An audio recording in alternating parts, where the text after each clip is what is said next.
Hello everyone, in today's video I will be narrating stories that I found off of Reddit. If you enjoyed this video, make sure you subscribe to my channel, like this video, and comment something down below. But without further ado, let's get straight into these stories.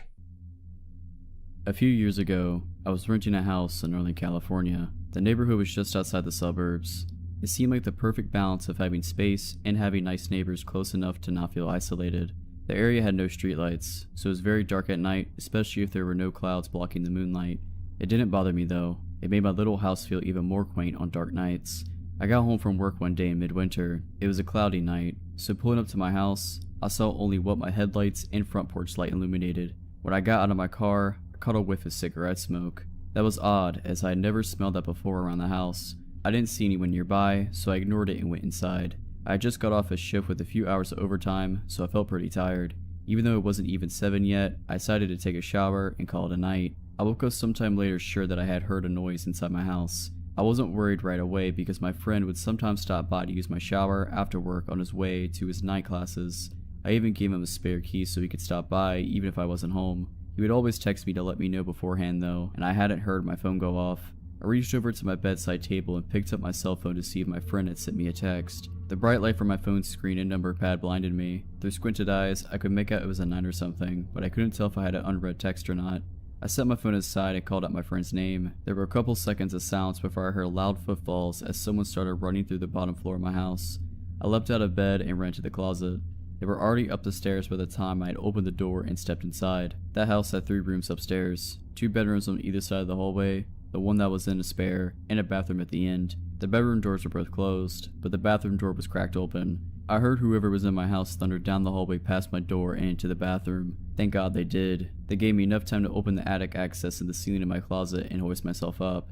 I just started to lift myself up when the person ran back out of the bathroom. My feet were barely inside of the attic when my bedroom door burst open. I heard footsteps run into my room and stop. When they didn't see me in that room, they ran back to the hallway and into the other room, which just had boxes stacked in a corner, some weights, and a table where I painted my miniature models. I guess they decided that if someone were hiding, it would be in the bedroom because they charged back into my room and turned on the light. A moment later, the closet door was ripped open. I was crouched in my attic just a foot or so away from the access, so I could try to stop them if they had started to climb up. From my vantage point, all I could see was from about their knee down. They were wearing dirty blue jeans with frayed cuts and worn work boots.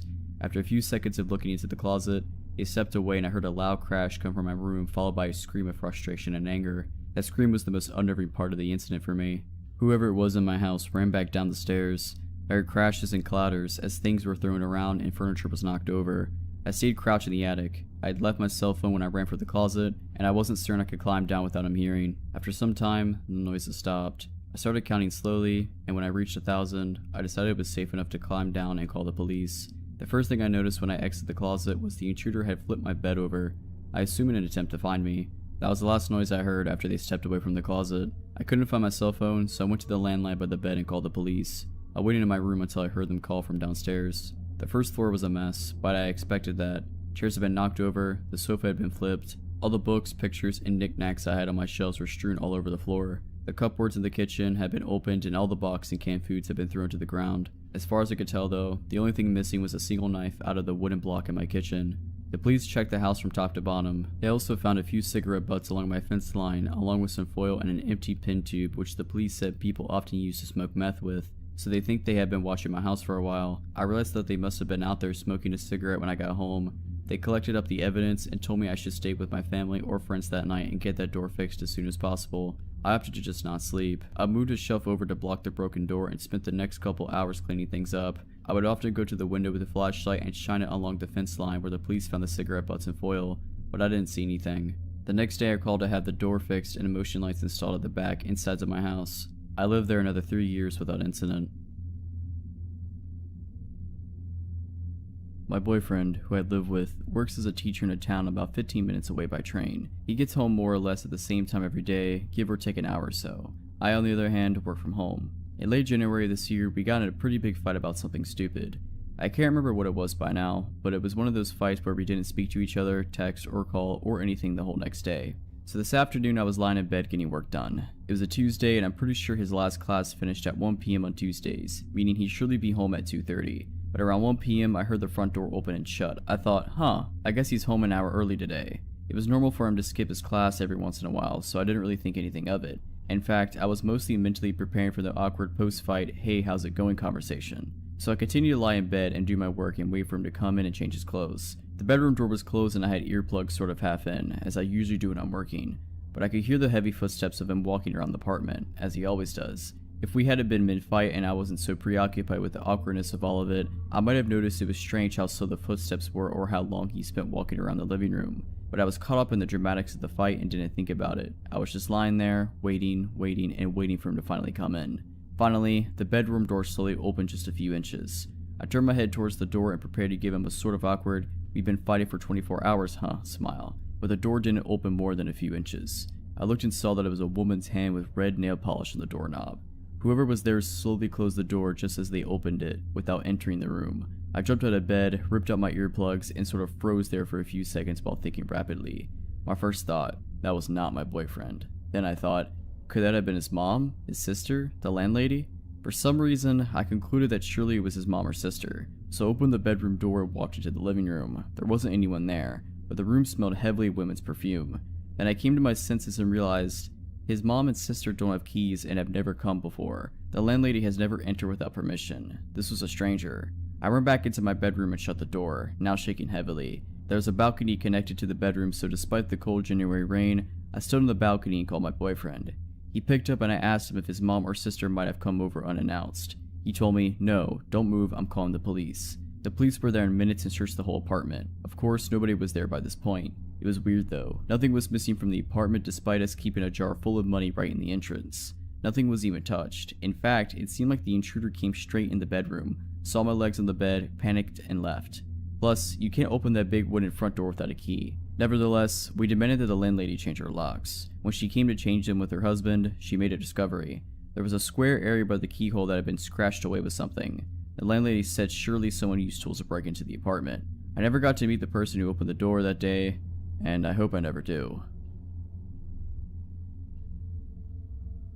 Okay, this happened in 2016 when I was a 17-year-old first-year college student in film school. I lived alone in my first ever apartment. I never felt unsafe in this apartment for several reasons. There were multiple gates in the residence that needed to be opened through a code only the people who lived there knew, and my door had 3 different locks and it was right next to the university, so most people who lived in the neighborhood were college students. Nothing bad had ever happened in the neighborhood before. I've always been very careful with locking the door when I leave my home. I always check it twice. So this one time, I leave to go to class and lock my door, but for some reason, I couldn't get the key out of the lock. It was completely stuck, so I went to get the caretaker of the building to help me, but he wasn't there and I was getting late for class, so I went to class with the key still in the lock. I took off the keychain first so it's not too noticeable. When I got home, the caretaker was back, so he came to help me, and we couldn't get it out for 15 minutes until somehow he did. He told me the lock was damaged, but that I didn't necessarily need to change it if I only locked it once instead of twice. I just said okay and that was the end of it. I really wasn't worried because of how safe I felt in this building. Flash forward to 2 months later, I was taking out the trash one night around 11 p.m. While on the phone with my sister, I remember telling her that I was taking out the trash. Then I would take a shower afterwards before heading to a party. As I previously said, I always locked the door, even just to take out the trash. Because of my lock being damaged, I only locked it once. When I got back to my apartment, I found the door unlocked, which immediately alarmed me. So I went to the apartment and locked the door immediately, with 3 different types of locks. When you walk into my apartment, which is just 215 square feet, you have the main room in front of you and the bathroom door immediately to your left. I left the bathroom door slightly open, enough so I could see a man in my shower, turning his back to me. Naturally, when I saw this, I tried to open the door and leave as fast as possible.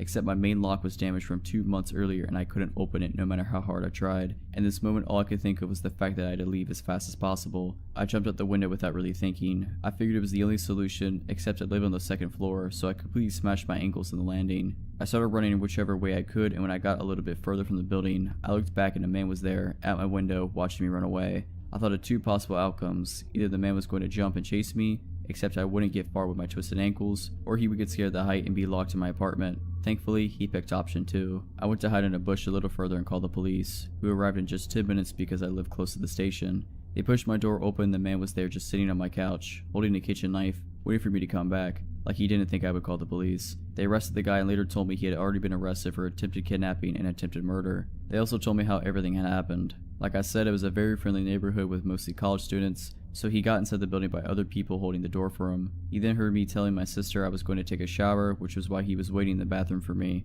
He crocheted my lock while I was taking out the trash. He apparently noticed me on my school campus and followed me to my home several times before succeeding to actually come in. He stayed inside waiting for me because I had recently changed my phone and the previous one was still on the table, so he thought I didn't have a phone with me to call the police. I don't live there anymore, but after that, to get into the building, we all needed identification proving we lived there. Building IDs were created and we had to scan them every time, and it was the only way to go inside the building. Nothing really bad happened in the neighborhood after that. It's back to being very peaceful and friendly. A friend and I played after-school hockey. It wasn't a popular sport, so our games took place at another school, which was incredibly far away and pretty much in the middle of nowhere. The area didn't have any train stations, so we relied on 3 different buses to get there, and again to get home. The games usually took place pretty late and ended around 7 to 8 p.m. when it was dark. All the other girls in our team got picked up by their parents, but we always busted together home. We didn't feel it was dangerous because there were 2 of us, and being classic 12-year-olds, we thought we were mature enough to be independent. Because we had to change buses 3 times, and we lived so far away, by the time we got to our second bus stop it was usually pitch black. The second bus stop was desolate, far off from the school, in front of some kind of abandoned building, and basically a bit creepy. The stop was small and wasn't sheltered. It was just a steel pole with a bus painted on the sign. On this particular night, it wasn't raining as well, so we felt extra miserable standing out in the cold. The buses in my area are also notoriously unreliable, so it wasn't unusual for us to wait an hour at this bus stop. That night it definitely felt like we had been waiting there for over an hour when a car pulled up in front of us. A woman was in it. She rolled down her window and asked us where we were going. I told her the suburb we lived in, which was an hour drive away, and she said she could give us a lift if we wanted. If it had been a man, I would have immediately been suspicious and liked it. But because she was a youngish woman, looked about 40, it didn't raise any red flags in my mind. I remember thinking that she must be understandably worried about 2 young girls standing out in the rain at night. I smiled and thanked her and said it was okay and we would wait for the bus. She hesitated and then drove away. But a few minutes later, she came back and pulled up in front of us again. She told us her daughter was in at a play and that she was going there anyway to pick her up, so are we sure we didn't want a lift? My friend was almost about to get in, but I hesitated. Maybe thanks to my parents drilling me about stranger danger, and I said thank you, but it was alright, we'll wait. She was a bit pushier this time and asked us if we were sure quite a few times and mentioned her daughter again, but eventually she drove away. At this point, I think my intuition was telling me that it felt a bit weird that she hadn't mentioned her daughter earlier. Another few minutes later, she came back again. This time she said that she had just driven past our bus further down the road and then had obviously skipped our stop, so she offered to give us a lift to try to catch up to it. This sounded unlikely to me. By this point, I was super suspicious. I didn't really have any time to think, so it was just a bad gut feeling, rather than any logical reasoning. With all the politeness and smiles gone, I straight up just said no. I could tell my friend, who was about to get into her car before, was also starting to feel weird about it because she backed away from the road. The woman hesitated for a while. It lapsed into an awkward silence and I remember she just kept glancing at her back seat. I remember holding my hockey stick tight and playing in my brain how I was going to defend myself. It honestly felt like forever before she finally drove away. A few minutes later the bus came and I had never been so relieved in my life. By this point, we were absolutely soaked. To this day, I still don't know whether she was just worried, a good Samaritan, or a potential kidnapper. I flip between the two and honestly I can't decide. My friend also thinks it's a mystery, but we don't know if we were just being paranoid. This was around 2015 and I was living in Seattle. I worked in an office that allowed me to bring my dog to work. A 100-pound German Shepherd. He's a big sweetheart but looks quite scary to strangers. After work one day, I got on the bus home, which was around a 45-minute ride. I noticed someone stared at me and didn't think much of it. While it's unsettling to be watched, I've had my fair share of odd conversations on the bus, and it wasn't out of the ordinary to encounter such weird behavior. I honestly don't remember too much about his appearance, but I do remember thinking he looked fairly normal and didn't seem high or drunk. My bus stop was on a busy street in a bit of a sketchier part of town, but it's not frequently trafficked. When we reached the stop, my dog and I set off on the short trek home, only a few blocks away. As I exited the bus, I noticed the man who had been watching me had exited too. Something was off about him. He seemed intent on keeping stride with me, trailing closely behind. I've heard advice somewhere in the past that you shouldn't go straight home if you're being followed. I'm sure that's situation specific and sometimes it's safer to be in your home, but nothing had happened besides having my personal space invaded and didn't feel immediately unsafe.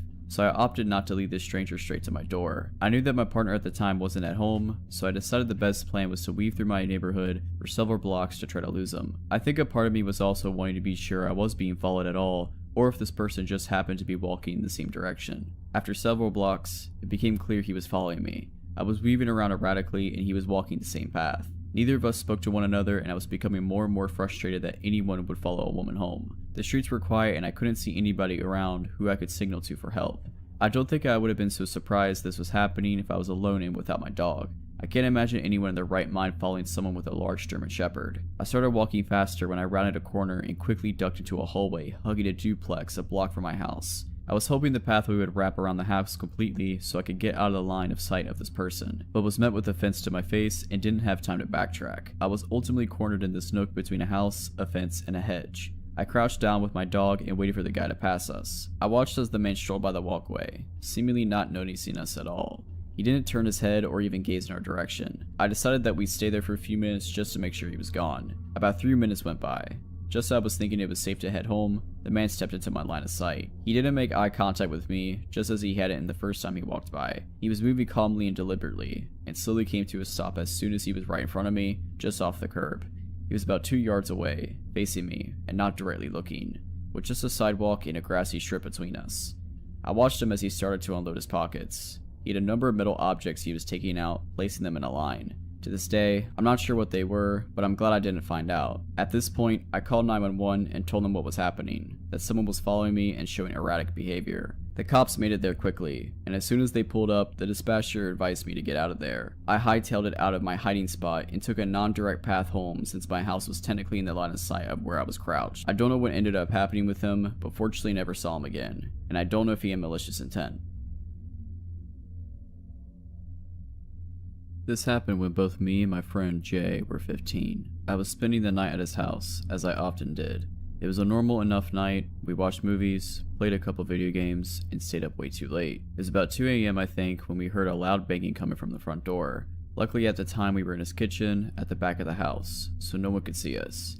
We were spooked because there couldn't have been anyone at the door at this hour, but we figured it was just some drunk person and they'd go away soon enough. After 30 seconds, there was more banging on the door and yelling that neither of us could understand. It sounded like an adult man, and he sounded angry, so we both were scared. He texted his mom, who we thought was upstairs, but she said that she had just left a bit before without saying anything. She did that often enough. She liked to go to her friends' houses in the middle of the night, so we didn't pay any attention or notice when she left. We didn't know what to do, as we were scared to call the police based off past experiences with cops in our small town being not the best. At this point, we turned off the kitchen light and we were ducked down on the ground. We heard the banging and yelling getting louder, and I decided to see who it was, if it was anyone we knew. I army crawled through the dining room, which was also dark, and peeked through the door to the living room, which is where the front door was. There is also a huge window by the door that you can see right into the dining room though, so I was very careful not to be seen. I couldn't see any details of the man, but he looked to be about 6 feet tall and had gray hair. I crawled back to Jay and we quietly decided what to do.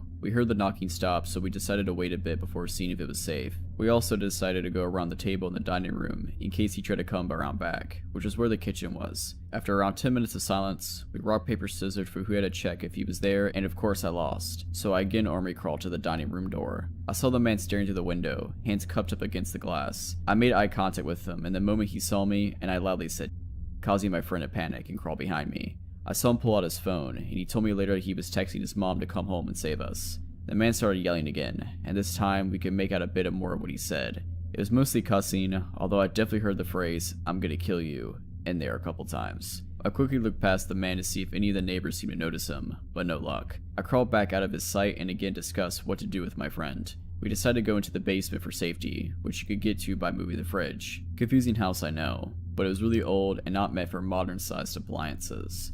We pull out the fridge and get into the basement, feeling mostly safe but still terrified. I start having a panic attack, although I'm trying to hold it together best I can for Jay, who is also on the verge of a panic attack. We hear a gunshot and shattering glass from above us, and I cover my mouth so I don't scream. Jay and I look at each other, terrified. We hear loud footsteps and yelling above us, the man asking where we went. We hear him going upstairs and run around up there for a bit. He eventually comes back down and starts turning over our furniture, I'm assuming to find us. After what felt like hours, but was probably only minutes, Jay's mom pulls into the driveway, which scares the guy as he runs out the back door in the kitchen. Jay and I get out of the basement and run to greet his mom, never happier to see her. She was shocked by the state of the house and hugged us, happy that we were safe and scared by how close we were to being hurt. We were all scared after that. After that night they had better security installed, and we went over safety protocol if anything ever happened again. Luckily it hasn't happened again yet, and I hope it never will.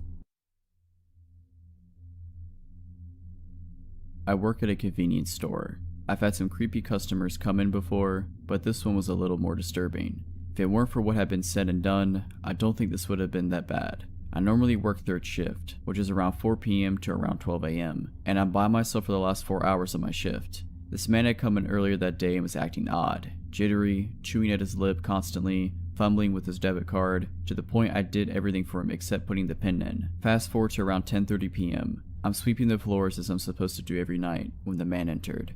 He approached my register and I asked him what he needed. "Hey, can I have one of those lighters?" I pick one up and go to scan it, but he tells me that he doesn't have any money. I tell him he can't have it, and he glares at me before leaving. A man was in line behind him, and the entire time I was scanning his things, the lighter guy was staring at me through the window right next to my register. He eventually walks off, and the man jokes about the creepy guy asking for a lighter when the man in line didn't even have his with him. He tells me to be safe, then walks out to the gas station pumps. I start sweeping again, but when I turn around to move a small crate out of the way, the creepy guy is staring at me again, just watching me work. I quickly make my way to the back room to make mop water so I could get away from him for a second. He stayed there for a solid 5 minutes before stalking off again. I grabbed a random receipt as a cover and basically bolted to the man at the gas pumps. I got close and asked if he was in a hurry to go anywhere. I told him that the creepy lighter guy was still hanging around and that it was really freaking me out. He promises me that he didn't plan on actually leaving after getting gas. At this point, I thought it wouldn't take up too much of his time, since we both thought the man was already wandering away from the store. Unfortunately, he went back toward the store a few seconds later. Soon, an older woman comes in and I warn her about the creepy guy. She asked what I was talking about and I subtly nod in his direction. Mind you, still hanging around my window. She looks a little disturbed, leaning in and whispering, "What does he want?" I explained that he wanted a lighter, but he didn't have any money so I didn't give him one. I told her to be careful and she quickly told me to worry more about myself since I was at the store alone.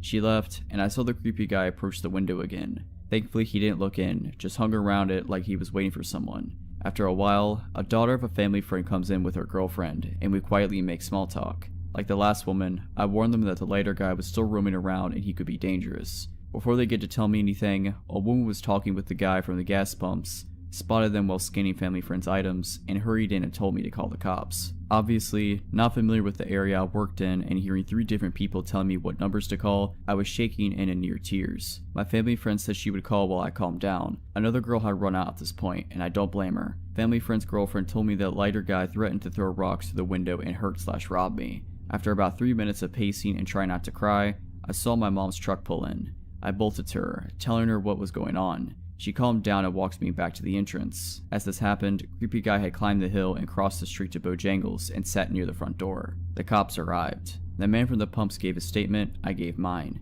And finally family friend gave hers, which included the threats. From what was said, he was about to break into my car. The man that stayed with me stopped him, but that didn't stop the creep from roaming still. After we talked to the cops, they sped to Bojangles and confronted the lighter guy. After arguing, a quick pat down, and more arguing, the man was put in the back of the cop car. Lighter guy, I knew you were probably on something, but please, let's not meet ever again. To set this story, I bike 5 miles one day, 5 days a week to my job, and have been for 8 months. I honestly love it. It forces me to get exercise and it's cheap transportation. I take the main road with a lot of traffic, so I've never felt unsafe. I also only ride on the sidewalk since it's safer. One day, coming home, I was passing by an area with a lot of construction going on. To give you a better visual, I ride on the sidewalk along a busy road. As I'm biking, I see a man in a black pickup truck parked as if he's about to pull out of the area, but he's waiting for a spot to open in traffic. He then sees me and reverses to let me by. I remember thinking, oh great, he's letting me by, and I wouldn't have to ride around behind his car to get to the other side. But as I'm getting closer, he does a stop motion with his hand, and he's wearing a safety vest, so I assume he works there and there might be a problem up ahead, like a pothole, etc., so I stop. He spoke with authority like as if he's an officer stopping me or something and asked if I bike for transport or leisure. I was a little confused since that's a weird question, but I tell him for transport. I bike to my job. He then says, do you bike for leisure? I'm asking because I bought a bike and I'm looking for a riding buddy. I'm not freaking out or anything. I feel a little calm since there are a bunch of cars passing by us, so we're not secluded, but I don't know this man. He's a complete stranger and I was under the impression he worked there and was stopping me for something important. I tell him not really because I'm too tired on my days off and use them to get errands and stuff done. He says, oh I get it. Well there's a bike marathon happening soon if you want to go with me. I'm Shane, by the way. What's your name? I tell him my name and say, oh, I don't know, I might be busy then. I'm a little awkward in social situations with people I don't know, and this whole interaction was just off, so I don't really know what to say. He changes the subject and starts looking at my bike. He points at it and asks if it's a hybrid. I say yes, and he says, can I see it? And starts getting out of his car. This is where it starts getting weird. He tells me he's seen me riding before and I thought I was cute. He's also looking at my bike and commenting on it and saying stuff like, oh, that's nice, it's aluminum, and I'm just feeling weird on the inside. I'm also sitting on my bike ready to get the f out of there. He then asks if I have a boyfriend and I tell him yes I do. He lets out a big groan and says, oh man, really? Because if we go biking together, it would be kind of a date thing. I tell him yeah, sorry, and he goes, are you sure? Are you ready to kick him to the curb or what? I just want to get out of here at this point, but he parked his car literally in front of the sidewalk, so it wouldn't be that easy to speed by him. He seemed upset and kept asking if I'm sure I have one and how long we've been together. I said, a couple years. Well, I'm crunched for time and have to go, bye, and sped off. After that, I had a mini vacation and was off for 5 days after that, but now I'm back to riding to work again and I haven't seen him since. This probably happened maybe 3 or 4 weeks ago. So creepy older man who tricked me and blocked me on my bike, let's not ever meet again. If you're liking this video, all I ask is that you make sure to subscribe to my channel and like this video. Thank you.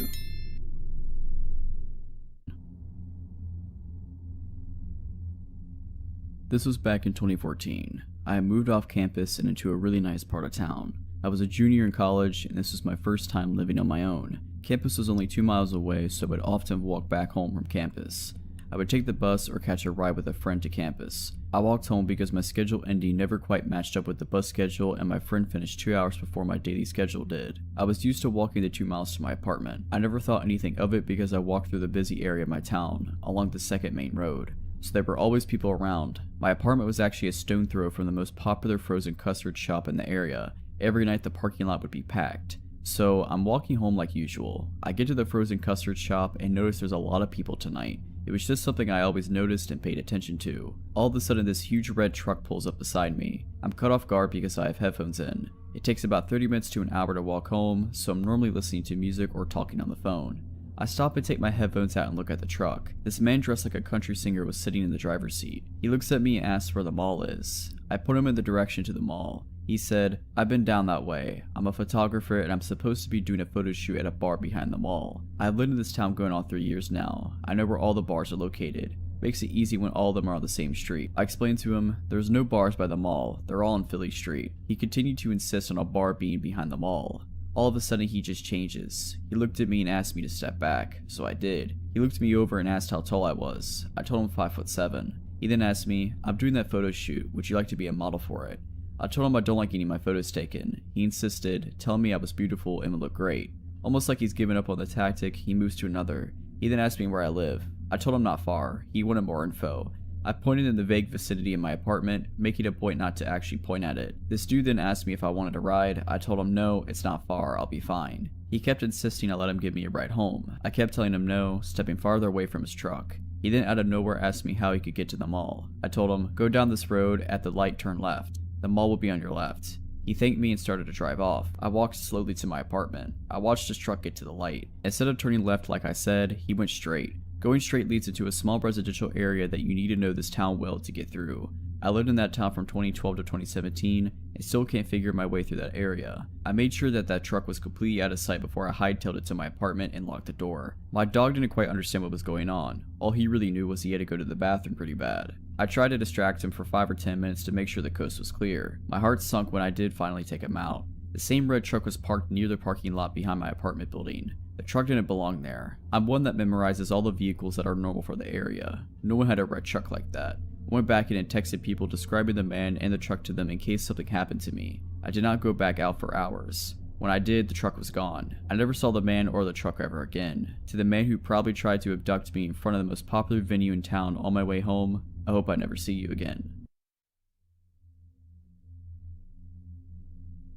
Okay, before I get into the story, there's a few things I need to explain about my country, South Africa, for you to fully understand the story. In South Africa, it's normal to have high brick walls with electric gates, electric fences, alarms, etc. The crime here is hectic. It's also pretty normal to have big gardens. My family and I are big animal lovers, so at the time we had 6 dogs. 2 Shar-Peis, 2 German short hair pointers, and 2 Dachshunds. With that being said, our dogs roam freely in and out of the garden, as it's obviously enclosed. We usually leave the veranda door open during the day for them to do their thing. Another thing about South Africa, it's normal to have a live-in domestic worker, maid, and gardener. Like, the average family usually employs them. It's not only for wealthy people, which seems to be a thing in other countries. For the story, our DW is Ellie, and our gardener is Vince. So, this happened in 2007 when I was just 9 years old. My older brother, who was 10, and I had just gotten our first cell phones that day. My dad surprising us after work.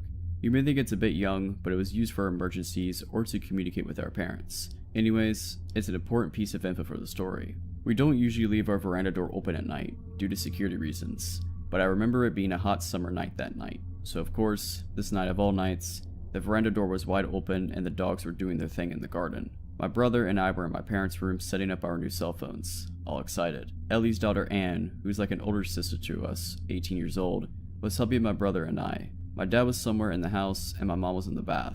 I specifically remember Anne having a comment about how the dogs would not shut up and how annoying it was. That's when I noticed it too. Sure, they'd bark, but it was usually the Dachshunds that yapped, where the bigger dogs just chilled. Plus, it would only happen for a few minutes, then they'd get over it. Something was different that night, as even the bigger dogs were barking non-stop. My dad appeared in his room and mentioned to us that he too noticed the dog's incessant barking, and he was going to check if everything was okay. No alarm bells went off in my head, and I don't believe my dad thought anything was amiss either, because my brother asked to investigate with them and my dad agreed. I was obviously too engrossed in my new Sony Ericsson. My dad ventured out to our garden with my brother in tow when my dad had noticed the dogs were all grouped, growling and going nuts at a dark corner behind our in-the-ground swimming pool. The best way I can describe it is that our garden beyond our pool hits like a slight decline, so we have a few steps leading down the hill to the bottom end of our garden. We usually have a lamp that lights it up, but my dad had noticed how the lamp seemed to be off, which confused him because he could have sworn it worked the other night. Either way, my dad said he got this gut-wrenching feeling because of this and because of how out of the character the dogs were acting. He called after them, they'd usually come running, but tonight they all just seemed to look at him, then turn back around and continue to go crazy at this dark corner down the steps. My dad told my brother to go back inside the house and get a torch, sort of using it as an excuse for my brother to not come out with him because of this off feeling. When my brother went back inside, my dad slowly approached the steps.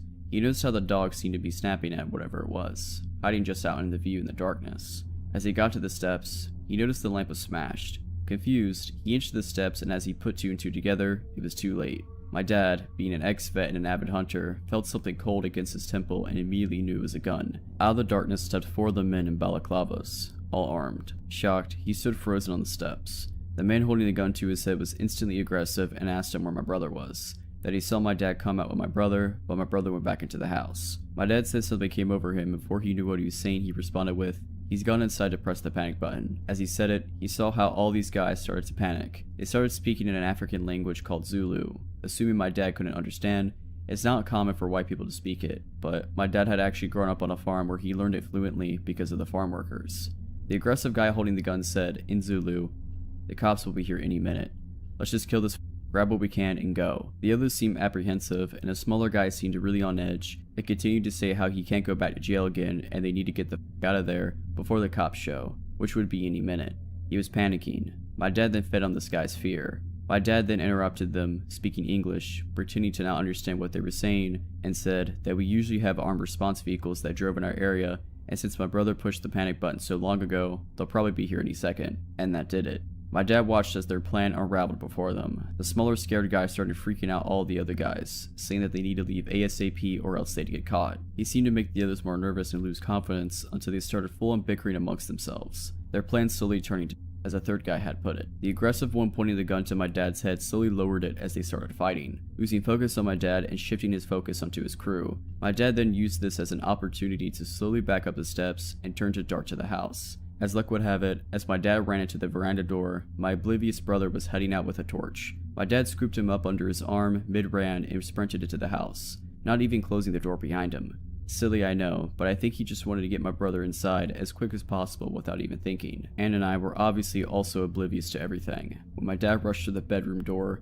slammed it shut, and told us to go upstairs into the attic, quote unquote, "There's 5 guys outside with guns. They're here to hurt us. Get upstairs now." My heart sank. I remember my body automatically responding and me sprinting to the stairs with Anne right behind. My mom ran out of the bathroom in a towel, not too far behind. We sat there in darkness and silence. I swear you could hear a pin drop. I think we were all just wanting to hear something below us in the rooms. My mom cursed saying she didn't have a phone, neither did my dad. But ha, in my hand was my brand new Sony Ericsson. No better emergency to use it than now, right? My mom dials the police and I kid you not, they asked where we live, we explained and they told us it wasn't in their jurisdiction. Sorry, click, the line goes dead. We're now not only ourselves, but we're flabbergasted too. My mom starts cursing like a sailor again and that's when my dad realizes. He didn't close the veranda door and what about Ellie and Vince, who are in their rooms, blissfully unaware of the danger they're in. He gets his firearm in the safe in the attic and tells us whatever we hear, do not come downstairs. To stay hidden no matter what. Now I'm sobbing, begging my dad to not leave us, but he tells us he has to go get Eli and Vince before something bad happens to them. Now there's even more tears, as reality hits that there's 2 other people still in danger. Anne's understandably in hysterics because she's also fearing for her mom downstairs. My dad disappears and the air is thick with tension. We can still hear the dogs going crazy, indicating that those men were still on our property. My mom then calls another number, the armed security that drives around the area, and they say they'll be over in about 10 to 15 minutes. They say to wait and stay hidden until they ring our bell at the gate. We all wait in silence, fearing that we'll hear a gunshot or anything indicating these men are in our house. But there was just silence. The only sound was the dog's barks outside. After what seemed like hours, most likely a couple minutes, we heard stomping coming up from the stairs and my heart rate quickened. I remember shutting my eyes and praying that it was just my dad with Ellie and Vince. Luckily, it was. We all hid for a while, no one dared to speak. The dogs seemed to have calmed down considerably, but we were still barking every now and then. The gate intercom rang, and my dad told us to wait while he checked if it was just the security company, and sure enough, it was. He opened up and the nightmare was over. I remember standing up and my knees buckling from the adrenaline my body endured. The armed security somehow notified the right police, and everyone investigated the garden. They found that there was actually 7 pairs of footprints and that these guys bent the spikes on our wall and just climbed over. We got an electric fence shortly after, so there must have been 2 other guys hiding in the shadows that my dad hadn't seen, which is actually creepy in its own right. Thank goodness nothing happened to my family, and I'm forever thankful for my dad's quick thinking regarding the panic button. Also, I'm so glad my dad understands Zulu and can manipulate the situation to benefit us. This takes place in the early 80s. I grew up in the suburbs in a very friendly townhouse complex. We all knew our neighbors. My first friends were the kids that lived in other townhouses. To describe my home, all townhomes are attached. They're also very tall and slender. I had 6 flights of stairs to go from the basement to the bedrooms on the top floor. We had a tiny driveway, and then there was the small roadway. On the other side was a raised flower bed that ran the length of the side of the townhouse wall across the street. The most important thing was a very bright street light in the middle of the planter. It shined ominously right into our front windows at night, and it had enough light to illuminate shapes above the kitchen counter on the 3rd floor kitchen, just the top part of bodies. You didn't need to turn on the kitchen lights at night if you needed to get something. One night I had a sleepover with my friend who lived diagonal to me. Us scouts had stayed up late and went to the kitchen for snacks. I peered out into the street to see an unfamiliar guy walking by on the roadway. There was no sidewalks. I noted to my pal that there was a weirdo walking by because he didn't seem right. He was tall and lanky with long 80s hair. With our familiarity with people in the neighborhood, we didn't recognize him. Our complex roadway did lead to a street, but it wasn't used as a shortcut because it was a long way to get around the neighborhood, so you didn't see others often, especially at night. As soon as I commented weirdo, he walked by our house. Only a couple of minutes later, he walked by again, going in the direction he came on the roadway. This time, we saw him out of the corners of our eyes coming along. Being scared kids, we immediately ducked as we were visible to the street. Up until then, we didn't think anything more of it, but our instincts told us to hide, so we did. My friends said we were overreacting after a few minutes being crouched down, so we carefully peered over the counter. Weirdo hadn't walked by. He was now standing in front of the flower planter looking up at our house. To this day, I remember that bright streetlight illuminating him from behind very ominously. He looked like a horror film killer come to life. We hit the floor again, thoroughly freaked out. I don't know how long we were there for. I could only hear the sound of our breathing for some time, until I thought I heard the squeak of the garage door handle. It was one of those old rusty ones that opened outward. I thought I was dreaming until I heard for the second time that rusty handle squeak. He was trying to get in now. My friend and I were frozen in fear. Luckily, my dad always locked the garage. The squeaking stopped. Even though my friend and I could have run upstairs or shut it to my parents, we were rooted on the spot, thinking if we moved, he'd get us somehow. We thought that was it as it was suddenly quiet. But a few minutes later, I heard the swoosh of the screen door and telltale sound of the front door handle being pressed down. The first screen door was never locked, but thank God the wooden door always was. The noise repeated a few times. The metal scratching of the screen door hinge and the click of the front door latch. I wanted to piss my pants, and my friend looked like crying. Again, we were too silly enough to move or do anything to help ourselves. We just shook in terror and hoped he'd go away. He stopped trying to get in after about 5 minutes, and all we heard after that was silence. About 8 minutes later on the kitchen floor, we moved to stand up. I thought we were still pretty crouched down and invisible. That wasn't the case. This time we heard a clear voice. The other kitchen window near the pantry had its screen window open. "Hey, I'm thirsty. Can I get a glass of water?" My friend and I stared at each other in disbelief. He was still there. We didn't move, but someone had to eventually. My friend, being the braver one, decided to peek out the screen window while trying not to be seen. He must have heard her. "I know you're there. Come on and let me in. I won't hurt you." This was the moment we decided to flee up those 2 flights of stairs to my bedroom. I always had an active imagination like most kids. I really hated that my bedroom was the very first one at the top of my stairs. My parents were at the back. Therefore, in mind, I would be the first one to be murdered if someone broke in, and that fear was certainly tenfold that very night. My friend and I hunkered down on my bed, deep under the covers, shaking. We did not sleep at all, waiting for the click of a door or worse. We thought we heard him try again, but at that point we weren't sure if we were hearing things. Until the day I moved out, I never really felt totally comfortable in my bedroom ever again. I'm a 21-year-old female, and this story took place when I was around 11. I remember this day clearly because it was the first time I was ever allowed to walk to school and back by myself. Up until the age of 14, I lived in what we thought was a safe place in Chautauqua County, New York. Everyone knew everyone here.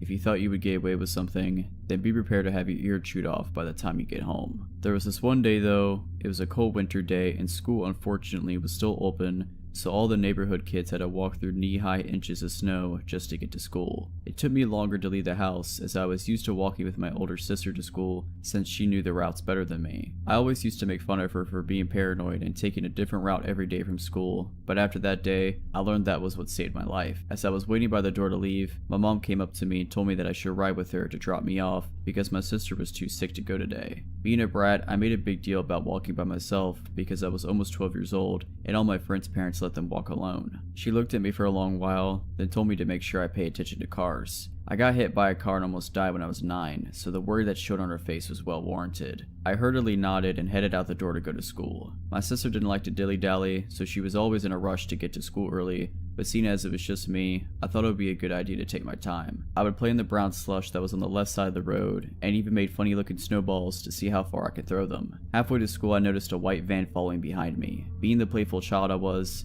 if I had not been bending down to make another snowball, I wouldn't have noticed it slowly creeping up the street. I told myself I was being stupid, but continued more hurriedly to school. Once I got to school, I took a quick glance over my shoulder and saw the van a few feet behind me. It wasn't until I was on school grounds that it drove away fast by me. I thought that would be the end of it, but throughout the day when I would stare out the window, the van would be there. I assumed that it never really left, just parked. Many adults would try to convince me years later that maybe it wasn't the same one, but I knew it was. The van had a bright yellow smile emoji sticker on it. I couldn't see who was in the van, but through the tinted glass, I knew they could see me. It was now the end of the day and I wasn't ready to go home. It was too late to call my mom, because she was at work and my sister was homesick. I had to suck it up and start walking home. I tried to blend in with the group of kids, but most of them were car riders, and the others didn't live near me. Remembering what my sister told me, I took another route home. I didn't memorize this route clearly, but I decided anything was better than being spotted by that van. I made it to my main street, but realized my mistake too late. The route I took led back to the main street where I walked to school. Hidden behind a row of cars was the white van with a smiley emoji sticker. I tried to stay calm and walk past in, but once I heard the van door slightly click open, I ran. I could hear the rush of 2 pairs of heavy footfalls behind me. They were getting closer, so I did what any normal kid would do. I cut corners.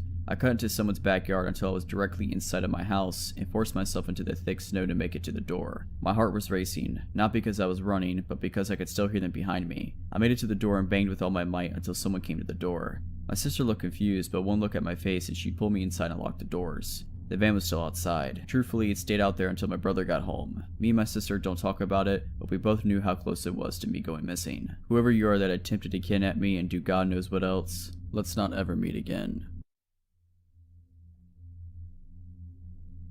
When I was 20 years old, so 6 years ago, I worked as a delivery girl for a pretty popular pizzeria in my area. Initially, I worked the late morning to mid-afternoon shift, but when the guy who delivered for the night shift ended up getting fired due to him losing his license because of a DUI, I was placed on the night shift since my boss hired a family friend who could only work my shift for whatever reason. I really didn't want this shift because you never know if people who order late at night actually want a pizza or if they have other intentions in mind. Unfortunately, My boss isn't the nicest of people, and essentially told me if I wasn't willing to work the night shift, I was fired. I wasn't exactly in a position where I could be out of work, albeit temporarily, so I reluctantly worked the shift. The first month of this shift, I went by without any issues, until I had to deliver a pizza to a house that just barely made our delivery radius. I punched it in on my GPS, and the house was located in a pretty suburban part of the city. I arrive and it's about 11 p.m. The block was extremely quiet, decently lit, and mostly littered with modern townhouses, but the house I delivered to was a duplex. I ring the doorbell and wait for about 30 seconds. No answer. I ring it again and wait another 30 seconds. Still no answer.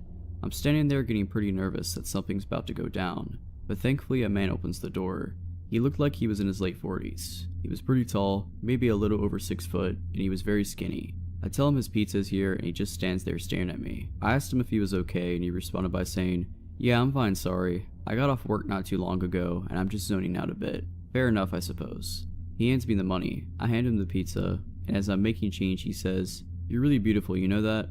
Not really thinking too much into it, I thanked him for the compliment and gave him his change. I said goodnight and he did too. I walked back to my car and finished my deliveries for the night. A few days later, I get a delivery order to the same place. I head over there around the same time as last time and ring the doorbell. He answers the door very excitedly and says, "Hey, it's you again. How are you?"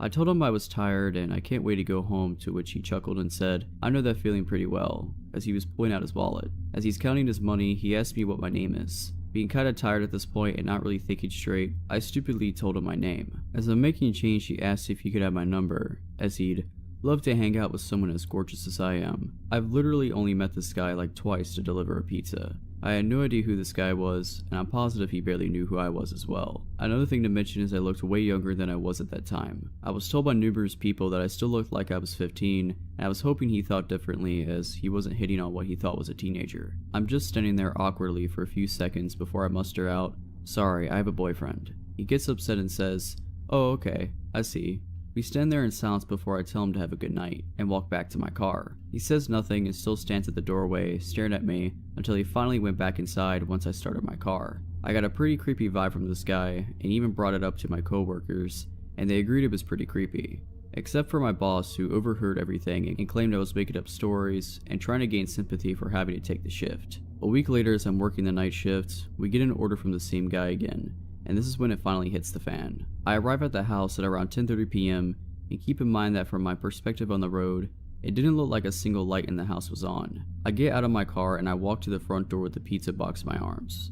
As I'm approaching the door, it quickly swings open to reveal the man, except this time, he was wearing a suit and I jumped back. He laughs and said, "Sorry if I scared you. I saw you out on the window and I figured if I just opened the door now, so you wouldn't have to ring the bell." I was getting scared because, as I mentioned before, there were no lights on in the house, so he was sitting in the dark this whole time. And if so, why? I nervously laugh and say, "It's okay." He asked me if I liked his suit, which I said yes. He then asked me, "Would you like to go on a date with me tonight?" I once again tell him I have a boyfriend, to which he chuckles, gets close to me and says, "There's no way a girl your age is in a serious relationship.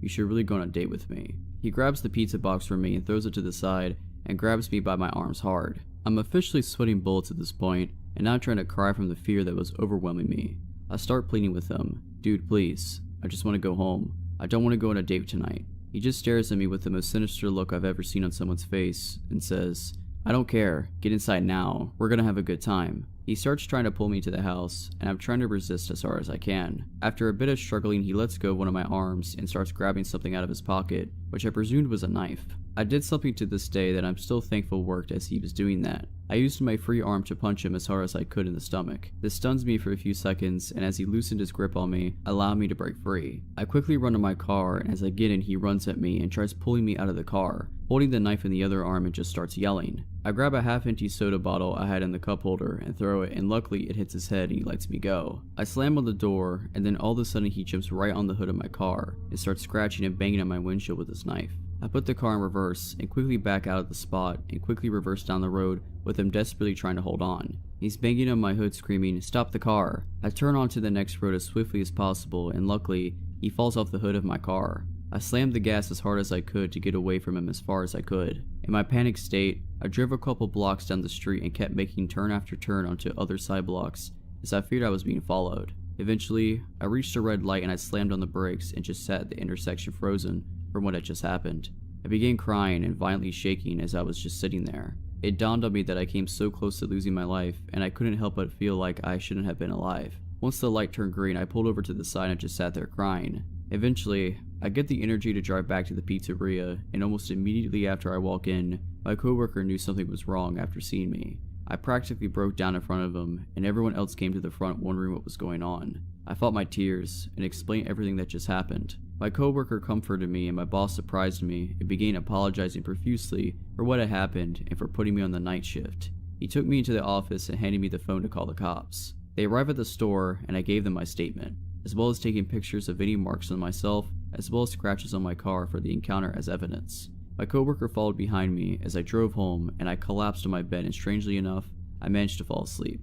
I quit my job the next day, and luckily a friend of mine managed to hook me up with a new job at her clothing store. As far as the psycho goes, 2 days later I received an update from the police. The entire duplex is owned by the guy's brother, who lived on the right side with his wife, and the psycho lived on the left side of the duplex. I learned that he had been in and out of jail constantly at first for robberies and assaults. He had been released from jail about 5 months ago apparently. When they arrived at the house, he was long gone and his family had no idea where he ran off to, but the police insisted they would find him. And indeed they did, albeit not alive. I spent the next 2 months in fear that he would find me and finish what he had in mind, but the police contacted me and updated me on the case. Apparently, he fled to another city nearby and attempted to kidnap a teenager walking alone late at night on the street. Luckily, somebody happened to be looking out the window at the right time, called the cops, and the police caught him by trying to force her into his car. He manages to flee and the police chase after him. He blew a red light near a busy boulevard and a van slammed right into the driver's side of his car. By some sort of miracle, the driver of the van only sustained minor injuries, while the psycho succumbed to his wounds long before the ambulance even arrived. I thank the officers for everything they did and for informing me, so I walked out of the station.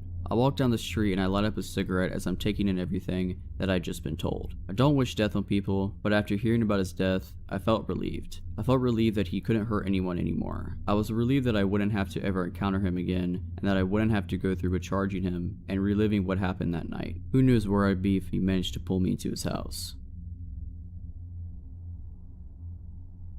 I grew up in Ohio in the 70s, and me and my childhood friend Joe were outside all the time when we could manage it. Joe lived on a farm that bordered a pretty big forest, and my parents would drop me off in the morning and we'd stay in the woods all weekend. We'd only come out for school. We loved pretending that we were frontiersmen. We'd build shelters, traps, practice making fire with sticks, the whole 9 yards. When we got to be in high school, we got this notion to pull a "Stand By Me." This was based on the movie on the same name that just came out. The idea was that we'd walk the railroad tracks out in the country, but instead of looking for a dead body, we'd find cool bridges to fish from and to camp little ways off the tracks. Of course, we knew this was dangerous and we'd likely be trespassing, but we were kids. We had a lot of fun. We did find beautiful rivers. We discovered bridges no one went to, we fished, we hid from trains. At night, we camped in woods just near the tracks and made small hidden fires. Nothing bad ever happened. It was idyllic. In fact, it was so fun we did it multiple times. Never had a problem. After high school, me and Joe went our own ways. We both left home, but always stayed in touch and always tried to coordinate visits so we would see each other occasionally. Well, one summer in the mid-90s, it worked out that we were both in town for about a week. We would do stuff with family in the day, and at night, we'd either catch drinks at a bar or sit outside Joe's house around a fire and talk about the old days. One night, me and Joe got to talking about our Stand By Me trips. Well, nostalgia and beer are a heck of a mix. Soon, we decided to take a day, walk the rails, camp one night, and walk home. The day came, we started out early morning. We had my wife drop us off in our old spot where we used to start, right outside our hometown. She thought this was absolutely crazy and made sure to mention it. When she pulled away, Joe suggested that instead of walking the usual route, we take the opposite direction, just to be adventurous. We knew the land well, we had a map, and so I gave it a "screw it," and off we set. The day went fine. It was fun and a little sad, but in a good way. We found a bridge and sat on the edge, smoked a joint and moved on. We had no fishing gear, but we brought some canned food and other stuff. Before night started to set in, we picked a spot to camp. It was a thick forested area, trees on every side of the train tracks, so you felt like you were in a tunnel. We had brought small hammocks to sleep on, but before we set them up, we decided to do a little scouting of the perimeter. Now, this is what we used to do in the old days too. We'd walked the area around a little bit just to make sure some dude's house wasn't just over a hill and we were actually camping in their yard. We walked maybe 100 or so feet into the woods and up a small incline.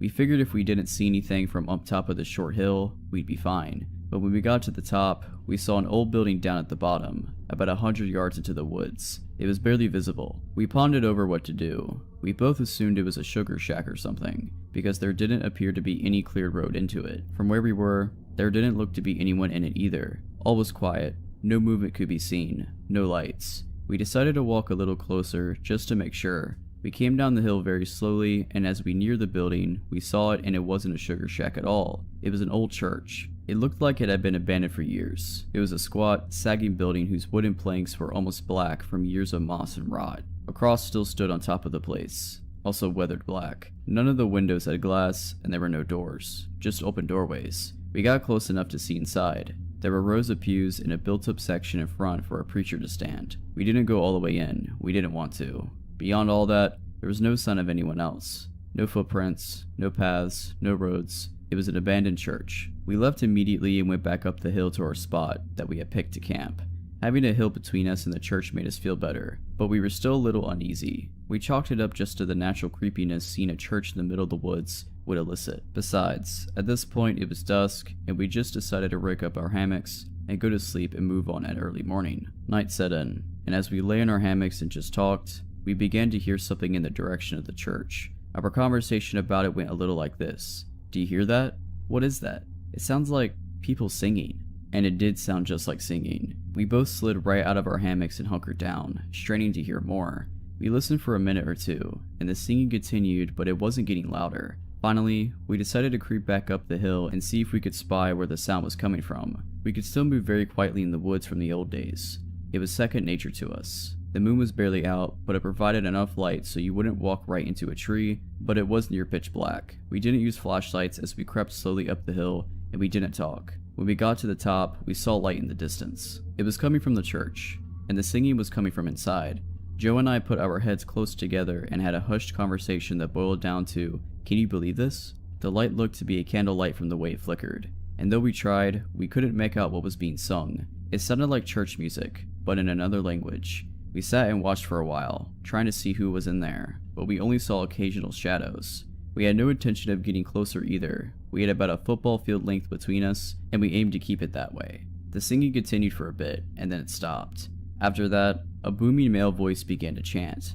I was already freaked out, but this voice thoroughly scared the crap out of me. It sounded like some Old Testament preacher you see in movies, but again, it was like he was speaking in a different language, because we couldn't understand a single word. Eventually, it got to where the single male voice would say something, and then a bunch of voices would answer in song. This lasted for a while, and then they all broke into this long, sustained wail that just kept getting louder. It got so loud and so disturbing that I covered my ears. Then it stopped. At this point, I was just getting ready to say, "Let's get the heck out of here," when Joe put a hand on my shoulder and hissed, "They're coming out." We were far enough away that we couldn't really make them out very well, but what we could see was a line of figures walk out the open doorway, all holding hands in single file. We could see some of them had flashlights. They began to sing again, and the light from the flashlights began to move toward us and the hill. We booked it back down to our campsite, grabbed our stuff, and ran to the tracks. Once there, we ran down the tracks in the direction we had come from. After a few minutes, we stopped and looked back. We saw lights coming down the hill, and they were moving erratically like whoever was holding them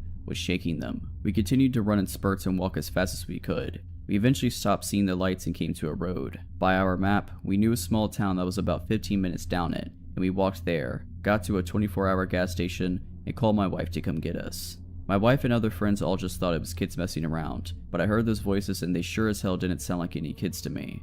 Not sure who those people were, but it was definitely the most creepiest thing that happened to me out in the woods. So, this happened about 5 years ago while I was 9 months pregnant. I was Christmas shopping at the mall with my then 7 and 15-year-old daughters one Saturday night in a very safe city with very low crime rate. There was an Applebee's connected to the mall, and we ended our shopping pretty late, and the mall's stores were starting to close, so I took my kids to the connected Applebee's for a late dinner. We finished up eating at about 10 p.m. and leave out the Applebee's entrance into the practically deserted parking lot with shopping bags in tow. As we got to the car, I was in the middle of maneuvering the shopping bags in my arms to find my keys, when a 50-ish-year-old looking guy starts walking up from somewhere in the parking lot with shaggy gray and white hair and a faded flannel shirt and old jeans. I noticed him briskly approaching when he was about 40 feet away, and he said, "Give me all your money now." My blood ran cold, and I stared at him owlishly and shakingly said, "What?" He then said he was just kidding and came up and stood right next to my daughters, who were standing on the other side of the car, waiting for me to unlock the door to let them in. He then starts making small talk with me and my girls. He's asking things like if they were being good girls for Santa, how old they were, if we got all of our Christmas shopping done, what kind of things did we get, etc. He didn't seem drunk, high, slow, or anything at all. He was very coherent and seemed sound of mind. Mind you, I was a heavily pregnant woman, alone with my 2 daughters in a mostly deserted parking lot at 10 o'clock at night. Was being approached by a stranger who came and stood right next to my kids on the other side of the car, just shooting the breeze, talking to me and my kids with his hands in his pockets and occasionally looking over his shoulder. I didn't want to aggravate him, so I was politely conversing with him and trying to look calm and nonchalant while trying to disguise my frantic hands digging inside of my giant purse for my car keys. This exchange went on for about a couple minutes while he periodically kept looking over his shoulder. I was silently panicking and trying to politely keep the situation from escalating by calmly and nonchalantly talking to him while also trying in vain to find my car keys to get us out of there. They were in there hiding good. I felt that at any moment he was going to pull a knife or gun or rob me, and my kids were right next to him, away from their mother on the other side of the car, and I couldn't find my car keys to get my kids into the safety of the car. He kept trying to engage them in conversation, and I could see that my oldest daughter was a little weirded out. She kept glancing at me to gauge my assessment and reaction to the situation.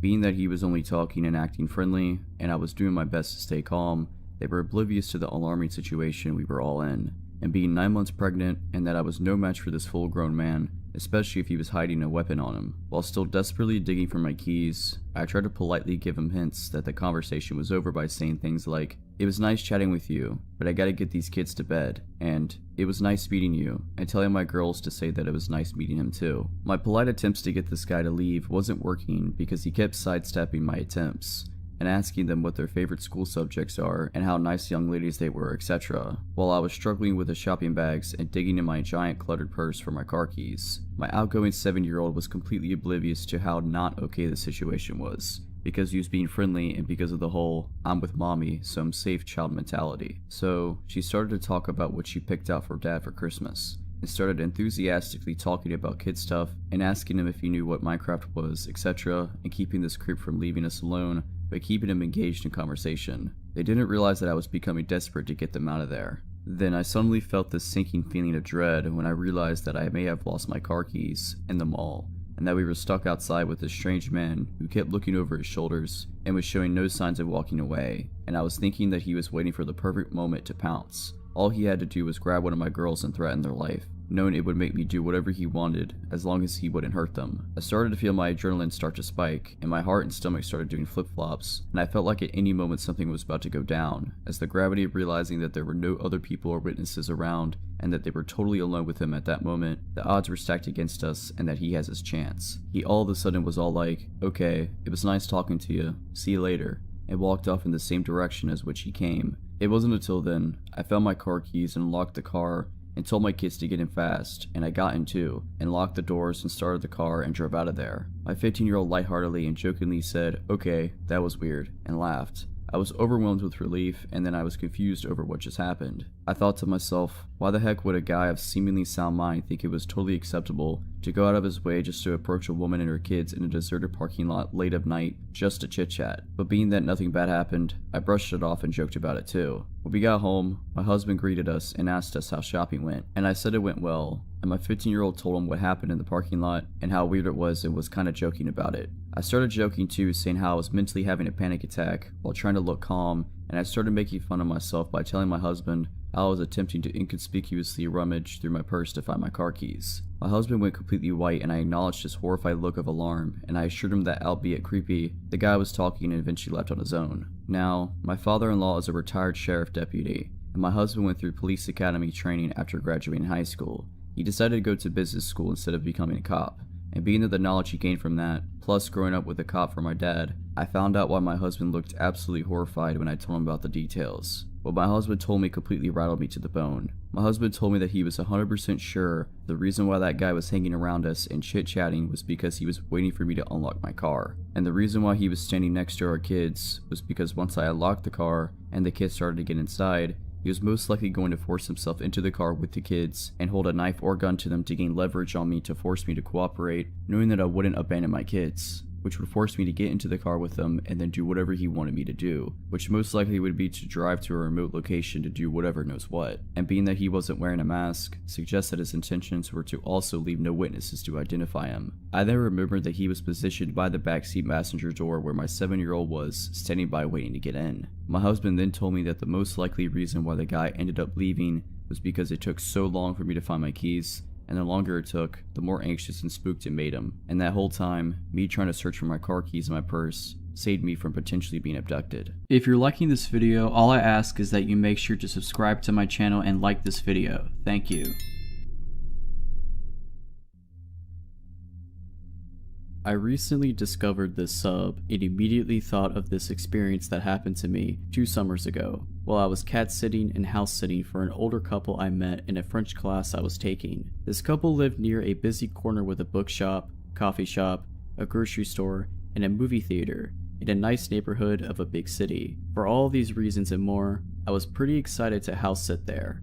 My own apartment, where I lived with my boyfriend and my own cat, was about a 10-minute drive to 40-minute walk further up the street in a quiet, residential area with nothing much around it. Now, my own cat is vocal and super social. Because of this, we try never to leave him alone at night because he will literally cry for us all night. We're always slightly paranoid that he's going to get us evicted due to noise complaints from neighbors. We lived on the top floor and you could literally hear him crying from the bottom floor and outside if the door to the building is open. So my boyfriend and I decided that he should stay at the apartment with our cat while I was house sitting. My boyfriend drops me off at the house and I settle in with my luggage, look around the surprisingly large 3-story house, and then decide to walk over to the grocery store to pick up some food for the next few days. As I'm walking home with my bag of groceries, I notice this man, extremely tall and gaunt, with a head full of long, shaggy hair, walking parallel across the street watching me. I'm only about 2 houses away from the place where I'm staying, so I sit down on the edge of the wall as though I'm taking a break and call my mom, trying to keep an eye on him surreptitiously from the corner of my eye. This man stops behind a pole across the street and continues to watch me. I tell my mom this guy seems to think that a pole hides him from my view, but that I can see him from there, standing still as a statue, just watching me. I don't want him to know where I'm staying, so we continue chatting and eventually I turn my full gaze on the man to let him know that I see him watching me. For a moment he doesn't react at all, then he just sort of meanders on down the small street and I watch him turn the corner and disappear from my view. I tell my mom and gather my groceries and walk cautiously down the street, keeping an eye out for him as I near the place I'm house sitting and don't see him. I dart in through the back door next to the garage as quickly as I can and breathe a sigh of relief once I'm inside. I tell my mom everything's good, and I put away the groceries and forget about the entire incident. The couple has a beautiful library, so I continually spend the rest of the afternoon and well into the evening just perusing their walls of books and selecting a few to bring upstairs to the guest bedroom on the 3rd floor. I'm playing some music and just enjoying the quiet downtime all to myself. I finally get sleepy, text my boyfriend goodnight, and fall asleep. I wake up shortly thereafter after a terrifyingly realistic dream that this gaunt man has walked into the room, trailing his fingertips along my body. The room is dark, all the window blinds shut, and my body goes completely still. Half positive that it wasn't a dream and that he had somehow broken in, it was waiting in the shadow. I quietly reach underneath my pillowcase for my phone. I always keep my phone tucked under my pillow, and it's not there. My panic rises, and my mind overreacts. He's here and he's playing a game with me. He took my phone. He's somewhere in the house. I desperately begin to pat around my bed as quietly as possible, searching beneath the other pillow for my phone. Not there. I think, surely he'll hear me if I get out of my bed to look. But I suddenly remember that I left my laptop next to me on the bed and I open it, quickly sending text after text to my boyfriend through iMessage until he wakes up. I tell him I can't find my phone, had a bad dream, and I'm super anxious. With him awake and responding, I get the courage to flip on the lamp and get out of bed. I search around the floor, thinking my phone must have fallen while I was sleeping. Nope, not on the floor. Finally, as I search the bed frantically, I find it atop the covers on the other side of the bed. Weird, but I suppose I must have knocked it across the bed or something. I don't sleep well the rest of the night, hearing noises from across the 3 floors of the creaky stairs and house, thinking anyone could break in through the patio door across from my room. All they'd have to do is get to the balcony, and wake up the next morning exhausted. The next day, I'm sitting in the living room at their piano practicing. I'm an opera singer, and I was mostly excited about this house sitting because I'd get the chance to sing without worrying about apartment neighbors complaining, with the blinds open. There are some kids riding their bikes, neighbors with dogs, the usual. I'm enjoying my afternoon when I notice there's an odd, run-down, dilapidated, dark house nearly diagonal to this one, which doesn't fit in at all with the otherwise nice neighborhood. Gaunt man walks out of it and sits on the porch. My stomach drops. I call my boyfriend and tell him that the creepy guy apparently lives across the street. I shut the blinds facing that way so that he can't see me and retreat to the other side of the house with the kitchen. I spend the rest of the day chilling, convincing myself that I'm overreacting, that everything is fine and I don't need to worry. Nonetheless, come nightfall, the house seems just way too large, with too many entrances, and the bottom floor is so far away that I worry the noise wouldn't carry up to the top floor if someone did break in. Naturally, I cannot sleep at all. I end up retrieving a knife from the kitchen and stashing it under my pillow. Noises keep me up. Creaks, odd sounds. Around 11 p.m., I call my boyfriend and beg him to come stay with me, assuring him that our cat could survive one night without us. He drives over and pulls into the garage. I come unlock the hall door from the garage to let him inside. I still don't sleep well, but at least I get some sleep with him here, feeling a little safer. He gets a little weirded out about the knife under the pillow and tells me to put it back where I got it. I stash it in the bedside drawer, just in case. The next day,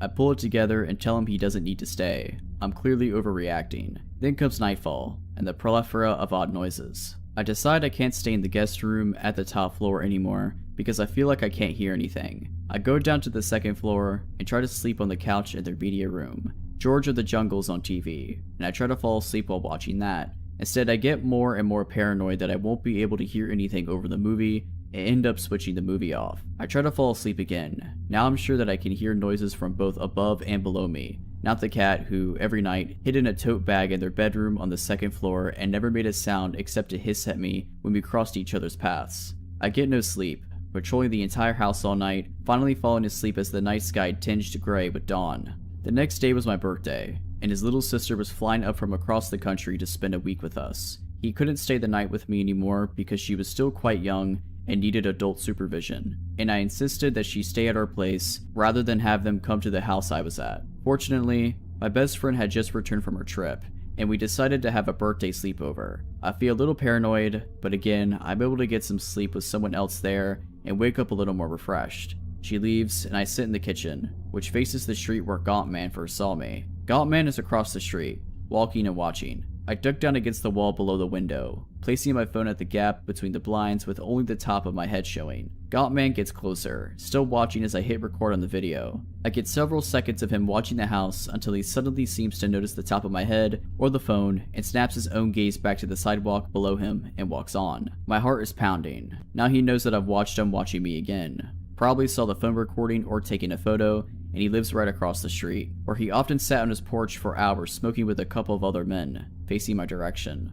The next few nights were a blur of me wandering around the house, checking closets and other closed spaces upon returning from going out, placing chairs against entrances so that I'd hear them scrape if they got moved, half sleeping in the media room, double checking windows, exhausted until the couple of hours of sleep I would get when the sky would tinge gray, and I'd felt I'd survived the most dangerous part of the night. My best friend found out I wasn't sleeping at all, and offered to stay with me for the last night. Boyfriend's little sister was still there so he couldn't. I accepted her offer, feeling foolish and overdramatic, but thankful. We stayed back in the guest room on the top floor, watching Parks and Rec quietly with the subtitles on, so that I could still hear the rest of the house. It was around 1 a.m. or so when a shrill, piercing siren suddenly echoed throughout the house. My best friend and I sat up in bed, paralyzed for a moment with fear and confusion. Did they say anything about an alarm? She asked me.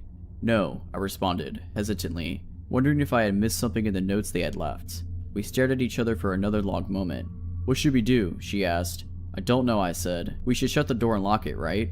She was the closest to the door. She shut it quickly and locked it. I moved the nightstand in front of it, a pathetic barricade. The siren continued to wail throughout the house. Should we call the police? I asked, my heart pounding into my mouth, opening the blinds with my hands and trying to peer through the dark street below. There was a window to the bathroom with the access from the balcony patio. I checked it, just to make sure yet again that it was shut and locked. We should probably call the police. Or should we? She had already begun to call the police, telling them that we were house sitting and an alarm had just gone off. We were concerned about a man who had been watching me over the past few days, and we were alone in the house. The police got our address and said that they would arrive soon. Suddenly, the alarm stopped. With the alarm off, we gathered the courage to remove the nightstand from the door and unlock it. I had pepper mace gripped tightly in my hand as we swung the door open, ready to confront whatever was out there. Nothing. No one. I checked the giant glass door a few steps away that led to the balcony patio. Locked.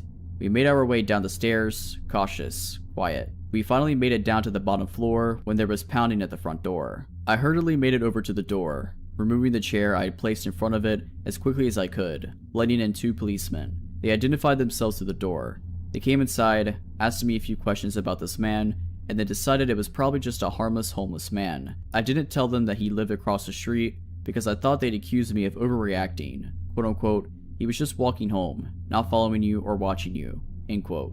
They couldn't find a security system, and told us that it was the fire alarm that had gone off, but they couldn't figure out why. After checking the house and finding no one, they left. I emailed the owners the next day to tell them what happened, and that we had called the police to come check it out. They apologized that it happened, and thought it was strange. I left the next day and politely declined house sitting for them when they asked again a few months later. We moved out of the city and across the country last summer. My boyfriend only recently told me that he and my dad, who had come up to help us move, had seen Gottman walking across the street from our apartment, and that last week before we moved. So Gottman, even if you weren't stalking and watching me, let's not ever meet again. A couple years ago, one of my closest friends relocated cross-country with his long-term girlfriend to a work job he couldn't refuse. Only issue he had was that he did not want to fly his dogs out with them when they made the move, since they'd be staying in a hotel for the first month. He was also a bit reticent to fly them out due to health concerns for both pets. By the time he located a home to rent, he was missing his dogs and made the request of his sister, another close friend, and myself to drive them to him in LA. Now we're Chicago folks, so the trip would be a long one. However, with the 3 of us to foot the near 30-hour drive, it would be a piece of cake. We left early and drove long hours. Along the way, it was decided between my friend and I that we'd foot the majority of the drive ourselves, and if we needed to, we'd let our friend's sister do some driving. We were on a bit of a time crunch due to a snafu with the rental agreement, so we didn't have the luxury to stop very often past an 8-hour stay at a Denver LA Quinta Inn. As for the journey itself, it was relatively smooth, barring getting pulled over right before entering Utah for driving for 2 miles in the left lane of an empty highway. Whoops. From that point, we made it through Utah, Arizona, and Nevada without much trouble until we entered California in need of gas. I had been driving for the majority of the first day and tagged my buddy in after being pulled over. I remained in the shotgun seat as navigator, searching through the GPS for a fuel stop. We kept our eyes peeled for road signs and discovered a sign pointing to Yermo Ghost Town or something along those lines, which had a mobile station. How wonderful. It was convenient too, as it was located almost directly off of the interstate. We rolled in on a little more than fumes when we approached the pumps. Normally we let the dogs out at every rest stop, but having stopped not long before then, and with both dogs sleeping snugly in the back, I decided to pump gas without anyone else leaving the vehicle. My buddy pulled us up on the opposite side of a beat-up green sedan with a short, plump gentleman who just turned in to approach the shop. I noticed a few other hoopties at the pumps, all unoccupied, and there were a couple of other cars parked up near the station, most likely belonging to the employees, so nothing seemed out of the ordinary until I swiped my credit card. The pump rejected my first swipe attempt, which I chalked up to a misread. I swiped again and the pump reads out, "Please see attendant." I was annoyed, but we needed gas. I tapped on the window and told my buddy what I was doing and asked if anyone needed anything. After taking their orders for Gatorade and Marlboro Reds, I walked up to the store and made a mental note of how strange this gas station was. Kinda quiet, especially for one right off the interstate, but that's no matter. As I walked in though, more weirdness. First thing I noticed is that there are some boxes of chips just left on the floor, like someone was stocking shelves and just quit. As I veered to my right, I noticed that immediately there is no one milling about in this place. With the 6 cars beside my own out there, I felt like I would see someone. Things got even weirder when I realized that there was no one behind the counter, no customers or workers, and then it dawned on me. What had happened to the gentleman who was at the pump adjacent to mine? Surely they can't all be in the bathroom. This is where I began to feel this gnawing sensation in my stomach. Something isn't right. I have always been a person who felt like I could trust my instincts, and those instincts were screaming at me just to get out of there. I want to run, but I hold back. I would look suspicious booking it out of a gas station that was empty and decide to just play it cool. Natural. Don't let your body language let on to how badly you're freaking out in your head. I was probably inside of this gas station for only a couple minutes when I left, but I stopped just before exiting to listen for something. Anything. A flushing toilet would have been a good sound, but nothing. As I exit the shop and see my car, I begin to feel dread. It's like that moment in a movie where the hero is about to make it to the end of their trial, but the celebratory fanfare disappears, and in that silence, something comes and strikes them down. I am about 25 yards from the car when I see this gentleman come out from around the side of the shop opposite of me. This is not the same man as I saw while pumping gas. He was larger and had a peculiar look on his face. The best way I could describe it, it was like Nick Cage's smile from Face Off before the titular act had occurred.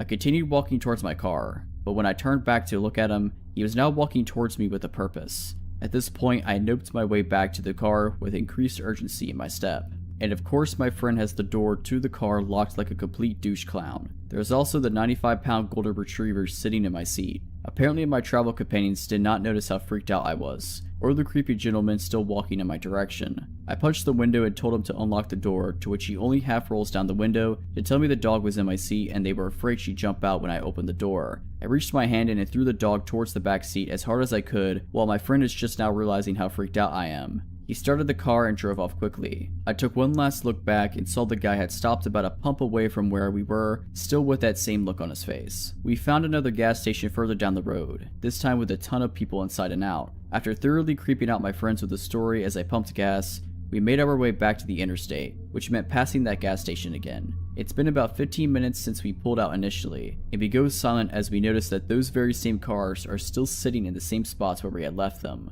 After thoroughly freaking out for a few miles, I received a phone call from my credit card company about a $100 charge at a mobile station. The lady on the phone was really helpful in fixing the situation for me and was as entirely creeped out by the situation as we were. In the end, we made it to LA and had a great vacation, but it still bothers me as to what was going on at this little gas station off the highway and what was that Smiling Man story. So, crazy Smiling Man and whoever else was lying in wait at the Yermo Ghost Town exit mobile station, let's not meet.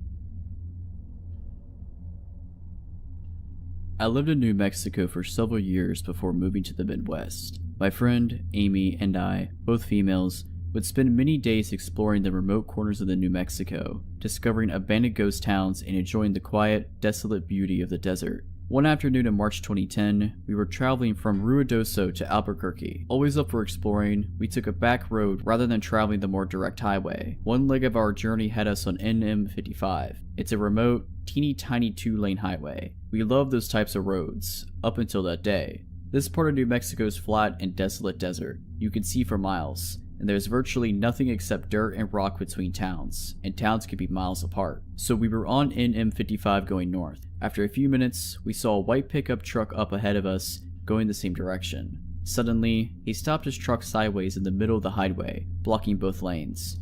We were about a mile away from him, and as we got closer, we began to get uneasy. We could see no reason for him to do this. We were the only other vehicle out there, and we began wondering if we should turn around rather than come up to him and have to stop. We were about a half a mile away from him when he pulled over to the opposite side of the highway, but his truck was still pointed the direction we were going. We tried to relax a little. Surely, this guy was a rancher or something. Maybe he was checking something on his land. As we passed him, we noticed a few things. 1. There was only one person in the truck, a middle-aged guy who never took his eyes off us, and 2. He was talking into a walkie-talkie. A few seconds after we passed him, he pulled back onto the highway and started following us, but he never got too close. He would get to within a few car lengths and then drop back a little and then speed back up again to within a few car lengths. We were getting nervous. We realized how alone we really were. We had seen no other traffic on that road, and we hadn't told anyone about our great idea to take this detour. We checked our cell phones and neither one had signal. Typical for remote New Mexico, but scary given our present situation. Amy was driving and speeding up while I frantically checked the map, hoping to find a road that would have more traffic. There was no other road. We had to travel this one to get to the next town, Mountain Air. Turning around to go back the other way didn't seem like a good option. After a few minutes, we saw another pickup truck coming towards us. He was going very, very slowly, maybe 20 miles per hour. if that. This pickup was old and beat up, whereas the one that was behind us was newer. Amy had us up to 75 miles per hour, which wasn't typical for us on these 55-mile-per-hour highways, and we blew by the old pickup.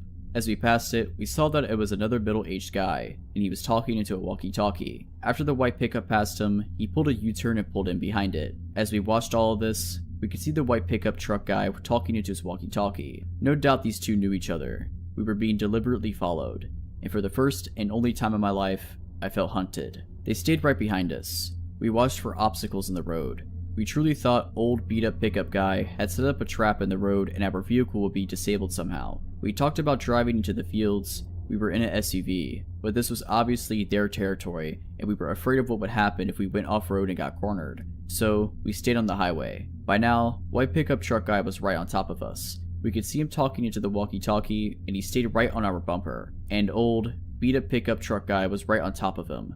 The three of us sped down the highway. The white pickup inched closer. His maneuvering and edging closer made it apparent that he was trying to bump us. I watched helplessly as he got to within inches of our back bumper. Amy floored it. We were passing 80 miles per hour and edging up to 90. The road was flat and deserted, but any little thing going wrong would have been catastrophic. We absolutely were not going to slow down or stop if we could help it. The white pickup pulled into the opposite lane and started to gain speed. The only thing we could think of was that he wanted to pass us and get in front of us. If he got in front of us and his buddy was behind us, then we'd be boxed in and trapped. We looked frantically at the rocky desert on both sides of us. Our only option was to off-road it. As we topped a small incline, we saw a sign that said Salinas Pueblo Missions National Monument, and it pointed towards a road on the left. And right at that moment, a blue pickup truck pulled out of the road and onto the highway in front of us. As we came up on the blue pickup, we saw the plate said U.S. Park Service. We looked at each other and then looked behind us. Both pickup trucks did U-turns and went the other way. We followed the blue pickup to Mountain Air and then made our way to Albuquerque. I don't know exactly what those guys' intentions were, but they weren't good. There is something seriously wrong out there. I notified the state police and they said they would keep an eye on things. So, let's not ever meet, or have anyone else ever meet, these guys. This story occurred roughly 14 years ago, when I was 12 years old and living in east side of an Australian rainforest. When I say rainforest, our house was on a 40-acre property surrounded by bush. The house itself was owned by a Swiss man named Hans. Occasionally, he would come down with his tractor and slash the long grass surrounding our house so we could access slightly more of the property in the summer. We lived about a 40-minute drive from the small town center. This meant that if we needed groceries, medical attention, or to contact our parents, say while we were at school, it would be a 40-minute drive before anything could be done. The house sat on a side of a large mountain, roughly 3/4 of the way up, so naturally, most of the land we called home was strewn with valleys, nooks, and hideaways. We had trails we could walk, and they led to a stream and a small waterfall. It was a truly beautiful place, but considerably scary to me and my small siblings, one brother and one sister slightly younger than me. We knew our neighbors on both sides of the property, but because of the location of our house was pretty remote, our nearest neighbors were roughly a 10-minute drive away. One was a lovely old lady who used to wave to us when we got off the school bus before we made the trek to our house every day. I think our parents asked for her to keep an eye on us. The other was a middle-aged man and his family. He was a real jerk who excavated around the bottom border where our properties met and continuously interrupted the stream and waterfall's clear flowing water supply. Lots of strange and creepy stuff happens when you're living in the middle of nowhere, but one in particular involved a guy I certainly don't want to meet again. Being pretty removed from people, it was extremely rare that we ever got visitors we didn't know were coming. When people we didn't recognize turned up, it was usually because they were lost and needed directions. One day though, a man in a car came roaring down our driveway. I remember running inside to tell my dad someone weird was here. He immediately walked outside to see who this unwanted guest was. My dad goes outside to see what all the commotion is about, while my mom keeps us inside, being protective. The man has a large red furred dog in the back of his car that looks like a German Shepherd cross. It snarled at my dad, but immediately cowered when this stranger told it to shut up. Our own dog named Millie was snarling and going ballistic, whilst being chained up to the house. "Hi, my name is John." The way the man spoke was like he was a salesman, a really slick and smooth guy who on the outside seemed friendly, but with the overtone of wanting something. My dad immediately responded with, "So what are you doing out here then, John?" The man was taken aback, obviously not used to dealing with someone as hostile as my dad. They then talked for a while and I could hear my dad talking with a sense of confusion about whatever this man had to say. I did, however, overhear my dad say, "What are you thinking? Just call the cops." I found out later that the lovely old lady next to us had died. Apparently John was on the other side of her property and went to visit and found her dead.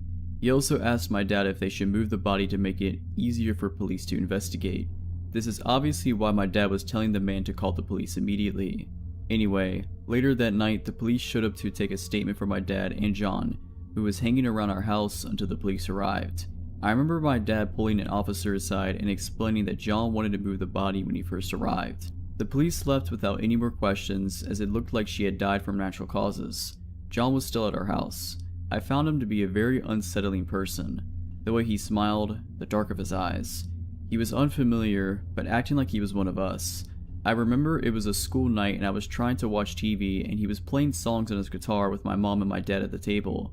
I was angry because he was ruining my shows and I told my mom I wanted him to go and I thought he was weird. She smiled and told me she felt the same and told me I should go to bed. The next day things seemed normal. Went to school, came home. Not seeing the familiar friendly face of the old woman stung a bit on my way past her house. It felt strange and I hoped that she knew her family loved her before she passed. I was a bit sad on the walk home, until halfway down the driveway I noticed John's car again and parked out the front of our house. I walked closer and was greeted by his dog, Rusty. He walked outside with my dad and I heard him call Rusty to his car as he was leaving. Apparently he was borrowing tools from my dad. He left and waved goodbye like he was someone that I was going to miss. Again, that sense of overfamiliarity made me feel uncomfortable. I didn't know this man. I didn't like this man and I was hoping he would never come down to our driveway again. My dad then pulled me aside and asked me what I thought of John. I labeled him a weirdo and told my dad I was hoping he wouldn't come back. For the second night in a row, when John returned Dad's tools, he was sitting in our house playing guitar and annoying everyone. My mom and my dad were visibly unimpressed by the situation. I heard my mom and dad argue about him hanging around until eventually my dad told him he needed to leave, as it was time for us to go to bed. He insisted it was early and tried to make an excuse to stay. I found that very odd. I was polite enough to know when someone didn't want me around, so why didn't this man? Or if he did know, why wouldn't he leave? After ushering him out, my mom and my dad had a big talk in their room and my dad told us all that he didn't like John and that he was going to ask him not to come over anymore, and if we saw John again, immediately to tell him. The next day was a Saturday, so we were going to blow up our cheap inflatable pool and go for a swim as it was getting pretty warm. Around 11 a.m., the sound of a car thundering down the driveway alerts me and I go outside. I run back inside to tell my dad that John is back. Just like the first time I ever laid eyes on John, my dad goes outside and we stay inside with my mom, watching and listening through a screen door. John, again with his weird, overfamiliar smile and dark eyes, greets my dad and is met with, "Look, I don't know who you are, but I don't want you coming around here anymore. You scare my kids and my wife and I don't want you to come back. You understand?" I didn't hear John's reply from his tone, but it sounded like he was confused and tried to reason with my dad. My dad wasn't having it and told him to go or he would call the cops. As he was leaving, my dad said, "Don't come back or you'll be sorry." This is where things truly get weird.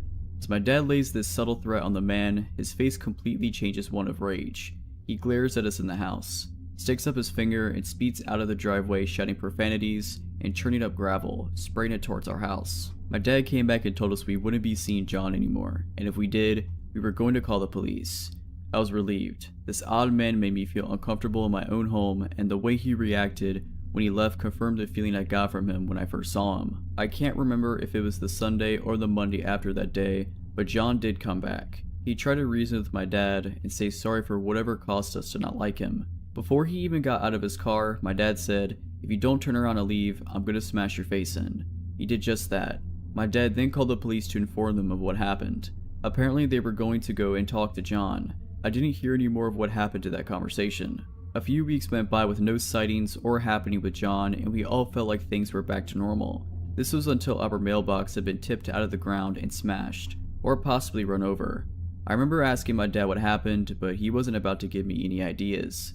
He later told me that he knew it was John after the way their last conversation ended. The next weekend after the mailbox incident, we went into town to get groceries and a fast food dinner as a bit of a treat. And when we came home down the driveway, my dad immediately stopped my mom from proceeding and said that something was wrong. Next to the carport where we parked our car, at the back of the house, there was a window that opened to the bathroom. My dad must have spotted the window was missing. As we drove down, he got increasingly more tense until we all noticed the window was missing.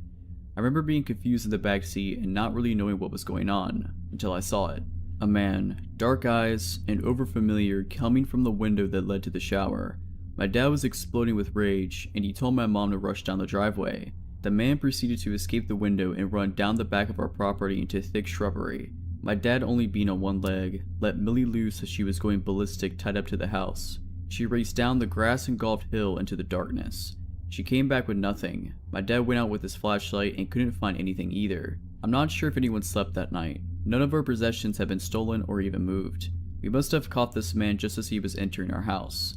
The police came the next day and searched for fingerprints with no avail. My father was furious and again alerted them to John and his strange behavior. They told us they would look into it once again. That was the last time we heard from John that year. I had almost completely forgotten about him and had the summer off to enjoy myself and get ready for high school. The school I went to was pretty large considering where we were, but everyone seemed to know each other pretty well, including the teaching staff.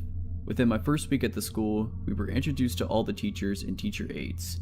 I was caught completely unaware when that overfamiliar, dark-eyed man from the previous year was introduced as a teacher aide. Except instead of John, he was introduced as Gregory something. I went into a little bit of a spin as I was trying to make sense of all of it. I was 100% sure that this man named Greg something was the same man who had introduced himself to my family as John. At that moment, so many things rushed into my head. What if he killed the old lady? What if he didn't live close by? What if he wanted to move the bodies so he could frame my dad? If he lied about something as critical as his name, what else was he lying about? What if police never even made contact with him? I was sitting there for a good 10 minutes trying to piece it together until the teacher called my name to bring me back to reality. That is when he noticed me. The look on his face when he saw mine was one I'll never forget. He immediately recognized me. He looked shocked. His eyes were wide and he said nothing, just staring at me. I could sense that he was now the one feeling uncomfortable and on edge. Later that day, I rushed home to tell my dad who I had found. He was shocked and repeatedly asked if I was sure. He went to the school the next day and discovered the man had put in for indefinite leave yesterday and may not return. When we learned of the news, my dad told me to watch out and let him know should John or Greg ever return. So John, Greg, whoever you are, let's not ever meet again. If you're liking this video, all I ask is that you make sure to subscribe to my channel and like this video. Thank you.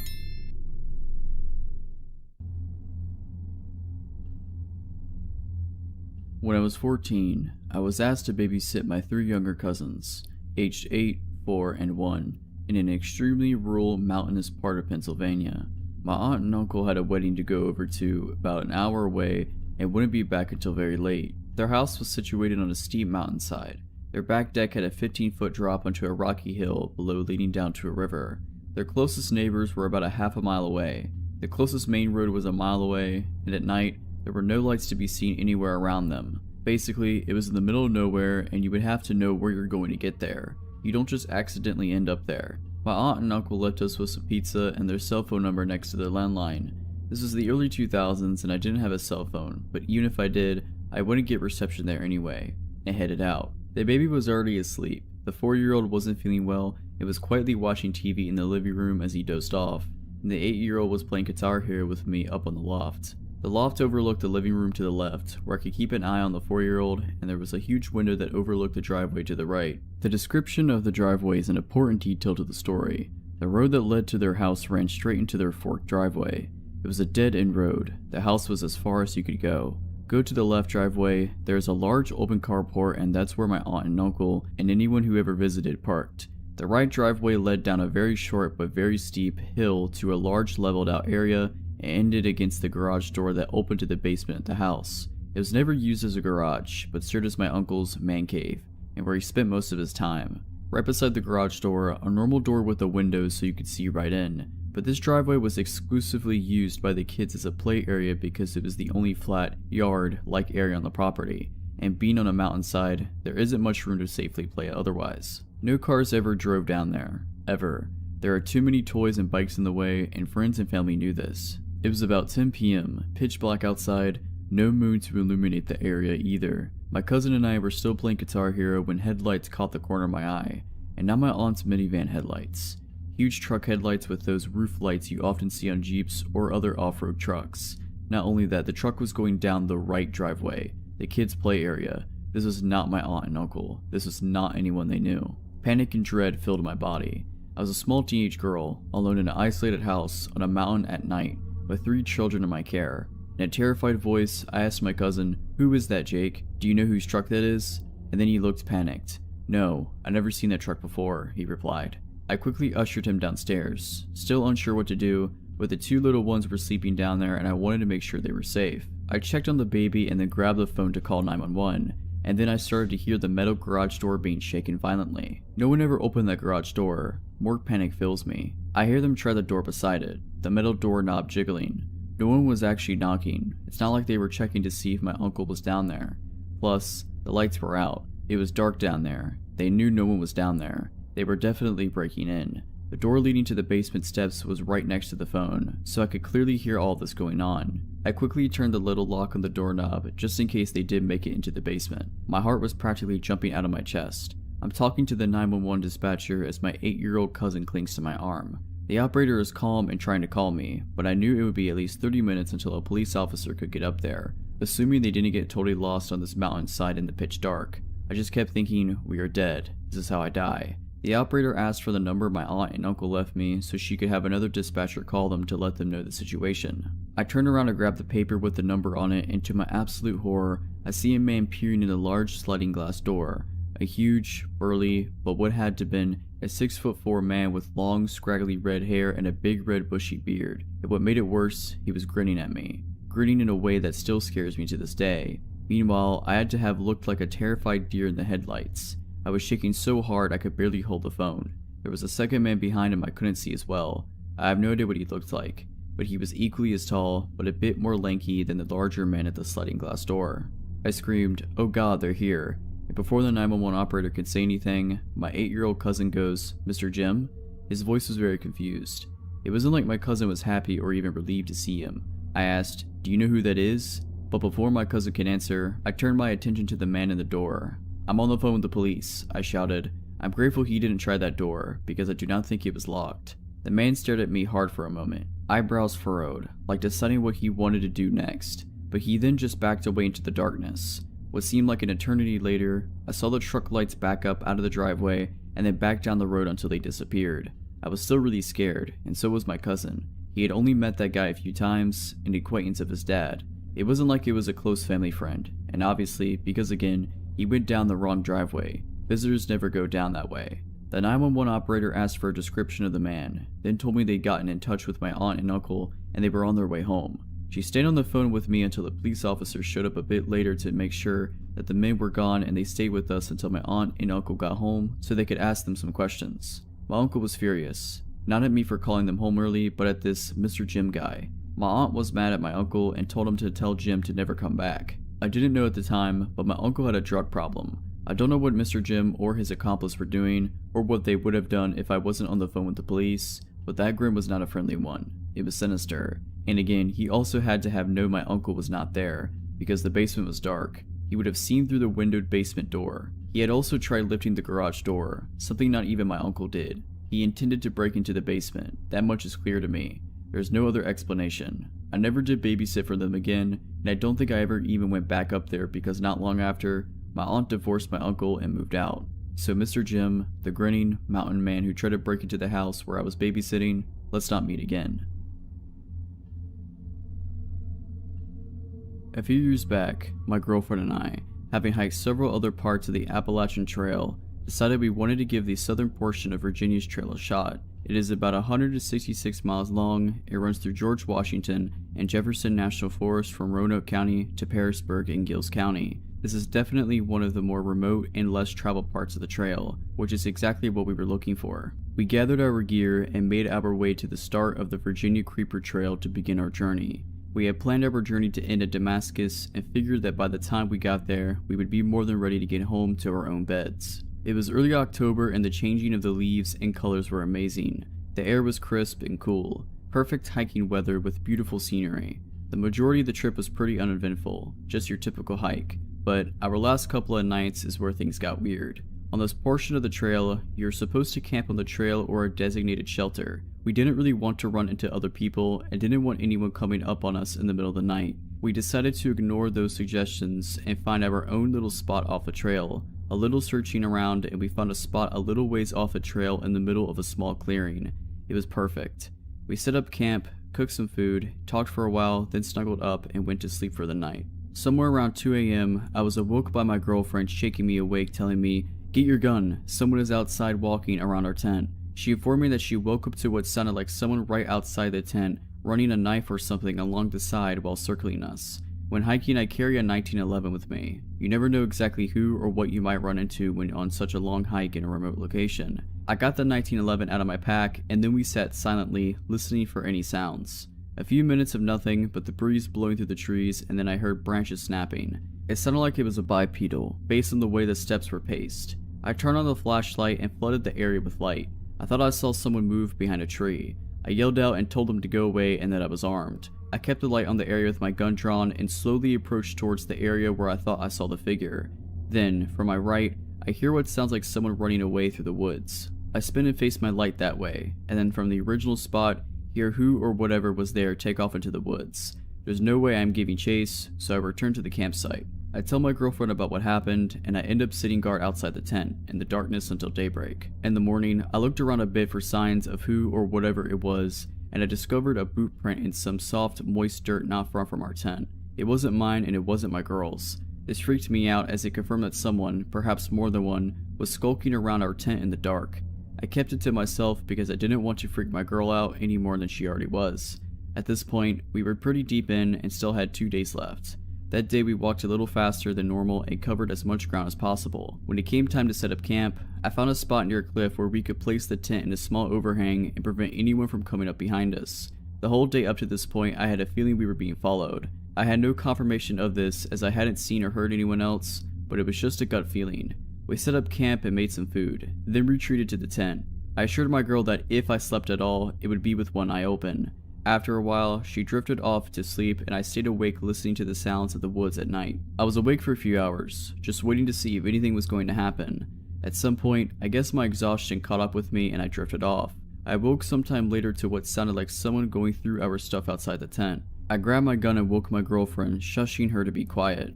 From that faint glow of the fire, I could see someone's silhouette against the tent. There was really someone out there. I yelled out to them something along the lines of, "We are armed, get out of here." They dropped what they were doing and bolted. I came out of the tent, gun drawn and ready to shoot someone. Our stuff was strewn all about. They had rummaged through quite a bit of our stuff. I walked to the edge of the woods in the direction of whoever was out there had fled. There was a creek nearby and I walked to the edge, where there was a small trail running alongside it. Down the creek I could see a light. It looked like a lantern the way it flickered. Then I saw 3 more emerge from the other side of the woods. I told my girlfriend to start packing up whatever she could and that we are leaving now. We packed up everything of value, left the tent and a few other items and headed back onto the trail, in the middle of the night. I kept hearing people talking off in the woods and hearing branches snap from quite some ways. I kept looking behind us every few seconds to make sure nobody was coming up behind us. It was completely nerve-wracking. If something happened, we were still a long ways from anywhere and quite literally on our own, since we hadn't seen another hiker the entire time we had been out there. I really felt we were in serious danger. We had been walking for quite some time when I heard something in the woods behind us. As we rounded a corner, I turned around and saw someone step out onto the trail and just stand there watching us. It was just as the sun was coming up and barely any light. I couldn't make out any features, just the silhouette. I stopped and looked at them for a second and asked them who they were and what they wanted.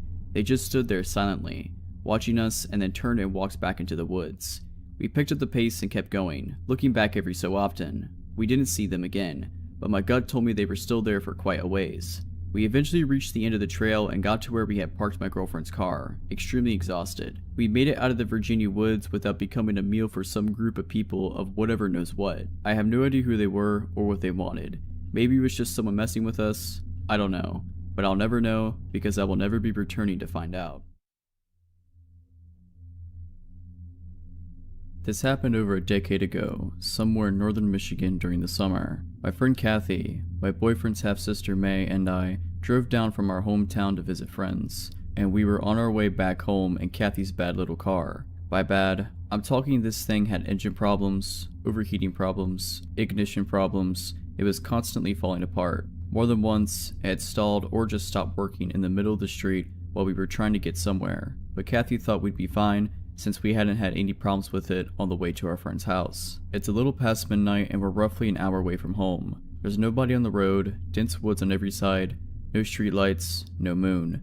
I can barely see past the windshield because I have a form of albinism, which leaves me legally blind in my left eye and with really awful vision in my right eye. My depth perception is terrible, and I can't see more than a few feet ahead of me at most, but usually I can make out lights and other cars when they pass, and sometimes street signs and people when they are close enough. We drove down this narrow, hilly road, and on the descent down a hill, the car makes a strange sound.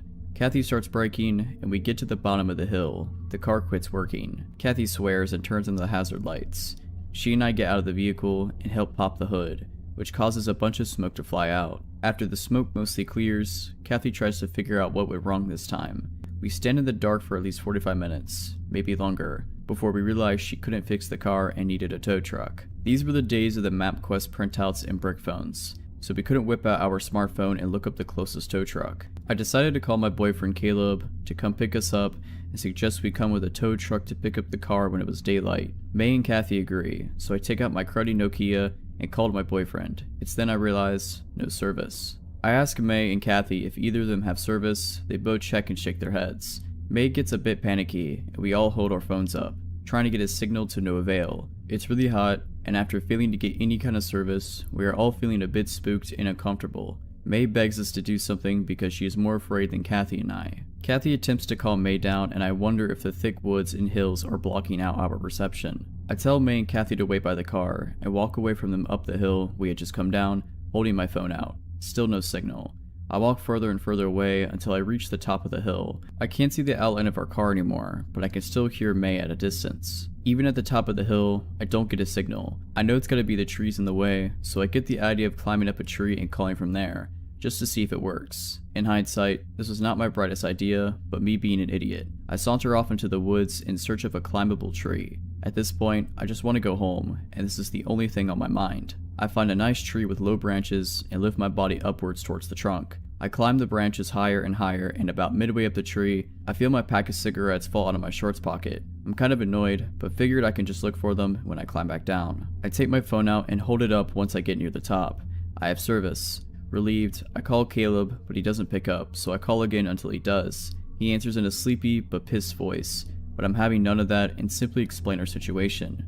He asks where we are, and I give him the name of the road and my best guess as to how far along we are on it. He says he will be on his way and tells me to go back and wait with May and Kathy, then he yells at me for being stupid and climbing a tree in the dark with my bad depth perception. I assure him that I'm fine. He's skeptical but says okay, and we hang up. I start climbing down the tree, but my hand touches a big glob of sap, so I stop and try to wipe the sticky goop off of my shirt. I'm already sweaty and gross, so I'm not too happy about the sap. While I'm failing at getting rid of this crud off my hands, I hear the strangest sound from somewhere below me. Swish, swish, swish.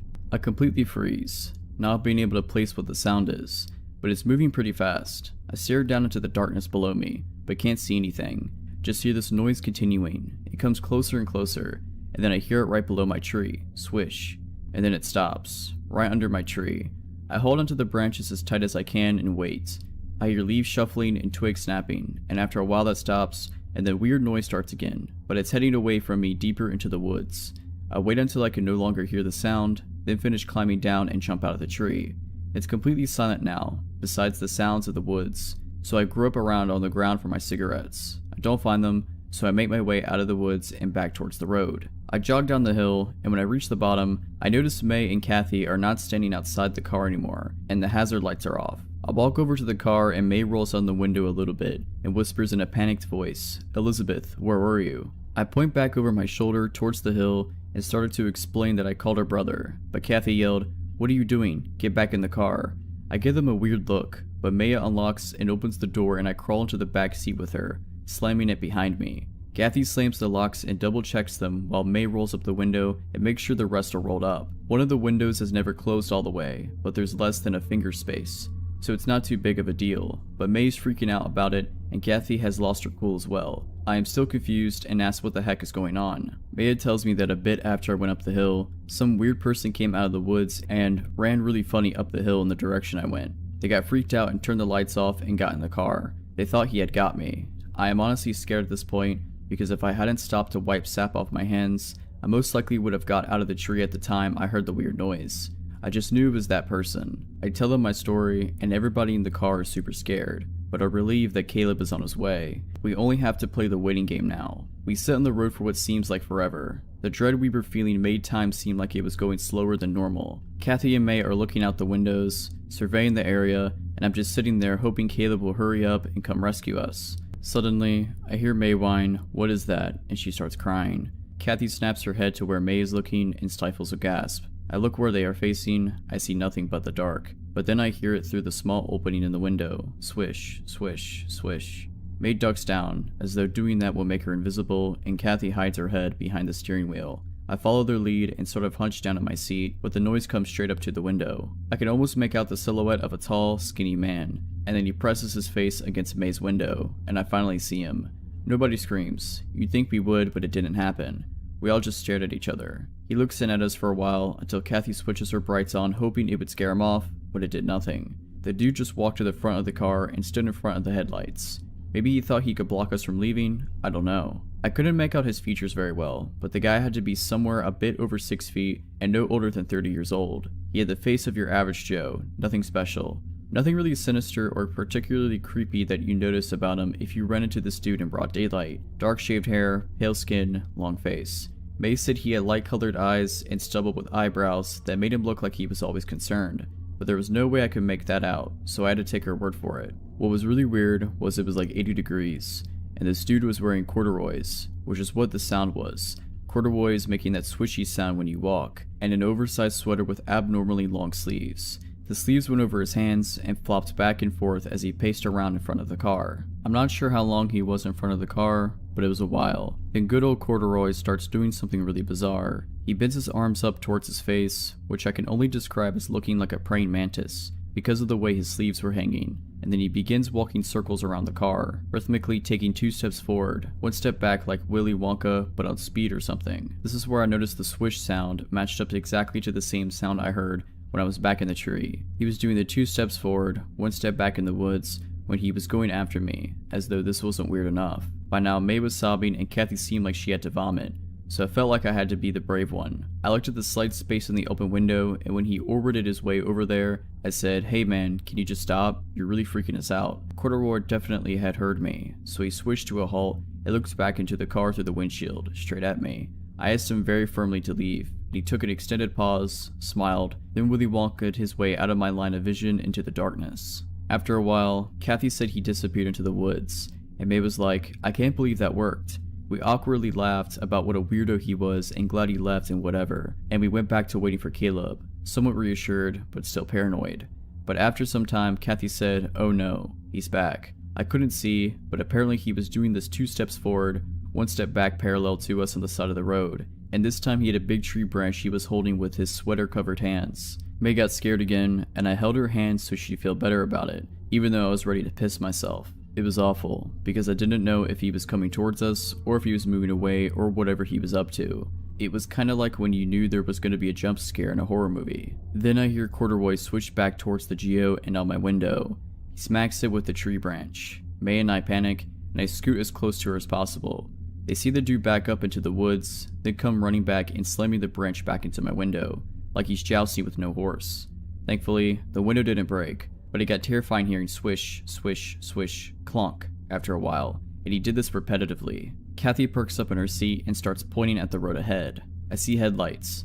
She blares the horn and flashes the lights. Lo and behold, it's our savior, Caleb. He brought his older brother Alex, and they both get out of his car and head over to us. May's sobs turn into joyous laughter as her brothers approach. Now Caleb and Alex have always been tall guys. Walking around with them was like walking around with high elves. It felt very safe. Caleb was 6'8" and Alex is around 6'5", so I thought 2 dudes taller than the Corduroy jouster would make him leave. But nope. Caleb walks towards Corduroy, trying to assess the situation, and Alex comes over to the car and taps on the window, tells Kathy to get out. She does, and he walks over to his car. Then he comes back and puts the car in neutral so he can push it off to the side of the road. May and I slowly get out, and May makes a bolt for her brother's car. I help Alex push the car to the side, while Caleb distracts the Corduroy jouster by holding the end of his stick and telling him to go away. Corduroy yanks the branch away from Caleb and starts backing up by going 2 steps backward, 1 step forward, and disappears into the darkness down the street. I can't see him, but Caleb can. The dude backs up pretty far and then comes launching at Caleb, who sprints the other way down the road, cause that stick could have really hurt him. He bumps past Alex, who had already got out of the car and was opening his car door, leaving me behind the car alone. Corduroy apparently changed directions and aimed the stick at me, but I couldn't really tell. I just hear everybody shout, "Elizabeth." This startles me, and I jump to the side of the car, hearing Corduroy smash the stick into the back window with a loud thud and a swish. I take the long way around the car and sprint off into the road and feel Caleb grab my arm and tug me over Alex's car. I feel the wind has been knocked out of me and my legs don't seem to work, but Caleb manages to shove me in the back seat and scrambles into the passenger side. By now we are all safely in the car and Corduroy is standing like a mantis in front of the headlights again.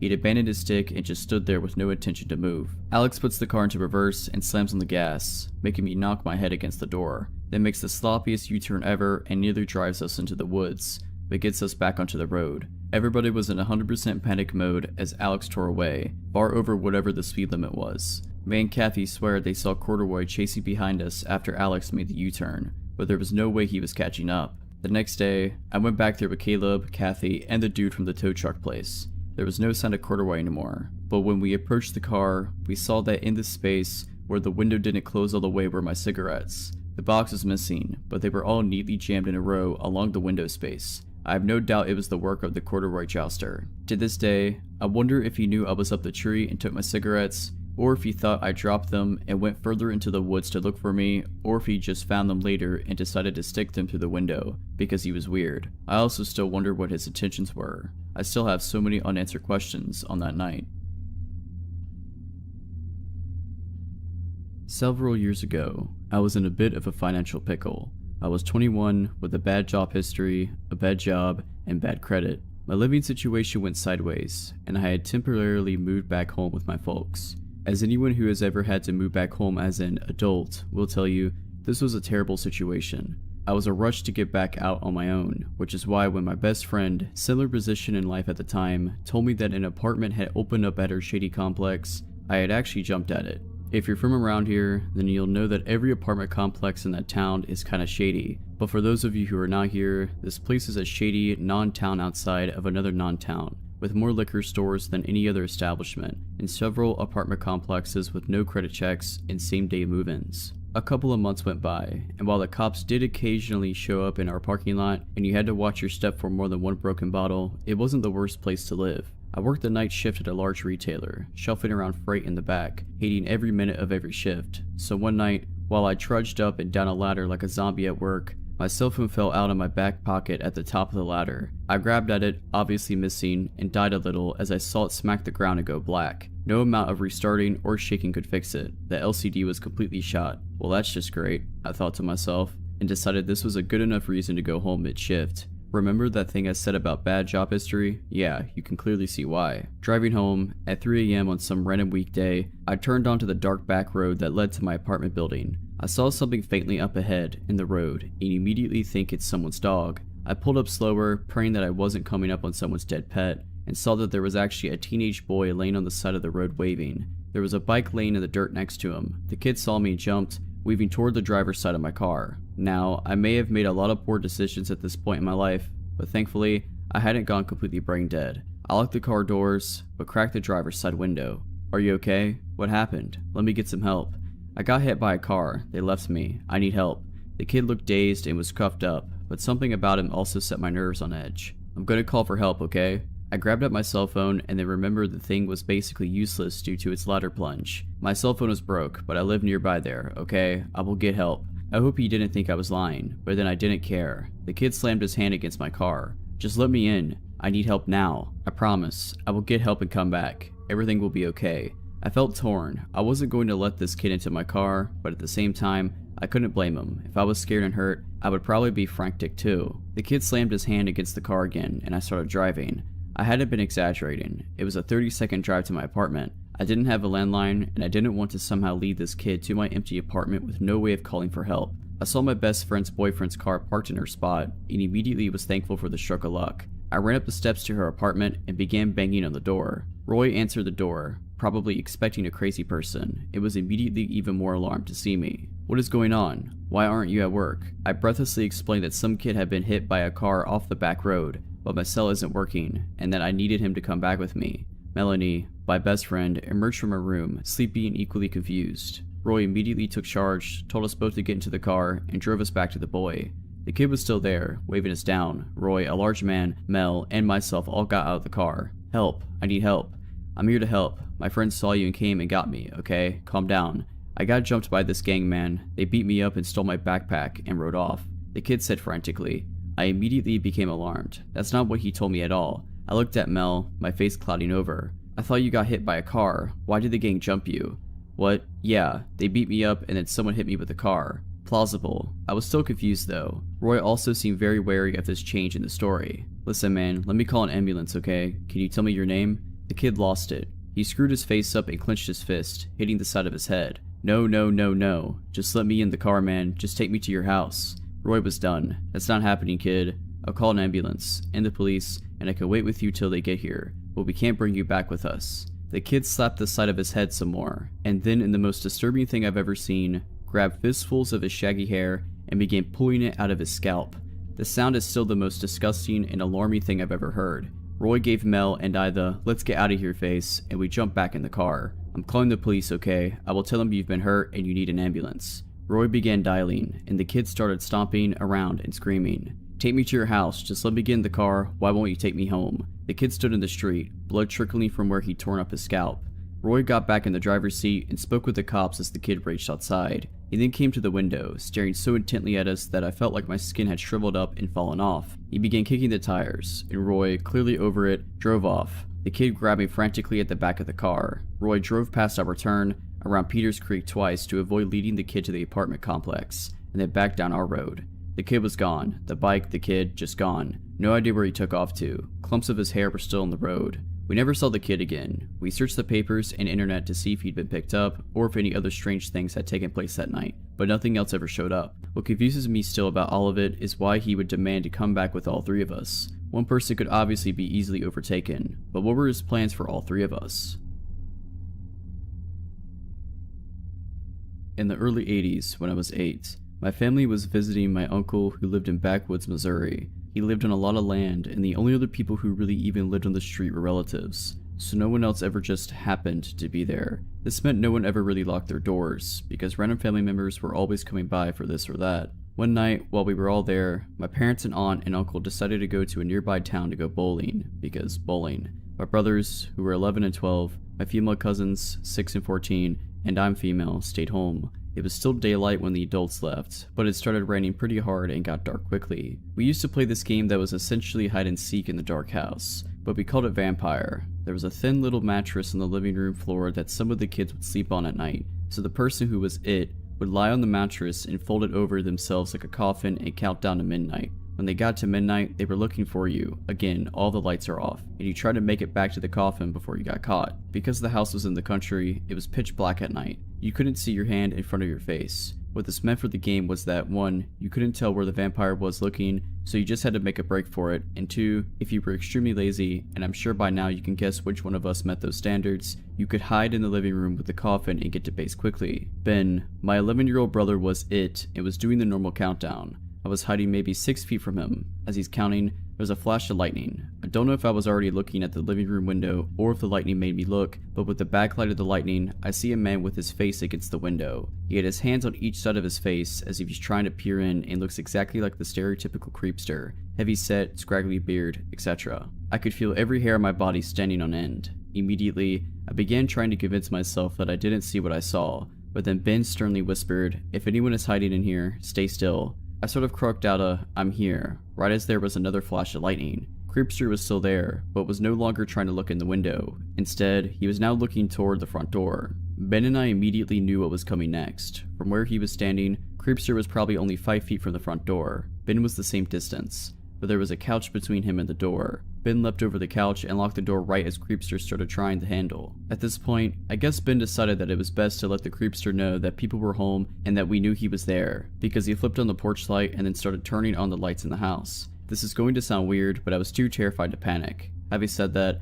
I was relying completely on Ben to know and tell me what to do. He told me to go lock the other doors and was yelling for everyone else to come out and to lock all the windows. Honestly, the next few minutes were hazy in my mind. I remember everything up until this point extremely clearly. Then I remember the end very clearly, but I'm less clear about the middle. I know that I locked the side door and then the sliding glass door in the back of the house. When we talked about it over the years, some people remember us seeing him out the back door as well. I don't think I remember that. What I clearly recall is locking the sliding glass door and standing there frozen and hearing Ben in a very calm but firm voice say, "Close the curtain, listen to me, okay? Close the curtain." So I did. Ben can't remember that part, and I just remember my fear in Ben's voice. So I'm not sure if I saw the creepster in the backyard or not. We tried to call the police, but my aunt and uncle had a stupid party line and it wouldn't work, either from the storm or from a neighbor leaving it off the hook or whatever. For the second, they are the only people I've ever known with a party line, so this wasn't normal to me either. But for those of you who don't know what that is, in really rural areas, multiple people on the street would actually share a phone line. Would have different rings for different households, but you could pick up on the phone and listen to your neighbor's conversation. We also tried to summon help on my uncle's CB radio, but couldn't reach anyone. My uncle was a hunter, so he had a gun rack full of rifles in his room, but my older cousin was on an out-of-town hunting trip and took them with him. All we could find was a BB gun that looked like a real rifle. I vividly remember Ben putting me on phone duty and Scott, my older brother, on CB duty, while he stood watch at the little square window on the front door with a BB gun. Maybe 30 minutes later, Ben said, "He's back. He's coming up the driveway." The rest of us froze in fear, but Ben opened the front door and stepped out on the porch, pointed the gun and said, "Get out of here right now." Then we hear our cousin Kyle, who lived on the road a bit, say, "You know that's a BB gun, right?" Even though Kyle was only 15, I remember that we felt like we had been saved when he showed up. Kyle seemed really skeptical of our story, like we were playing a trick on him, even though we had no idea that he was coming, but he stayed with us until our parents came home. Honestly, I don't remember if we even told our parents what happened when they got home. There was definitely no police involvement though. We just went on with our trip, but we never played vampire again without some mention of that night. If you're liking this video, all I ask is that you make sure to subscribe to my channel and like this video. Thank you.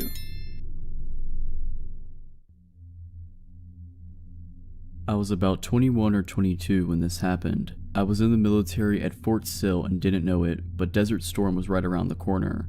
At the time, I lived in south central Oklahoma on the outskirts of a small town called Duncan. I was helping a friend round up some cattle that got out because someone had run across a T-section and went through their fence. It tore 2 posts down and left a 30-foot section open for the cattle to get out. We'd already found most of the cattle and we were missing another 3 or 4, so we were out at 1 AM on dirt bikes trying to find them before someone hit one of them and sued his father. My friend and I went east and the other guys went north and south. One thing you need to understand about Oklahoma is that most of it is farmed, either cattle or crops. It is also divided into 1-mile sections for the most part. In other words, the roads all run north and south or east and west and intersect at 1-mile intervals. If you ask directions for something out in the country, you're more likely than not to get instructions that include go 3-mile sections north and then 2-mile sections west. The area at this time was sparse and there weren't many homes. We didn't know how long the hole had been in the fence. My friend's father only checked the fence because he was missing livestock. They owned the entire mile section and a good portion of the adjoining mile section. The hole in the fence was on the east side of their land, at the furthest distance from their house. They checked the fence for such holes on a weekly basis, so the hole could not have been more than 2 days old. James and I were riding on these old dusty dirt roads with battery-powered spotlights to both show the way and to search for cattle. We'd stop at any of the million small wooden bridges and look to see if there were any cows down by the water. Our plan was to go out 10 miles and then go over a mile section and drive back 10 miles until we'd gone a total of 10 miles out and 10 miles over. Then we would do it all over again, but on the north and south roads instead of the east and west roads. If you were to plot it a map, it would be a 10 by 10 grid. We had been at it since before 9 PM, just as it was getting dark and we'd already gone 10 miles out and about 3 miles over. I need to mention at this point that there are some mile sections that are not divided by roads and you have to turn one way or another at a T intersection. If that happens, we always took the road that went in our general direction of travel. If we were traveling east and came to a T and we'd already checked the road north of us, then we head to the south a mile and then head east again. Occasionally, an old farmer would pass away and leave his land to relatives who had no interest in farming, and the land would be up for sale or just left alone for years. When this happens, and the roads aren't used as much, nature reclaims them and you're usually left with a dirt road with weeds and grass growing on it, or you're left with little more than an improved trail, usually 2 ruts with overgrown weeds and Johnson grass and occasionally a tree. We were on one of those rutted roads, headed south to the next intersection where we turned east again. The land here was too hilly for cultivation and had been left alone for at least the last 30 years. We were both familiar with it and we hunted and fished there. This mile section and the next two were basically wild. At the end of the dirt trail would be a T intersection, but the west side was fenced and the only option was to turn east again. At the end of this mile section, the road was a dead end, but we had to check it and then double back. We just made the turn back to the east when we saw something burning over the next rise. Grass fires are extremely dangerous and can get out of control in minutes. As we topped the rise, we saw the fire was actually in the middle of the dirt road. When we got to it, we found that it was a recliner that was burning, a blue Lazy Boy recliner. We stopped and threw some dirt on it and finally got it extinguished. James and I were wondering what kind of an idiot would do this and how strange it was to be in the middle of the road just burning. Satisfied that the fire was out, we got back on our bikes and idled past the recliner toward the end of the mile section, still a quarter of a mile in the distance. We found one of their cows at the bottom of the rise, about 100 feet down the road. It was laying in and half out of the road. Its throat had been cut and it was laying there with its eyes open and tongue hanging out. There was blood everywhere. As we were looking at it and trying to figure out what happened, James said, "Hey, look at this." It showed me where the blood had dripped from the cow to about 10 feet away from it. There were shoe prints of blood in the road. It was just part of a shoe print, but you could tell that was a shoe print. We found 2 more when we looked more diligently. At this point, the hairs on the back of my neck were standing up and it was suddenly a very cool evening. I looked at James and his eyes were as big as saucers. He thought something spooky was happening too. We talked about going back, but we knew that we'd be shamed if we didn't see if there was anything else. We finally decided to walk the bikes the rest of the way to the dead end just in case there was someone there. We didn't want them to hear the engines. We began walking the last quarter mile or so to the dead end. It was at the base of the last hill and we just started heading up onto the other side. My heart was going at about 200 miles per hour and I had cotton mouth so bad that it was almost impossible to swallow. Then I noticed that someone had stuck paper plates to the barbs of the wire on the fence. We looked and there were plates stuck to the top strand of a wire on both sides of the road. It started about 50 feet behind us, it continued up and over the hill. They were evenly spaced about 5 feet apart. As our gaze followed the row of paper plates up the top of the hill, James suddenly said, "There's another fire," and it was at that moment that I could smell it. But what I smelled wasn't that normal smoky smell. It was as though someone had added incense into it. I asked James if he could smell that and he could. I told him that I didn't like this at all. I was okay with losing face in front of our friends and his dad and brothers. I was ready to go. He agreed with me but said that we had to see what was burning. We were both whispering and we were both shaking so much that our voices quivered. We started up the hill again and I was thinking with every step that we were going to be seriously killed or worse. As we got to the top of the hill, one of the paper plates blew off the fence and skittered behind us, making both of us jump, and it was all I could do to not scream. After I saw what it was, I started to laugh it off, but James shushed me and told me to listen. We could hear voices. As we topped the hill and were able to see the bottom where the road stopped, we saw a group of about 10 people all standing around another recliner that was burning. They had their backs to us and they were passing a big picture around. From our vantage point, we couldn't actually see what was in the picture, but the slit throat of the cow haunted my thoughts. They would each take a mouthful and spit it into the fire. This went on until the picture was empty. The entire time, they were all saying something in unison. We could only understand an occasional word. They changed their tones in a rhythmic manner with an emphasis on the last word. I can remember hearing here and there and beseech and father. James and I stood there on top of the hill like a couple of idiots, our mouths hanging wide open and actually scared stiff. After a minute or two, they would repeat whatever it was, all the while passing around that pitcher and spitting it into the fire. There was a small camp table set up on the side and a little behind them. After the last of the liquid was gone, a man turned and sat the pitcher on the table and picked up what looked like a large loaf of bread. Just as he was turning back to the fire, he evidently saw us. I am sure that we made a nice silhouette sitting there at the top of the hill. He screamed, "Hey!" and dropped the loaf of bread and started running in our direction. The others turned and immediately followed him. That was all the encouragement that we needed. It was time to go. We turned up our bikes around. James got his started on the first kick, but I somehow managed to get myself off balance, and when I kicked, the bike fell on its side with me. By this time I was near panic and was breathing in raspy, short breaths. I picked the bike up again and tried to start it, but it didn't start. I thought about running, but we were out in the middle of nowhere. I finally started pushing the motorcycle down the other side of the hill and jumped on it. It seemed like it took forever to get enough speed, but I popped the clutch and it started. James was waiting at the corner of the intersection to make sure that I was coming, and we were headed for his house, going way too fast for safety, especially in the dark. When we finally got back to his house, we told his dad what we'd seen. His dad called a couple of friends, and they all loaded up in their trucks with enough weapons to start a small war. James and I sat with his dad and told him where to turn. His dad kept asking us questions on the way. What were they doing? Why was there a chair on fire? They cut the cow's throat? How many were there? What did they look like? What were they driving?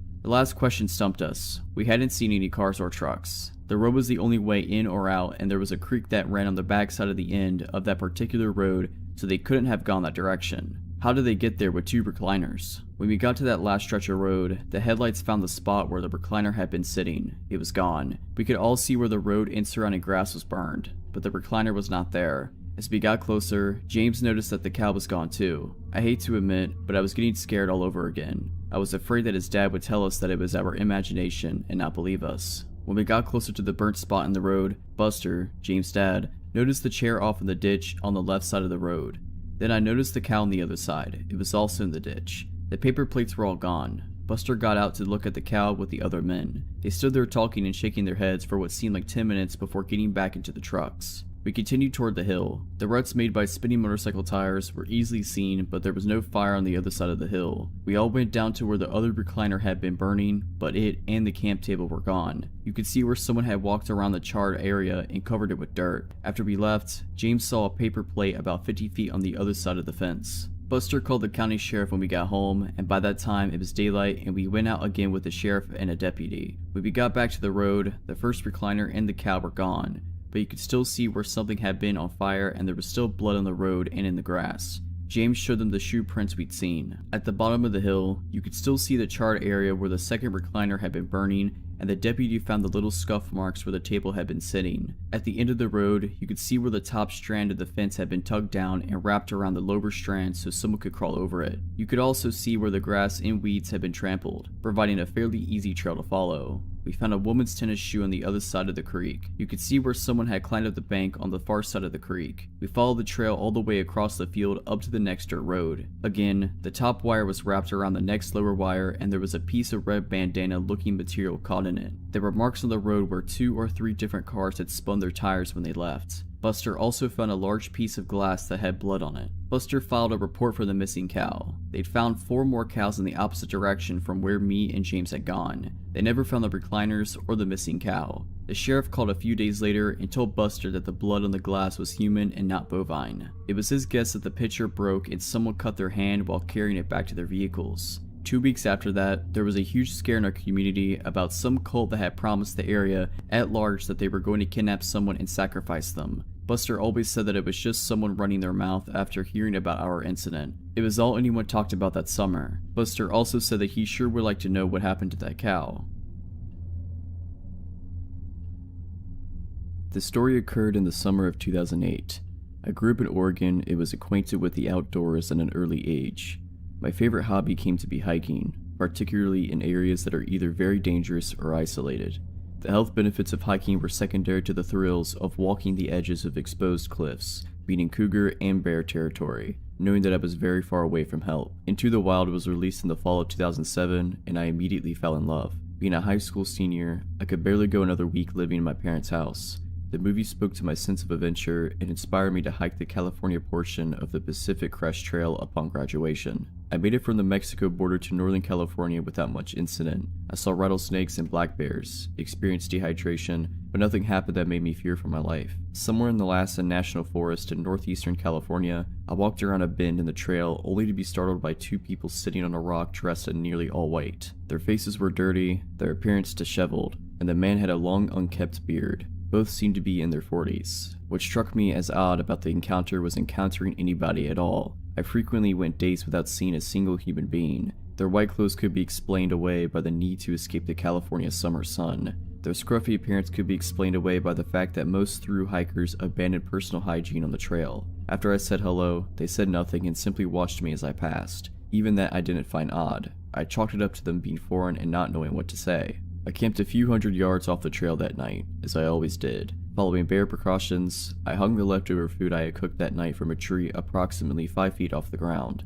Packing up camp in the morning, I noticed the food wasn't there. I immediately thought a bear had entered my campsite, and so I began to look for paw prints. I didn't find paw prints, but I did find boot prints circling the campsite, 2 pairs of them. One of those prints led right up to the rope from which the food was hanging. I thought of the couple I had passed earlier and everything clicked.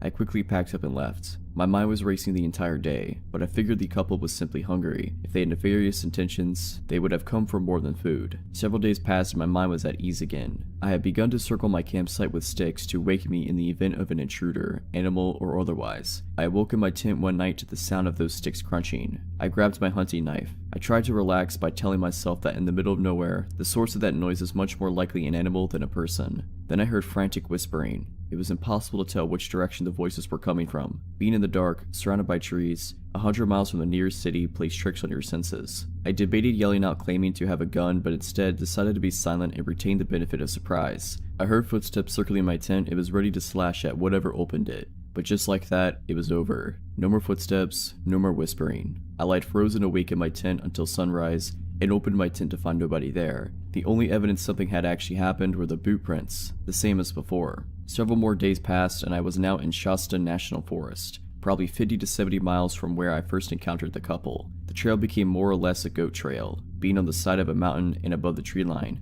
I could see the trail winding for miles in front of me and behind me. I stopped for water in the rare shade and noticed 2 hikers miles behind me. All I could see were 2 white dots moving along the mountainside. I immediately said out loud, "Screw this trip is over." I pulled out my map and looked for the nearest town, which appeared to be Castella, located off I-5. The only problem was that it was 25 miles away. I hacked well into the night trying to gain as much ground as possible. I kept losing the trail and decided to set up camp, this time far off the trail and into the forest. I got in my tent and tried to sleep, but every little noise kept me awake. After a few hours in my tent, I heard the telltale signs of another bad night. The footsteps, the whispering, the sticks breaking. Sounds travel far in the absence of other sound. I knew they were close, but wasn't sure how close. All I could think was, this is screwed up. This is so screwed up. Finally, a flashlight hits my tent, lights up the entire thing, and goes dark. I unzipped my tent and climbed out carrying my knife, yelling nonsense into the dark. Then I heard footsteps running towards the tent and barely made out a figure moving in my peripheral vision. I turned and ran deep into the forest. I tripped several times and ran into several trees. After running for approximately 5 minutes, I tripped, rolled, and came to rest next to a downed tree. I got under the tree trunk and laid still. I saw the flashlight moving around in the distance. I laid under that tree for hours. I was certain they were gone, but I didn't move. Eventually, birds started chirping and I knew sunrise would come soon. Once it did, I made my way back to the trail, abandoned my campsite, and walked the rest of the distance to Castella, where the Pacific Crest Trail crosses I-5. I hitchhiked my way to the town of Mount Shasta, and spoke with the police and Forest Service. They put me in a motel for the night, and my parents drove from Oregon to pick me up the next day. I followed up with the police and Forest Service months later, who told me there had been similar reports of items disappearing from campsites throughout the surrounding national forest. However, there have been no other reports of the terrorizing that I experienced. As far as I know, nothing ever came of the couple. This happened in the fall of 1993, when I was 20 years old. In the interest of context, this was before I started college, and I was working in the material prep department of a plastics factory on the night shift.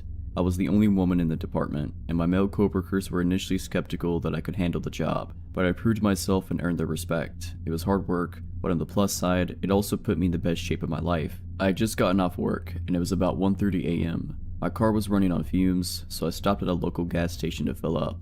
While I was pumping gas, a woman about my age approached me looking nervous and scared. She said that she had been at her boyfriend's house and they had a fight. She'd walk up to the gas station to use the payphone and call her to pick her up.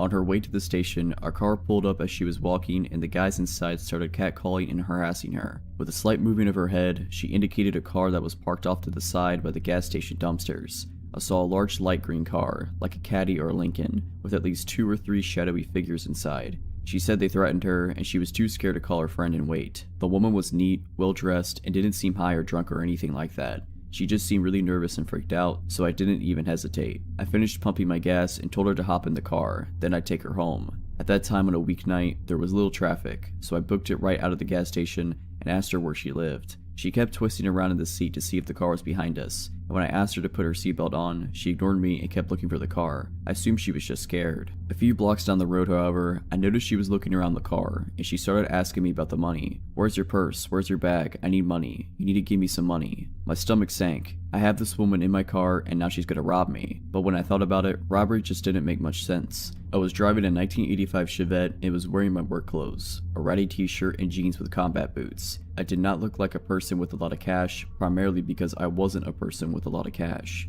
She twisted around in the seat again and started yelling, "There they are, there they are." She didn't sound scared anymore. I checked the rear view and sure enough, the light green car is right behind me. She started cackling and bouncing up and down in the seat. "My boys are gonna screw you up. They're gonna screw you up." She's laughing like crazy, opening the glove box, looking in the back for a bag or purse, telling me all the messed up things these guys are planning to do to me. Now, if I had been smart, I would have just driven to the police station. Actually, if I had been very smart, I would have just called the cops from the gas station and waited with her until they arrived. That would have been the intelligent thing to do. Unfortunately, none of this crossed my mind until later. In the moment, I just got really angry. I realized 3 key things all at once. There was an intersection up ahead, with cars on either side waiting to cross, and the light had just turned yellow. I had a spare box cutter that I kept for work in the driver's side door compartment. The lady still had it put on her seatbelt. I didn't think. I floored it and passed under the yellow light just as it turned red. I glanced back to see if the green car was still behind me, but the cross traffic at the intersection had started to move, and they had it caught up. The woman started yelling. I slammed on the brakes and she hit the dash and windshield with a solid and viciously satisfying crack. When she rebounded to the passenger seat, I had the box cutter in her face and was screaming some serious stuff. I can't remember exactly what I said, but it was along the lines of, get out of my car before I cut off your face and make you eat it." The crazy screaming and box cutter combo worked. She grabbed blindly at the handle and popped the door open, and I started shoving and punching her until she tumbled out the door to the curb. I stomped on the gas, got to the next turn, and squealed around it with the passenger door still open. I made a few more turns because I was afraid that the green car might catch up to me. After a little while, I stopped to close the passenger door, and then I cut across town and got onto the highway to go home. I was on the highway for about 5 minutes before the shake started. I pulled off to the shoulder to calm down and get my act together, and then I drove home. I told my older sister. I was living with her temporarily after the breakup with my ex. She grabbed me in a tight bear hug while simultaneously yelling about how stupid I was for not going to the police. I've never been so glad to be yelled at in my life. I've lived most of my life way out in the valley countryside of Ontario. Given it's not a whole lot for an 18-year-old, but for me it's the only place I can call home. And I like to think that I know the entire area, as far as sprawling that is, like the back of my hand. Adventures across the long, cross-crossing roads, pastures, and woods that made up the skeleton of my village were a common venture in my childhood. As a young kid, I had a habit of biking extremely far out in hopes of finding new places, and sometimes my dad or one of my friends' parents would toss out bikes in their pickup and take us way out into a back road and let us explore for a few hours. This was how a lot of us first found that on one of these bad gravel roads, surrounded by thin woods, was a worn down old shack sitting just about 20 meters off of the path. Honestly, I never thought anything of it, except for the fact that it was creepy. It had no windows to see inside, and I never went anywhere near it. But one of my friends at the time said that her older sister had tried to go in it and that the door was always locked. We all had better things to do than to be curious about that at the time anyway, so I quickly moved on and became nothing more than a mundane landmark of that area. Honestly, I had completely forgotten about it for a few years now. Except last Tuesday. I was coming home from one of my very late classes at my university, and I usually take the back routes I used many years ago, as they're more straightforward and never have any sort of traffic. As I drove down the gravel path that would wind along the side of the country and eventually take me to the next street I needed to turn onto, I noticed a faint glinting coming from within the trees up ahead, maybe about 100 meters from my car. A flashlight? I thought, but as my car came closer, I realized what I was really seeing. The light inside of the shack was on. I should mention now that in all of the nearly 13 years I've spent living in my area, I have never seen that door open, and I've never seen a light on inside of that shack, ever. Not even once. I must have driven past that shack probably almost 100 times in my life, but this was the first time I'd ever seen any sign of a person's presence having been anywhere near that thing. That, coupled with the fact that it was 10 o'clock at night and pitch black outside aside from my own headlights, and the faint glow lighting up the door frame up ahead, immediately filled me with what I can only describe as a weird sense of dread. Fortunately, while my car approached the light, I was curious enough that despite the feeling in my stomach, I slowed down as I was about to pass, hoping that I could see what was going on inside, and this is probably the only reason I managed to spot the dark shape that burst out of the foliage on the side of the road, directly into my path. I wasn't going very fast at that point, but I still pounded the brakes rather hard in alarm, so my car came to a crunching stop on the gravel. For a moment, I was just really confused and freaked out. What was that? Had I almost hit a deer or something? This far out in the country, a deer would have been the most likely and most reasonable assumption, but in the beams of my car, I could see what had stopped me. A very tall, a very lanky old man with scraggly and balding gray hair. He looked dirty and unkempt, and as his clothes hung off of him, I felt extremely unsettled over what this guy could be doing way out here, and why he had walked out in front of my car. As I sat there confused, the old man came around to my window and knocked on the glass. I rolled down the window just a crack, only enough for someone to be able to hear me and for me to hear them. I was already creeped out enough as it was. Immediately, I had to say what I was thinking. What are you doing out here? In my peripheral vision, I could still see the light from the shack, but in my mind's eye, I wasn't really registering it anymore. Stupid, I know. I should have made the connection immediately, but I was still kind of shaken by the fact that I could have run this guy over if I hadn't been able to stop in time, and being a new driver and all, the thought of that was terrifying. After a small pause, the man started talking to me. He had a thick, croaky sort of voice, and he spoke very slowly. "My truck, it's broken," he explained. Oh, okay. I was also getting the feeling that he wasn't really all there, mentally. I didn't have to look around to notice there wasn't any truck on the side of the road, but I did anyway, turning my head around to confirm what I already knew. There was definitely no truck. Had he somehow driven it into the trees or something? As far as I could remember and see, there wasn't enough space anywhere in them for a truck to fit through. What was the man talking about? While I was looking, it was honestly as though I could feel that he was watching me, and when I turned back, he was still leaning down to peer inside of my window at me. Where? I don't see it. I was definitely distrustful of this guy already. At first, he didn't respond, and my nerves were only getting worse the longer we were alone out here. Then he replied, "It's just up the road," he said, turning just to point with his finger in that general direction. The lights on my car aren't exactly the greatest, but I could still see far enough that I really couldn't imagine where on earth this truck was supposed to be. I couldn't spot the faintest sight of it. While I squinted up ahead, he continued, "I'll show you where, if you come." At this point, I really had no idea what this old man was thinking I could do to help. I'm just an 18-year-old girl. I don't exactly look like the type of person who knows a lot about cars or how to fix them. And for the record, I'm really not. But I was tired from a long day at school, so I absolutely was not at my brightest. And for some reason, a part of me felt guilty about leaving him out here alone if his truck really was broken. "Okay," I said, and I reached to my gear shift to start driving slowly up the road. But as soon as he saw my hand, he shook his head. "Just walk, it's not too far." "What?" "Excuse me, but no thanks. How was I going to see anything in the dark if I got out of my car and followed him anyway? There was no harm in driving wherever he was trying to lead me.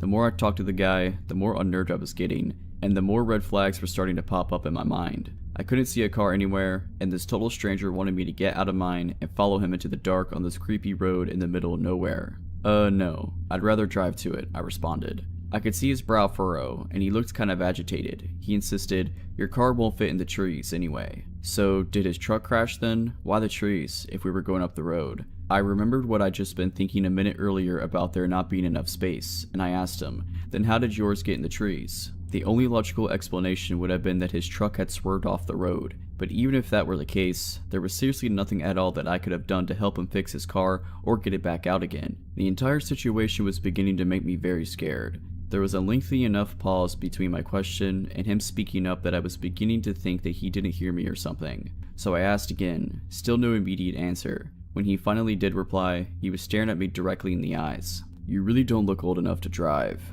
I hear comments like this a lot, since I do look very young because of my size. Normally, somebody would say this with a smile or something to signify that this is, in fact, meant to be taken as a joke, but this guy's face didn't change even slightly. He just kept staring at me with a completely cold expression. That type of remark in this kind of situation immediately had my heart racing, and all I could think was, what did this guy want from me? What I wanted to say next was, "Well, who are you?" But instead, I anxiously fumbled for my phone in my pocket, babbling in a way that probably made it really obvious I was completely freaked out in my mind. Okay, I could just call someone to come help you out. There's not really anything I can do." As I said that, it occurred to me to wonder, did this old guy not have a cell phone of his own? I know not every older person has one, even if they're becoming much more common, but seriously. And then I also remembered, with a sudden streak of massive fear, the shack with the light on. I could still see the light coming from it just up ahead in the trees. My dumb brain finally put two and two together. The old man hadn't even mentioned it at all. It was like it wasn't even there to him, and there was definitely no one out there that could have turned the light on but the guy who was just standing outside my car right now. What was he doing out here in the shack then, which had been locked for all these years by someone I never knew? There was definitely no truck around here. He wanted me out of my car for a whole nother reason. I think maybe the old man must have seen on my face that I was scared out of my wits and about to book it out of there. Instead of any words, without warning, his face contorted with rage, and he swung his fist, pounding against it my window with enough strength to make it shudder. His eyes were wide and he looked furious and completely insane. Even though I was panicking more than I ever had in my life, and I was sure he was about to smash the window in if he tried again, I screamed, threw my phone onto the floor, switched gears, and slammed my foot down on the gas pedal. I hurtled down the road, and when I glanced into my rearview mirror, I saw his dark shape turn from standing in the road, and I watched as he turned, and he walked off the road, directly back towards the light of the shack. I didn't slow down at all until I was nearly home, and absolutely sure that there was no way that he could have followed me. When I got home that night, I spent a long time crying about what had happened with my mom. And though I don't think she believed all of what I told her, we don't have the greatest relationship, she called up everyone she knew to ask if anyone knew the old man, or if they knew who owned that shack. In a town like ours, just about everyone knows each other, but no one had any clue who he was. One of our family friends even swore that he was sure it's been abandoned for at least 4 years now. And since most people don't usually take that road, no one said that they've ever seen a light on or the door open but me. I've been taking a different route home from school since, and I really don't think I ever want to head back down that road. Creepy guy in the shack, please, let's not meet again. If you're liking this video, all I ask is that you make sure to subscribe to my channel and like this video. Thank you.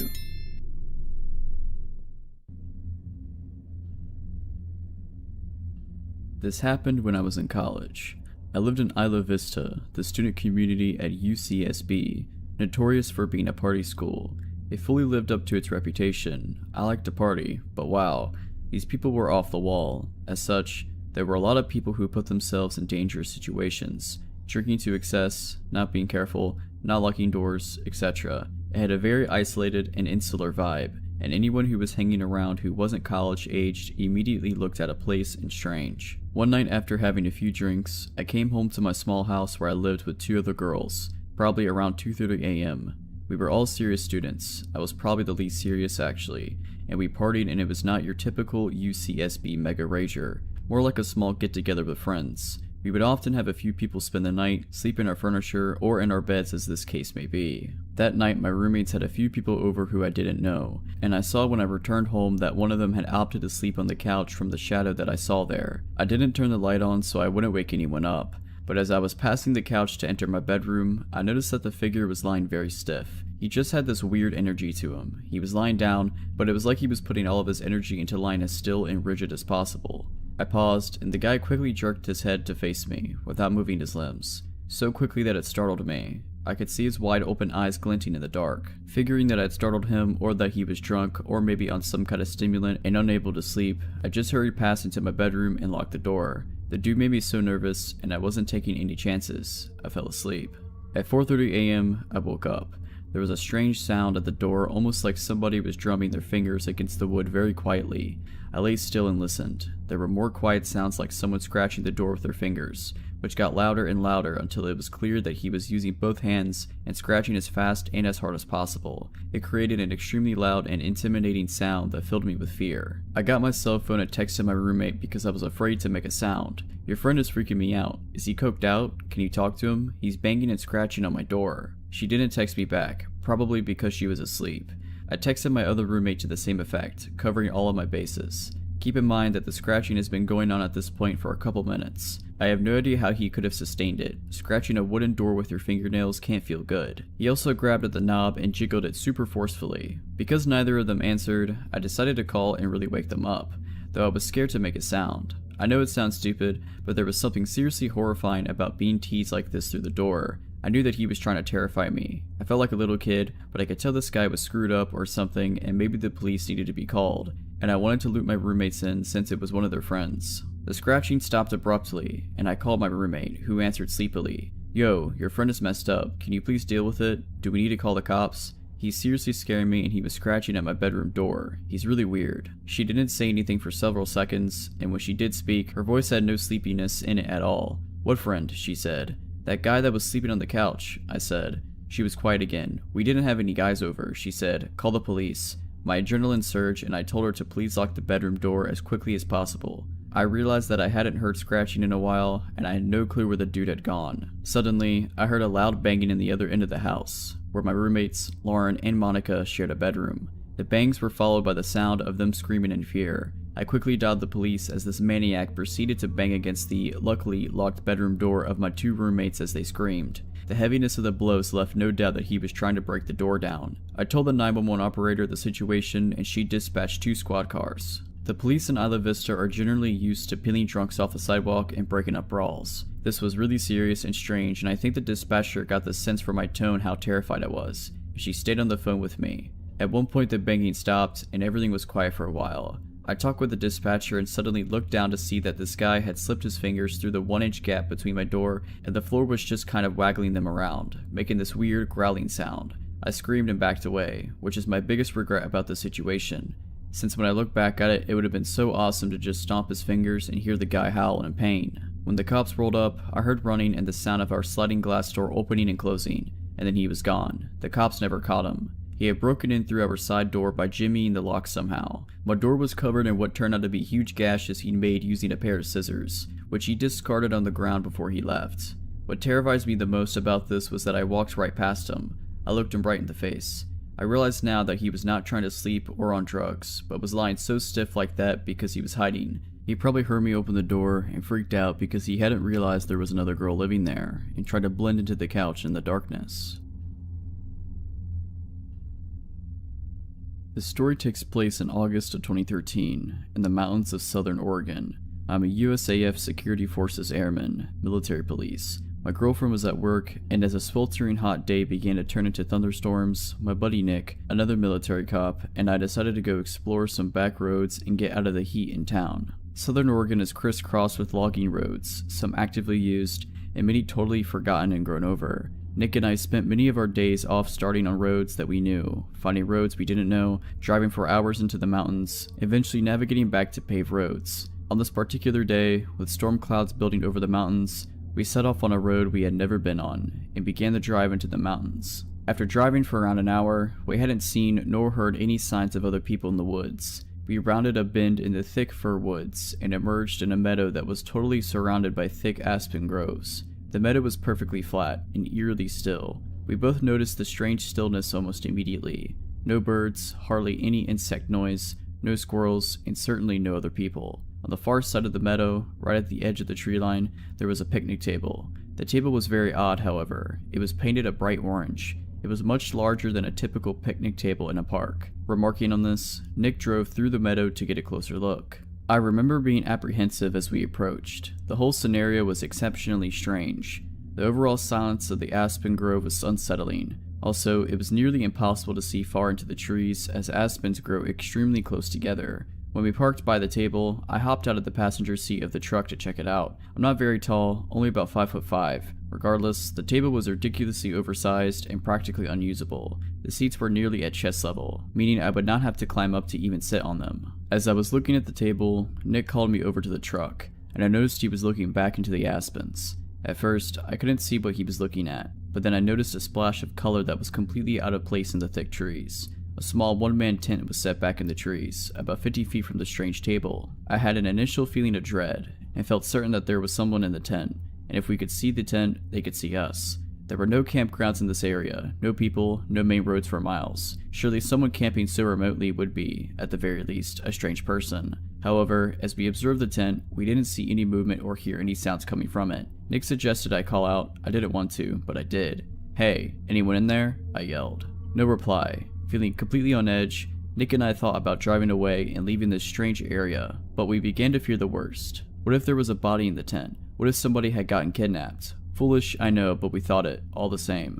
After some debate, we decided to have Nick turn the truck around to drive away from the camp, should we need to leave in a hurry. He would be waiting behind the wheel. With my heart pounding, I started walking through the trees towards the tent. I was totally keyed up with my senses on full alert. When I reached the campsite, several things struck me as odd. Backpacks were scattered all over. No fire had been built, no wood collected. The tent was literally full of backpacks and women's clothing. Full of dread, I turned to leave and tell Nick what I had seen. As I left, I heard Nick start yelling, "Let's go, let's get out of here." Not knowing why he was yelling, I ran back to the truck. When I broke out of the trees, I saw a beat-up old Ford Taurus on the road, blocking us from leaving the meadow. I immediately leapt into the passenger seat and Nick floored the gas pedal. The car was occupied by 2 men. A third person was laying against the window in the back. As we drove across the meadow, the driver attempted to block us from the road, but Nick drove around them and accelerated the way we had come from. I looked back and saw the car attempting to turn around on the narrow road. Nick drove like a madman, and though I was honestly terrified that they would catch up, we hit the highway without seeing the car again. I called the state police, and they promised to send a trooper out to check out the scene. However, I received a call the next day from a trooper stating that the campsite, that backpacks, and the woman's clothing were all gone, though he could tell people had been in the area. The strange table was still by the thick aspen grove. I have not returned to the area and do not intend to. Okay, so I've had a few issues with my next door neighbors since I moved in, but nothing creepy until just recently. There is a man, a woman, and at least one boy living there, and I mostly just avoid them. The man seems okay but a bit weird, and the boy just keeps to himself, and the woman is quite a bit off. Not long after we moved in, she left a note in my mailbox. Our mailboxes are right beside each other, between our houses.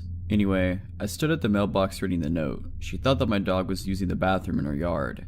It was possible, as our fence had some holes in it, that our dog had gotten out then, but those holes had been fixed a long time ago. Still, no big deal, except I noticed her standing in her driveway, just staring at me, and the note was very long. I just kept reading it. The more I read it, the crazier it got, and the weirder her behavior in my peripheral vision became. Apparently I was entitled. She seemed to think I was somehow instructing my dog to use the bathroom in their yard. Her note went on a tangent about how awful dogs are. She was also 100% convinced it was my dog, even though there are always tons of loose dogs, cats, and wildlife wandering around and no doubt traveling through her unfenced backyard. In my peripheral vision, she got into her SUV, backed out of her driveway, then parked it along the street directly behind me and just idled there, staring. The note then went on a weird, long tirade about the previous family to live in my house, saying I was Antherdeb, as if I'd have any idea at all what that is even supposed to mean, then concluded in some odd insults and some implied not quite threats. This is the closest thing we ever had to a conversation at this point. I can understand not wanting a dog using the bathroom in her yard, but this was a bit of an extreme reaction, as this was literally the first time I'd even heard of there being a problem. A simple note would have done, but this note was insane. She was still staring behind me. I decided to try to ignore her and just go to my house. That's when she shouted out her window, "Are you playing a game?"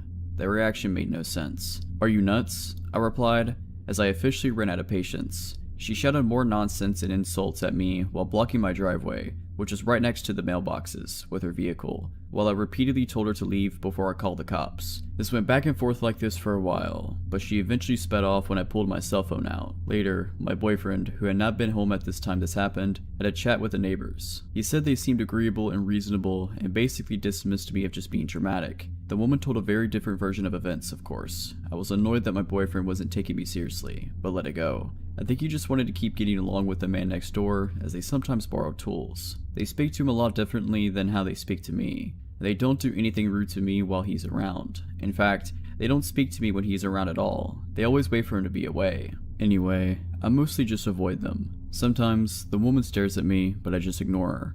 Until recently, I've been mostly successful. Here's the creepy story. I don't sleep well at night when I'm home alone, and I'm always home alone now because my boyfriend is out of the country on business for months at a time. I often feel like there's someone just outside my house or at my door. Sometimes, my dogs act up at odd hours, but I never see anyone. I keep my house alarm armed and my pistol on my nightstand. The other night was one such night. I didn't sleep well and kept having a sinking feeling that something was wrong. Anyway, I got out of bed at about 2 a.m. because I thought I was scheduled to work at 3 a.m.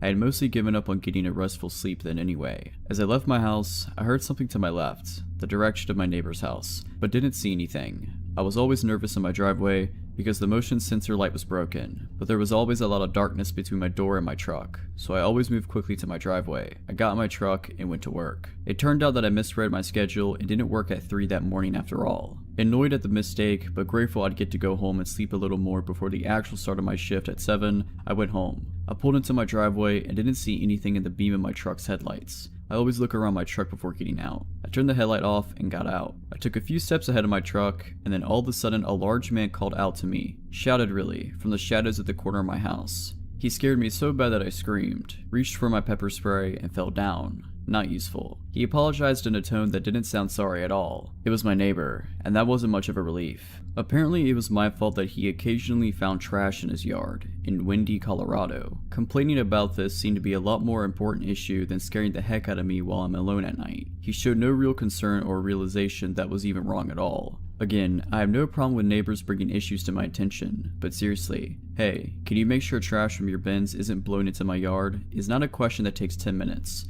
Nor is it one that needs to be addressed at 3 in the morning. I'm not in agreement to keep the peace, but I know the trash isn't mine. We live in a windy area. Trash gets blown around in people's yards all the time. No big deal. But he would just not stop going on about it. He kept needlessly repeating himself and made some not quite but kinda threat about getting along. Think about the lines of, "It would be a shame if something were to happen," type sort of threats. He was keeping me busy. I didn't even notice his wife flank me.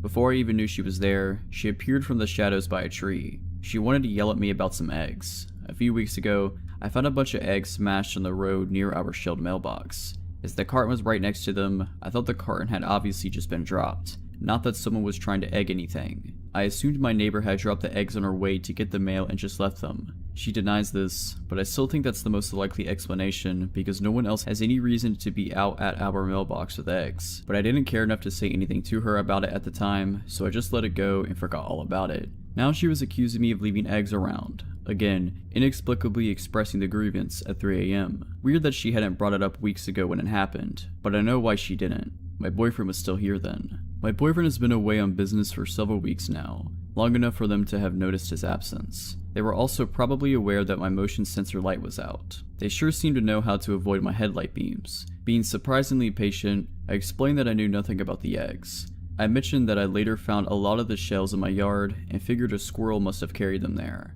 She proudly informed me that she tossed them onto my yard herself. Apparently she thought that was okay, but someone dropping them in the first place isn't. Anyway, this is where I started to get over my shock a bit and started getting pissed. Initially, I had been somewhat relieved that the man in the shadows had been my neighbor, not some random crazy person, but now I was pissed. I had now been outside with them for like 20 minutes, while they accused me about stupid stuff. While I tried to be polite and agreeable even though I had nothing to do with it, but now everything wrong with the situation had just kicked in. I eventually remembered that I don't actually have to put up with any of this and cut her off mid-rant and said, "It's 3 AM, I'm going home, good night," and turned on my heel. I heard her say something in an unkind tone as I left, but didn't catch what it was. They had staked out my house, waited for my boyfriend to leave, and long enough to be sure he was gone, all to complain about some insane stuff long after it supposedly even happened. If they have concerns, surely there are better times to address them than at 3 AM. What were they doing out at 3 AM anyway? And that man had totally purposely hidden a shadow at the corner of my house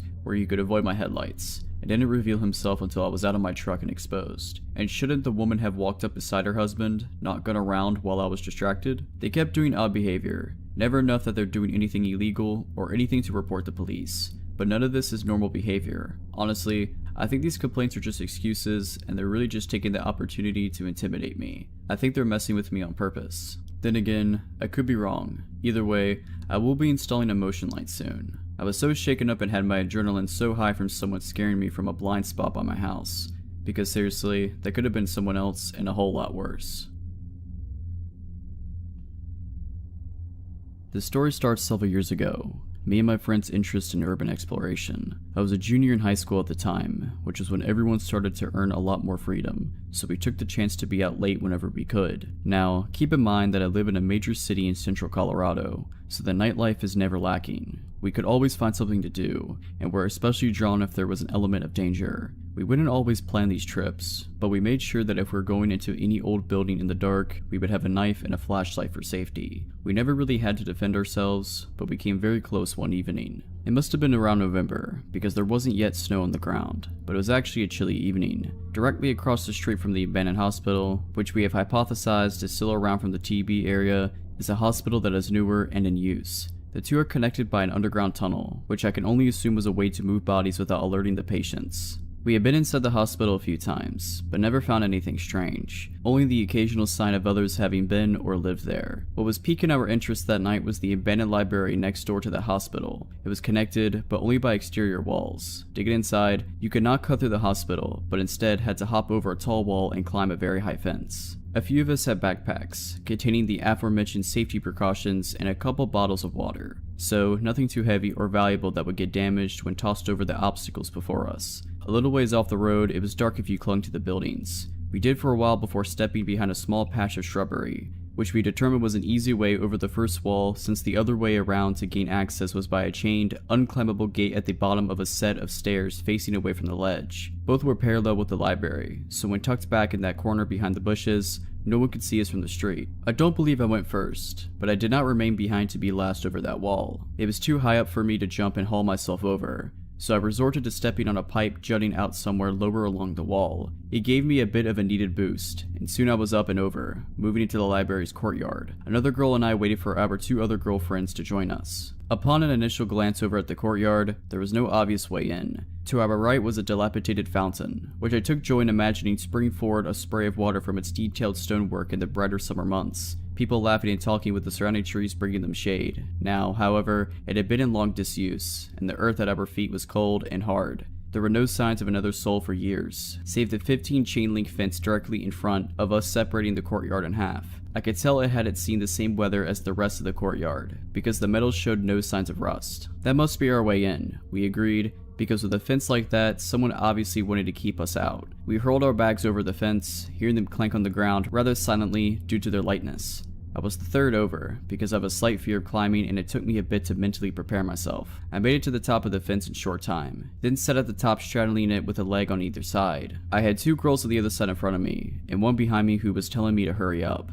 I spent a good couple minutes up there doing another mental preparation and some deep breathing, then climbed down to wait for the last girl. At the time, I was thinking that had been one of the scariest things I've done in a while, because I tend to avoid climbing at all costs. Of course, this is an irrational fear, as I have never fallen, but that phobic fear didn't even compare to what happened next. The last girl's feet hit the ground and all 4 of us split up into the smaller half of the courtyard, looking for any kind of entrance. We decided that breaking a window would be too loud and draw unwanted attention, not to mention we could really get cut up, so that wasn't an option. Searching for a little longer, we didn't find anything that looked remotely plausible, until we found a grate near the base of where 2 walls met. I couldn't believe we hadn't noticed it before, and upon closer inspection, the grate was already moved slightly from its resting place, so it would be easy to lift the rest of the way. The smallest and least fearful of our group went first. After moving the grate, there was a small drop down. It was no more than 3 feet down and 2 feet wide, but inside, there was another drop down where we could see into the library basement. She hopped down into the small, square landing,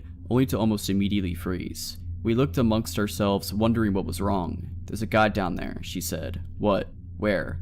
"I could see his outline," she said. I leaned forward and tried to make out a shape, but it was further down than my line of sight and it was too dark. "Hello?" she called out. He responded the same, asking who we were. "Just a couple of chicks," she spat out bluntly. What he said next sent chills down my spine, and it was as if I could feel the darkness radiating out of the hole in the ground. All of a sudden, it was very still and quiet, like the darkness had spilled out and weighed all of us down in that gloomy courtyard. He said in what I can only describe as a lustful tone gripping with ill intent, "I'm addicted to following the sound of women's voices." My friend looked over at us blankly, but there was nervousness underneath. Unease.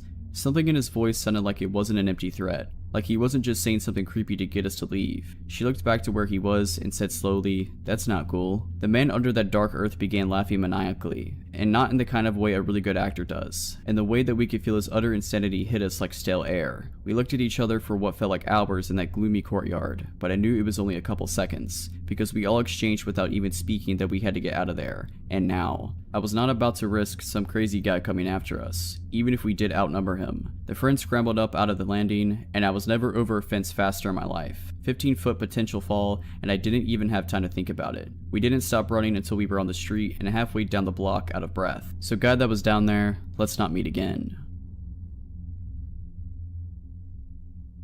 It was 2012, and my best friend Hannah had convinced me to join her on a weekend trip up north. She had, after searching for the longest time, found her dream car and was planning on traveling the 900km to the very north of Sweden to buy it. It was a second-hand door Suzuki Vitara in a purplish kind of color, and I must admit I didn't share her obsession with it. But with her being the closest thing to a sister that I will ever get, I was happy to join her nonetheless. Hannah and I have always had each other, from the cradle and onwards. Sharing each other's love for adventure, we have traveled the world together. At the time this happened, we were both 21 and had recently returned from a trip in Asia. The man who was selling her the car had agreed to meet us at the small airport in Umeå, When we arrived shortly before lunchtime, it had started to snow heavily. The first snow of the season, no less. The parking lot was almost empty, and when I saw the man standing outside the Vitara, I felt immediately concerned. He was dressed like a hunter. A lot of people in this area of the country live a lifestyle with hunting and fishing, so nothing strange with that really. But still, there was something about him that made me uneasy. He was nice though, smiling and waving to us, shaking hands with us both before walking us around the car and pointing all the tiny little flaws. He showed us the work he had done on the car and showed the paperwork from the recently done engine repairs. He made the impression that he didn't want to hide anything. On the contrary, he made a show out of being very forthcoming and honest. The snowing had now intensified and we were getting cold. He opened the car door for us and said, "I got the paperwork at home. Let's close the deal over some coffee." Against all my instincts, I climbed in after Hannah, both of us now trapped in the back seat. I had no reason to feel threatened by this man who had been nothing but pleasant to us, other than the alarm bells going off inside my head. I can't tell what it was that made me feel that way, but there must have been some sign that something was wrong, something that my subconscious tuned to. The man was constantly talking. He showed the stereo, told us about the features of the car, about the places we drove past, about the wildlife and the nature. There was not a silent moment. After about 20 minutes, I started to notice that we were in no way moving in the direction of civilization. Instead, it seemed we were driving further and further into the vast wilderness.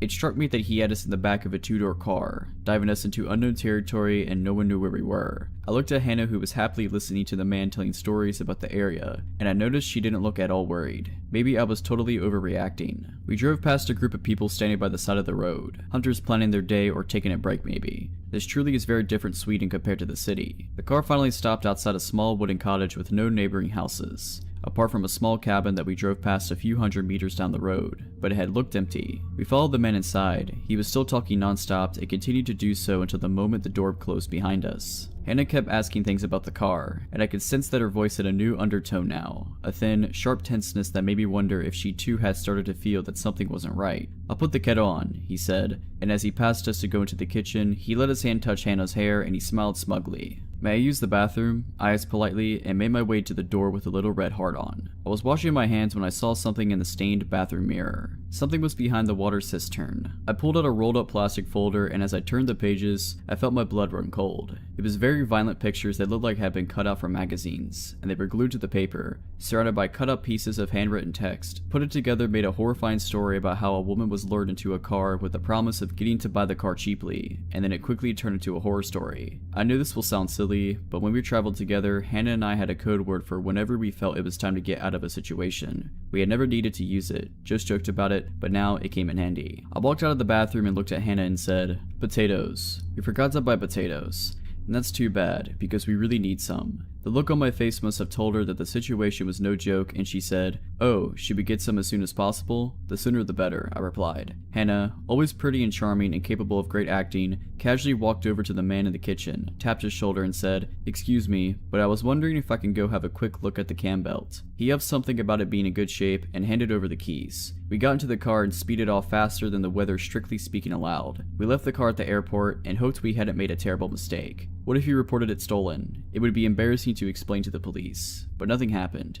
He didn't follow us, didn't report it. We had to take the train since we had no plane tickets. The original plan had been to take the car home, and we didn't want to linger closer to the airport in case he came looking for us. Later, Hannah asked what made me use the code word, and I told her about what I had found. It might have just been a fantasy, a sick game, and maybe he would never done anything to us. But right then and there, I was convinced we would have died if we didn't get out. I'm glad Hannah didn't need any convincing or proof, just the code word. I truly think that if we hadn't talked about it so many times before, about how we would handle a situation where we need to get out fast, things would have ended differently. Both of us knew that either of us ever used the code word, it's time to get out, no questions asked, just move. If you're liking this video, all I ask is that you make sure to subscribe to my channel and like this video. Thank you.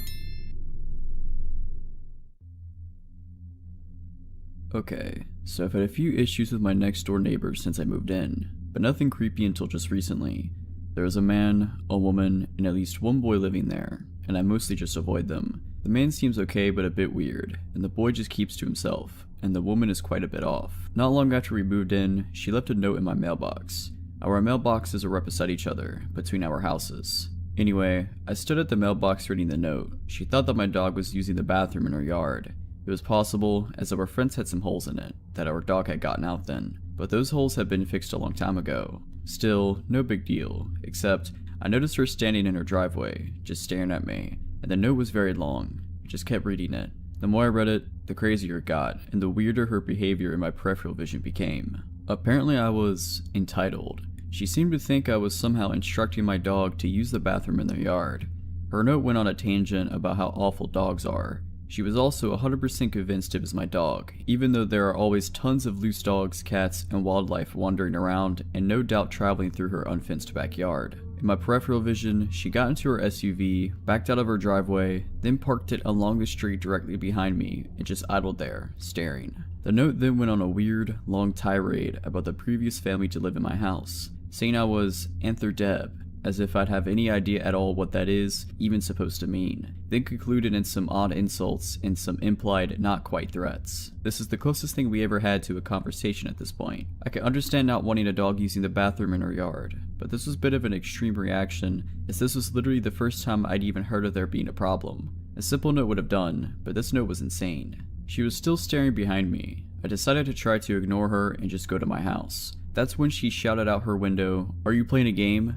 The reaction made no sense. "Are you nuts?" I replied, as I officially ran out of patience. She shouted more nonsense and insults at me while blocking my driveway, which was right next to the mailboxes, with her vehicle, while I repeatedly told her to leave before I called the cops. This went back and forth like this for a while, but she eventually sped off when I pulled my cell phone out. Later, my boyfriend, who had not been home at this time this happened, had a chat with the neighbors. He said they seemed agreeable and reasonable and basically dismissed me of just being dramatic. The woman told a very different version of events, of course. I was annoyed that my boyfriend wasn't taking me seriously, but let it go. I think he just wanted to keep getting along with the man next door, as they sometimes borrow tools. They speak to him a lot differently than how they speak to me. They don't do anything rude to me while he's around. In fact, they don't speak to me when he's around at all. They always wait for him to be away. Anyway, I mostly just avoid them. Sometimes, the woman stares at me, but I just ignore her.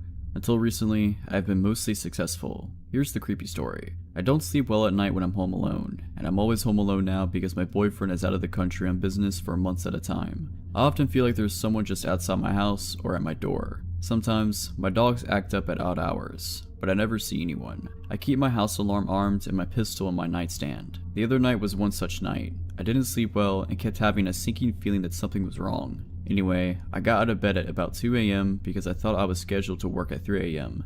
I had mostly given up on getting a restful sleep then anyway. As I left my house, I heard something to my left, the direction of my neighbor's house, but didn't see anything. I was always nervous in my driveway because the motion sensor light was broken, but there was always a lot of darkness between my door and my truck, so I always moved quickly to my driveway. I got in my truck and went to work. It turned out that I misread my schedule and didn't work at 3 that morning after all. Annoyed at the mistake, but grateful I'd get to go home and sleep a little more before the actual start of my shift at 7, I went home. I pulled into my driveway and didn't see anything in the beam of my truck's headlights. I always look around my truck before getting out. I turned the headlight off and got out. I took a few steps ahead of my truck, and then all of a sudden a large man called out to me, shouted really, from the shadows at the corner of my house. He scared me so bad that I screamed, reached for my pepper spray, and fell down. Not useful. He apologized in a tone that didn't sound sorry at all. It was my neighbor, and that wasn't much of a relief. Apparently it was my fault that he occasionally found trash in his yard, in windy Colorado. Complaining about this seemed to be a lot more important issue than scaring the heck out of me while I'm alone at night. He showed no real concern or realization that was even wrong at all. Again, I have no problem with neighbors bringing issues to my attention, but seriously,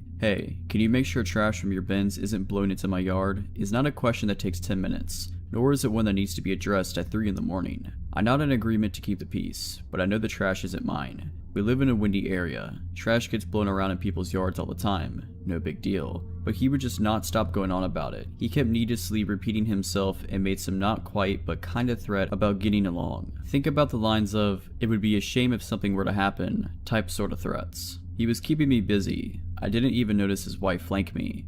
Before I even knew she was there, she appeared from the shadows by a tree. She wanted to yell at me about some eggs. A few weeks ago, I found a bunch of eggs smashed on the road near our shelled mailbox. As the carton was right next to them, I thought the carton had obviously just been dropped, not that someone was trying to egg anything. I assumed my neighbor had dropped the eggs on her way to get the mail and just left them. She denies this, but I still think that's the most likely explanation because no one else has any reason to be out at our mailbox with eggs. But I didn't care enough to say anything to her about it at the time, so I just let it go and forgot all about it. Now she was accusing me of leaving eggs around. Again, inexplicably expressing the grievance at 3 a.m. Weird that she hadn't brought it up weeks ago when it happened, but I know why she didn't. My boyfriend was still here then. My boyfriend has been away on business for several weeks now, long enough for them to have noticed his absence. They were also probably aware that my motion sensor light was out. They sure seemed to know how to avoid my headlight beams. Being surprisingly patient, I explained that I knew nothing about the eggs.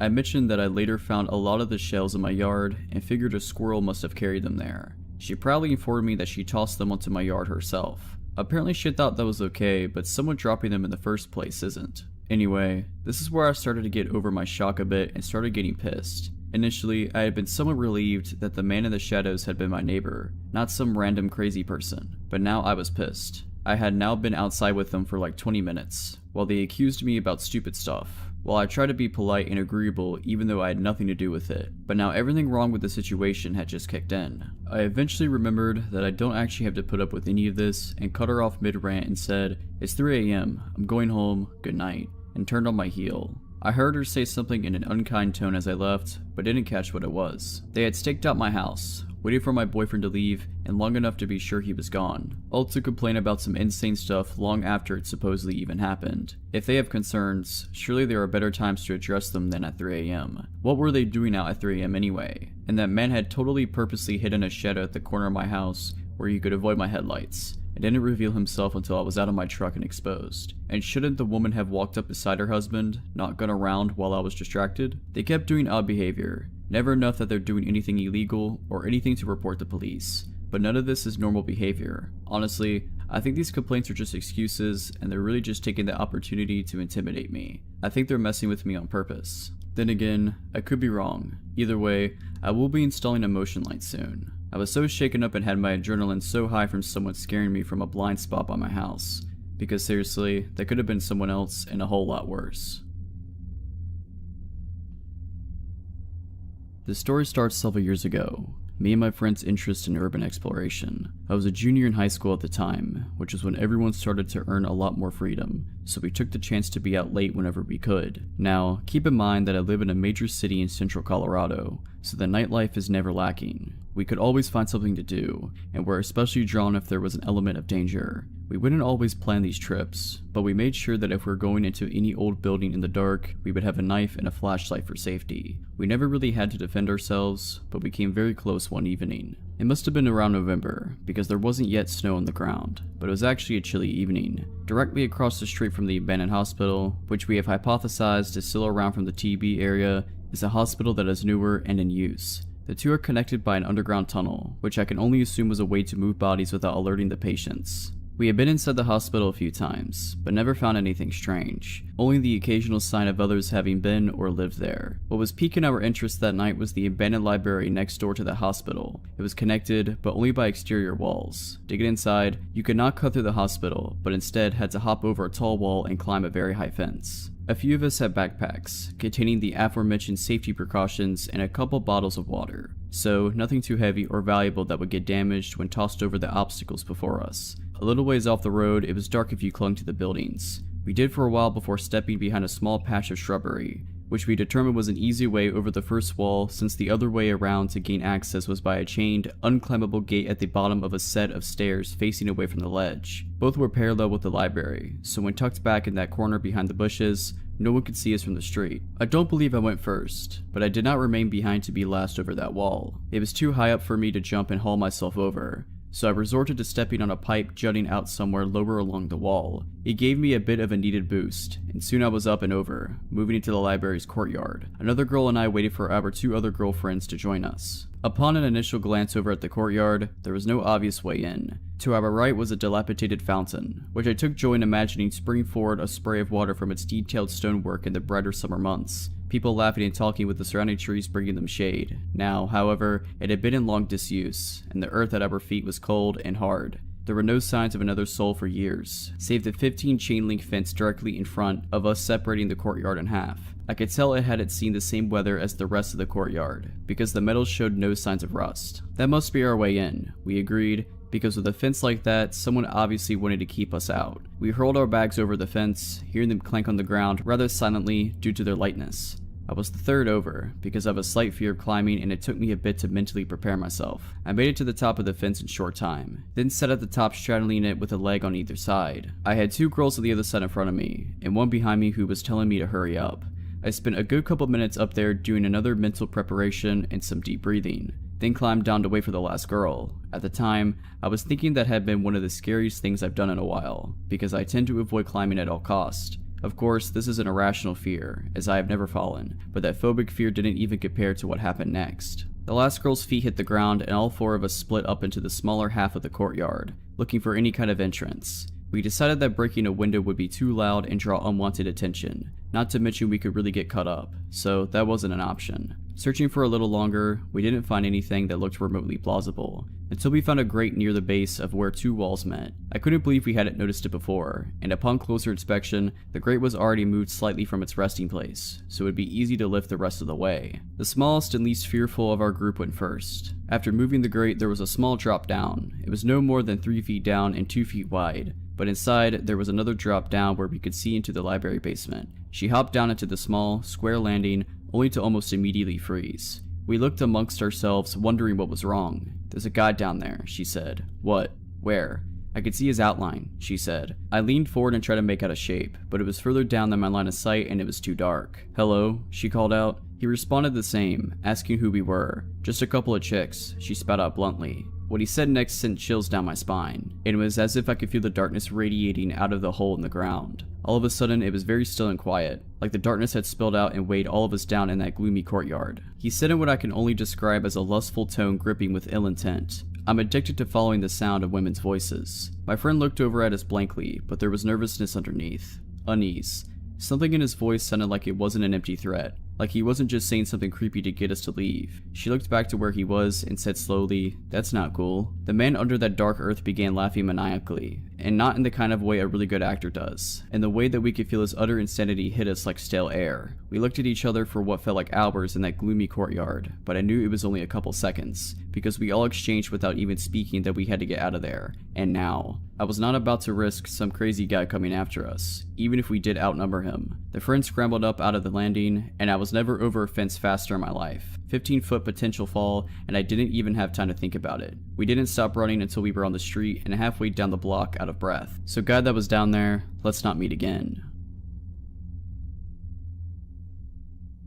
It was 2012, and my best friend Hannah had convinced me to join her on a weekend trip up north. She had, after searching for the longest time, found her dream car and was planning on traveling the 900km to the very north of Sweden to buy it. It was a second-hand door Suzuki Vitara in a purplish kind of color, and I must admit I didn't share her obsession with it. But with her being the closest thing to a sister that I will ever get, I was happy to join her nonetheless. Hannah and I have always had each other, from the cradle and onwards. Sharing each other's love for adventure, we have traveled the world together. At the time this happened, we were both 21 and had recently returned from a trip in Asia. The man who was selling her the car had agreed to meet us at the small airport in Umeå when we arrived shortly before lunchtime and it had started to snow heavily. The first snow of the season, no less. The parking lot was almost empty, and when I saw the man standing outside the Vitara, I felt immediately concerned. He was dressed like a hunter. A lot of people in this area of the country live a lifestyle with hunting and fishing, so nothing strange with that really, but still, there was something about him that made me uneasy. He was nice though, smiling and waving to us, shaking hands with us both before walking us around the car and pointing all the tiny little flaws. He showed us the work he had done on the car and showed the paperwork from the recently done engine repairs. He made the impression that he didn't want to hide anything. On the contrary, he made a show out of being very forthcoming and honest. The snowing had now intensified and we were getting cold. He opened the car door for us and said,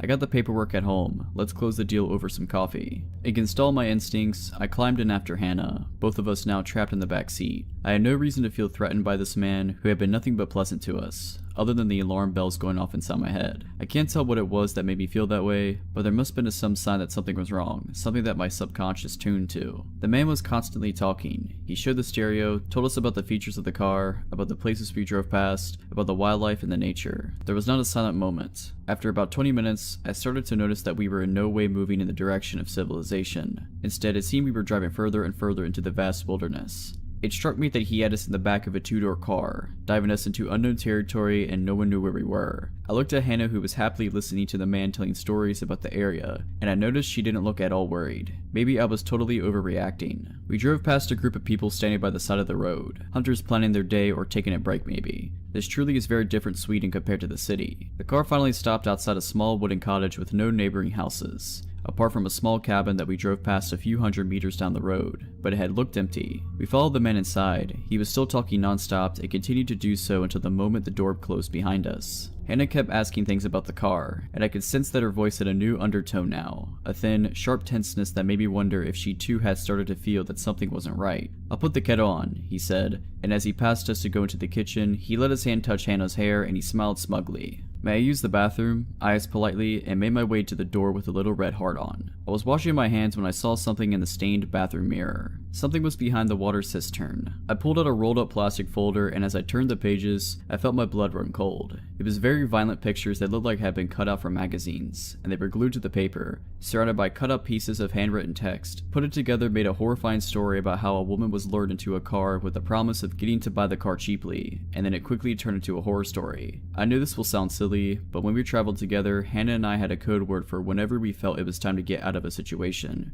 We had never needed to use it, just joked about it, but now it came in handy. I walked out of the bathroom and looked at Hannah and said, "Potatoes. We forgot to buy potatoes. And that's too bad, because we really need some." The look on my face must have told her that the situation was no joke, and she said, "Oh, should we get some as soon as possible?" "The sooner the better," I replied. Hannah, always pretty and charming and capable of great acting, casually walked over to the man in the kitchen, tapped his shoulder and said, "Excuse me, but I was wondering if I can go have a quick look at the cam belt." He upped something about it being in good shape and handed over the keys. We got into the car and speeded off faster than the weather strictly speaking allowed. We left the car at the airport and hoped we hadn't made a terrible mistake. What if he reported it stolen? It would be embarrassing to explain to the police. But nothing happened. He didn't follow us, didn't report it. We had to take the train since we had no plane tickets. The original plan had been to take the car home, and we didn't want to linger closer to the airport in case he came looking for us. Later, Hannah asked what made me use the code word, and I told her about what I had found. It might have just been a fantasy, a sick game, and maybe he would never done anything to us. But right then and there, I was convinced we would have died if we didn't get out. I'm glad Hannah didn't need any convincing or proof, just the code word. I truly think that if we hadn't talked about it so many times before, about how we would handle a situation where we need to get out fast, things would have ended differently. Both of us knew that either of us ever used the code word, it's time to get out,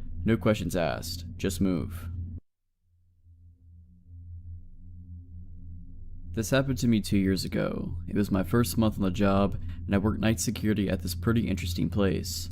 I'm a 38-year-old male. I've worked security jobs most of my life, and the graveyard shift. I was an event security guard for various well-known concert venues for years, so I've seen my fair share of strange things and crazy people. The place I currently work is a resort-style apartment complex. To get the layout, there are 3 floors of apartments with 50 units on each floor. This place takes up one city block with a golf course in the back, indoor swimming pools, hot tubs, and a small movie theater.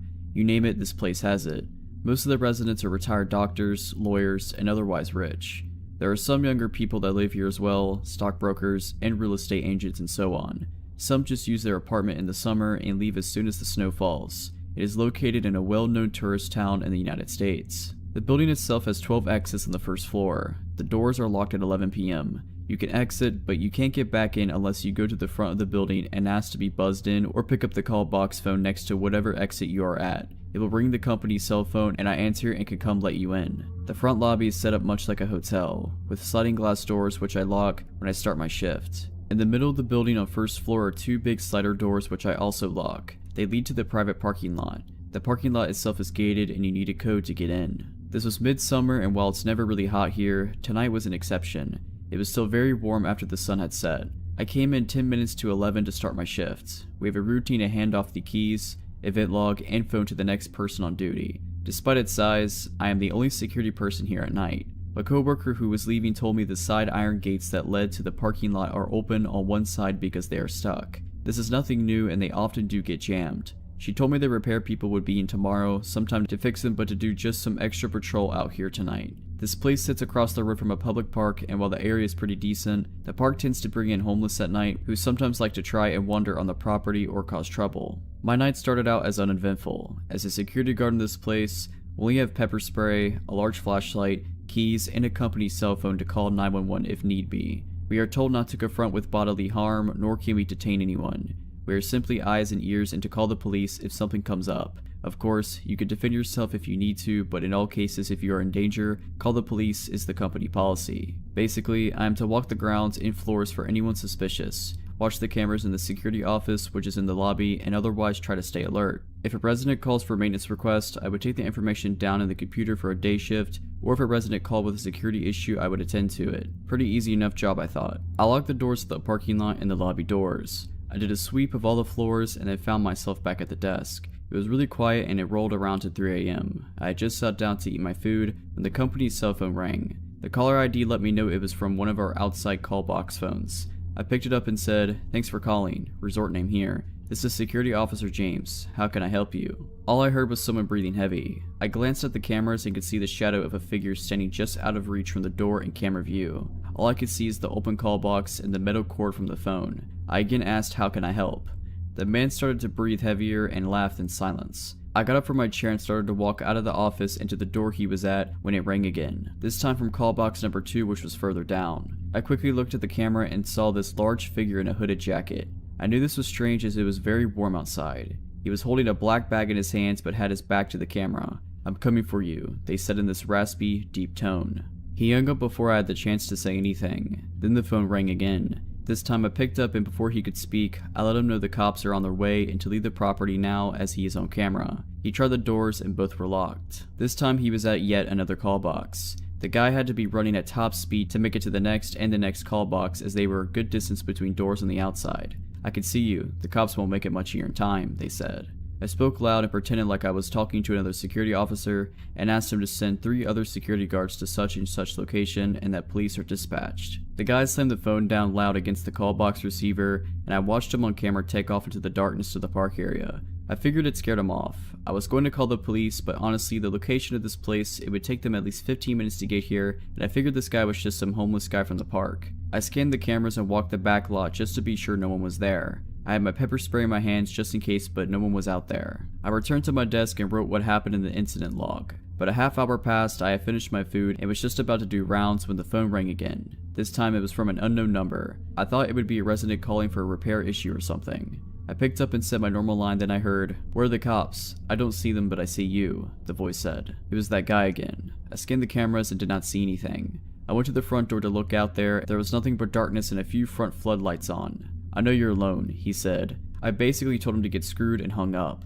I called the non-emergency number to 911 and let them know what was going on. The dispatcher said she would send out a car to check the area and make contact with me. The next thing I hear is a loud thud against the glass windows to the day manager's office, which sits across from the security room. Another 3 loud bangs. I run to the door and unlock it. I pull up the shades and shine my flashlight through the window into the darkness. I catch the face of this hooded man. He looked to be about 40 with long, stringy hair poking down and these wild eyes. He looked right at me and grinned before slamming his head into the window to try and break it. I started yelling at him and told him the cops are coming and to get out of here. That's when he pulled the biggest butcher knife I've ever seen and make a slicing motion like he would use it to cut my throat. The guy was crazy. He continued slamming his body against the glass trying to break it. He used his head to try and break the window but managed to bust his head open, so the window now had blood all over it. I backed out of the office and locked the door to it. I then decided to wait for cops as this guy was out of control and my pepper spray wasn't going to stop him, and the last thing I wanted was to handle a bloody crazy person. He then ran to the nearest side door and took the call box phone off the hook.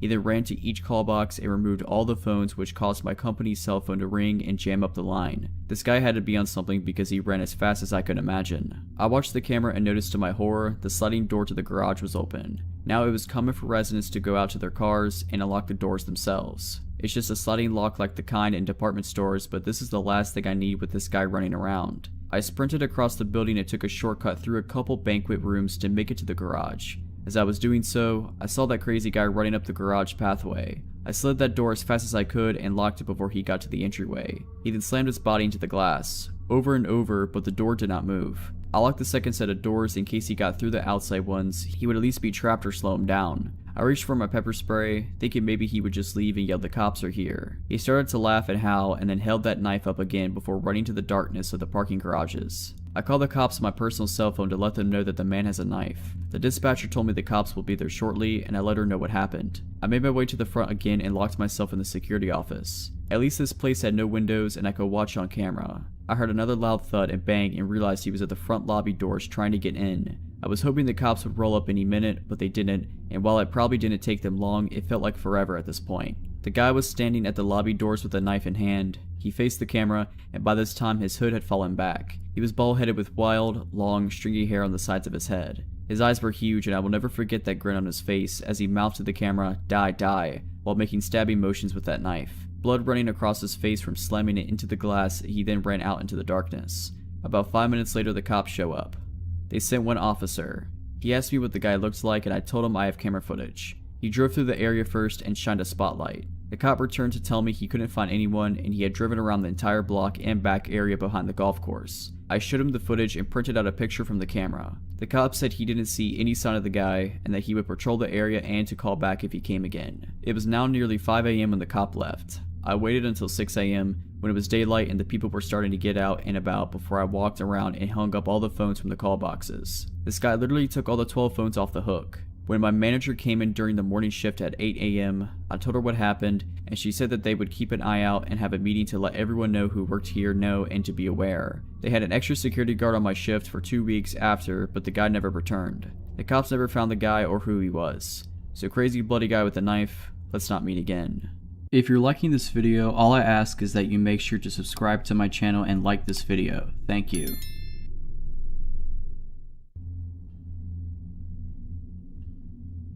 A couple of summers ago, my girlfriend and I were camping in Chequamegon National Forest in northern Wisconsin, and after our experience, we did not plan to return unless we go with a large group of people. My girlfriend and I are from college, so northern Wisconsin was our go-to place for R&R. We've done a number of hiking trips in northern Wisconsin and in the UP, but never to this area. We are not backpacking experts, but we have been to a number of national parks and have been out hiking and exploring when we can find the time away from work. We love getting away from people and relaxing in nature, but this trip made us appreciate the presence of other people around us in unfamiliar places. Our plan was to hike a remote section of the North Country Trail. The North Country Trail is a national scenic trail, like the Appalachian Trail, but it gets much less use. In some parts of northern Wisconsin, the trail is very remote, and the only access is via logging roads.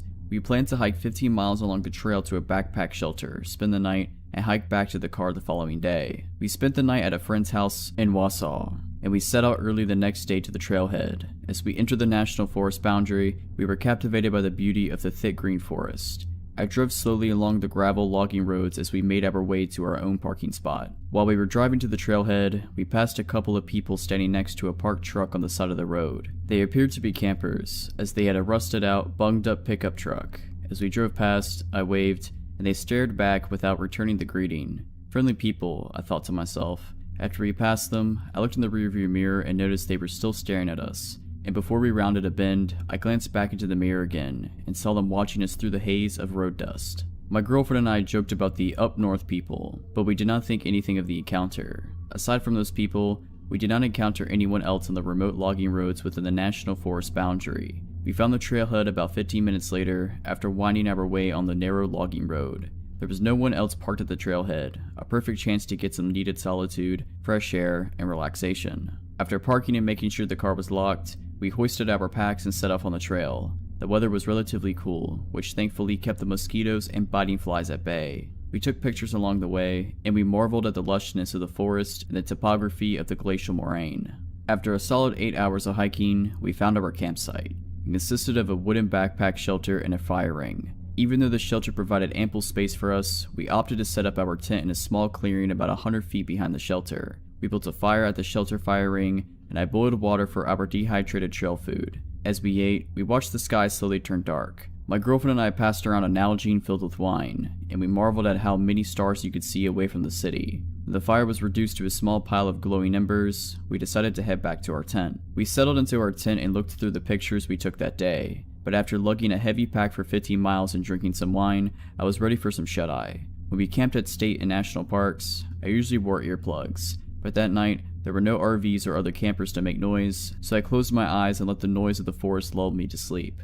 My girlfriend was very uneasy that night, but she normally had some apprehension whenever we were sleeping away from home. I'm not sure when we drifted to sleep, but we awoke to a bone-chilling noise. It was pitch dark outside, and over the insects in the forest, I heard a dull thud. It sounded like someone was hitting two logs together. My girlfriend and I were wide awake at this point, and we lay silently in our tent, hearing the noise again. Our old tent had mesh windows, but the backpacking tent we were using had no window. We could only guess at what was making the sound outside our tent. We initially thought that an animal had got our food and garbage bag, which we left in the shelter, but the noise was too distinct, and it did not sound like rustling through food wrappers or our camp equipment. Our hearts were pounding as we heard the persistent knock in the darkness. Unarmed and scared, we did not know what to do. I would normally have carried a can of bear spray, but I decided to leave it at home to save on weight, against the wishes of my girlfriend. The knocking continued, but we remained still as to not give away our location. For all we knew, whatever was making the noise had already spotted our tent. After what seemed like an eternity, the knocking sound ceased. We lay in complete silence with only the dull buzz of the insects in the background. Then we heard it, leaves rustling, a branch breaking, voices. We heard low talking in the distance. We could not make out what was being said, but it sounded like a couple of people talking in the distance. The voices continued for a bit, but to our relief, the voices did not seem to be getting louder. Whoever was out there did not spot the tent or decided to leave us alone. We sat in our tent for the rest of the night, adrenaline surging through our veins. At the first light, we slowly got out of our tent. I looked around in all directions to see if anyone was out there, but I only saw the forest and the backpack shelter. We quickly rolled up our sleeping bags and camp pads and put our tent away. When we got to the shelter, my girlfriend screamed in horror. On the entrance to the shelter, the wood was freshly cut. The word "kill" was cut into the shelter wall, and there were a number of axe and knife cuts where someone was chopping at the wall. I looked at the ground and saw a scattering of fresh wood splinters. After grabbing our food supply and garbage bag, we got out of there. We were nearly jogging with our gear as we made our way back to the car. I kept glancing back over my shoulder and gazing out through the woods to see if anyone was following us. We traversed the glacial eskers that we saw the day before, and we knew we were getting closer to our car. We were quietly rejoicing as we neared the trailhead. We made it back to the trailhead in near record time, but something was wrong. The windshield wiper on my car was sticking straight up and there was something stuck in the wiper. As we inched closer to the car, I saw there was blood smeared on the windshield and a squirrel carcass was impaled on the wiper blade. Hair and blood still stuck to the wiper and on the hood of the car. I didn't bother cleaning off the car. We threw our gear in the trunk and I sped off without removing the animal from the wiper blade. As I sped down the gravel logging road, I kept glancing in the rearview mirror, but I could not see anything through the cloud of road dust behind the car. When we got to a gas station by the nearest town, I removed the carcass with a wad of newspaper, and I tried to remove as much dried blood as I could. I filled up on gas and we didn't stop until we made it to Milwaukee. This was the last trip I took to the woods of northern Wisconsin. A few years ago, my friend Tez and I set out on the Great American Road Trip. We were going to drive from New York to Los Angeles, zigzagging through the country for 6 weeks. We were both in our early 20s, pretty broke, and as my mom had been a long-haul trucker, I suggested that to save a ton of money, we would sleep in the back of our hatchback. It was a pretty cozy setup. We bought some blankets and sheets at Goodwill and cut one of them up to make curtains. By the end of the first week, we gotten so we could set up a camp in about 10 minutes. Luggage moved to the front, curtains up, bedding laid down and out for the night. We slept in parking lots, free campsites, rest areas, basically anywhere it seemed safe and semi-legal. There was never a night after the first night where we felt scared until the last week of the trip in Arizona. We were near Flagstaff and had gotten pretty used to our routine. We didn't go on a set schedule and would never drive more than 3 or 4 hours a day. No destination really in mind, outside a few must-see landmarks. We drive to places we found the night before on Google and take suggestions from other campers, locals, and people we met. We'd also gotten very good at making friends.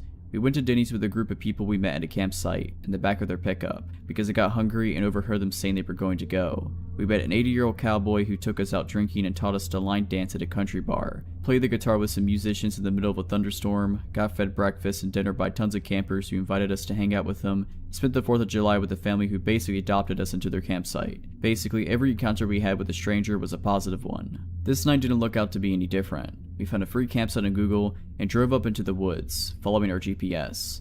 We were pretty far out of town and something seemed a little bit off when we pulled up to the campsite. There was one RV parked and 2 cars further up in the trees. We pulled up near the RV and a man opened the door. Tez waved hello and he just stared at her. His expression was completely blank. Then, as if she hadn't said anything, he just slowly closed the door again, staring at us the entire time. Figuring he just wanted some privacy and thought we'd be obnoxious, we pulled further down the road and found a flat spot to park the car. Instead of our usual routine of setting up camp immediately while it was still light out, We goofed around for a while, smoking and laughing and taking dumb photos of ourselves. Tez pointed out a campfire further down the campsite and we decided to go be friendly. We'd met some pretty cool people in the previous 5 weeks by just going up and offering beer or just chatting, so we wandered over. Near the campfire there were 2 men, the owners of the cars we'd seen earlier. They seemed friendly and we sat down to chat with them. They were drinking and smoking and we sat down and had a beer with them. One of the men seemed pretty off, and we came to find out that the 2 of them didn't actually know one another. The older man was definitely on some sort of drugs. He was spinning in circles and talking about UFOs. However, he seemed harmless. This left us chatting with the younger man, who claimed to be a former park ranger.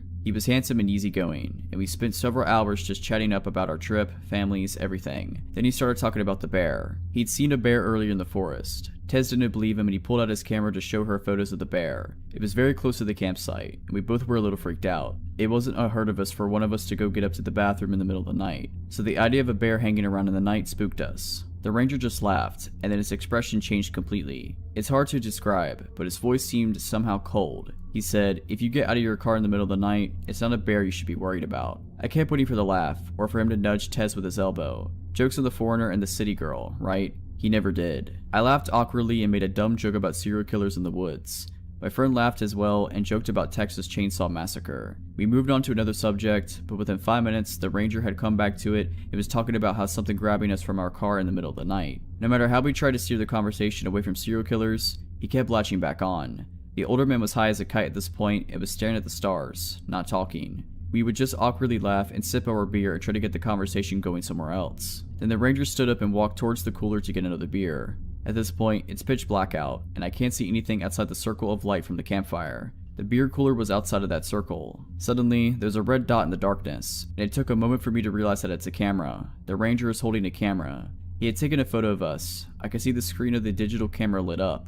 Now, it wasn't odd for people we met to ask to take pictures with us. It was an entirely strange thing to have this person taking a photo of us without asking or even indicating that that's what he was doing. We were both staring at him like deer in the headlights at this point, but instead of realizing what he was doing was a bit weird, he checks his camera, adjusts some things, and takes another photo, this time with the flash. No asking us to smile, no proposing a group photo, and no explanation. After this photo, he comes back to the fire and sits down, not a word said about the photo. At this point, me and Tez are mutually freaked out. We make some BS excuse that we need to go set up our campsite and nope the heck out. When we stand to leave, the UFO guy smiles and says to have a good night. Ranger, however, looks at us with a smile that doesn't reach his eyes and says, "Be careful out there. There's more than bears in the woods." Every hair on my body stood on end. I wasn't alone in my discomfort either, because Tez laughed a response out and pulled me away from the campfire towards our car. We rushed back to the car, which we only found in the dark by referencing the RV, and jump in the front seats. My friend Tez is all but hyperventilating. "Why did he take pictures of us?" I was shaking. I responded,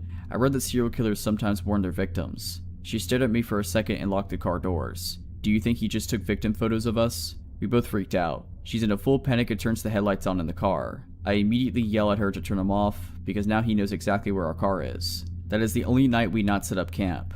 We didn't need to tear anything down, so we just put the car in drive and floored it out the campsite. As we got into the dirt road, Ranger was walking towards our car with that same cold expression. "Ranger, let's not ever meet again." This happened on a Sunday night when I was about 10 years old, in the mid-90s. My family house was on a short street, a dead end created by a railroad track. We had a 3-story house, which was the farthest from the tracks, with windows on every floor, 2 in the basement. The stairs from our bedrooms upstairs led directly to the front door, which connected to a closed-in mudroom/porch, which also had a screen door and a glass door that only locked from the inside. Even friends and extended family would wait outside to be let into the porch, as that's where the doorbell was. From inside the porch, you could see right up the stairs through the window in the door. Across the house, parallel to the front door, was the back door. Both had a large window in them. It must have been June because my older brother had a soccer game, and I only had a week of school left. I personally found watching him struggle on the field and being forced to cheer while being eaten by bugs really boring, and I just gotten a box set of books I desperately wanted to be alone with. After about an hour of reasoning and pleading, I finally convinced my parents to let me stay at home alone for the first time while they went to the game. They were only going to be gone for a few hours, and although we didn't live in the best neighborhood,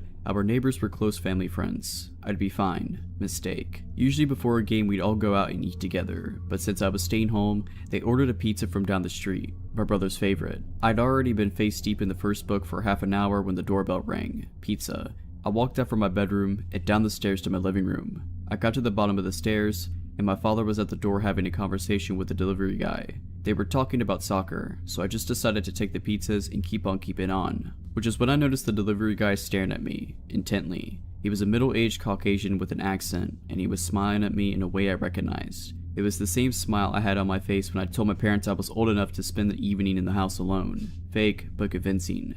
I walked past him through the living room to the kitchen and threw the pizzas on the counter and shoved my face into my book. My father talked to him for a few more minutes about sports, and then closed the door. My family sat down to eat and chat while I forgot all about them, the food, and the delivery guy. Before they left, around 6:30 p.m., my parents wrote down all the emergency numbers, gave me instructions not to open the door, and headed out with my brother, and I waved them off, excited to finally have the house to myself, if only to read in silence. I locked the main door and headed up to my room to read. It was blissfully quiet, save for the sound of my dog's occasional barking in the backyard. I had just finished the first book, and immediately started on the next when the doorbell rang, and my dog lost it in the backyard. I was up in my bed immediately. I looked at my alarm clock for the first time since they left. It read 8 p.m. My whole family was at the game, and any extended family in the province was as well. No one would be coming over without calling, especially on a Sunday night. The doorbell rang again, and again. I remained frozen in place, my book crumpling in my shaking hands. I, for the first time, was completely alone and terrified. My sly kid smile flashed in my mind. I thought I was so clever convincing my parents I wasn't scared to be alone. And then another smile flashed in my memory. The pizza guy. And then the banging started. Loud successive bangs that rattled me if not the house. And now from the backyard my dog was livid. I could hear him barking and whining at the back door. I wanted to call someone, but the only phone was in the kitchen, which involved walking right past the front door. I panicked. I was scared to leave my room, as my feet would be visible to whomever it was once I entered the hallway. But what if it was just a neighbor? I checked the alarm clock again and was surprised that only minutes had gone by, and my parents wouldn't be back for an hour and a half, minimum. I'd have to wait it out, so I did. I got up as silently as possible and closed my bedroom door. Eventually, all the barking, ringing, and banging stopped. I waited for half an hour, and then opened my door and crept out of my bedroom. I crept down the hallway to the top of the stairs, trying to press myself into the far wall, as out of sight as possible, but all the lights were on, and I realized that it was obvious that someone was home. I peered quickly down the stairs in the window, looking through to the glass porch door, and saw no one. Luckily, no one was there. I tore down the stairs and ran for the back door and checked outside. Nothing but my dog, who was all too happy to run inside. I let him in through a crack and slammed the door after him, locking it, and I realized it had been locked before. I turned to the phone, grabbing it, and about to dial my neighbor's number, when my dog started acting like he was going to the vets. A low growl accompanied by a crouch, backing away. I froze and looked in his direction, then followed his gaze to the window in the inner front door, where inside my porch, past the front screen and glass doors, stood a man I'd never seen before, and he was staring at me, livid. I froze, paralyzed with fear as I looked at him, and I couldn't look away. He was tall, slim, and had bags under his eyes. His hair was shoulder length and unkempt. He lifted his hand and placed it on the window, and then looked down, as he tried to turn the knob, twice, but it was locked. I came out of my paralysis the second his eyes left mine, and I moved quickly to the side of the wall that led to the basement stairs.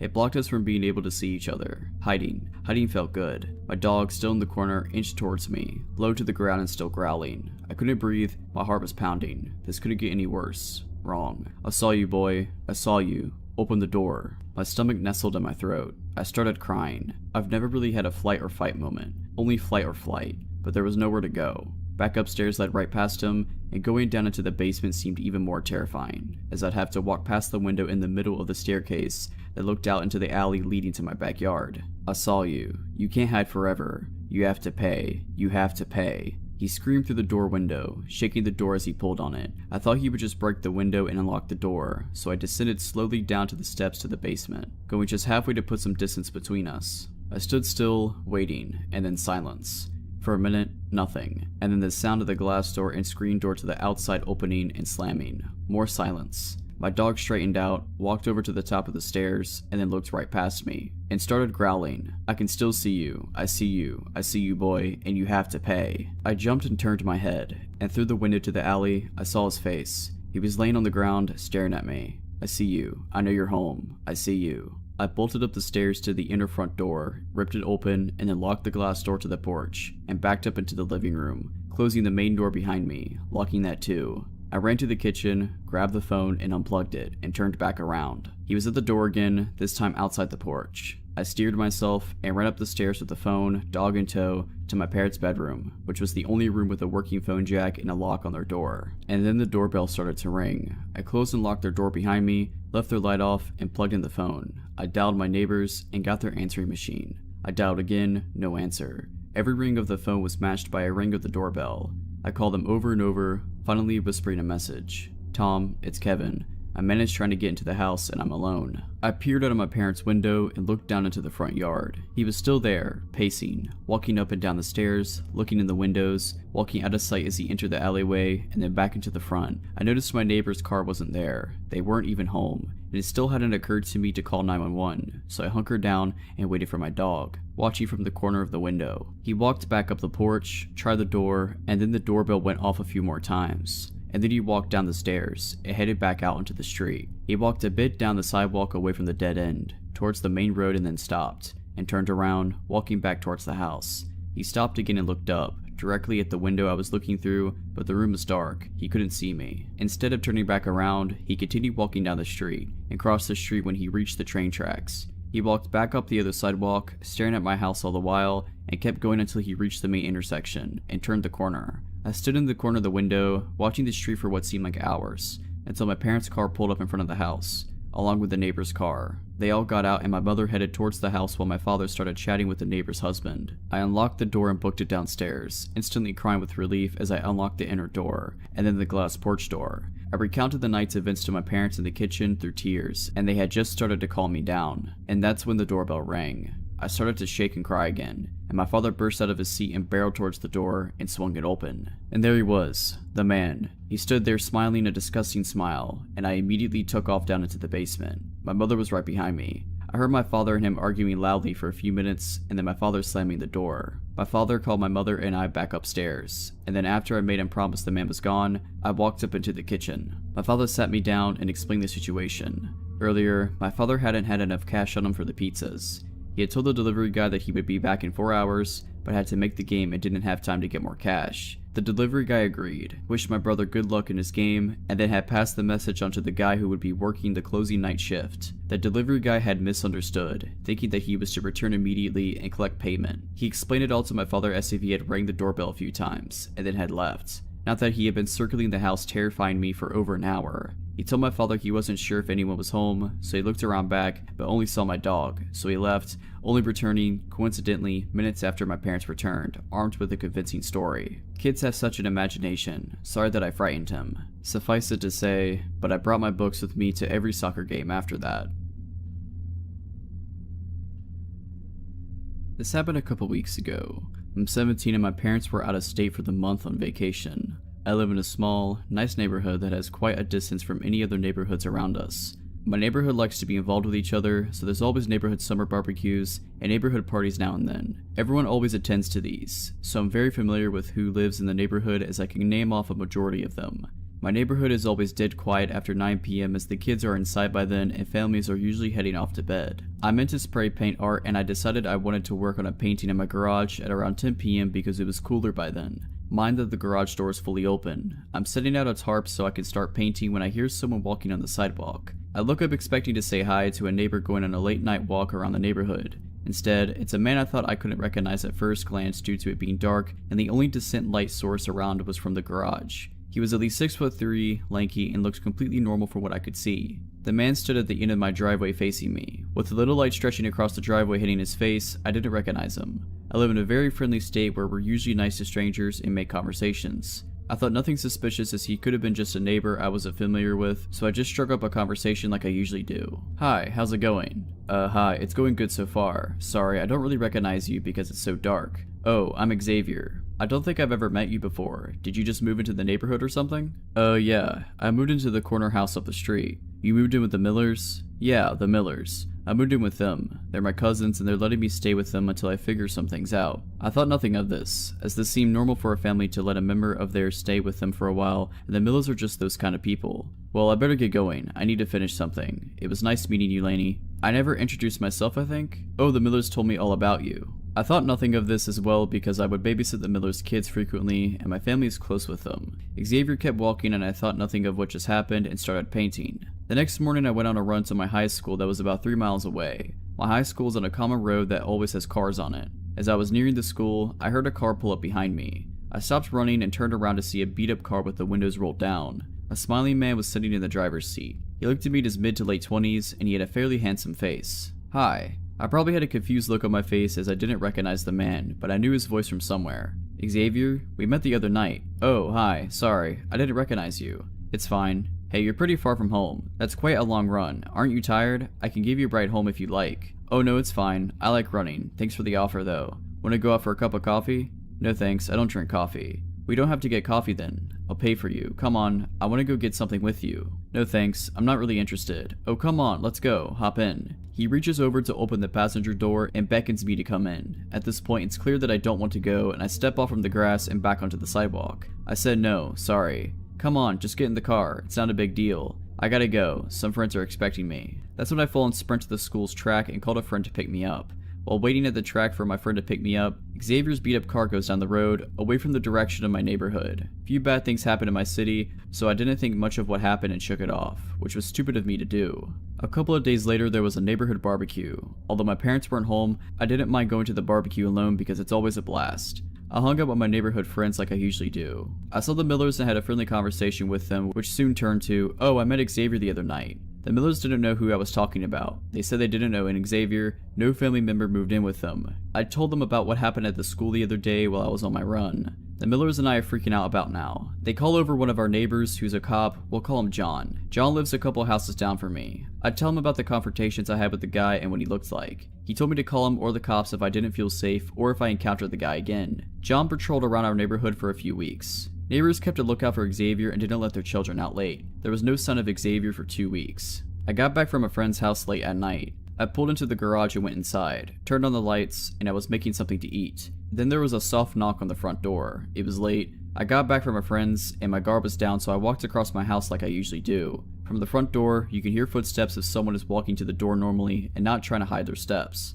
I thought it was just a friend. I looked through the peephole and saw a wide smile that belonged to Xavier. He was at my door, late at night, and he had a large backpack with him. He heard my footsteps and I could hear him say, "I'm sorry about last time. I didn't mean to be like that, Lainey. It was just a bad day," through the door. I wanted him to go away. I meant to yell, "Get away from me," through the closed door, but all that came out was a lame whimper. I just came to apologize. Open the door. I don't mean any harm. He tries to wiggle the doorknob. His voice in constant pestering gets louder and louder. At this point, I'm freaking out and I couldn't think at all. I couldn't remember where I put my phone. My family doesn't have a house phone either. Xavier began pounding on the door and repeatedly pushing on the doorbell and kept repeating, "Open the door, Lainey. Open the door. They're waiting for us." My dog heard the ringing of the doorbell. I don't think he heard the soft knock because he was upstairs somewhere, but when my dog hears the doorbell, he's always excited to go look out the front window and see who's standing on the porch. If it's someone he recognizes, he'll just stand there quietly looking at them until one of us opens the door. When it's someone he doesn't recognize, he barks. He's a German Shepherd and his aggressive bark is very loud. My dog comes running down the stairs, looks at the window, and he doesn't recognize Xavier, so he starts barking at him from the window. Xavier laughs and I hear him say, "They never told me you had a dog. You're smarter than they said you were, Lainey." With my dog barking, I guess I snapped back into my senses. I realized I left my phone in my car in the garage. I called the cops and John. By the time they got here, Xavier was gone. I gave a description to them and they drove around the area for an hour looking for the guy, but they never found him. I stayed at a relative's house for a couple of days until my parents got back and we changed all the locks in the house and installed a security system along with floodlights. My parents had me on lockdown. John patrols around the neighborhood for a while after his shift ends every night now. Xavier, let's not meet again. I'm from the middle of nowhere, born and raised, which can get awfully boring. In order to shave off boredom in my particular little corner of nowhere, my friends and I often enjoy something called contra dancing, which is basically New England folk dancing, where one pairs off with a different, random partner at each dance. This hobby would bring us to all corners of the area and in contact with lots of interesting and usually older people. One night, a friend and I had driven about 40 minutes into the woods to this old townhouse. It's an incredibly scenic little area, even at night, great view of the stars, crickets chirping, people dancing in the tiny town hall. A perfect hot, summer night with friends and about 60 others, again, mostly old town folk. I had even made cookies for everyone to enjoy, which was announced at the beginning of the dance and was applauded by everyone there. I had danced maybe 2 dances when an older man in his mid-60s approached me for a dance. This was far from unusual. In fact, most of my dance partners were over 40. I had seen this guy at several contra dances, so he definitely wasn't new. This guy came off kinda creepy though. Most of the older guys struck 18-year-old me as grandfatherly, but some just are uncomfortable to be close to. I refused him, saying I promised my friend a dance. He insisted that I dance the dance after with him. Not wanting to be rude, I agreed, trying to be as perky as possible so he didn't know he was making me uncomfortable. "You look so beautiful tonight," was the first thing out of his mouth when we paired up for the dance. I kind of just smiled and nodded. I didn't want to be encouraging. He was sweaty, had a walrus mustache, and was bald except for a crown of gray hair. The dance was a particular extravagant one, with a move called a gypsy, when the partners stare into each other's eyes while circling around each other into a swing. He started making remarks under his breath during this move, such as, "Get over here," and "Can't get away from me," while pulling me closer. Gross, but nothing too bad. "I heard you made the cookies. They were delicious. I'll have to get the recipe out of you, or just make you my wife. Then I have them all to myself." I almost stopped the dance to get away from him, but I shut down and refused eye contact and conversation. I was sufficiently grossed out, but it was nothing too bad. I pulled my friend aside after and told her about him, and then enjoyed the rest of my night. After summer dances, the young people often drive down to a small pond and swim to get off the sweat and grossness of the dance. Skinny dipping is encouraged, as this spot is really in the middle of nowhere, no houses around, and an absolute amazing view of the stars. My friend and I spent about 20 minutes hanging out in the water, with people slowly leaving until we were the only ones left. That's what I thought, at least. Until I saw a figure standing at the bank of the pond staring out at us. I didn't call out, assuming it was one of our friends. I swam closer, starting to get out of the water. It wasn't until I was actually fully out of the water, clothed only in a t-shirt and underwear, that I recognized the old man from before. A lurch of fear and wrongness I felt in that moment I will never forget. I have never seen anyone above the age of 25 go down to the pond with us, and he was fully clothed and not there for a swim. He also wasn't saying anything. "Shannon, we have to go now," I yelled back at her. The pond bank was narrow and it was hard to scramble around him. I was pretending I couldn't see him, that he wasn't there, or that I didn't care he was there. Shannon was about 20 feet behind me when he turned to follow me back to the cars. The rocks were painful to walk on and made it hard to move quickly. "I heard you guys were coming down here," he said. At this point, Shannon was just coming near him. She did not recognize him from earlier stories. It wasn't reacting to the creepiness as strongly as I was. "Haha, yeah, sometimes we cool off down here," Shannon replied. He got between me and her, blocking her from the car. "You know, you and your friend look like sisters. I heard she made the cookies. Do you cook as well as her? I'd love a pair of you at home." This is when the situation really hits Shannon. We're alone, with this guy who's apparently followed us to the middle of nowhere, with unknown intentions. "It was nice talking to you, but we have to go now. Come on, Shannon." I was practically running to the car, throwing the words over my shoulders. He put a hand on Shannon's bare shoulder, which spurred her after me. "Come on, you two. I'm just trying to have some fun." I was already in reverse by the time Shannon got in the car with me. We tore out of the dirt road at about 50 miles per hour. It hit pavement at around 70. I almost puked when I saw headlights turn out from the road, following us. Since I was about 40 minutes from home through all the back roads, I took a gamble and headed towards the nearest gas station, followed the whole way. We stopped at the station, right in front of those huge windows in front. He slowed down, looked at us, and then sped away. I haven't seen him at a contra dance since, which is the scariest thing to me, as he used to be a regular. In my experience, contra dancers are a loyal bunch, but this guy just sort of drifted in for a couple months and disappeared just as quickly. Still makes me uncomfortable to think about. Here is a little bit of background. I was 20 at the time. I moved in with my uncle in San Antonio, Texas, with the agreement that I didn't have to pay rent as long as I helped him out with chores and my cousins. I got a job at a super known coffee chain downtown close to the touristy part of the area. We had a lot of regulars and a lot of homeless coming in and out. I felt relatively safe though because I got to know the people there and it was almost always a lot of foot traffic. I used to even take walks after work in the area, especially since I was super close to the Riverwalk. Skip to a couple of months into the job and I was friends with everyone I worked with. We were all super close. On this particular day, it was one of my co-workers' last day. There was about 3 guys who had been in there almost all morning. They hadn't bought anything and were just hanging out, which was not unusual for my location. On my break, I decided to walk down to a nearby drugstore so I can get a farewells card and maybe a small gift for said co-worker. I walked out and put my earphones in, and before I could press play, I hear the door open behind me and footsteps following behind. Whoever it was caught up to me and started walking beside me, matching my pace exactly. I turned to look and it was one of the guys that had been there all morning. He was a bit taller than me. He tried to ask for my number and I kindly told him no. He persisted to deny with a short temper, told him to screw off. He stopped and stared at me in surprise. He stood there as I walked away and by the time I went back they were gone. I proceeded to tell my coworkers about the encounter and we laughed it off. I thought that would be the end of it. I was wrong. Every shift after that he would already be there just hanging out or would walk in mid-shift. sometimes with somebody else and sometimes by himself. I assumed he was just another homeless person because how else was he always able to be around? My shifts were sporadic. Some days I opened, some days I closed, some days I worked mid, but it didn't matter, he was always there. At that point I started feeling paranoid. I would always catch him staring in my direction. He never ordered anything, never talked to me, and luckily wouldn't follow me. He would just sit there, watching me. I started mentioning it to my coworkers and they started noticing it too. One of my team leaders would help me out by sending me to wash dishes in the back or organize the cooler. My coworkers would also try and place themselves to try and block me from his view. I started feeling uncomfortable at work. Sometimes when I closed, a coworker would walk me to my car before heading home themselves. Or if I didn't close, they would walk me to my car and turn around and head back to work. Then one day of him just staring, I was working the register that day. He walked up and ordered a water. I asked for his name for his order. I now had his first name just in case. He took his water and sat down. I had mentioned him before to my manager, but because he hadn't really done anything, we couldn't do anything beside note it in the manager book. The next day I worked with my manager. It was him, 2 other coworkers, and me. I told him I had to go to the bathroom real quick. There were 2 bathrooms right next to each other, but sort of hidden from the coffee bar and register, and they weren't gender specific. I walked around the bar to the lobby area. I had to pass his table and walk down the lobby to get to the bathrooms. I noticed him get up before going inside the bathroom. I sat down to do my business when someone rattled the knob. I shouted out that it was occupied, but whoever it was kept rattling the door until I finished.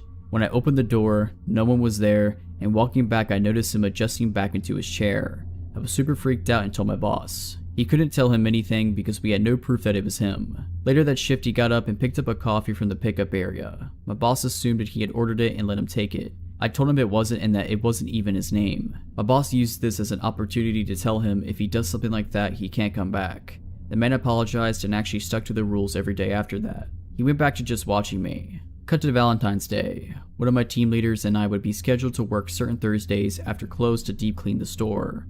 We would stay until 1 AM. This was one of those Thursdays. We were almost done and I had to clean the bathrooms as one of the last chores. I finished and as I walk out the bathroom I see him peeking in with both his hands pressed to the window, eyes wide, just staring at me with this super intense look.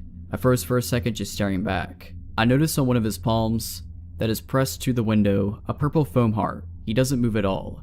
I freak out and run back into the bathroom. I shout, "Hannah, Hannah, he's here, he's back." She barely hears me through the music we were blasting. Hannah was the team lead who would help me hide me from him, so she knew the huge fear I had towards him. She walks towards the bathroom shouting back, "What are you saying? What's going on?" As soon as she gets close she sees him. I told her again, "He's here, he's watching me." She started shouting through the window, "You need to leave. If you don't leave, we're calling the police." I step out a little to see if he'll leave and he's ignoring her and his eyes were fixated in my direction. I step back into the bathroom and my lead continues to shout at him to leave and threatens him with the police. About 5 minutes pass and he realizes that I'm not stepping out until he leaves, so he does. The next day my lead and I told my manager I want to file a police report and he tells me to wait until he talks to his boss. He shows up again that day and I was only there to talk to my manager and leave right after. When I got home, a friend convinced me to call the cops. So I text my boss that I don't care what he or his boss says, I'm scared and I'm gonna file that report. I dial 911 and tell them a summarized version. They tell me they're going to send someone to where I live to take the official report. The 2 officers were nice and supportive. I told them my whole story and how my boss didn't feel the need to get cops involved since I wasn't harmed. The officers told me that I should have called right away and defended me, saying they could get him for harassment. I thank them and they tell me that if he shows up to dial 911 so they can take him in for trespassing and harassing. I think that day my manager banned him and warned him because he never showed up to the coffee shop again. A few months later when I was comfortable again with downtown, I went out with some friends to walk around. We were close to where I worked at and as we round a corner I see him and so I ducked into a little corner store and my friends follow. I told them I saw him and they kept an eye out. Once he was out of view we left the store and that was the last time I saw him. I just hope that he never comes back.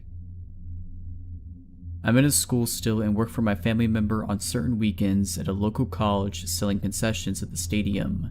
It's about once-twice a month and the stadium is off towards the edge of town. It's Friday night and I just gotten out of school and I had to go straight to work.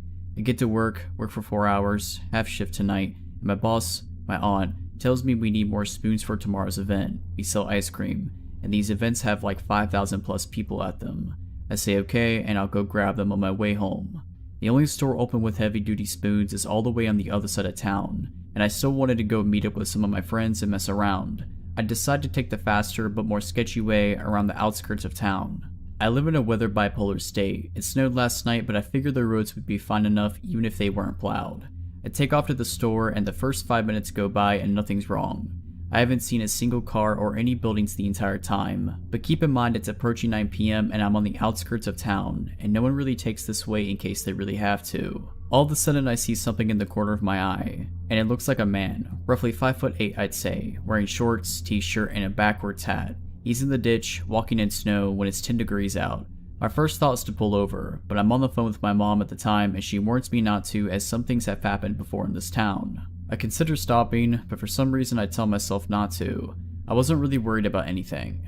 I pass the man, going about 40 miles per hour. Like I said, roads aren't the best. I drive not even 500 feet past him, and immediately, a car that I did not see at all before turns on and pulls out of a field entrance off the road and starts to follow me. At first I thought I just was focused on the man in the ditch and didn't see a road and that's where they come from, but I later found out there was not a road there. I start to approach the town again and have to take some turns to get to where I'm going. I turn left, the car turns left. I turn right, the car turns right. I go around a roundabout and skip my turn and go twice as no one else was there. Car follows. At this point I start to worry a little, but maybe they just need to go to the store also. I then pull up to a stop sign and I turn without my turn signal. The car follows. Now at this point I should have went straight to the police station, but I still didn't think much of it. I'm 2 miles from the store where plenty of people will be. I take a few more turns and the car continues to follow me. I completely blew a stop sign at a non-busy intersection and the car does a quick stop and go and catches up. At this point, I have 2 turns till the store, so I'm still not worried. I turn into the store and the car turns also. The store also has a gas station, so I pull there first to act like I was getting gas. The car sets off to the side of the road, in between gas station and store, and just sits there. I wait about 10 minutes and the car doesn't move. At this point, I start to get worried. I call my friends I'm supposed to meet up with later on and give them the license plate for worst case scenario, then take off to the store. I cross the street and the car comes straight behind me. I'm freaking out on the phone, not knowing if I should call the cops or not. I go and park as close as possible to the store, and the car parks 3 rows behind me and a couple down. It's getting late at this point and the store's closing soon. There's only a couple others in the lot. I turn my truck back on and go park on the complete opposite side of the lot. Get out and I completely bolt inside the store. I get spoons and take my time in the store. I go to call my friends to walk back outside and my phone is dead. I look out the sliding doors and suddenly there's a white van next to my driver's side. Looks like no one's in it, but the back windows are covered and it's running. I run to customer service and explain everything, but they think I'm some young kid messing around. At that time I didn't see the original follow car, but no way I'm going outside with that van next to my truck. After waiting for about 30 minutes, the van pulls forward, and the original car appears from the side of the building. I wait another 10 minutes and dash outside. I speed to my friend's house, and when I get there I park at his garage. My one buddy asked why there's a big orange mark on my tire, and my heart sinks. When I was inside, the follow car must have marked my tire. After inspecting the rest of my truck, we find a small pipe dropped in the bed of my truck surrounded by snow. It was wrapped in duct tape. It was not mine. I was alone, no phone, scared, in a part of town I'm not familiar with. I can't help but think what would have happened if I walked outside. Last December, I was visiting my family down in Florida and we spent some time in Treasure Island. My brother and I took my dog down to the beach at about 2 AM to play some fetch and drink and have a good time. If you walk along the water, you can reach a few restaurants and bars and hotels that line the beach. Out of nowhere, we see someone walking pretty quickly in our direction from over there, and a few minutes later, we can make out that they're being followed. My dog is arguably pretty well trained. We work search and rescue, and I've never once had her run off without permission, and never once has she not instantly returned when called, but that changed that night. She was about 5 feet from me and I saw her hackles shoot up and I went to grab her collar, but she took off in a full sprint, making some truly terrifying barking and growling sounds. We obviously took off after her and she reached the first person and stopped between them and the people behind them. She was barking and growling and lunging, and I finally caught up and put her on a leash. She's never reacted in that manner, so it was scary. The group following her ended up being 3 men that were probably in their early 30s. They started booking it in the other direction. I turned around and the person being followed was a young woman around my age. We asked if she was okay and she just broke down in tears and collapsed into my brother. So she got into her phone and rang her friend's number to have us talk to her. We were able to figure out where she was staying and walk her back to her hotel, where we met up with her friends and we all exchanged numbers to talk a later time. The next day we all got together where we learned she had gone out for a walk on the beach, stopped for a drink at the bar, drank a bit, and then just wasn't feeling right. So she left the bar and soon noticed 3 men left after her. She had been walking for about a mile at that point, terrified and slowly getting more and more screwed up. She doesn't remember much about that night and we knew she was probably on something, but we had no clue she'd been drugged. We're still friends now and we're all gonna meet up for spring break when we're all back in Florida. I've never been more proud of my dog and more grateful that we were in the right place at the right time. I hate thinking about what could have happened. I'm an extremely outdoorsy female and love to spend a lot of time in nature. I spent the better part of my early 20s living in remote northern locations and exploring a lot of Alaska, Yukon, and British Columbia. I have many odd, frightening, and bizarre stories that came up from my time in the north, and this is one of them. In the summer of 2012 when I was 22, I'm 26 now, I was living and working in a pretty remote town in northern British Columbia from May to September. The place I worked at was a campground in the provincial part of the Alaskan Highway, 4 hours north of Fort Nelson and 2 hours south of the Yukon-British Columbia border. The best part about this park was the fact that it had beautiful natural hot springs, which attracts tourists from all over North America every summer. I lived in an old trailer on a separate part of the campground where the rest of the staff lived. I quickly got used to living in a place where I had no running water, no electricity, no cell phone service, and no internet, and driving 4 hours to Fort Nelson every 2 weeks to get groceries and do my laundry. Life was pretty sweet. I got to hike, go for late night dips in the springs, make some traveling friends, and spend quality time in nature getting to know the flora and fauna of the landscape. My job at the campground was being a park facility operator, gatehouse attendant, wildlife interpreter, and sometimes had a few security shifts here and there. The feeling of living in the woods was much different than the feeling of living in a city, as far as safety goes. In the city I'm from, there are people around. You're aware of the fact that your house or apartment could get broken into, but emergency services are quick to respond and neighbors are also a plus. However, in the woods, I felt more vulnerable. The closest police were 4 hours away, and I lived in a trailer that was run down enough that it could easily get broken into. Plus, it was pretty dark and anyone could sneak around easily at night. One night, at probably around 2 in the morning, I'm asleep inside my trailer and I'm awoken up to a very loud banging on my trailer door. Reasonably shaken, I look outside the window next to my bed and see a car with its lights on, and 2 men standing at my door. I can feel the blood drain from my face. Through the door I say, "How can I help you?" and one of the guys, clearly hammered out of his mind, starts rambling on about something. No matter how hard I try, I cannot understand what he is saying. I say, "Sorry, I don't understand what you're trying to tell me," and the other guy starts frantically trying to explain something in the same drunken state as the first guy. I decide at this point that they don't mean any harm and I open the door to talk to them. They look visibly shaken and I can tell they are desperate for my help but don't have the mental capacity of a person sober enough to coherently tell me what's wrong. One of the dudes starts telling me a very long story that I managed to piece together through all of his slurring and hiccuping. Basically he says that him and his friend are on vacation, came up from Fort Nelson to party, they had a really long drive, were at the hot springs, they were having beers, and they were sorry about having beers. And then he drops the bomb that somebody's running around the campground, stabbing people. I look at the guy telling me the story and notice he has blood all over his clothing. I say, "Someone is going around stabbing people?" And he replies, "Yes, someone's running around stabbing everybody." Then the other guy yells, "Come on, let's go," and they hop into the aforementioned car and speed off before I can question them any further. Now I'm standing at my trailer door, in the darkness, alone, thinking there's a maniac running around wielding a knife. I have no phone and I know that the only person who has a phone is the ranger, and his cabin is about a 5-minute walk away from my trailer. I remember that I have a radio, so I run inside my trailer, lock the door, and try to get the ranger on the radio. His radio is off, of course. The only thing I can do at this point is go to the ranger's cabin and notify him of the situation. I get to the ranger's cabin and pound on his door. He answers within a few minutes, visibly sleep deprived.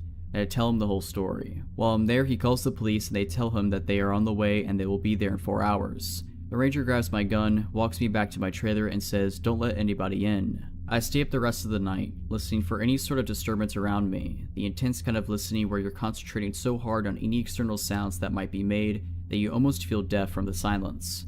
After about 2 hours of doing this, my trailer starts rocking back and forth. I freeze. My heart drops. I can hear the sound of someone breathing extremely heavily and I'm thinking, this is it. I'm just sitting there on my bed in my trailer as it's rocking, waiting for the maniac to stop tormenting me and just break the window and stab me. I'm still listening intently to the heavy breathing and that's when I hear a grunt, a very non-human sounding grunt. I get a feeling that it's not what I think it is and I peer out the window of my trailer and a bison is scratching its back on the side of my trailer, causing it to rock back and forth. The RCPM get there at around 6:30 a.m. and proceed with their investigation for 10 hours. They close off the springs and the entire campground. We don't hear anything about what took place during the night until the investigation is over. Apparently there was a guy at the springs who made a lewd comment about one of the females in another group, which resulted in an argument. The guy disappeared and returned an hour later with a knife, stabbed 2 of the guys in the group, and booked it back to Fort Nelson, not before stopping at my trailer with his buddy to tell me about the incident, of course. Yeah, one of the guys at my trailer, he was the dude stabbing people. My guess is that him and his friends stopped by my trailer to try to make it seem like they were innocent. Drunken logic. The 2 guys that were stabbed survived, which is good. I just hope that I never have to wake up to someone like that at my door again. A couple of years ago, I was still adjusting to the adult dating scene. I was using Tinder, and though I had been on a few dates and had a few hookups, it was mostly just situations where I either wasn't that interested in the guys, or it was strictly a one-night stand. It was a college town, not where I went to school, about 45 minutes from my parents' house, and I went on a few dates there. It's a cool city to hang out in, so it was always worth the journey, even if a date didn't work out. I started chatting with this guy who I matched with on Tinder. He wasn't exactly my usual type, but he was charming enough. He was a little bit of the stoner/alternative type. He was funny and confident over the phone as well. I usually made it a rule for myself to chat on the phone at least once or twice before meeting up with guys, even just to gauge if we would be able to carry a conversation. It's not the same when you're only texting. We hit it off over the phone well enough to the point where I felt we should give hanging out a shot. We talked about how I went to karaoke night often at a local bar close to where I attended school. He said he and his friends liked going to karaoke too. Great. He lived in the previously mentioned college town, and I agreed to attending karaoke night with him and his friends. He said they were hanging out at a local coffee shop near where he and his roommate lived, and I could meet them there. A girl he knew worked there as well, and he said she'd give me a coffee on the house. Before leaving, I texted one of my friends where I was going, just to be safe. When I arrived, I could clearly see into the coffee shop. I could see a group of 4 scraggly looking dudes, and one girl behind the counter. As soon as I pulled up, I got a nagging bad feeling in my stomach. As soon as I got out of the car, the guy I'd been chatting with left his group and came out. He said they were leaving right now, so we should just go. Not that I really cared about the coffee, but what happened to the coffee I was promised? I asked exactly what the plan was, and he said they were going to head back to his place before heading to karaoke. He didn't ask if I wanted anything from the shop, and didn't even ask if I wanted to come in. By this point, his friends came out and they all got close to my car. I was getting pretty bad vibes at this point. He isn't acting charming or funny like before on the phone. Everything felt forced. There was an air from the group that they were only pretending to be friendly. Nobody introduced themselves, but they just kept saying how awesome karaoke at the bar was. The girl inside at the counter had gone in the back of the shop, and because she was friends with him, I didn't know if I could trust her. Thinking quickly, I said the plan sounded great and I could drive and meet them there, that I didn't want to leave my car there. This apparently was a problem. The one car in the parking lot, which I assumed was one of theirs, was the girls. They said they walked there, but it would be a lot better and faster if I just drove them back to the house. At this point I'm freaking out a bit. Everyone's close to my car and me. I tell them a stupid lie and say that I have a bunch of stuff from school in my car, and it's pretty messy on top of that, so not everyone will be able to fit in. Mind you, they are right by my car, standing in front of it. They can see through my windshield into it.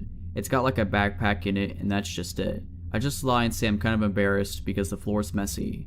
I'm saying anything I can get to get out of this. I tell them I'm really sorry, but if they order an Uber, I could just meet them at their place. I'm not budging on not letting them get in my car. The guy I'm supposed to be on a date with tells the other guys to head back inside the coffee shop, and now I'm alone with him. He asks why I can't just drive everyone. He tells me it's not a big deal, and that it's just easier if I just drive everyone there. I stand firm that there's not room and my car's messy. I tell him I promise to meet him at his place if they order an Uber or walk, just text me his address. He says that it'll take too long to get back to his place, so I should just meet them at the bar instead. He won't give me his address. He texts me the address to the bar, and I apologize about the car thing. I tell him I'm so excited for karaoke and I'll meet him there. I smile and act as naturally as possible, and then I get in my car and try to drive normally while in view. As soon as I'm out of sight, I take off and just drive in different directions haphazardly before heading back home. I was constantly watching in my mirrors to see if anyone followed me, and thankfully nobody did. Not long after arriving home, I got multiple texts from him. He told me I was just another girl pretending to be nice and that I deserved to die.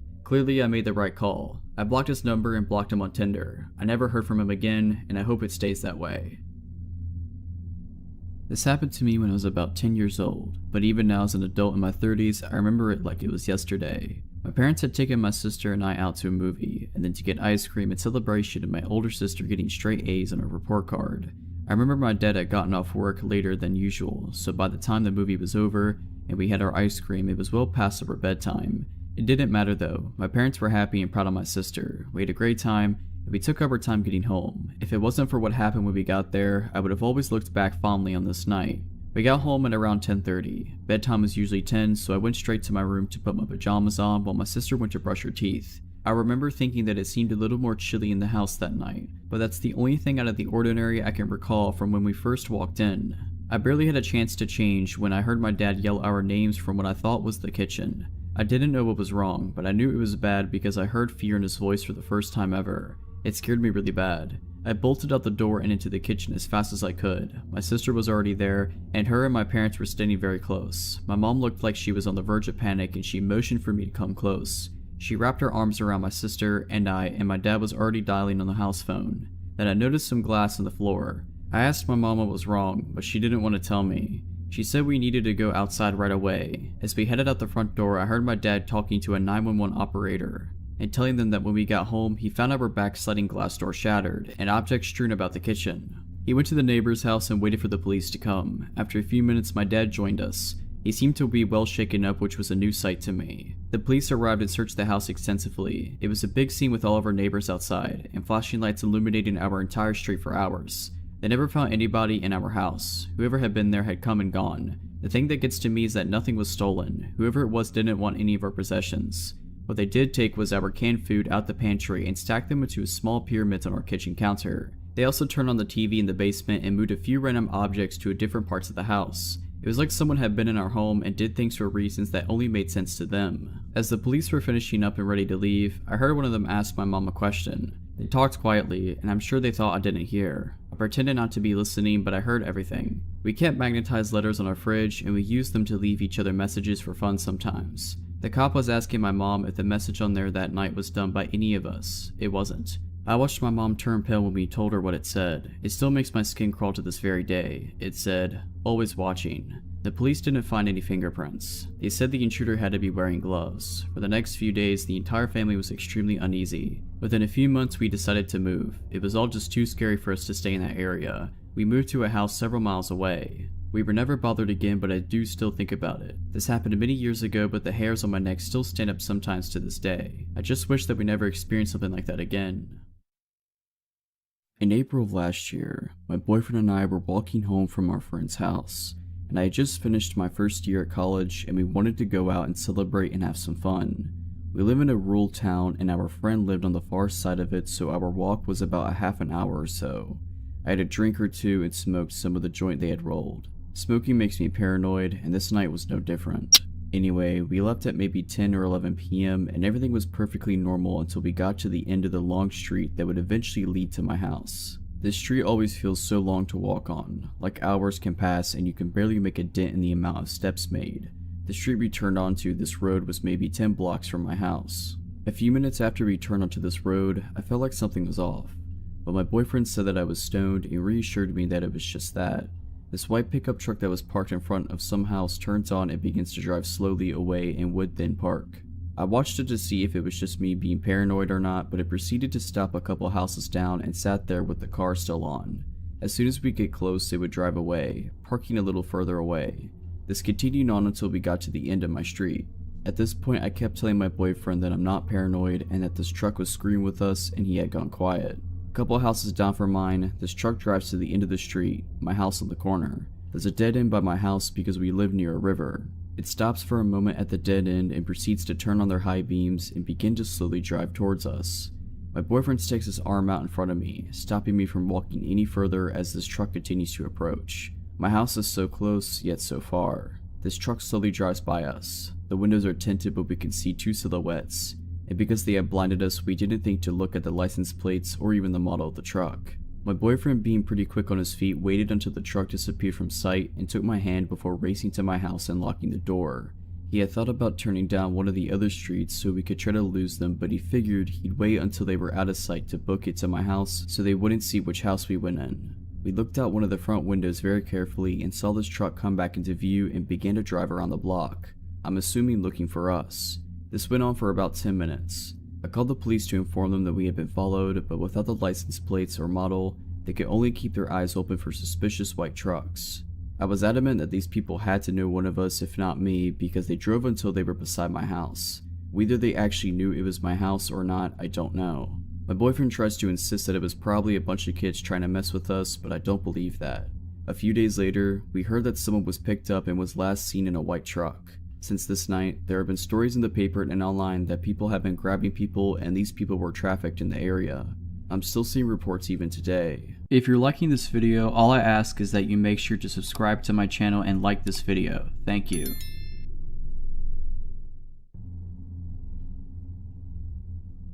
So when I was about 15 or so, I would always go grocery shopping with my mom. This time she didn't just need groceries, but some other things that weren't close by. We lived out in the country and the closest town didn't have what she needed, so we went to the bigger town/city about an hour away. Our last stop was the grocery store, as my mom didn't want to leave a bunch of groceries in the car on a hot summer day while she got whatever else she needed. While we were there, I noticed an older man, tall, skinny, semi-ill looking, that was paying a lot of attention to us. I also caught him talking to himself a lot. I almost ran into him when we were switching aisles and I said sorry, and since then I had seen him like 5 times and every time I felt a shudder and I looked around and he would be somewhere staring at me. I told my mom and she said we were almost done. A few minutes later we got distracted talking about ice cream. I was telling her about this ice cream brand that my brother, who's a health nut, told me about, and that it was supposed to be a lot better for you than well-known name brands. We started searching for it. I was on one end of the aisle and she was on the other. I ended up finding it and reached into the freezer to grab it. When I turned around, the old man was right behind me, like way too close. He said something like, "You're too pretty to be eating that. It'll rot your teeth." And I freaked out. I pushed past him and ran back to my mom and said, "Found it, let's go." And she saw the look on my face and looked past me and saw the man. We headed quickly for the registers, and unfortunately we had a lot of groceries and the old man got in the line next to us and only had a few things. He kept talking to himself. I was keeping a very close eye on him and was relieved when he exited the store, but unfortunately that wasn't the end of it. When we left the store, I noticed him sitting in his car outside the doors. He sat there and watched us put the groceries in the car and got behind us as we went to go leave the parking lot. I was freaking out. My mom told me it would be okay and that she was right there with me. We ended up taking some back roads home. My mom thought maybe he would get lost. As I said, we were about an hour away from home, and the back roads made it even longer. We were about 5 to 10 minutes away from home and he was still following us. When I asked my mom if I should call the cops, she said, "No, call your dad and tell him what's going on. Tell him to be waiting outside with a shotgun." So I called my dad and told him what was happening, and he had an idea. Since we lived way out in the country, my parents' neighbor was about half a mile down the road from us. They had a long driveway that you can't see their house from the road. He told me to have my mom go there instead so that the guy wouldn't know where we lived. My dad got there first, told the neighbor what was going on, and they both grabbed their shotguns and waited outside for us to pull up. The guy followed us down the long dirt driveway, and as soon as he got to the clearing with the house and saw my dad and our neighbor with their guns out, he threw his car into reverse and hightailed it out of there. So far since that incident, my family nor I have seen that man again, and I hope it stays that way. This happened a few years ago in my old one-person flat. I had a strange feeling that something wasn't right for a few days. Like I was sure that food in the fridge was less than I put back the last time, I found pills for my couch on the floor, stuff like that. I lived alone back then, so there wasn't anyone else with access to my flat, or so I thought. Well, one night I woke up around 1 in the morning sweating from a nightmare. Since I was drenched in sweat, I decided to take a shower. So I put my phone up in the bathroom for music, turned on the water, and enjoyed my shower. A few minutes in, I heard the door move. I never closed it, but it still never moves. I took a look at the shower curtain and saw a shadow against it, and a look at my phone confirmed someone was there, since I could clearly see a reflection on my screen that showed someone was standing next to the shower curtain. It took me a lot not to scream and to keep acting like I didn't notice anything, while silently taking the shower head off the holding and turning the water all the way to hot. Our water got really hot when you cranked it all the way to hot, and a few seconds later steam was raising and the water hurt my feet flowing to the drain. I turned around, ripped the shower curtain open, and held the shower head right at the person behind. It was a woman and she screamed in pain. I whacked her in the face with the shower head and jumped out the shower and ran to the door, taking the key out of the lock and locking it closed behind me. A little later she started to bang on the door, but the door didn't give. I called the cops and went to the kitchen to get my big kitchen knife, just for safety. I felt like my throat was closing up when I saw it missing and realized there was only one place where it could possibly be right now. The police came and arrested the woman, who turned out to have been the former person living in the flat and was evicted after not paying rent. It seems she made a copy of the key. It came into the flat when I was at work and sometimes at night. I just hope that I'll never have to experience that again. This happened 5 years ago. I was 25 and used to live alone in a small flat in England, about an hour south of London. It was a medium-sized town well known for being a good place to live, with excellent schools, low crime rates, and minimal unemployment. The kind of place where people didn't panic if they left their front door unlocked when they left for work. My flat was on the first floor above pavement level, midway down a hill. There was nobody underneath me. My flat was a kind of bridge with a footpath below it, and my kitchen window was directly over a pavement on a fairly busy road. The flat had a small galley kitchen, a living room, and an upstairs bedroom. There was nobody beneath or above my flat, and because of the hill, my kitchen window was literally face on with the pavement and where people walked. There was a printing company opposite that went out of business, and then just grass. I always used to close the blinds once the sun had gone down, but liked having the kitchen window open during the afternoons. It had a safety latch so it didn't open far enough for anybody to reach in, and I was not on the ground floor, so I didn't worry too much. One day, I got home from work early, about 5:30, and as it was summer, I had the kitchen window open and the blinds open.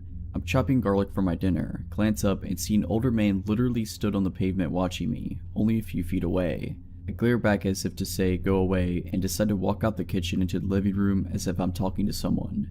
I walk back into the kitchen, glance at the window, and the man is still there, watching me with a small smile on his face. At this point I am slightly panicked. I am alone, nobody's around as I have no direct neighbors. I go into the living room and sit against the wall, clutching my phone. I didn't want him to be able to see me at all.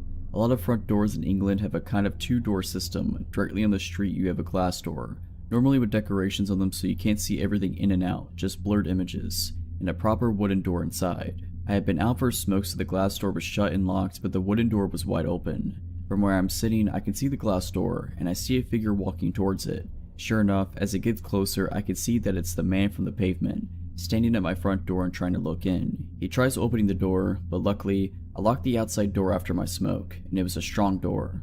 He drops a cigarette, says, "Screw it," and after about 15 to 20 seconds, he turns around and walks away.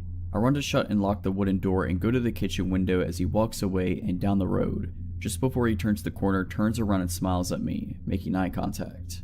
A few days later, it was on the local news that a man matching his description chased down a group of young women in my neighborhood. This happened almost 2 years ago. I had decided to go hiking with my son, who was 8 months old at the time, and with my dog named Henry, who is an Irish Wolfhound and Rottweiler mix. My husband was going fishing with a mutual friend at a state park nearby. I decided to go hike one of the more remote trails in a different part of the park and then meet them later. I drove to a wooded trail about 10 minutes from where my husband was fishing. It was an early spring day, still chilly but tolerable with the sun shining. I parked the car and got my son ready. He was smiling and laughing. I would wear him in a forward-facing hiking sling in the front of me at the time. Henry was excited. We started off on the hike and it was a really beautiful, peaceful trail. Towering trees mixed with pine. A crystal clear creek wove its way through the trail at points. We would periodically stop and all three of us would play. About an hour and a half into the hike, we had gone about 3 miles and rounded a narrow bend in the trail when we nearly collided with a gentleman in his late 40s or early 50s. Henry was snarling and lunging for the man. Before I even completely registered what was going on, I quickly backed up and pulled Henry back the best I could. My bumps were goosed at this point. Henry would not calm down. This is very unusual behavior for him, but not if he was trying to protect us. Trying to talk over Henry, I loudly said, "I'm sorry, Henry's just very protective of my son. If you move off to the side, we can pass you." My son was very quiet during this entire exchange, which I found a bit odd. The guy was staring very intently at my son. He then laughed slightly and said, "Oh, he should be. It's a good thing he's with you." Then he motioned to something around his neck and said, "I'm just out here taking pictures. It's a hobby of mine." Except he wasn't wearing any kind of camera around his neck or anywhere that I could see. He had a canteen around his neck. I politely asked him again to step aside so that we could pass. At this point, Henry was sitting down but growling still. Henry would not take his eyes off this guy. I have no doubt that Henry would have eviscerated this man if he had tried anything. I am positive this guy felt that. The guy looked at Henry for a few seconds, then at my son again. He took a few steps off trail so there was room to get by and so that Henry couldn't reach him when we went by. As I warily walked by him, he was like 10 feet to my left. He muttered something about how he used to be able to see his kids. I kept looking back as we walked away to make sure he wasn't turning around to walk our way. He did continue to stare after us for several minutes though until I could no longer see him. We kept hiking and eventually came to an opening point where cars would park. There was no one there, and luckily I still had cell phone reception. I called my husband. He and his friend came to pick us up right away, and they took us back to my car. There was no sign of the guy we encountered. We went home after that. Henry has since passed away, and I am sad that my son doesn't get to grow up with him. He was really the best dog ever. So thanks Henry for being gentle yet fierce. I hope I never have to see that photographer ever again. This story happened about 2 years ago when I was 19, and my foster sister, Kira, was 16. It was the summer before I was going to college, and I mostly lived with my mom and Kira except for every other weekend, where I'd stay with my dad. Now, summers where I am can get really hot and humid, so we had a habit of waiting to walk the dogs until 6 or 7 p.m., because that's when it'd be cooler but still light outside. On this particular evening, Mom wasn't going to be home until late, so it was up to me and Kira to walk the dogs by ourselves, unless we wanted our younger dog, Samson, to throw tantrums due to pent-up energy. Even though we lived in the countryside and could have walked them down our street, Kira and I decided to drive out 20 minutes to a park instead. At around 7:30 p.m., Kira and I harnessed our 2 dogs, packed them up in the car, and drove them to the park. Let me quickly explain the layout of the park so that's easier to understand why we get nervous halfway through our walk. This park isn't very big, but it's popular because of its loop. The entire park is surrounded by a mile-long looping road with its attractions, like playgrounds, ponds, and a small country hall, spaced about in the inner side of the loop. The outer side is just grass, trees, and one playground at its end. Thus, it's common and expected to pass people walking the loop at least 2 times if you're walking in opposite directions, but not if you're walking in the same direction. Any cars on this road can only drive in one direction because it's a one-way road. At first, everything about this walk was normal. I parked the car, we clipped our dogs to leashes, and we started on the loop. Every so often, we'd stop so I could take pictures of our good boys, particularly of Kira trying to wrangle Samson, who pulls like his life depends on it and weaves around because he wants to smell everything. It was while I was taking one of these pictures that the first encounter happened. A man, who looked to be in his 40s, walked past us, walking the same direction we were, up towards the playground on the outer side of the loop. He smiled at Kira, nodded, and said, "Hello, you have cute dogs," and kept walking. I honestly didn't think anything of it. We're at a park at a time of day where it's common to walk around due to the cooler temperature, and people where I'm at are generally friendly. We smiled back and said hi and thanks, and that was that, or so we thought. This man passed us again only 10 minutes later, directly across from where we'd seen him previously. Just like he did before, he smiled and said hi. This time, Kira and I looked at each other once he was ahead of us and shared the, "well, that was weird," expression. Just 10 minutes earlier, he had passed us walking up towards the playground and subsequently broke off from the loop, and he'd been walking in the same direction as us. This time though, he cut in front of us and he did it in a way where we had to stop to avoid running into him. He nearly touched Kira with how close he was walking. That was already weird in and of itself. The other weird part was him cutting past us in the opposite direction. It came off almost like he wanted to walk by us again, but just like before, Kira and I brushed this weirdness off. The guy could have been enjoying a rambling stroll and doing his own thing for all we knew. Not even 5 minutes later, the same man passed us again, once again cutting so close past us that he nearly brushed shoulders with Kira. Again, this time he walked up behind us, then did this weird directionally slant walk to cross the street and go in the opposite direction, cutting us off again. I told Kira to hustle so we could get to our car and get out instead of doing a second loop. When we were almost to our car, we noticed a car creeping along behind us. We pulled to the side and stopped to let it pass, but for a second it stopped too. We figured whoever was in the car was getting ready to park, so we started walking again. The car started creeping along behind us soon after we did, so we stopped again, and the car stopped with us. This was when Kira got nervous. We hadn't seen the middle-aged guy since the third cutoff, so we figured I had overthought the whole thing, but here we were, with this tinted windowed car acting weird. Was it the same guy, back with his car? A different guy? We couldn't tell. Before anything could happen though, another car idled up to the one next to us, and whoever it was sped up to the expected 5 miles per hour. We got to our car pretty fast after that and practically picked up the dogs to get them inside of it.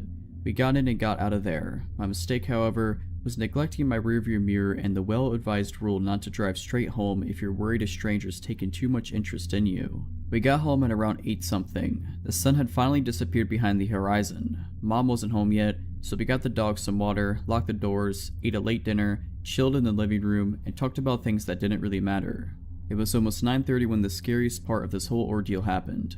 There Kira and I were, sitting on different couches, talking about something, when we noticed the ceiling briefly light up over where Kira was sitting. Due to our long, slightly curvy driveway, it's common to see headlights stream through the window, light up the ceiling, fade, then intensify. It means someone's just come home, so when the ceiling above Kira lit up, we thought nothing of it, assuming Mom was finally coming back from wherever she went that night. Mom has a habit of pulling in then checking her phone for whatever knows how long before coming inside. After a couple of minutes, I noticed the small, motion sensor light Mom set up on a table on the porch light up. Right after the light went off, we both heard the storm door open, but we didn't hear anyone pressing the code keys of our lock or jiggling the door handle, like Mom usually does right away. The moment the storm door creaked open, our 2 dogs jumped up and ran to the door, barking like mad. Our golden greyhound mix, Calvin, has a deep and scary bark. Samson, who is a big dog, jumps up on his hind legs and scrabbles to one of the small windows in a desperate attempt to see who's outside. Immediately, the storm door slammed shut, and we heard heavy footsteps on the cement of our porch. Calvin started going nuts and jumped up on Kira's couch, standing on its back instead of the cushions to look out the window. Samson ran out the room and went out the doggy door that leads to the back porch, which is a ramp going down into a fenced-off portion of our yard. I sat there, my mind steadily going blank as my heart sped up and my limbs refused to move.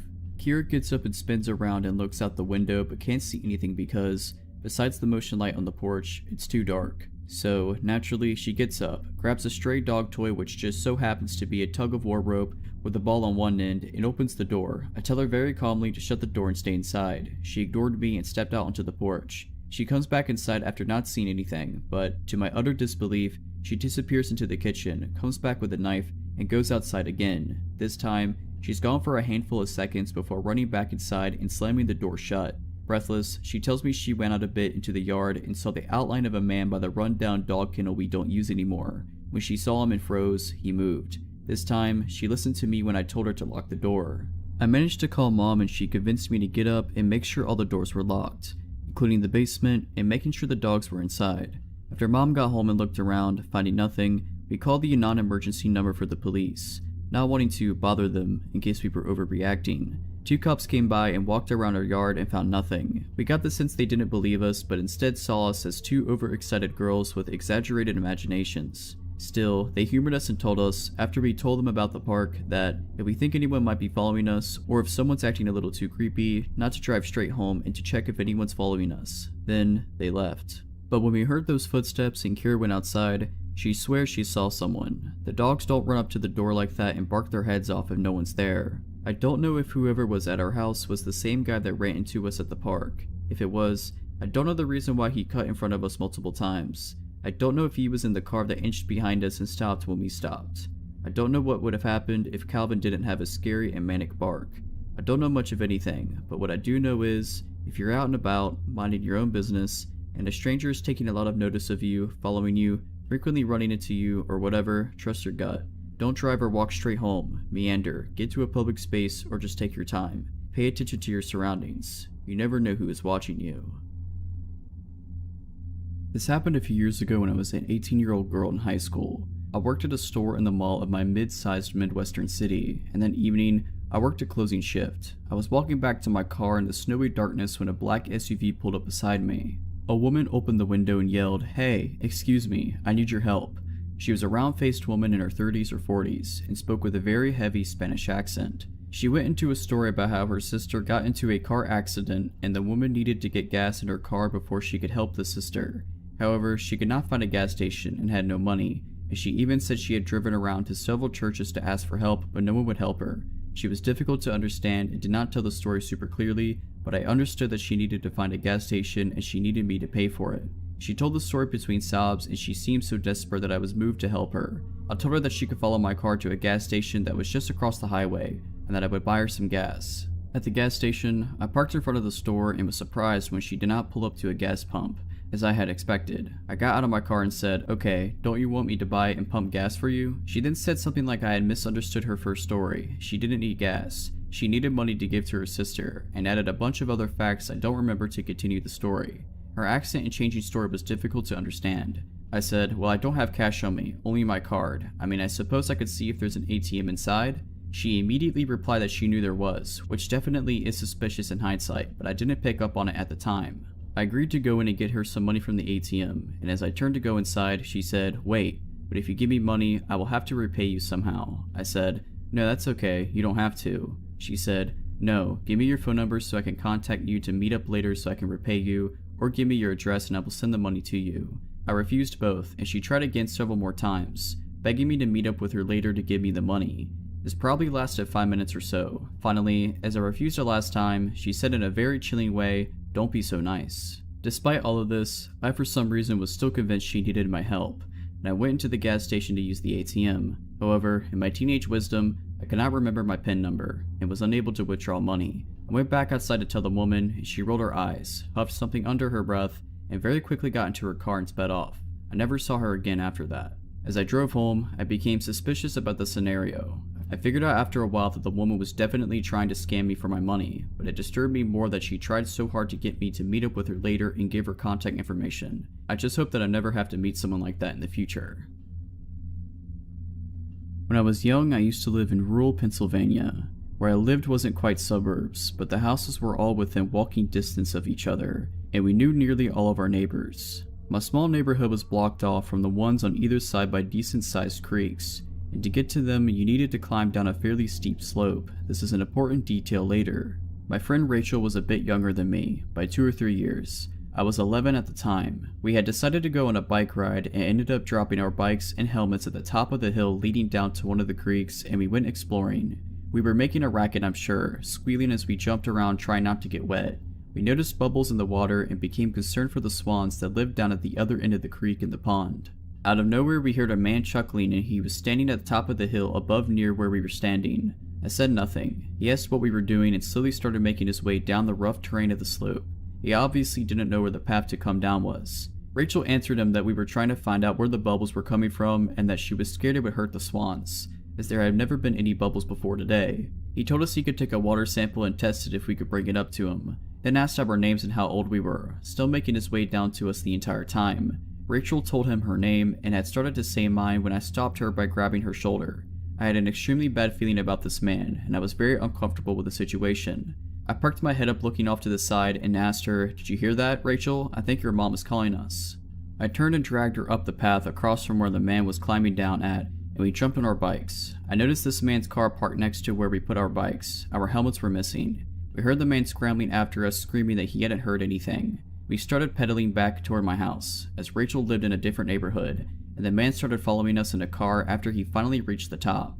The man was still trying to get us to talk to him, so I turned off into my uncle's yard where I saw my cousin out cutting the lawn and started yelling for him. He was a big dude, 16 or so at the time, and the man in the car burnt rubber speeding off when he saw we were no longer alone. We ended up calling the police, and we were not the first girls that had the same issue with a man of that description and that car that day. So whatever that man's intentions were, I'm just glad that Rachel and I didn't have to experience them. If you're liking this video, all I ask is that you make sure to subscribe to my channel and like this video. Thank you. This was my very first apartment and I was so excited to be in it. My freshman year I lived in a dorm on campus, and before that I just lived with my mom, so I had never lived on my own before. The apartment was a 2-bathroom and 2-bedroom, and I shared it with my friend who I had known since we were 13. I had just turned 20 when all this happened. Josh was my friend and it was his first year at the university, so naturally I showed him around. We did pretty much everything together. Fast forward to the homecoming football game. We attend a university that's crazy into football and we're actually a pretty good team, so the homecoming game is a big deal to everyone. Josh was so excited to go out because it was his first homecoming game. He was going to go with this boy he started flirting with and he wanted me to come along. I don't really remember why I didn't want to go, I just didn't. Josh got mad at me, we said dumb stuff to each other and he left, so I was alone for the rest of the night. I had, still do, a small dog, Poppy, who lived with us. She was around a year old at the time. We actually had a pretty relaxing night in the beginning. I took a shower and put on face mask, and Poppy and I watched TV in bed and stuff. I remember listening to a song on repeat the entire day because that's what I do when I find a new song that I like. To this day, I still can't listen to it without being reminded. We went to sleep around 10 PM I think. I wasn't keeping up with what was going on with the football game, so I really have no idea if it was just ending or whatever. But I knew not to expect Josh home early because he was going out with the guy he was seeing, Dylan, afterwards. There is a strip of bars along one of the main roads running towards campus, and that's where they would be. That's where everyone would be after the game ended. I don't know what time it was, but I woke to cabinets being slammed and really loud noises. It was really dark in my room and the only thing I could see was that the kitchen lights were on. I saw the light coming through the bottom of the door. It sounded like people were going through our kitchen cabinets one by one. Poppy was at the edge of the bed barking like a crazy dog. I had never seen her act this way. I was struggling to keep myself awake because I'm a really heavy sleeper, not anymore, and I just knew it wasn't Josh or Dylan, but some stupid part of me decided to call out, "Hello?" But it was weak sounding and I really don't know if they heard me or not. Suddenly, my bedroom door opened. I shot up. Poppy was snarling and trying to lunge at the stranger in my bedroom. I couldn't see anything because the light from the open door was kind of blinding. I just saw his figure. He was wearing a hoodie and he stood there for maybe 15 seconds and I was just staring at him. The whole time Poppy was trying to screw him up. He quickly closed my door and I don't know why, I just didn't move. Then my door flings open a second time and we're staring face to face again, for the same painfully long amount of time. My heart was racing and I remember thinking he's gonna hurt me. Now that I look back, I should have screamed or something. Poppy was at the very edge of the bed now, vicious and snarling. She sounded like a big dog, honestly. And then he slammed my door shut. As soon as he did, I jumped out of my bed and locked my door. I heard them take my car keys. I was terrified they would find my car and steal it since I had just parked directly outside. I frantically called 911 and was sobbing the whole time. I said, "Someone is in my house, they came in my room, please help." And it took them 30 minutes to get there, when I know that there were cop cars everywhere surrounding the bar since it was homecoming, which I live a 5-minute drive from. When I finally came out, the living room and my roommate's bedroom were completely ransacked. My roommate's TV was on the floor because they tried to carry it out, but I guess decided just to leave it. They stole my Xboxes and all my games. They stole my book bag with my textbooks and my homework in it. The 2 policemen got here and I told them everything and asked if I could call my roommate. Josh picked up the phone but was heavily slurring and I could tell that he was inside of a bar and could barely hear me. I just screamed, "Please give Dylan the phone," hoping that Dylan was at least more sober than Josh was, so Josh put Dylan on the phone, and I don't know how, through my tears and sobs and through the screaming, people, and house music, but he heard me say that our apartment was robbed. He frantically said, "We are coming," and hung up. They probably ran. While I was waiting for them, one of the policemen asked if he could try to take the prints from my roommate's TV and I agreed. He proceeds to then drop his flashlight directly on the screen, and as it shattered, he just looked at me. So then Josh and Dylan get back and the policemen totally change their tone. They get aggressive and say that they were targeted for a reason. I'm pretty sure that since it was homecoming, the robbers were not expecting me to be there, and were trying to just rob apartments blindly. We also lived on the ground floor, so it's easier to get in those than in the 2-story and 3-story apartments. Josh is in the military, but Josh looks just like any other regular college freshman boy, and his only friends at the time were literally me and Dylan, so we were the only ones who knew he was in the military. They tried to accuse Josh of stashing guns and drugs everywhere, and that's why we got robbed. I literally was like, "Are you kidding me?" They then tried to pull me to the side and say that Josh hired people to come rob his own apartment while I was inside. They asked me, "How do you know these guys?" I said, "Sir, I have known Josh since we were 13. We moved here together to attend university together. He just gave me a look." When they left, we got our locks immediately changed, and then I had to take the next day off of school to drive to the nearest Nissan dealership, 30 minutes away, and then wait 7 hours for them to rewire a key fob for me. To the men who robbed me, and to the cops who accused my roommate of robbing his own apartment, I hope I don't have to meet you again. This happened to me 4 years ago when I was 16 years old on a school trip, but I still remember it to this day. I had recently graduated from one school and enrolled in another, more advanced one via special program. Germany's system of education is sometimes complicated. There were about 20 people who did the same as me, and we were all put in one class to catch up with the regular students. To get to know each other better, the class went on a 3-day trip to a youth hostel in our county town. The trip was organized by our school and overall pretty nice. 2 of my friends had transferred with me and we had fun, except for the second evening. It was late summer and the sun was still up despite it already being around 7 p.m. One of my friends, Sarah, and I decided that we wanted to go for a walk before accompanying our other classmates to the river to have some drinks. We wanted to visit the newly built benches along the river and just talk for a bit. To get to those benches, we walked over a long parking lot next to the river.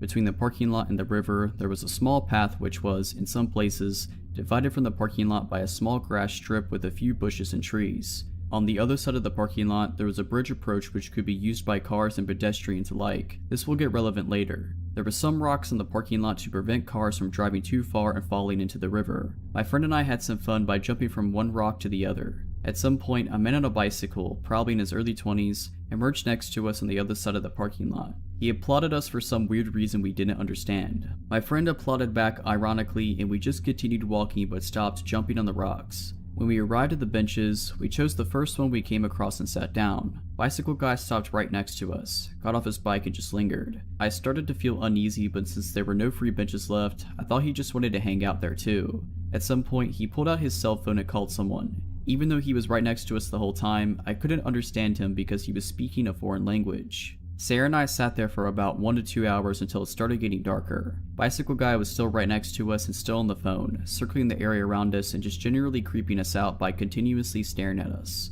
At this point, Sarah had also started feeling uneasy and we shared our feelings about this guy. Since it was almost dark, there was no one around anymore. We wanted to return to the hostel. The second we got up and started walking towards the parking lot, Bicycle guy also got onto his bike. My heart sank into my stomach when I realized he was going the same direction, just slow enough to stay next to us. He continued following us. When exiting the bench area, Sarah and I took the path next to the river to get to the parking lot.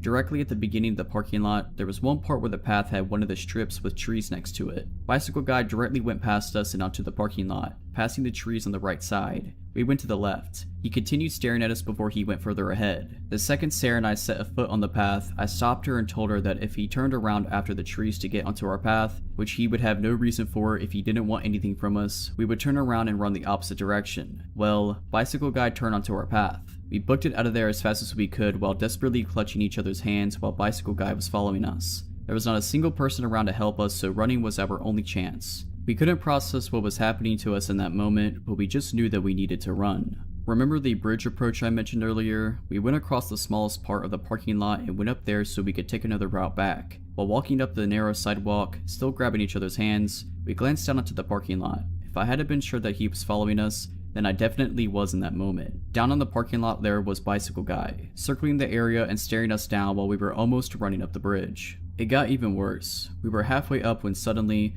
another guy on a bicycle passed us and stopped a few meters in front of us. He started talking to Bicycle guy who had been following us and then also stared at us. Bicycle guy had basically called another friend over for whatever he was trying to do. Sarah and I immediately changed to the other side of the bridge approach and took the stairs down there. We chose to take a route where we wouldn't be alone on the streets. I was shaking the whole walk back. I am incredibly thankful for my gut feeling. To this day, I still think about this encounter when I'm walking somewhere alone in the evening or night. I don't think I'll be able to forget this anytime soon.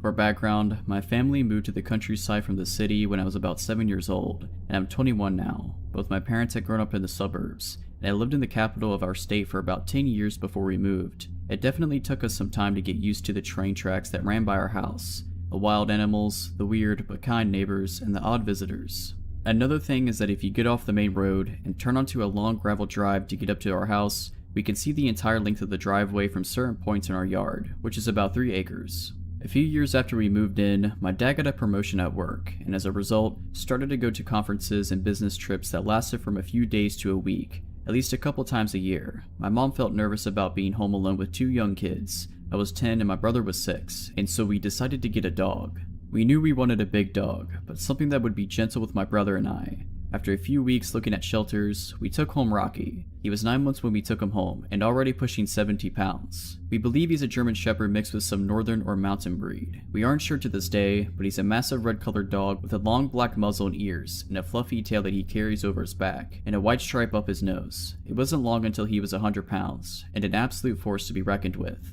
Even though he was very gentle with both my brother and I, loved our cats, it was a big ball of joy around anyone we brought into our house. He tended to be very territorial and aggressive with other dogs, and very protective of us, especially of my mom and I. Once, the electric company came to do work on the telephone poles on our property, without telling us first, and after 20 minutes they finally had to call us because Rocky had them trapped in their truck. It was jumping up and barking at their windows. I doubt he would really have attacked them if they'd gotten out of their trucks, but it was more than enough to make them think twice. This protective instinct came in very, very handy one day. It was summertime, my dad was at work, and my mom was home with my brother and I, since she was a teacher and off for the summer with us. My mom was working in our garden, and my brother and I were playing close by, with Rocky watching over all of us. Rocky all of a sudden sounded the alarm, throwing his head up in the air and barking and howling. He makes a deep woo-woo noise. I looked up to see a dirty white pickup truck pull off from the main road and into our driveway. This wasn't necessarily alarming at first, as people sometimes used our driveway to turn around when they got lost. But the white pickup truck slowly ambled up our drive, and I could see something strange in the bed. It was lumpy and discolored, but I couldn't really tell what it was until he pulled all the way up to our house, where our other cars were, and honked the horn to get our attention.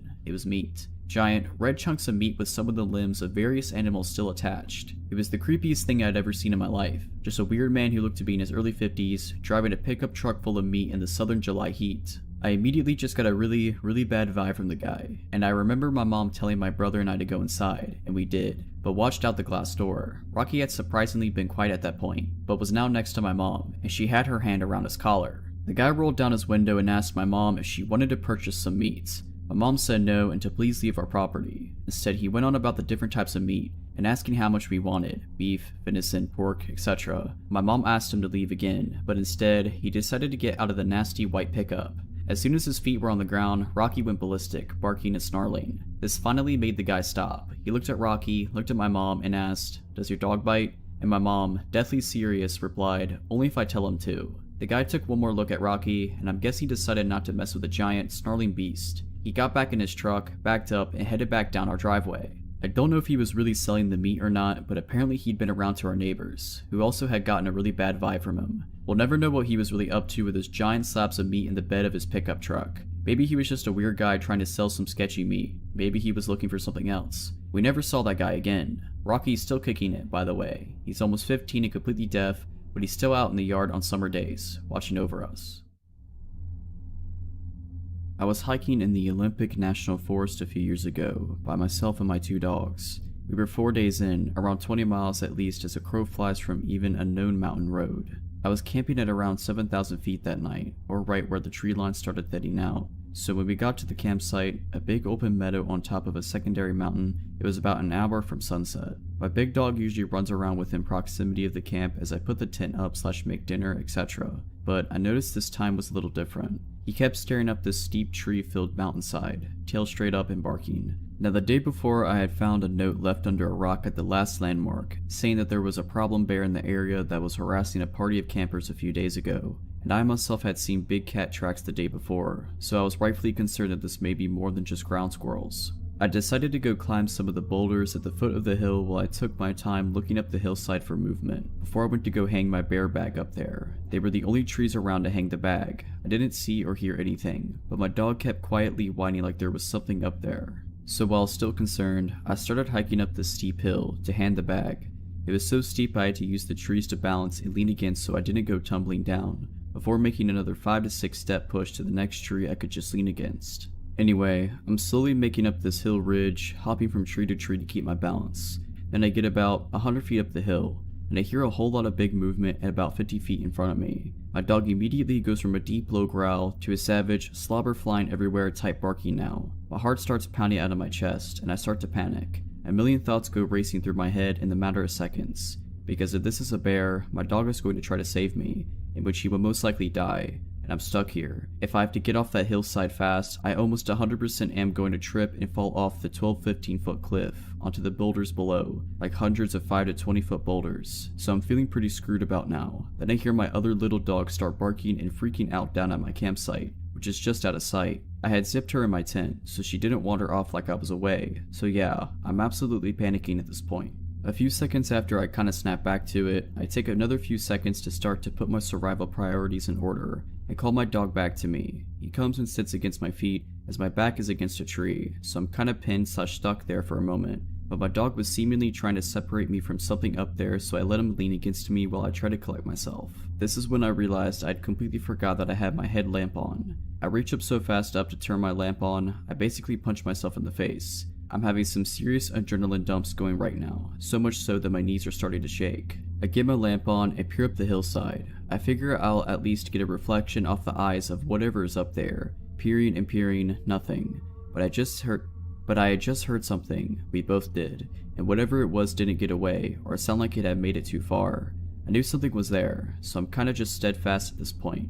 I need to know what is up there, because I have to sleep here tonight. And you know, I'm out in the middle of nowhere alone. Better to face it than wait like a sitting duck all night is my thought process.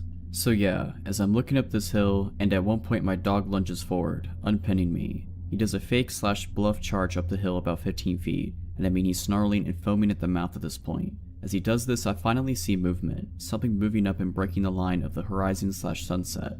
My dog's bluff made whatever it was blow its cover, so I'm zeroed in. I called my dog back and silently watched, and what I make out made my heart completely drop. There was a man crouched about 75 feet directly in front of me, wearing not camo clothes, but some raggedy stuff with a hood that blended into the environment perfectly. Actually, almost like a makeshift ghillie suit, but with his face exposed. I couldn't see his eyes, and his face was covered in dirt or something, but I knew we were staring right at each other at that moment, so I stare for what seems like minutes. No words. I felt like I was trying to subconsciously convey that I was going to stand my ground. I wanted him to know I saw him, but I guess I was just too shaken to speak. As I'm staring, my little dog back at the campsite started to bark her head off again, like she was scared, and I also had to get off that hill before total dark, or I could be seriously hurt / risk dying trying to get back down. So carefully, I start heading down the hill with my dog, who doesn't want to leave but listens. Periodically, I would stop with my back against a tree holding me up, and then look in that direction again, just to make it even more clear I saw him, and eventually,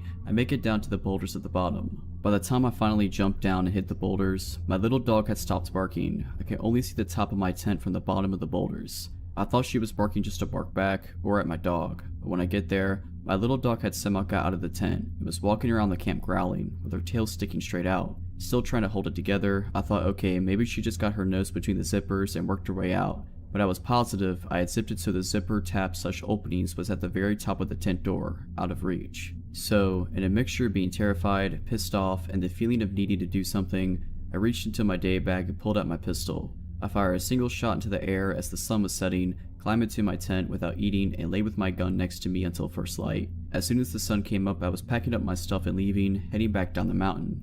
It sucks, it was all downhill back, but I still couldn't cover the ground to get back to my car in one day. It was dark by the time I made it to the last camp, about 4 miles from my vehicle, but thankfully there were other people there. We sat around a fire they made, and I felt pretty relieved and safe. They started to tell me they are planning to head that way where I was the night before in the morning, so I tell them my story in detail. Needless to say, we were both walking back to our cars in the morning. Screw all that. The thing that still creeps me out to this day though, is when I got home and started reading reviews of the same hike I was on, other people had similar experiences like mine as well. Even a man found dead from a fall around the same boulder range 2 years ago, and a woman found murdered last year.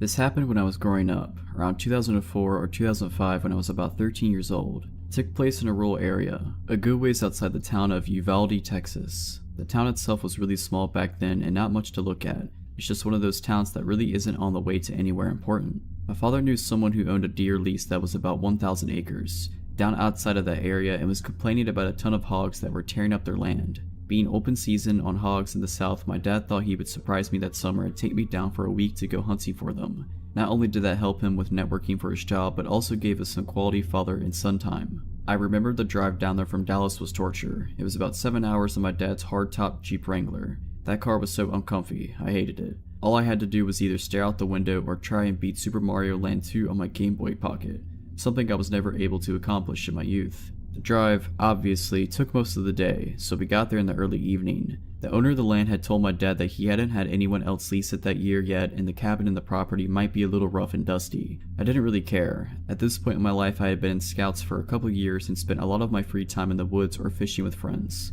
Needless to say, I was pretty comfortable roughing it. So after unlocking the gate and driving to the cabin on the land we settled in, the cabin was pretty rough, dust and dirt everywhere, flies. I remember that it looked like some raccoons had gotten into the cabin. After cleaning up a bit and getting the sleeping bags out, then setting up the cots, we decided to sleep. Something about that night was weird. I was never able to get comfortable enough to fall asleep for any restful amount. I couldn't put my finger on why, but I had that feeling of being watched. I was finally able to drift off for what I guessed was an hour maybe. When we woke up, it was early, about 7 a.m. We decided to scout around the land for tracks and signs of hogs and find a good place to set up a blind. It was the summer and horribly hot in the afternoons, so morning was the best time to be out and about. After walking for an hour or so, we came to an area of trees, lightly dense, and luckily found some signs of hogs. Typical torn up ground where they had been rooting, so we followed them into the trees. I was looking for more signs when my dad stopped me with his arm. I remember looking up and seeing someone standing about 50 yards away. Some of their body was blocked by trees. This was private land, so they definitely weren't supposed to be there. We also had confirmation from the owner before we got to the lease that nobody was there, not to mention the gate was locked up when we first arrived. The person was wearing some bright colored red jacket. We slowly walked toward them. My dad called out something like, "Hey, we're hunters, this is private land." The person didn't move at all, dead still. We were about 30 yards away and could see that he was turned away from us with his hands in his pockets. Weird thing was that the person was in a ski jacket and what looked like to be ski pants. Now this is Texas in the summer. It was about 98 outside by then. My dad called out again, no reaction. He told me to stay behind him and unsnap the clip to his pistol holster. We approached the person's right side and then my dad told me to stay put about 20 yards away. I stayed and crouched down, watched him circle around to the front of the man, all the while talking to him asking if he was okay. He finally passed around to the front of the man and my dad stood straight up with a confused look on his face. I called out and said, "What's wrong?" and he called back saying, "It's a mannequin." I walked over to it while my dad stood there staring, and as I got closer, one thing stood out the most. The clothes it was wearing were brand new, no dust, sap, bird droppings, or signs of being outside for more than a day at most. At that moment I looked at my dad and could see him get worried. Almost immediately after I felt that feeling again, like we were being watched, and I knew my dad felt it too. My dad whispered, "We're leaving right now." He grabbed my hand and drew his pistol. He scanned the area the whole way back while I was trying to hold back panicked tears. We got back as fast as we could. I was terrified so it felt like an eternity, but in reality it was only about 45 minutes. After returning we packed up and beat feet. We drove back home that day and didn't talk much on the way back. I remember right after we left my dad called his buddy, the owner of the land, and he was confused. He said that he would go check it out the next week when he was in the area. He also said that he never had an issue with people because his property was high fenced. My dad normally isn't a paranoid person, but me being young and the least possibly having someone there we didn't know about, he decided to be cautious and just get out of there. After we got back home, we talked and my dad wasn't able to sleep the night before as well. He had the same feeling but didn't want to wake me up because he thought I was sleeping too. Turns out that next week he got a call from his buddy and he checked the whole property and never found any trace of anyone, no mannequin or anything. That story still makes my hair stand on end. I honestly have no idea what that mannequin was. So this happened to me a couple years ago when my now husband and I were living in a townhouse in a pretty decent area. My husband was working third shift as a corrections officer at our local corrections facility and I was working as a waitress/bartender. It was an unusually warm night for mid-March, so I took advantage and decided to take my husband's 80-pound Alaskan Malamute Siberian Husky mixed dog on a quick walk around the neighborhood near our complex. We get to the end of the street that leads into the complex we live in and across the street is a Marathon gas station. I notice as the dog, Luke, stops to relieve himself that there's a guy across the street at the gas station with a case of beer in his hands. I have my phone out texting a friend and looked back up to notice the guy was near the stop sign, also relieving himself on the sign. I felt really awkward and instantly put my phone away and led Luke down the street on our path. At this point I think this guy noticed us and he crossed the street to where Luke and I had just been. I hear him walking a few feet behind me and just keep my head down staring at my phone with Luke glued to my hip. After about 10 seconds, I hear this guy's steps getting closer. Luke realizes there is someone behind us and he stops in his tracks. Mind you, he's a big dog compared to my 5'2" self, but I can handle him pretty easily and he's a very well trained dog by my husband. But I noticed his ears were perked up and his tail was straight up. I was glad that he was aware of our surroundings, but I still wanted to keep moving and away from this guy. This guy finally catches up, so I tighten my grip on Luke's leash and pull him closer to me and step into the grass to allow this guy to pass us and keep Luke out of his way. Does this guy keep going on and pass? Nope. When I thought he was about to pass us, I stuttered out a small apology because Luke was pulling on his leash a little to investigate this guy, and most people did get intimidated by him just by his size. The guy stops and just stares at me for a minute, long enough for me to smell the cigarettes and booze rolling off of him and to notice he is probably in his mid to late 20s, dark hair, scruffy looking, and just dirty. He smiles and then finally seems to notice Luke trying to get at him and asks, "Cute dog, what's his name?" Instead of making up a name, I just say Luke. He then proceeds to ask me if he can pet my dog, and before I can even give him an answer, he leans down to start petting Luke's head. Luke did not like that. Luke jumped at him as a warning and the guy backed up chuckling. I apologized and mentioned that he was very protective and made up a lie that he was trained as my dad's former K9 unit. My dad is a software developer. Instantly, I saw this guy's face change. He asked me what my name was and I gave him a fake name. He then asked me if I lived around here and I said I was visiting a friend of mine for the weekend. He then made a sudden step towards me and I'm not lying when I say I have never heard my husband's dog growl in the 5 years I have been with him, but the sound that came from my dog sounded like something coming from nightmares. Luke's hair was spiking on his spine and he was throwing himself up on his back legs and kicking his from legs at this guy. He had put himself completely between myself and the guy and snapping at him. This freaked the dude out so much he stumbled backward, nearly dropping his beer. He quickly said, "We'll have a nice night, cutie," and stumbled off down the road. When I say my heart was pounding, it was deafening. I grabbed Luke's leash so hard and sprinted between the buildings until I got back to my townhouse and locked all the doors and collapsed by the front door. Luke was in my face the whole time, kissing me and whining. This dog is the sweetest and most gentle creature I have ever met, and hearing him growl and seeing him react the way he did made me realize that I needed to get out of the situation and fast. If you're liking this video, all I ask is that you make sure to subscribe to my channel and like this video. Thank you. Often, I enjoy walking my dog at nighttime. This is due to the fact that my dog is harder to walk when people are around with their own dogs. So, we tend to walk around parks in the area when they've become somewhat secluded. My 120-pound black boxer slash slab named Loki could be somewhat considered threatening to most from what I hear.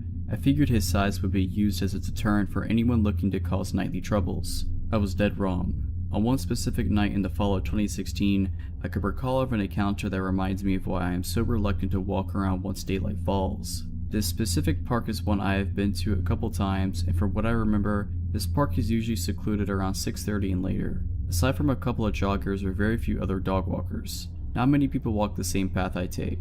I also like to put on my headphones and listen to music while I walk, but on this specific night I chose not to wear them since my phone was on low battery and I wanted to preserve it as long as I could. Anyway, the walk was going as usual. Loki did his business and we continued on our usual path. About midway on our walk, I realized that it had started to get really dark. Since he was done with his business, I decided to cut the walk somewhat short and we took a shortcut that kind of led us off the path. This path had a bunch of trees surrounding the area and there were still leaves on the branch. With that being said, I felt a weird feeling as if I was being watched. I could not for the life of me shake off the feeling of being watched. I peered back to see if anyone had been following me out of anxiety, and every time I did, no one was there. In fact, no one was anywhere. This whole shortcut was essentially secluded. Suddenly, Loki stopped walking and also looked back. I told him, "Loki, come on boy, we've got to go." One thing I failed to mention was that Loki is a big coward. I noticed his tail was tucked between his legs, which is a telltale sign that a dog is afraid. I was also curious and a bit nervous, but I surely did not want to find out what he heard or noticed. I just wanted to get out as soon as possible. I pulled a little and he began to walk, but every now and then I'd see him peer back. After maybe a minute or so of him walking, he stopped again and this time he began to growl. Despite being a coward, Loki is a bark but no bite kind of dog, so I took this chance to see exactly what he was growling at. It was quite dark, so I could not see well, so I used my phone's flashlight to see what was up. Trees, just trees. What he heard was probably some kind of small animal. Once again, I turned around and kept walking. He continued to peer back once in a while still, but this time I noticed it was a lot more frequent. I just said to myself, just squirrels, maybe a bird, and I ignored it. Then, I heard what appeared to be actual footsteps and branches breaking. There is absolutely no way a small animal could have produced a sound like that. Loki turned around quick and still with his tail tucked, he began to growl and bark at a figure that I could only describe as a man in his early 50s, possibly late 40s, appear from out the woods. He was dressed in dirty clothing, his hair was long and was graying. He had one hand in his pocket and he said to me, "Nice dog you have there, kid. What breed is he?" "He's a boxer slash lab," I replied. "Oh, I love dogs. Mind if I pet him?" he wondered. The man got closer and emerged from the trees. As he got closer, I realized that he was quite tall. Loki instantly got bad vibes. He ran behind me and started to bark at him. Actually, I do kinda mind. My dog here doesn't like strangers. "Sorry, but it's probably not best if you pet him," I quickly stated. "It's okay, really. He seems like a friendly guy. Just a little pet wouldn't harm him," the man retorted as he got closer. I felt extremely uncomfortable as he appeared to get closer and closer. I don't know why this guy couldn't take no for an answer. "I'm really sorry, man. I'm scared he'd bite you or something," I told him as I began to walk away.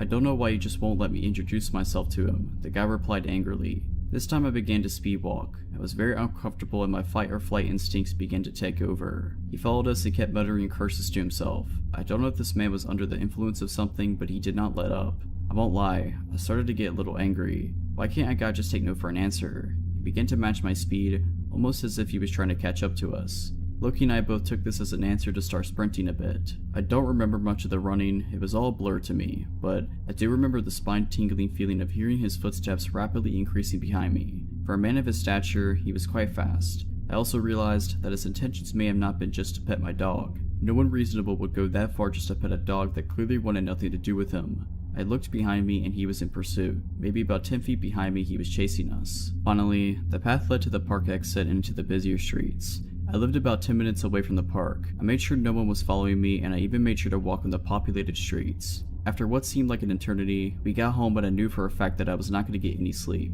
From my window in the porch, I watched all night with Loki, just to see if anyone had followed us home. I also made a police report with my parents. After all, this guy seemed to have been quite suspicious and who knows what his true intentions were. Ever since, I haven't walked Loki in that park. I've also made it a habit of mine to walk on livelier streets at night. If I could give anyone one piece of advice, even if you live in a relatively safe town, do not ever let your guard down. This happened about a year ago to me and my husband. It was our 10th anniversary, so we decided to go camping, just the two of us, and of course our dog. There's a big national park / camping area near where we live, little less than an hour drive, so that was where we were heading. It's basically a big forest with many small lakes, ponds, trails, and camping sites around. Pretty popular place during summer, but we still saw some people, even though it was late September and the weather was cold. We found a good spot next to a lake to set up our camp. It was a beautiful day, so we wanted to hike a bit in the forest. There was a nice long path that was going around the lake where we had our camp, so we chose to go that way. The lake was quite small, and there was another camping site by it. You could see there from our camp, and from there you could see our camp. They were almost on opposite sides of the lake. We walked past another camp, and saw a man there alone just standing and staring at us, not answering when we greeted him. He was maybe in his late 20s, around the same age as us. I thought at that point that maybe he was just shy and a little weird. He had a small tent set up and some other stuff all around the place, so I figured he had been there for a while. We just continued walking and didn't think much to it. Eventually we got to our camp, and started to set up our tent before it's too dark. We made some food by the fire, and just sat there enjoying the peace. Suddenly, our dog starts barking like crazy. She was tied to a long wire around a tree. We immediately realized that she wasn't just paranoid, and that there was something really in the woods, and it was near. It had been very dark for hours at this point. I took the dog to a leash and my husband started to look around with his bright headlamp. Our dog just kept barking. We were confused and sure it was some kind of animal, maybe a bear or a moose, but we couldn't understand why it wasn't scared of us and why it wouldn't run away. My husband went ahead to the path that leads to the other camp. Right when he got to the path, which was just less than 10 meters away from our camp, he saw something on the ground. I told him to go check it out and followed with our dog. He stopped, turned at me and said, "It's a human, laying on the ground." The first thing I thought was that maybe they were hurt or dead or something. They just laid there not moving, facing the ground. We asked, "Are you okay? Are you hurt?" And they just suddenly stood up. Turned out, it was the guy from the other camp. He was very scared of our dog and told me to not let her near him. I was kinda relieved that it wasn't some bear that was going to eat us, but I soon learned that a bear might have been less scarier than this guy. After he stood up, he walked straight to our campfire and sat down. My husband tried to ask him multiple times why he was sneaking in the dark forest without any light. He didn't give us an answer. We even laughed a bit and told him how we thought that he was a bear or something, but he didn't even smile, just stared at the fire, looking annoyed. His right leg was soaking wet. He probably stepped off the path and dipped it in the lake on his way to our camp. He sat with us for 30 minutes, not talking much. He also clearly wanted to know where our dog was at all times. I saw he had a knife hanging from his belt, but I guess it's not that weird when you're in the woods. Every few minutes he put his hand in his pocket and just peeked at whatever was in there. Kind of like checking the time on your phone without taking it out from your pocket, but it wasn't a phone he had there. I felt very uncomfortable and anxious by the whole situation. So, when the 30 minutes had passed, he again stood up and mumbled about going back to his own camp, and left. He never gave us any explanation of why he came to our camp or why he was stalking us in the dark. He tried very hard not to be seen when we found him. When I thought he was far enough, I told my husband that there's no way I'm sleeping in that tent. The biggest nope ever. Fortunately for me, he agreed and said that that guy might come back when we are sleeping. I just wanted to leave as soon as possible, so my husband started packing up things up.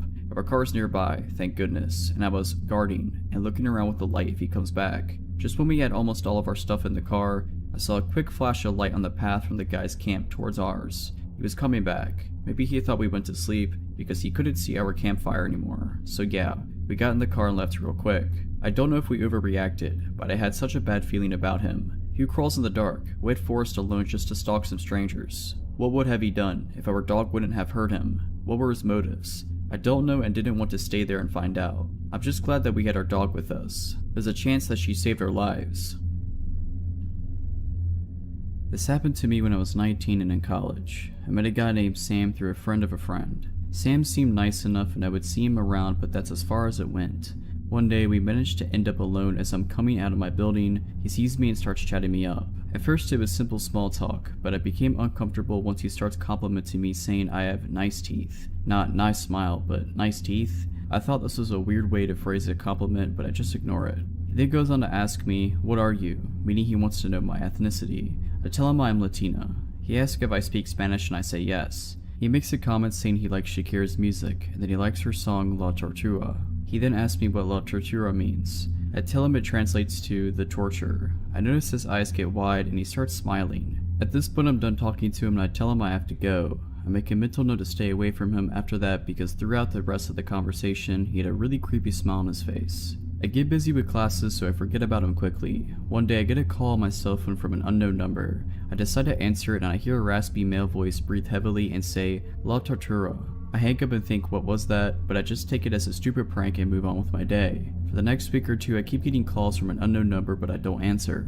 Weeks go by. I had forgotten about the phone calls when I end up running into Sam again outside my building. He starts making small talk again, then with a giant grin he says, "Have you been getting any phone calls lately?" It takes me a second to realize that it's been him calling me from that unknown number. I don't want him to see me reacting so I say no, but internally I'm freaking out. He then goes on to tell me, "I've been watching you through your window for weeks and you never noticed." For context, my dorm window was split into 3 parts. One big glass pane in the middle with 2 smaller panes on either side that you could open for fresh air. If those side panels were open enough, you had enough room to slip your hand in, move the curtain out the way, and get a good look inside. Obviously after that I was thoroughly creeped out and was wondering how many times he watched me dress, nap, or do any of the other things you do in the comfort of your own space. I ended the conversation somehow and wondered what I should do. After I calmed down, I decided to report what he said to me to my residential advisor and then reported it to the director of housing at our school. Luckily, the director took the situation seriously and encouraged me to report him to campus police. A report was made. They would have to speak to him to get his response to my allegations, and I was told that in the meantime, if he approaches me again, I should come back and make another report. A couple of days later, the director of housing comes to my dorm to tell me that campus police spoke to Sam and he admitted to them that he told me he had been watching me but that it was all a joke. He was told to stay away from me and I was told to report him again if he kept harassing me, but it never went further than that. Over the next few days, I end up telling the girls in my dorm what happened with Sam. They obviously think it's gross, so we make plans to go out on campus as a group for the time being and to keep our curtains closed. Going out as a group definitely made me feel safer and everything was fine for a little while until, one day, we are coming out of the dorm dining hall and we run into Sam and some of his friends. He sees me, gets visibly upset, and starts approaching me yelling, "Why did you tell him what I said?" I got scared thinking he might do something, but luckily my dorm mates rallied around me and rushed me out of there. I knew he was mad about reporting him because before this happened our mutual friend, a male, had told me, "He's mad that you reported him." Thankfully, this is the last time I was ever near that guy. The school year ended soon after this happened. I moved off campus, got a new friend group, and moved on. Who knows what would have happened if I hadn't made a report and ignored him.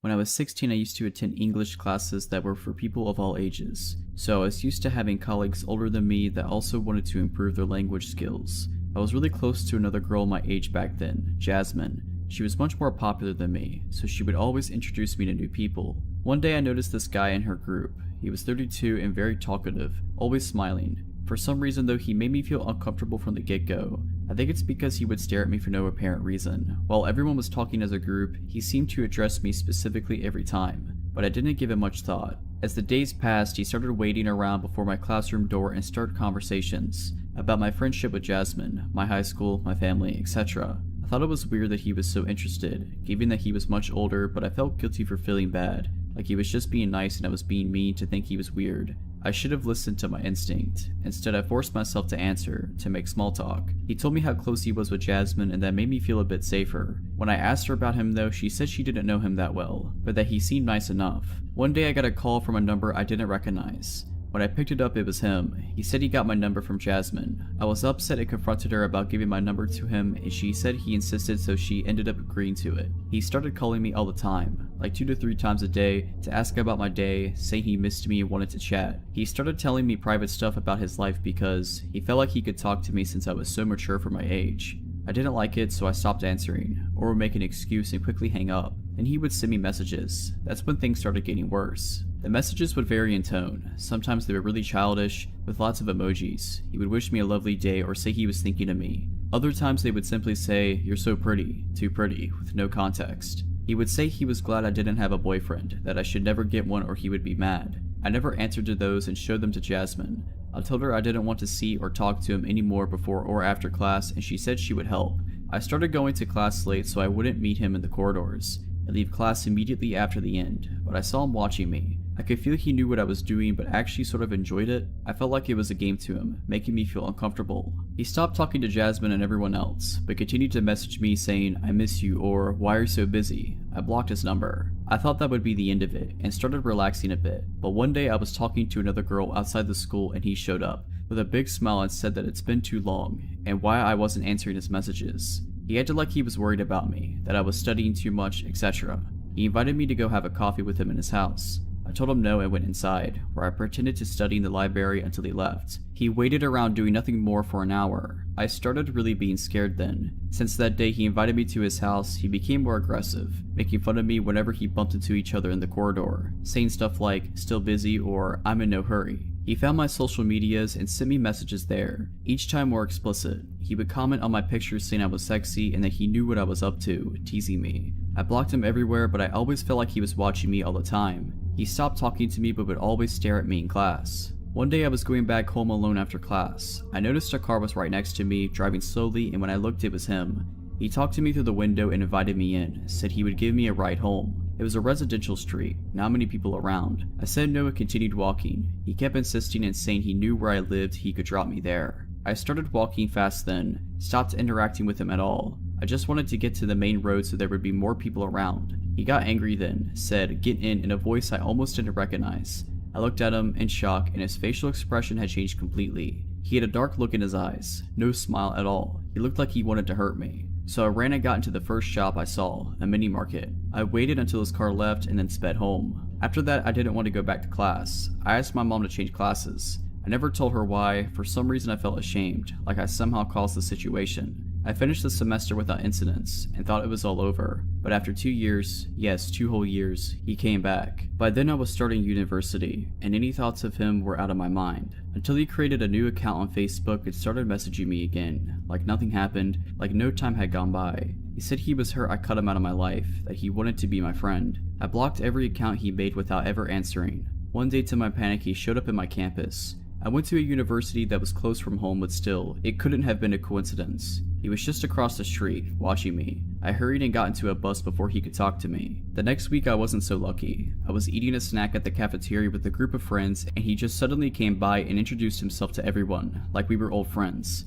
I could barely breathe. My friends noticed I wasn't feeling well and he seemed to enjoy their confusion and my fear. I pulled him aside and asked him what he was doing, asked him to leave me alone. He said he wouldn't and again had that dark look he had in the car, years before. The creepiest part was just how different it was from the expression he had around everyone else. He looked like a different person. I told him I would tell everyone, and he said he knew I wanted him. He knew I was just a dirty little tease, but that he would get me. My body and mind just shut down when I heard that, and I ran back to my friends and started crying. When I finished telling them everything, he had gone away and I never saw him again.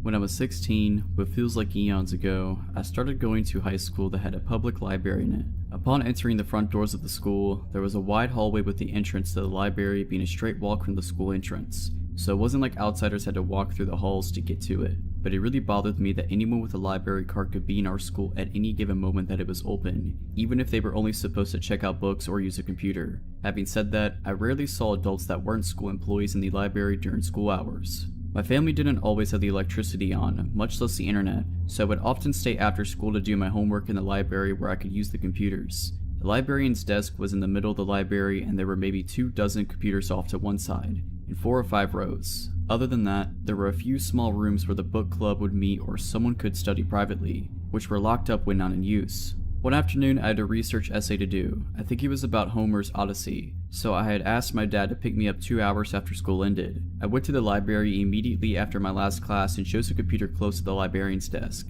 Blissfully, only the librarian and I were in the room. I was really pleased to be able to work quietly, and started plugging it away at my assignment. 30 minutes into writing, I heard the doors of the library open. I didn't look up, but I could hear a man speaking boisterously to the librarian, with her responding in a very chummy way. They were talking like they knew each other very well. After a few minutes of chatting, the librarian excused herself. I can't remember if I heard her say why, but she bustled out of the room and did not return before I left. More than an hour later, which hadn't happened before. I can't say for sure, but I'm almost positive that she was supposed to not leave the library unattended while it was open. They actually closed it when she took lunch sometimes because I'd seen the back in X minutes sign on the door previously. Almost as soon as the librarian left, this adult man decided to use a computer. Being that we were the only two people using computers, you would think he sat nowhere near me, right? He sat one chair away from my right. I could see from the corner of my eye that he was a very large man in every sense of the word, but otherwise, he looked like your average guy with generic black frame glasses. After the first peripheral glance, I tried to avoid looking over at this guy.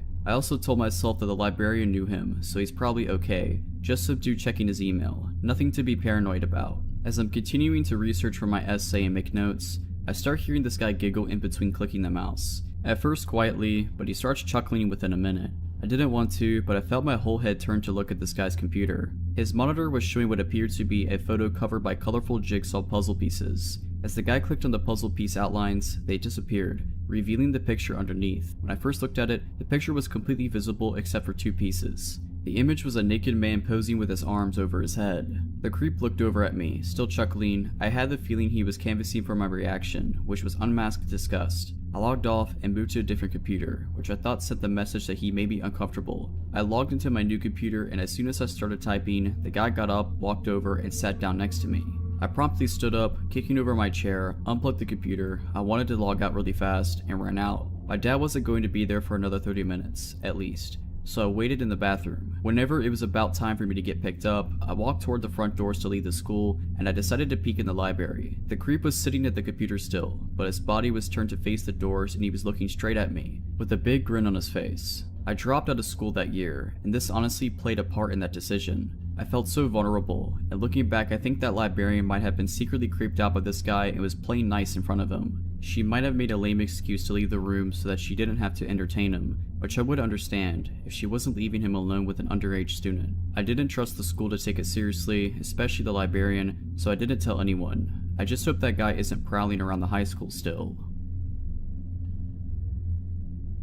Last year I, a 20-year-old female, had taken the morning off from work so I could pick up my friend from a pretty serious medical procedure. It had been a tense time and I really just wanted her to get through it okay so she could begin to heal and feel better. I live in New York and her appointment was right off of 42nd Street by Grand Central Station, which is arguably one of the most well-populated, busy areas of the city. I had just gotten off the subway and was walking east past Grand Central Station when I made eye contact with this dude walking towards me, and half a block away. He was a thin, looking guy with really creepy eyes, and he was looking basically directly into my soul. It was incredibly unsettling. We were far enough away that I tried to play it off, looked down, and casually strafed to the right a bit so that our paths wouldn't cross. When I looked up, I noticed he mirrored my movements so our paths were directly aligned again. I strafed again to the left, and he again moved to be in line with me, eyes still locked on me. I felt a sick feeling in my stomach and started to freak out a little. He was getting much closer now and we were basically trapped in a group of people, so I didn't really have space or time to cross the street.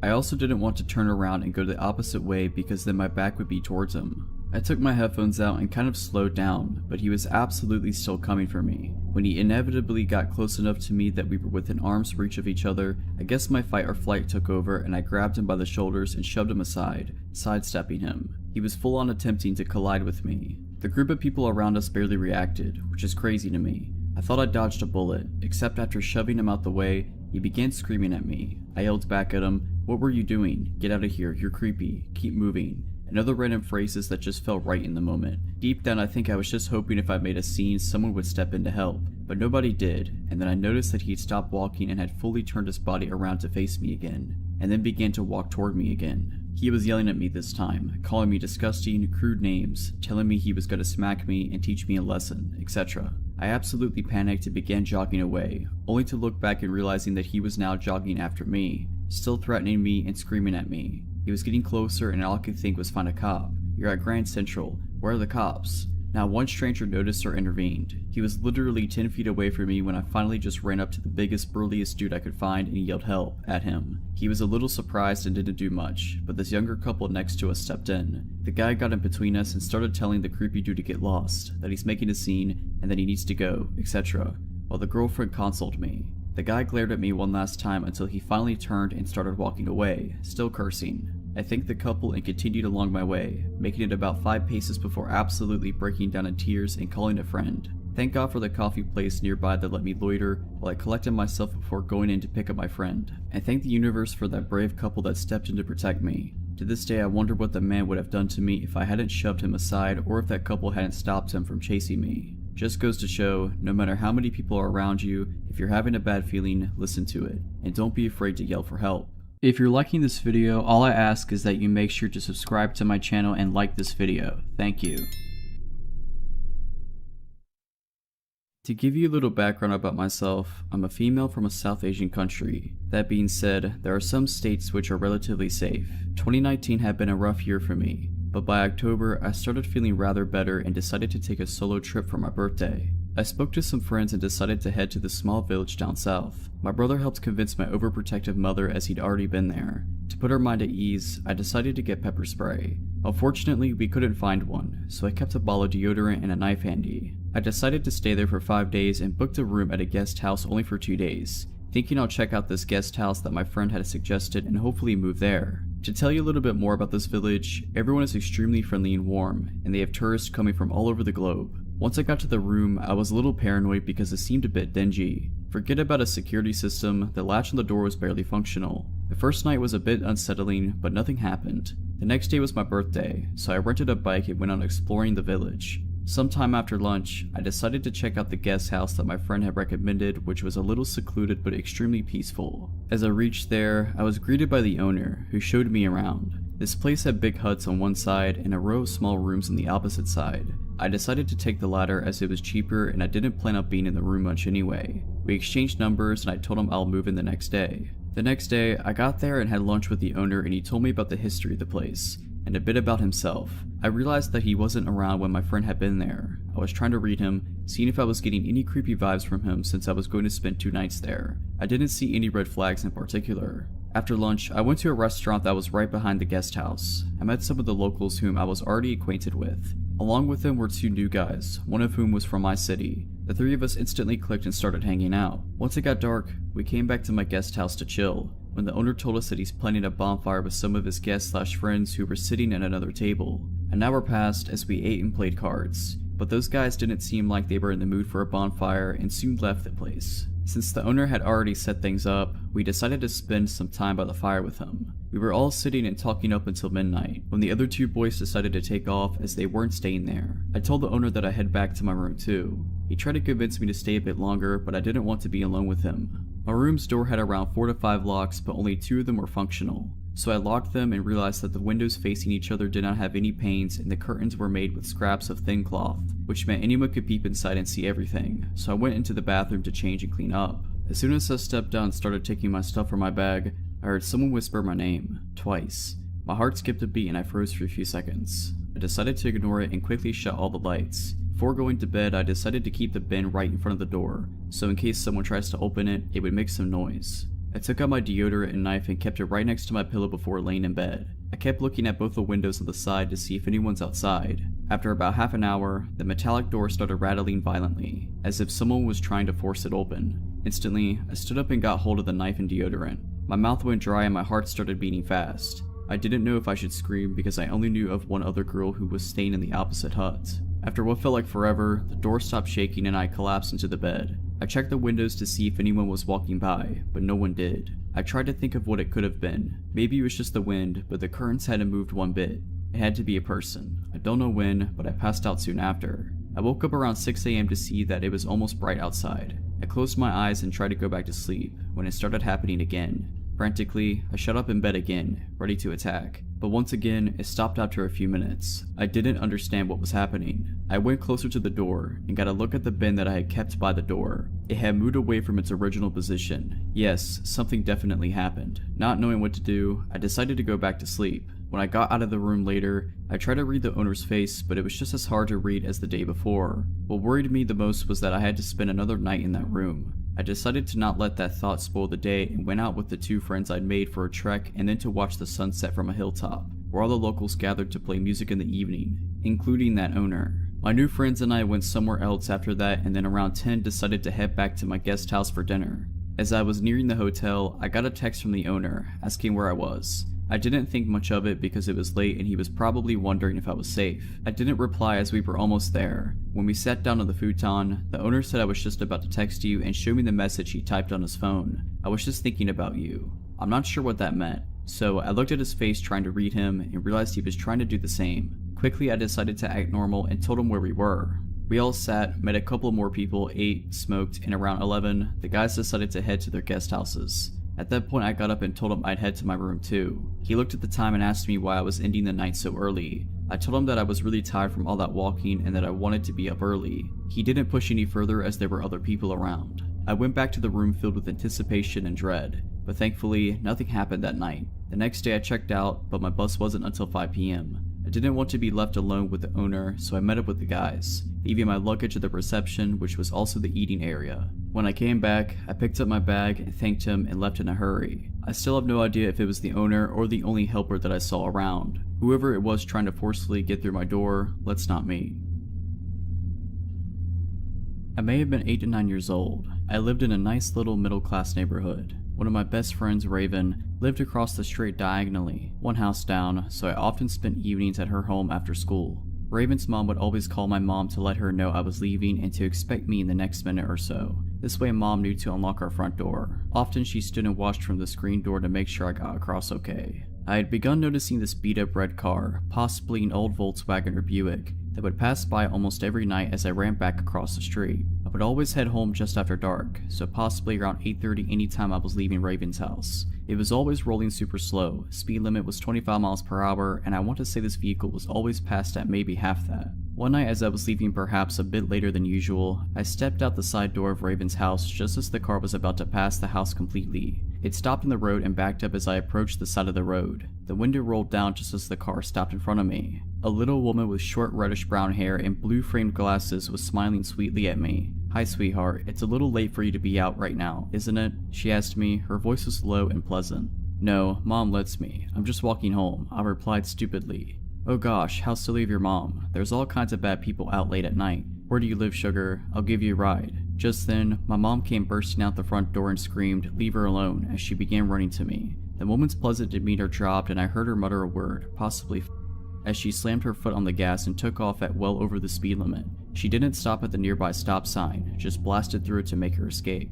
I got a nice lecture that night, but also a lot of tight hugs. My mom was super glad that she chose to look out the storm door to check on me instead of just letting me wander home. I could have been taken, and she told me as much. I cannot remember if the police were called, but I never interacted with any officers. This doesn't end here though. Like most little kids, I really liked setting up lemonade stands. Like most little kids, I also enjoyed hand making and baking cakes and brownies and cookies, and also selling those at my lemonade stands. About 2 weeks after the prior incident, a beautiful sunny Saturday, mom helped me with the baking and helped me make lemonade and set me up in the front yard with my sign. She had been paranoid ever since the prior incident and had hardly let me out of her sight, aside from school and the bus, and this was no different. She stayed outside with me all while I sold my little treats to passerby, until she had to run to the restroom. It would obviously be a pain to take everything down and bring it inside while she went, and then to bring it all back out and set it up again. She figured I'd be okay for a few minutes, considering it was the middle of the afternoon and usually kidnappers aren't that stupid. Mom left me alone for several minutes when she went to the bathroom and presumably went to grab a snack as she was gone for 10 or so minutes. A familiar face walked up, about 8 minutes in. She appeared from around some bushes down the street. I didn't see her in the distance walking up. I honestly saw her stand up from behind some bushes and brush herself off and begin walking towards me. Her clothes were smart and sophisticated looking, almost like a pantsuit. It was a real clash with how ratty her car had been, but that same placating smile was on her face and her eyes glinted behind the same glasses. "Aw cute, a lemonade stand. Hi again, sweetie. Sorry for bothering you the other night. I didn't realize how close to home you were. Mama told me to not talk to you. Go away." I said it as meanly as I could muster, but Mom had rightfully made me so frightened of this woman that I'm sure I just sounded like the scared little girl I was. "Come on now, Mary." She spoke my real name, first and last, and my eyes got big. "I'm a friend of your parents. I live down the street. Remember, we met at the pool this past summer. I had no recollection of her. If you're their friend, why did you leave so quick?" "Mom," I began shouting for my mother. This made her crouch down in front of my table, eye to eye with me. "We don't need to do that. I just want to talk to you. You like to bake, right? I have a really fancy kitchen with a nice baker's oven. All sorts of cool gadgets to make baking cupcakes and stuff like this super fun." "No, no, no, Mama." I stood up and pushed the table into this woman and started running for the front door. This woman kicked the folding table away and started to chase me until my mom appeared in the doorway. She flung the door open and I barreled into her and the woman stopped running and stood in the yard. "What are you doing to my daughter?" my mom shouted at her. "My God, your child is rude.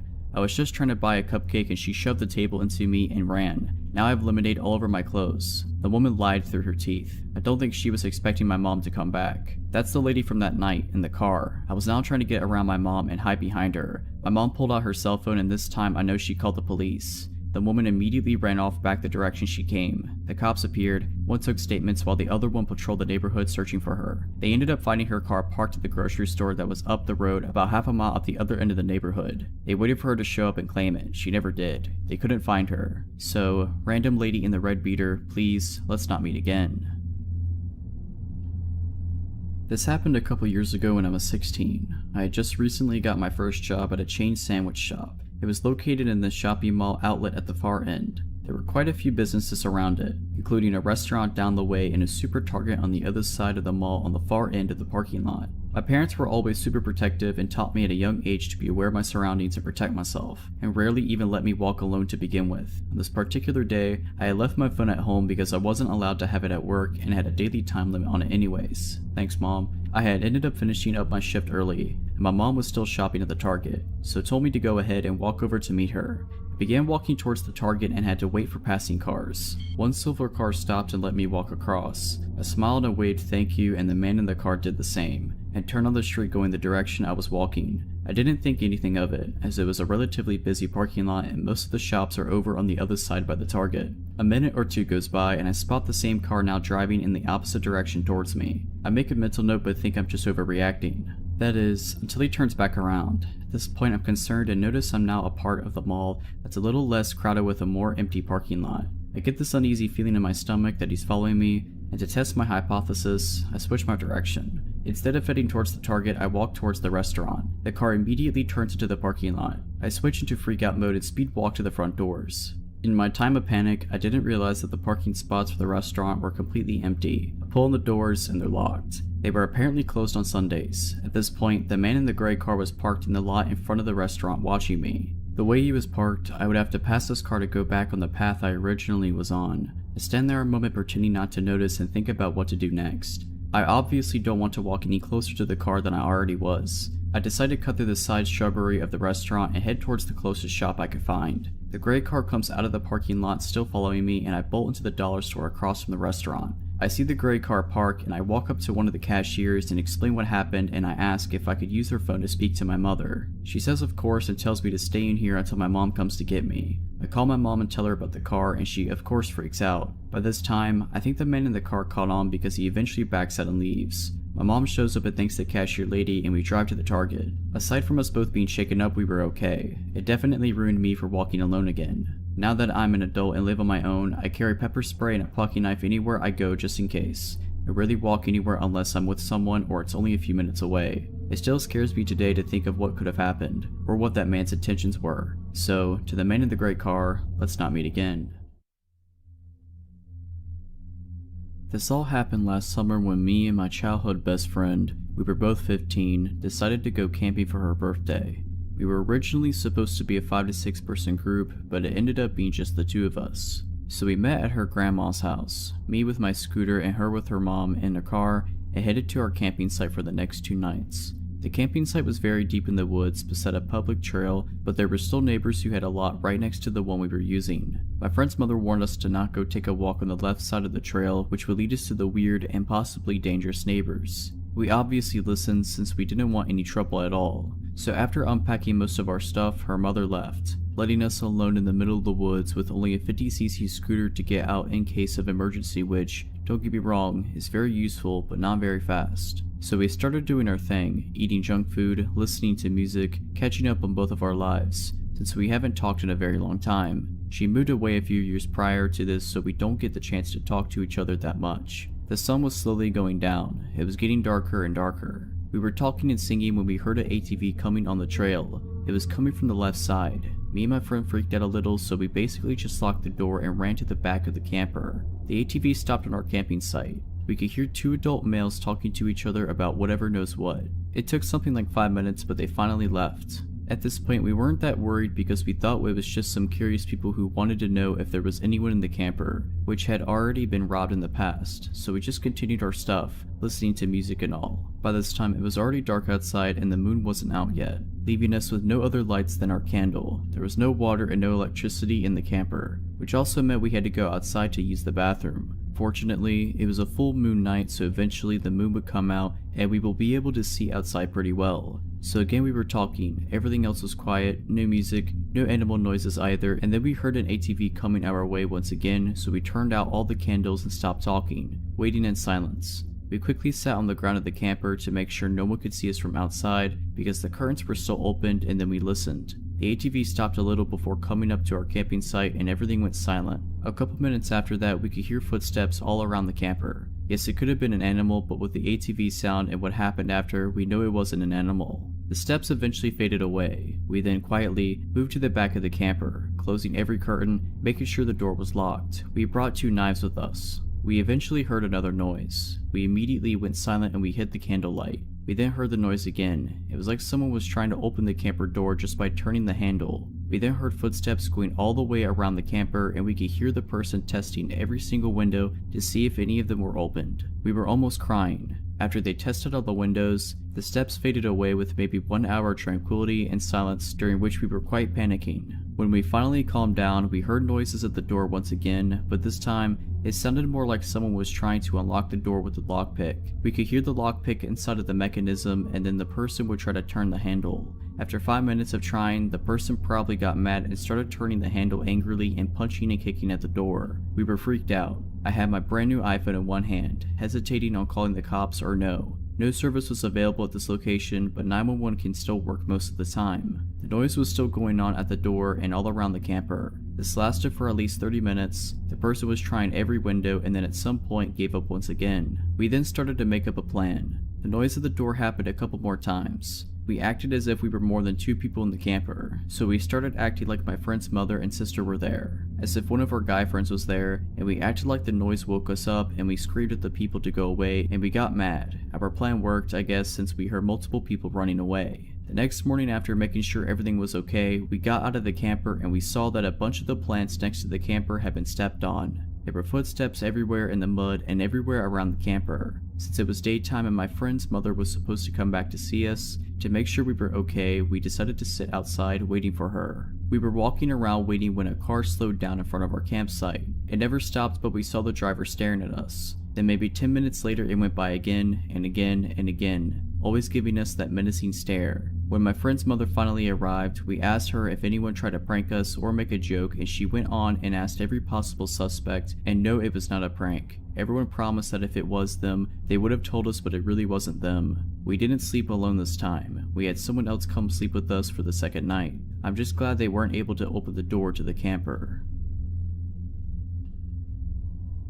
So I'm 23 now, but when this happened, I was 17. In my last year of high school, I was the art girl. I was working on my portfolio so that I could apply to art school. I mainly did landscapes, but part of the requirement for our portfolios was life drawing. Obviously, my high school didn't have any life drawing classes, so my art teacher linked me up to a life drawing class at a local university, which is one of the top art institutions in the UK. So for my school, I had to get a half-hour bus to the center of the city, and then walk maybe 15 minutes up a long stretch through the student district. It was a 6-week course, and this happened the 5th week. The class was really interesting, and I learned a lot since this was my first time working with life models. I was pretty confident and not too worried about walking alone at night. The class finished at maybe 9 PM and it was pretty dark by the time I got out. So 4 weeks walking there and back, uneventful. 5th week walking there, totally fine. 5th week walking back to my bus stop, also totally fine. 5 minutes at the bus stop, it was very freaky. So the stop I had to wait at was outside the expensive private school in my city. There's a strip with about 4 bus stops and it's also pretty busy. So busy that people don't even see what's happening right in front of them. So I must have been one of the first people there, so I'm standing just outside the shelter because I'm smoking, and obviously I don't want to be a jerk and make other people breathe in my smoke. So there's only about a few minutes left till my bus and I'm minding my business when this guy comes and stands super close to me.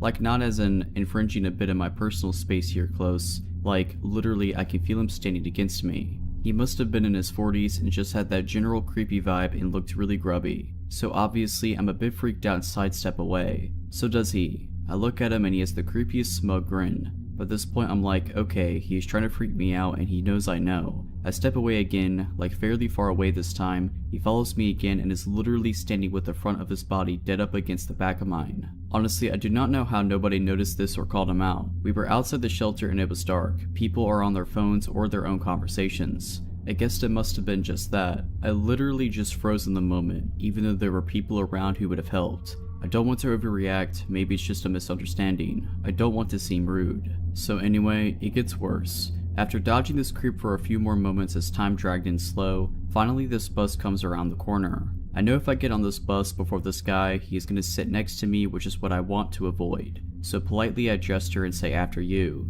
He gives me that creepy look again and says no, you go first. I insist but he refuses again. There's a big queue now and I don't want to hold anyone up, so reluctantly I get on right before this guy. I get on the bus and do the only reasonable thing, which is to sit next to an old lady right at the front of this empty bus. The seats are only in pairs, so there's no way he could sit beside me now.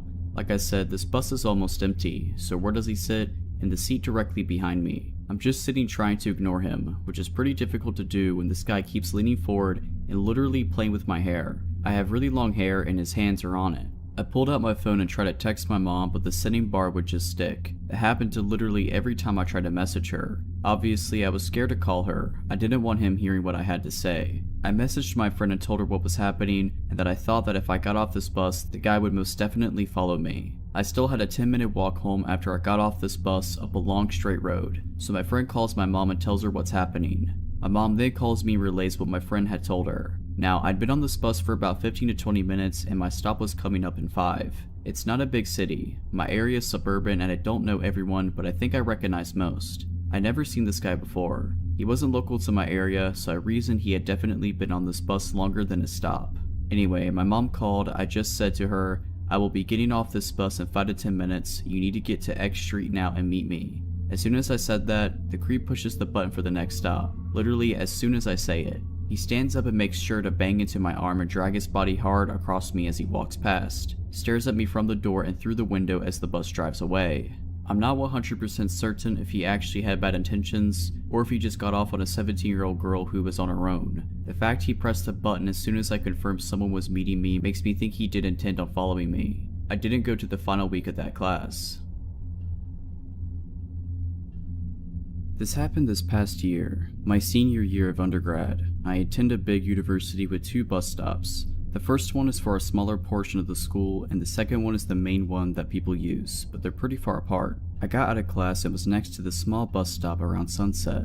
This guy, I'll call him Eric, comes up to me of all people in line and starts asking if this bus would take him to one of the student housing areas. It was kind of odd because it was partway into the year, but whatever, he seemed genuinely confused. I explained yes, this bus would take him there and his stop is the same one I get off of. He asked if he can wait in line with me and he was nice, so I said sure. We're talking and waiting for the bus and it doesn't come, so I decide to walk to the main stop and he follows. Again, at this point it's not creepy because it's just small talk. We walk to the other bus stop and we just jump on one over there. Eric sits next to me and is berating me with questions that I'm now answering very shortly. Then everything he says is flirty, like, yeah, come see my pool so we can tan. Let's work out together and get sweaty in the sauna. All very weird and random, and I just don't say much because everyone on the bus can hear the conversation. He then asks for my number, which I lie about, but this guy says okay, let me call you. Obviously, I get a call and Eric's just confused and I just say oh my bad. I knew he would call it again, so I just gave the right number. Now I'm regretting telling him my stop, but I still get off with him. He's continuing the flirty comments, but the street I'm parked on is opposite of his route home. I say goodbye and wait till he's out of my sight and to get in my car and drive away. At this point it's late and he was gone, so I just went home and forgot about it. He texted me a couple times the next few weeks, all of which I ignored. Eventually he stopped and I forgot about the encounter. Fast forward a few months and I rarely use the bus anymore because I have a parking pass. One day after class I decided to go to the Vons right next to my original bus stop. I park on the farthest row because it's very busy and my car is in the middle of the row. I'm on a quick mission, so I'm rushing down the first aisle and some guy turns around to check me out, but I ignore it and keep going. I felt the guy's eyes on me still and thought, how do I know this dude? Then I get in line and there he is at the front of the line grinning at me. It's Eric from the bus and I'm like, screw this, so I switch lines. He checks out way before I do and leaves. I get my stuff and walk out to my car. I was parked just far enough that you couldn't see my car, just the direction it was in. As I get closer, there's Eric standing right in front of my car. This was disturbing because he wasn't waiting at the door of the store or in the middle of the lot. Nope, right at my car. He positions himself in between me and my car and he's grinning and he says, "I know you." I play dumb saying sorry, you must have me confused. He says, "No, you're from school." I say, "No, that's not me, I don't go to that school." He believes me and starts aggressively asking me out. I say, "No thank you, I have a boyfriend." He says, "Okay, so you can't have friends?" And I look at him and say sarcastically, "Do you really want to just be friends?" He just grins at me and replies no. He then says, "Don't worry, when you're single I will find you." The way he said it was very unnatural and creepy. He finally gets out of my way and lets me into my car. He watches me leave the parking lot and I drove to my brother's house just because of how unsettling that encounter was. On one occasion, I came from a group project and had to take the bus. It was crowded when I got on, so I sat in the first seat I saw. I can hear the conversation behind me and instantly recognize Eric's voice. The girl he was talking to seemed to be really into the conversation surprisingly. But now here I was on a bus to a school that I told this creep I didn't go to. I tried to get off quickly but somehow Eric and the girl got off before me. I'm relieved and try to keep a distance. I don't see them anymore and turn a corner and there he is again waiting for me. He doesn't move though, he just grins at me and says, "Hi, are you going that way or this way by now?" He used my real name and the fake one I used when I played dumb at Vaughn's. I just walk away and call my friends to meet on campus. The shelter in place was issued the next week and I moved home. Luckily I never have to see Eric again. If you're liking this video, all I ask is that you make sure to subscribe to my channel and like this video. Thank you. This story is from my days as a gas station clerk. This happened during a football Saturday, so the store was full of people from the moment I walked in. Most of the night is a blur because it was just cashiering for the first 6 hours of my shift. It was around 3 AM and things were finally starting to taper off. There were only a dozen or so people in the store. I just usually kept my head down and focused on the transaction in front of me so I wouldn't get overwhelmed, only looking up now and then to make sure the store isn't on fire and no one's stealing the wine case. I wasn't even looking around when I saw him. I just saw something strange in the corner of my eye and spun my head to look at him. When I got a good look, I was startled. This guy's skin was almost translucent white and he was soaking wet. His teeth were gritted and looked too big for his mouth. He was shaking as fast as he walked past the counter. I could hear the bathroom door slam from around the corner. I went back to my transaction and told myself that I needed to remember exactly where he was. I couldn't forget he was in the bathroom. I rang out the next few people, watching for him the whole time. After another 10 minutes or so, the store was suddenly empty. Customer rushes tend to be like that, from 100 miles an hour to just nothing. I knew he was still in the bathroom. I thought about going to knock, but I felt repelled. I had no intention of going near that door. I look at the clock and it's nearing 4 AM, which is when I need to start brewing coffee for it to be ready when my manager comes in. The coffee grounds are all in the supply closet behind the counter, so I tell myself it's totally fine to go get them. It satisfies both my paranoia and my arrogance as well. I'm still doing my job, but doing something I believe to be tactically the best move. If for whatever reason the guy opened the bathroom door and tried to run behind the counter and do something to me, I could shut the door and lock it from the inside. Besides, the bathroom doors are old and loud. I can easily hear them open from inside the closet, so I can just come out and wait near the panic button until he leaves. This all seemed like a very good idea at the time. So I decide to go get the coffee packets and I'm listening carefully while I load up on all the flavors I need. I figure I will only be a minute or so I don't even turn the lights on. I'm listening carefully and I don't hear anything. I still don't hear anything. Then I hear a weird noise. It sounds like the water pipes in the back hissing at first, but it's too ragged. I suddenly realize the noise is breathing, and it's getting louder. Then it's right on top of me. That's when I stood and turned to leave, and saw him in the doorframe. We just stood there both staring back at each other. Later when my manager reviewed the footage, she saw him leave the bathroom by slowly pushing the door open. Without making a sound, he had wandered behind the counter and peeked into her office, stepping in far enough to trigger the automatic light. After that, he had wandered behind the food service counter before making his way to the open supply closet door. The next thing she saw on camera was me flipping out. I stepped backwards, my body shaking so hard my knees almost buckled. At this point I think he realized how absolutely horrifying this entire scenario was to me. He put up his hands and started apologizing awkwardly. He was really twitchy and still gritting his teeth. I basically went on autopilot for a moment and said I wouldn't talk to him until he got out from behind the counter area. He walked backwards until he was barely on the other side of the employee's only entrance, standing next to the soda machine. He began asking for an iPhone charger, telling me he was lost. He said he had no money and just needed to charge his phone here until he could call for help.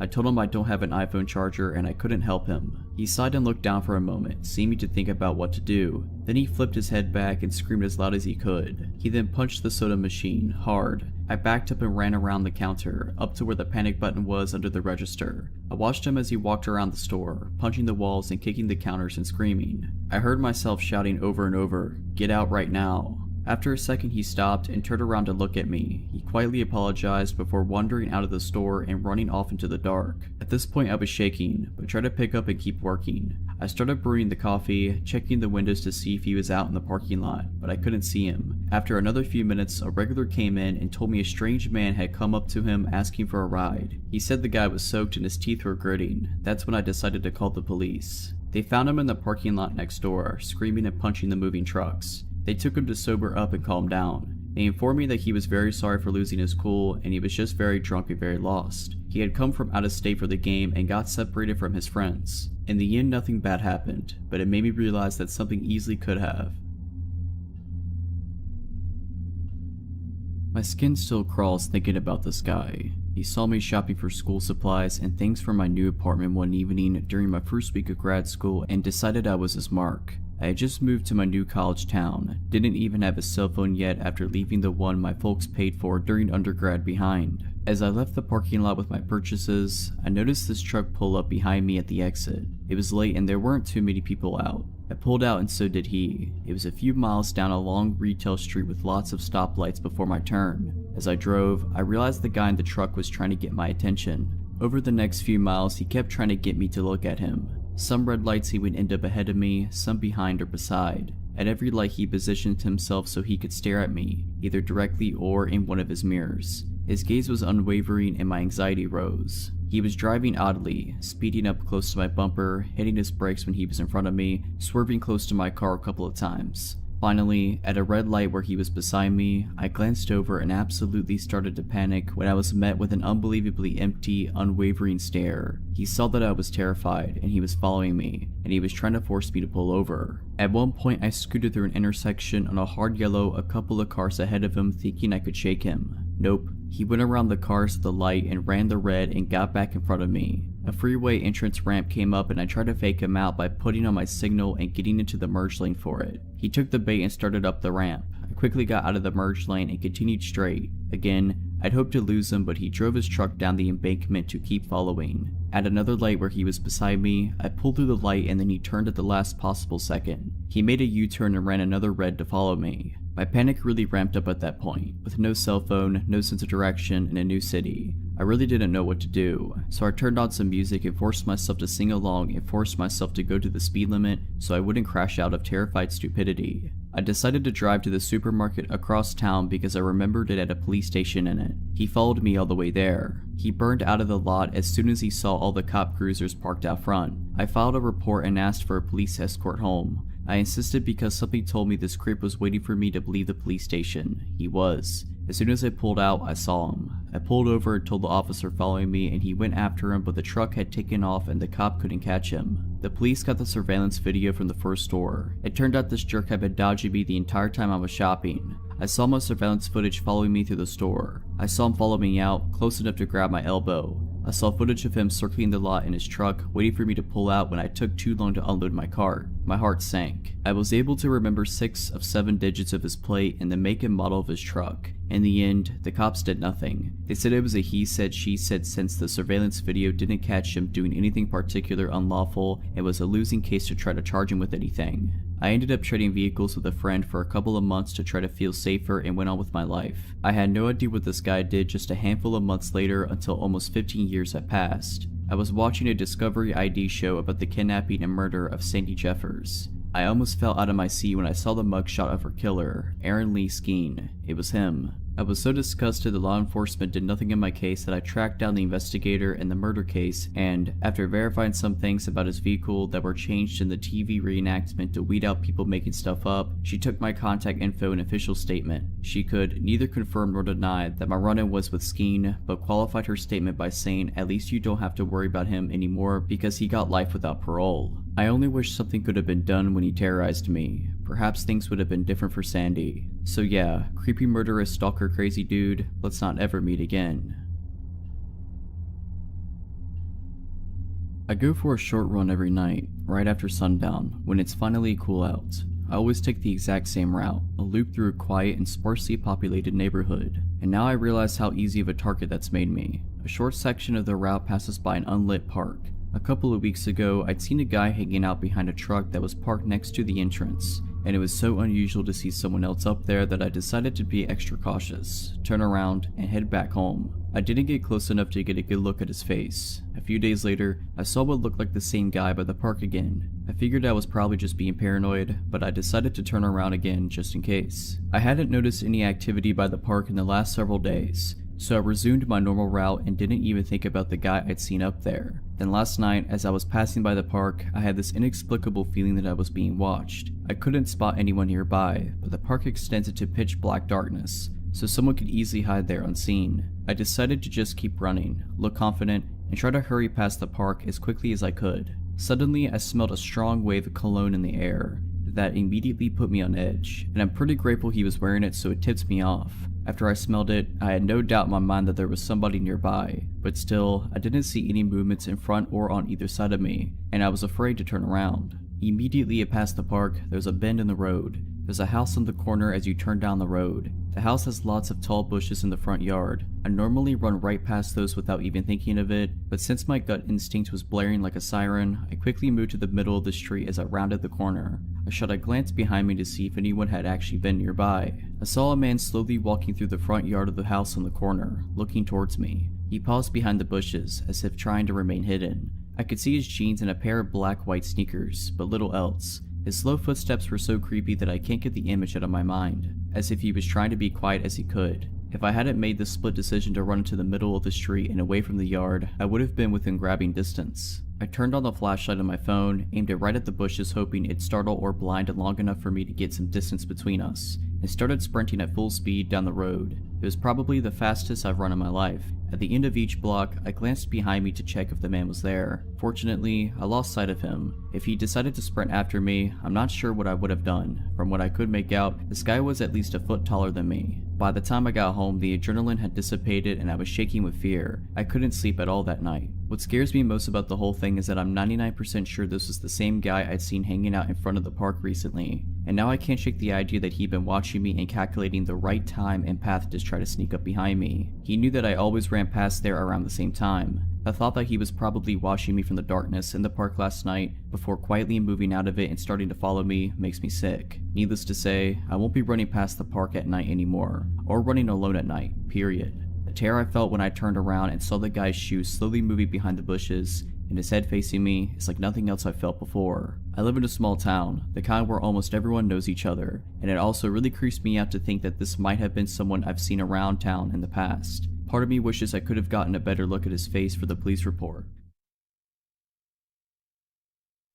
So this encounter took place approximately 10 years ago when I was 15. I was from a suburban area where my part of town was divided into a grid, approximately 8 blocks long and 8 blocks wide. Me and my friend Jesse were walking home from another friend's house who lives on almost the exact opposite of corner of the development from me. We were on the way home, and as usual I walked him to his house and then walked to mine. We noticed a blue Ford Bronco was circling the blocks throughout our walk, but didn't really think anything of it. We got to his house and we hadn't seen the truck for a few blocks. I assumed I had nothing to worry about. I get another 2 blocks or so and I see the truck again. He was parked on the side of the road, but you could hear that his truck was still running. He followed me all the way home, but was sure to not take the exact same route. I got to my front porch and could see he's parked just a few houses down on the same side of the street. I mentioned it to my dad, an absolute mammoth of a man, and he went out to see the truck. He saw it and started walking down to it when it took off. 2 weeks go by and I haven't seen the Bronco since. This walk home was almost a daily routine at this point. We had a snow day from school and just me and my sister were home. I'm playing on the computer when something catches my eye.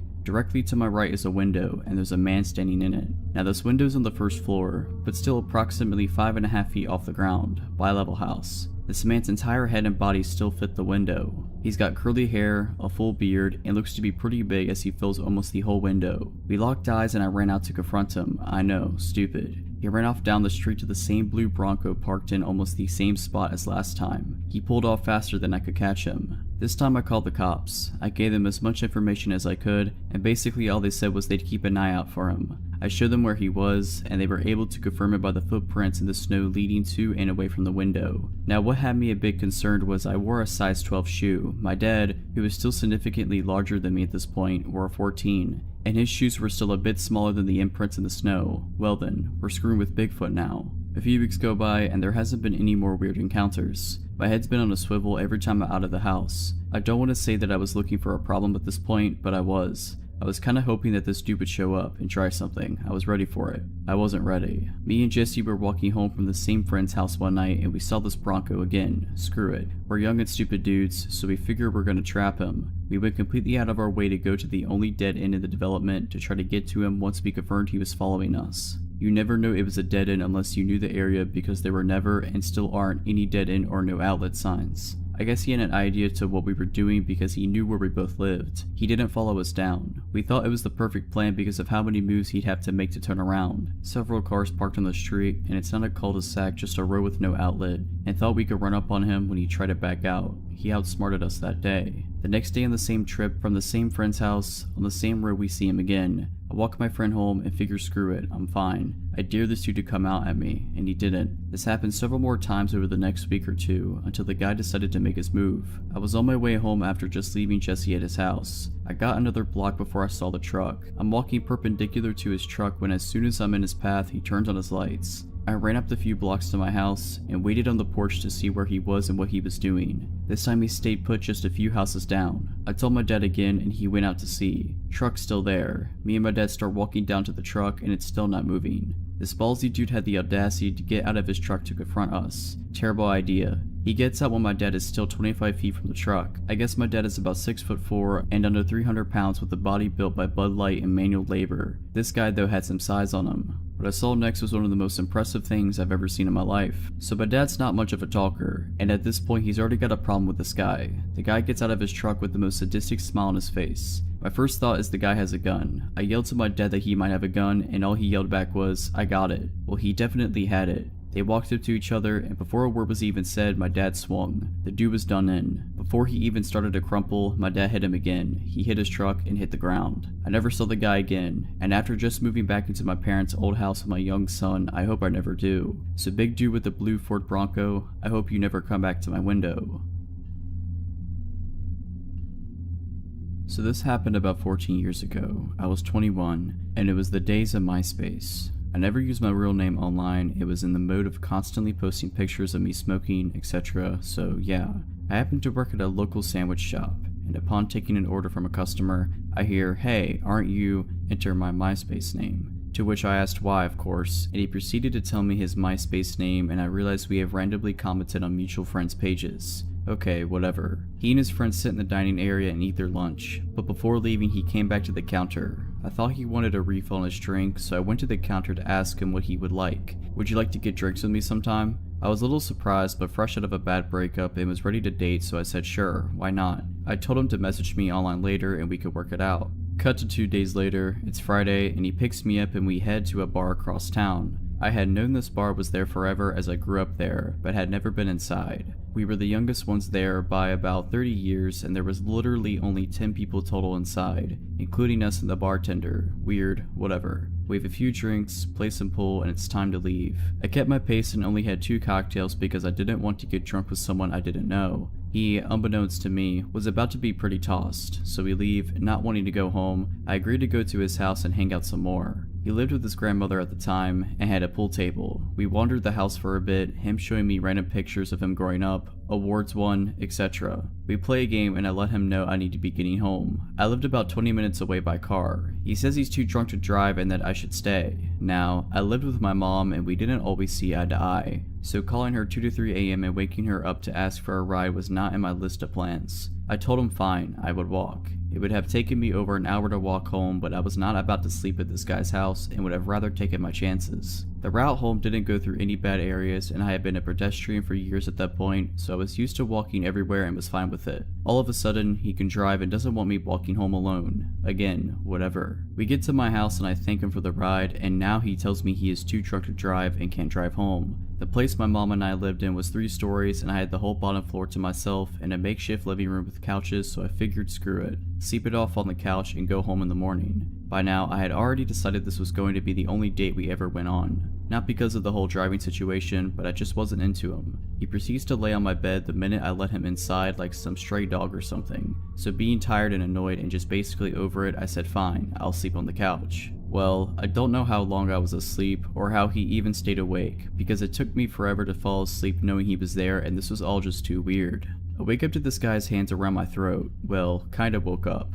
I remember laying there with my eyes closed and my mind thinking, what's going on? So I pretended to roll over to basically let him know I wasn't unconscious, and he stopped. 20 minutes later, same thing. This time I sat up, pushed him away, and started yelling at him. What are you doing? Get out, now. And the strangest thing was, it was like he wasn't even fully there. His eyes were open, but it's like he was in a trance and wasn't even fully aware of what was happening. I grabbed his keys and wallet off the table, opened the door, shoved him outside, threw his keys and wallet at him, and slammed the door. He never knocked or anything, and I kept the lights off so he couldn't see me watching him through the window, phone in hand ready to call 911. My mom was 2 floors above asleep. He kind of staggered off where I couldn't see him, so I just sat on my bed listening. 30 minutes later, I heard his car start and drive off. I logged onto MySpace right away, blocked him, and blocked his number in my phone. I showed my boss his picture the next day, explained the situation, and just let him know that if I ever saw him walking again, that I was walking to the back until he left, and to just tell him I quit. Never heard from him again. I, a 23-year-old female, grew up in a rural area in Ontario. It was the kind of place where you never lock the doors because you know everyone in town. The all too trusting small town mentality stayed with me once I moved to a big city for university. I got an apartment in a student area with a college nearby and plenty of bars within walking distance. I lived with a guy friend, Roddy, who was a few years older than me from the same small town. I would go to the bars with friends on the weekends and stumble home by myself around 2 a.m. One night on my way home, my neighbor, Kyle, and I met in the hallway, both headed to our own places. He was also drunk and good looking. He said hello and invited me inside. I ended up staying the night with him. He was nice, and it was a fun night, if not a little awkward. We didn't exchange numbers, and it didn't seem like we cared for anything to come out of it, so I went home in the morning and that was that. Fast forward to 2 days later. I was asleep in my bed, and my roommate was half asleep on the couch with the TV on. He heard a sound that might have been the door creaking open, but he ignored it in his tired state. A few minutes later, he opened his eyes to see a naked man standing in front of him, lifeless and staring into his eyes. It was Kyle. Roddy tried to talk to him and ask him what he was doing here, but he didn't respond. Roddy ran to my room and said, I think Kyle's here to see you. So I followed him out into the living room and saw completely naked Kyle, staring at us with the most serious and concentrated eyes I had ever seen. Roddy tried to talk to him and asked him to leave, but once again he didn't respond. Instead, he went into our kitchen and opened the fridge. He proceeded to take our butter out and start smearing it all over his face and chest, saying nothing, and still with a completely serious look on his face. Roddy and I ran to my bedroom to talk about what to do. While we were in my room, Kyle walked down the dark hallway that led to us and stood in the dark right before the light of my room could reach him. All you could see was his silhouette, and he started whispering hi, hi, repeatedly. Roddy and I ended up calling the police and staying in my room until they came and took him back to his house. They said he must have been on drugs, but probably wasn't a threat. I agreed I didn't think he was a threat, but I didn't sleep well that night knowing he was a thin wall away from us in that apartment. My family decided to fly across the country to visit me in LA, where I live. We thought it would be nice to visit Catalina Island. When we arrived, it became apparent to us that it was off-season. It was late November, the weather was cold, and as a result, the island was nearly empty besides locals and a few straggling tourists such as ourselves. Our first priority was to ditch our luggage so we could explore the island, so we immediately checked into our motel, though that word hardly does the place justice. I called a motel because all the doors to the rooms exited to the outside, but in actuality our room was one of the 20 to 30 quaint guest house looking buildings arranged in sort of a horseshoe shape around a walkway, with rooms on either side of the path. The entrance to the motel was essentially one of the points of the horseshoe, and if you walked dead straight, you'd reach the room we were given, essentially on the corner before you have to go right to go further into the horseshoe. So from our room, one path led back to the street, the other further into the secluded maze of rooms. After a day of exploring and having just finished dinner, it was time for the cold, dark walk back to the room. Catalina Island is a decent distance from the mainland, and it gets dark. I pulled my black hoodie tighter over my freezing ears and walked ahead of my parents to the hotel room, telling them I just wanted to go to sleep. And I did immediately. I was already losing consciousness as they entered after me, drifting off without so much as a good night. I then woke up to my mom saying my name, a harsh whisper. The room had 2 beds, my parents' bed closer to the door and mine further in the room. My mom's voice cut through the silence again. She sounded concerned for me. I didn't blame her, considering my mental state at the time. Groggy, I rolled over. "What?" I asked. As my eyes adjusted to the dim moonlight coming in through the curtains, I saw her turn to face me. She was surprised to see me in my bed. Her eyes got wide. If I'm in my bed, who was she talking to? We both looked back to where she was previously looking to see a hooded figure in all black standing over their bed. This was horrifically startling as it was on an island in the middle of the ocean and wake up to see a hooded stranger looming over you. This moment seemed to last forever. My mom's words became low and severe as she said my dad's name in a dire voice I've never heard her use before. Then the hooded figure did something so bizarre and unsettling. It didn't advance towards us, but instead crouched in the corner near where it stood. The way it crouched was so absolutely unexpected, even in regards to this already unexpected situation, that it terrified me. It seemed animalistic. I knew 2 things. The hooded figure had been standing over us sleeping, and it's not acting in any sort of way that I could understand. As opposed to the infinite moment of this figure standing over us mere seconds ago, the series of events that unfolded when my hulking ex-military dad woke up happened in an instant. Suddenly, we were out the door, not knowing which way the intruder went. My mom was screaming, "Get him, get him." My dad was running down one path of the horseshoe, further into the hotel, shouting through sheer adrenaline. I ran down the other path, towards the street. When I got there, not a sign of the intruder, but it became suspiciously quiet behind me. I ran back to the room to find my dad quietly walking back, his head low. He gets really close to me and I hear him say, "It's a kid." The explanation: some young teen, tall and lanky as I am in my 20s, wearing all black including a black hoodie, went into the wrong room, our room. The one time my parents just so happened to forget to lock the door. My mom woke up when he entered and seeing a tall person in a black hoodie, thought he was me, assumingly leaving the room. And when the hooded figure crouched, that was him when he realized his mistake and panicked. He was scared of us. As I got back to the room, my mom walked out and hugs this kid, who was now crying his eyes out. I would be too if a massive ex-soldier was sprinting after me with murder in his eyes. So, to the now traumatized kid from Catalina Island, sorry for the misunderstanding. For a bit of backstory, I live in a big city which is mostly a friendly place, but like all cities, it has its rough areas. There are 2 main spots that are known to be particularly rough, and for the first 14 years of my life, I lived in one of those areas. So though it can naturally be a bit uncomfortable, I tend to be pretty unbothered by odd people talking to me in the street. Anyway, I moved from one rough area and moved to a safer one, but it's very close to where I originally lived. I know both of these areas pretty well too, which helped me with what happened 5 months ago. I had some stuff going on in my personal life and going through phases of bad anxiety as it is. I had to make the decision to take some time off of work, but wanted to try and stay in a routine and be productive. I went to the dentist way past when I should have, so I made an appointment and when it rolled around, I walked there. My dentist is in the rough area that I now live close to. On my route home, I have to walk past a pub on a main road which has a super bad reputation. Anything you can think of, it's happened inside or just outside of this pub. Anyway, I noticed someone sat on the bench outside the pub. I have my headphones in but see him saying something, so I assume he's asking me for something and take an earplug out. He asked me if I want to join him for a drink. This was around 11:30 a.m. by the way. I just said no thanks. Now as soon as I got a few steps away, I had this bad feeling like something was just not right. As I mentioned though, I was going through a phase of bad anxiety, so I chalked it up to just being that. After about 2 minutes, I go to turn left and see the man walking in my direction in the corner of my eye. I told myself it was nothing, but took my headphones out anyway just in case, as I was about to walk through a narrow road that leads to a car park and is always very empty. All of a sudden I hear him shouting at me, "Hey miss, I'm talking to you, wait." He catches up to me and tells me, "I'm not a creep, but you're too beautiful to let go." I try and stay polite but also make it clear I'm not interested. He asked if I was single. I said yes. When he asked what I was doing that night, I said I had no plans. I 100% know I should have lied, and as the truth came out, I was really annoyed with myself, but whatever. He seems to get the message, and I say I really have to go, so I carry on walking thinking that it's the end of it. So I make my way across this big car park. At the end of the car park is a cycle/pedestrian lane that has a massive wall on one side with 2 lots of steps that lead to a car park to a retail park,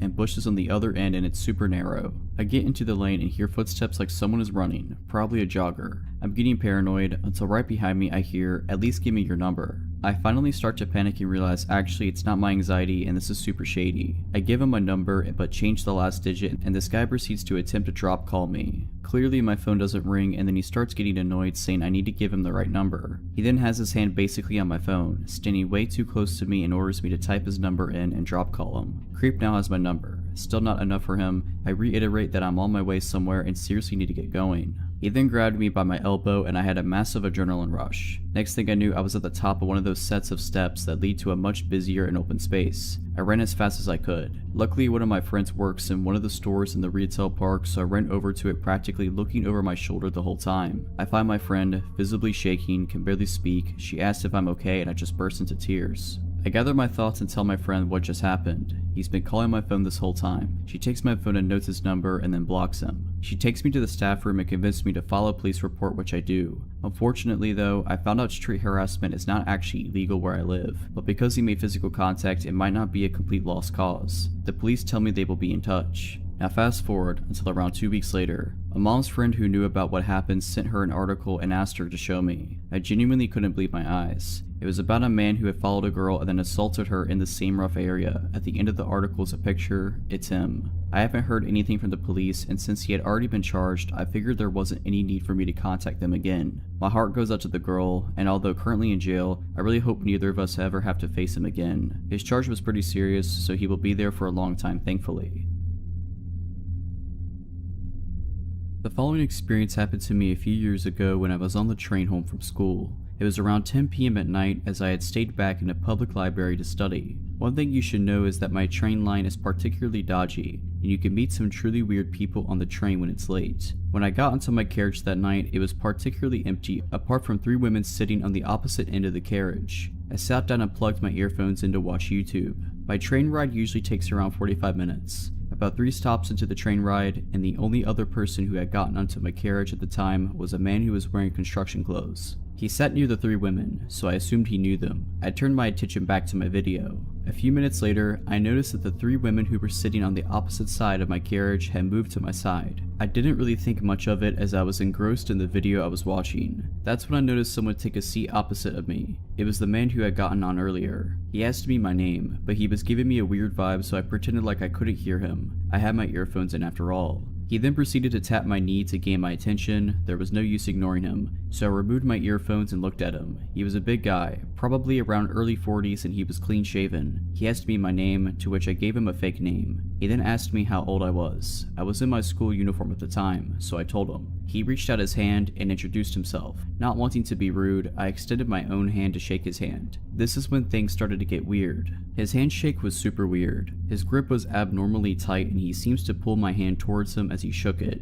I quickly withdrew my hand. He then asked me if I had a girlfriend, as he thought I was quite attractive. Alarm bells began to ring in my head and glanced over at the 3 women who refused to even look over my direction. Seeing as they would be no help, I would just have to look out for myself. He then took out his phone and started showing me a picture of a girl who seemed to look around my age. He then asked me if I thought she was beautiful. Again, not wanting to be rude, I simply nodded and said she was. He then asked me if I would be interested in marrying her. I just started laughing as I thought he was just joking around, but his eyes were dead serious, and he just glared at me. He repeated his question, to which I responded that I did not know her and that it was inappropriate. He suggested that I give him my number so that he could arrange for us to meet. This seriously creeped me out and I politely declined, stating that I was busy with school and that I was not looking to get into a relationship. As I said this, the train was coming to a halt at a station. I was still 3 stops away from mine, but I decided that it was time for me to get out of the situation. I apologized that this was my stop and that it was nice to meet him. As I got up to leave, he extended his hand for a handshake and thanked me for talking to him. I didn't want to shake his hand, but I did not want to trigger him, so I reached out my hand. Suddenly, he grabbed my hand and pulled it towards him.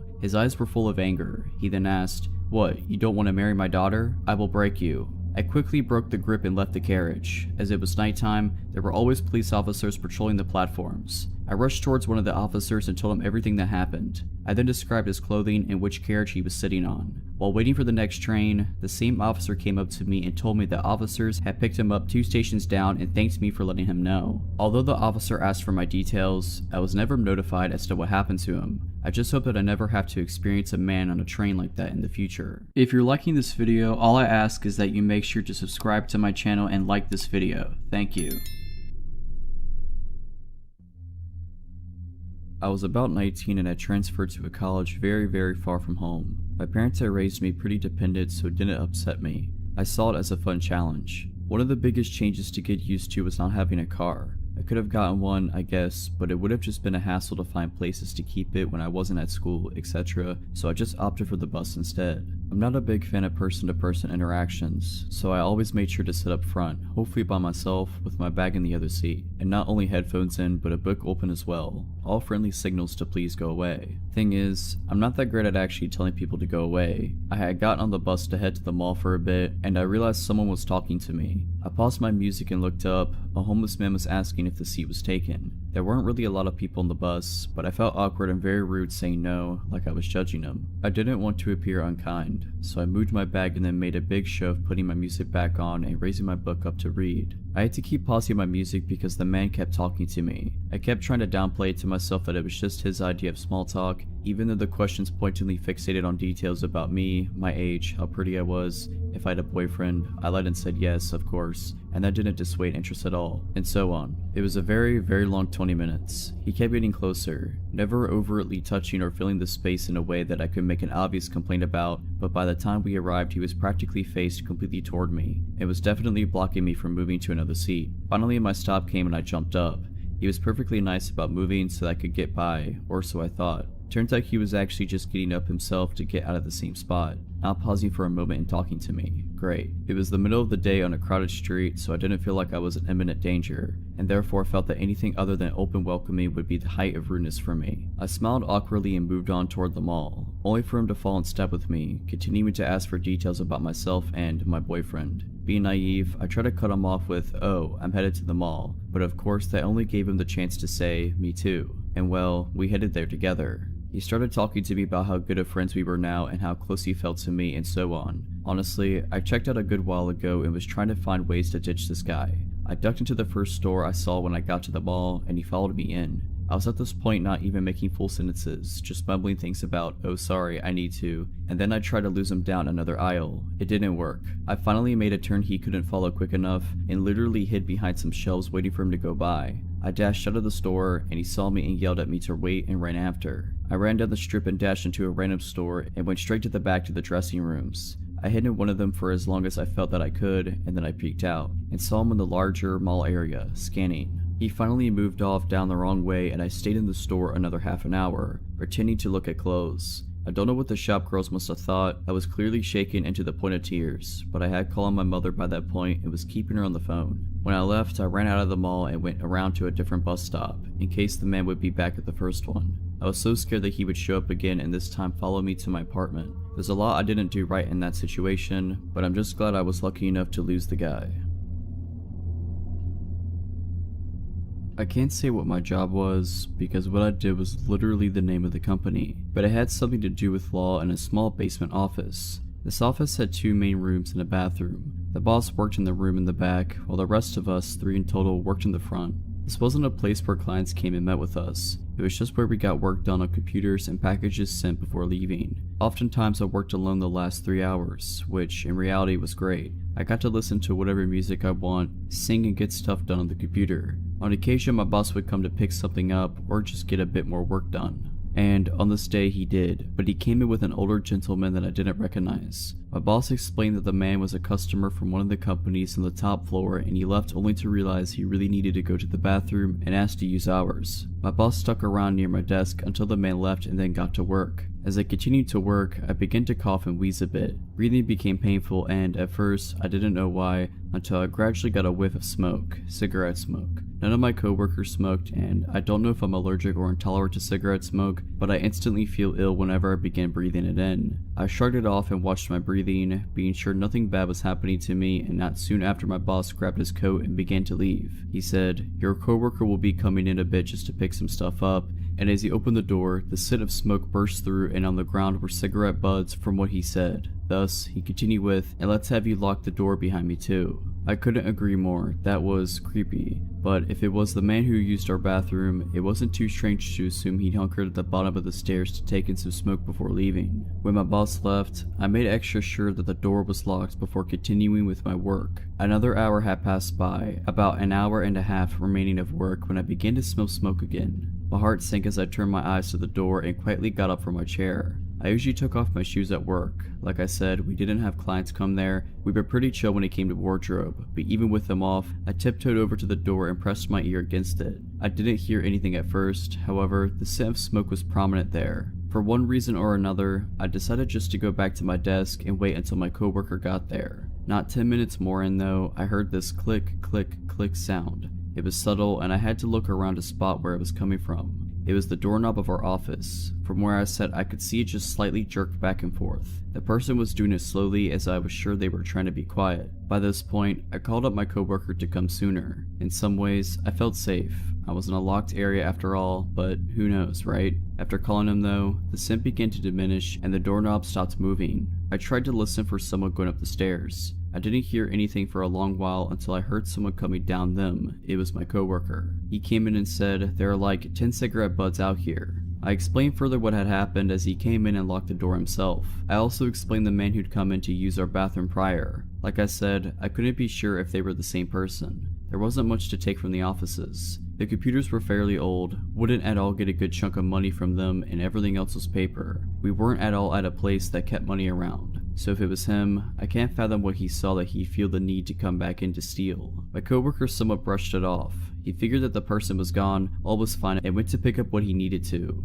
He ended up staying for a while, I'm not sure why, perhaps he felt like he needed to, because as I began finally finishing up my work, the smell of smoke came back. My coworker and I looked at each other, almost as a way to confirm that we both smelled it. The click-clacking of our computer stopped and we just waited and waited and waited. We didn't take our eyes off each other as the click, click, click came back. I just didn't want to deal with this and go home as soon as possible, but I shirked the thought of walking out there. My coworker was far more fed up. He stood, stomped to the door, unlocked it, and opened it. There was a man there. I didn't get a good look at him. I saw him raise his arm, freeze, and then he disappeared and sprinted up the stairs. My coworker walked me to my car soon after, told our boss about it, and we made it a rule that we always lock the door from that point on. Especially me, because after that day, every now and then, I'd smell smoke and hear the doorknob attempt to twist. Whenever I did, I either called up my boss or waited every now and then I heard the steps leave. Frankly, we should have put a camera up or called the police, something at least. When my coworker described him to my boss, it seemed like he was the same man who used our bathroom, but that is just speculation. We have no idea what he wanted or if there was a purpose. Be careful letting people use bathrooms. They could have ulterior motives.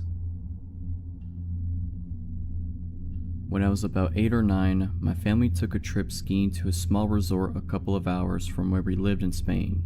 The resort itself was a sleepy little town of about 400 to 500 people max, with a few small supermarkets and hotels and not much else. Typically, we picked the worst time possible to embark on the trip, which we had been planning for a good few years. The night after we arrived there was a blizzard, and so we spent the first half of the week locked in the hotel. Although we were able to go outside for the remaining few days, we had little to do given that the slopes were shut. The story I want to tell comes from those first few days locked in the hotel. Despite my parents' annoyance at the timing of the trip being a nightmare, myself and my sister, who was 11 months older, were having a fantastic time. Locked up in the mountains with nothing to do, we were able to spend our days running around the hotel, eating sweets and watching the TV in the lobby. I should probably mention at this point that the hotel was somewhat of a maze. The large bar restaurant area where my parents sat each day reading was at the center of the hotel. The myriad of smaller rooms then connected to the bar area at random points, shooting off in different directions. These rooms often had no discernible function. Each one had the same mahogany interior,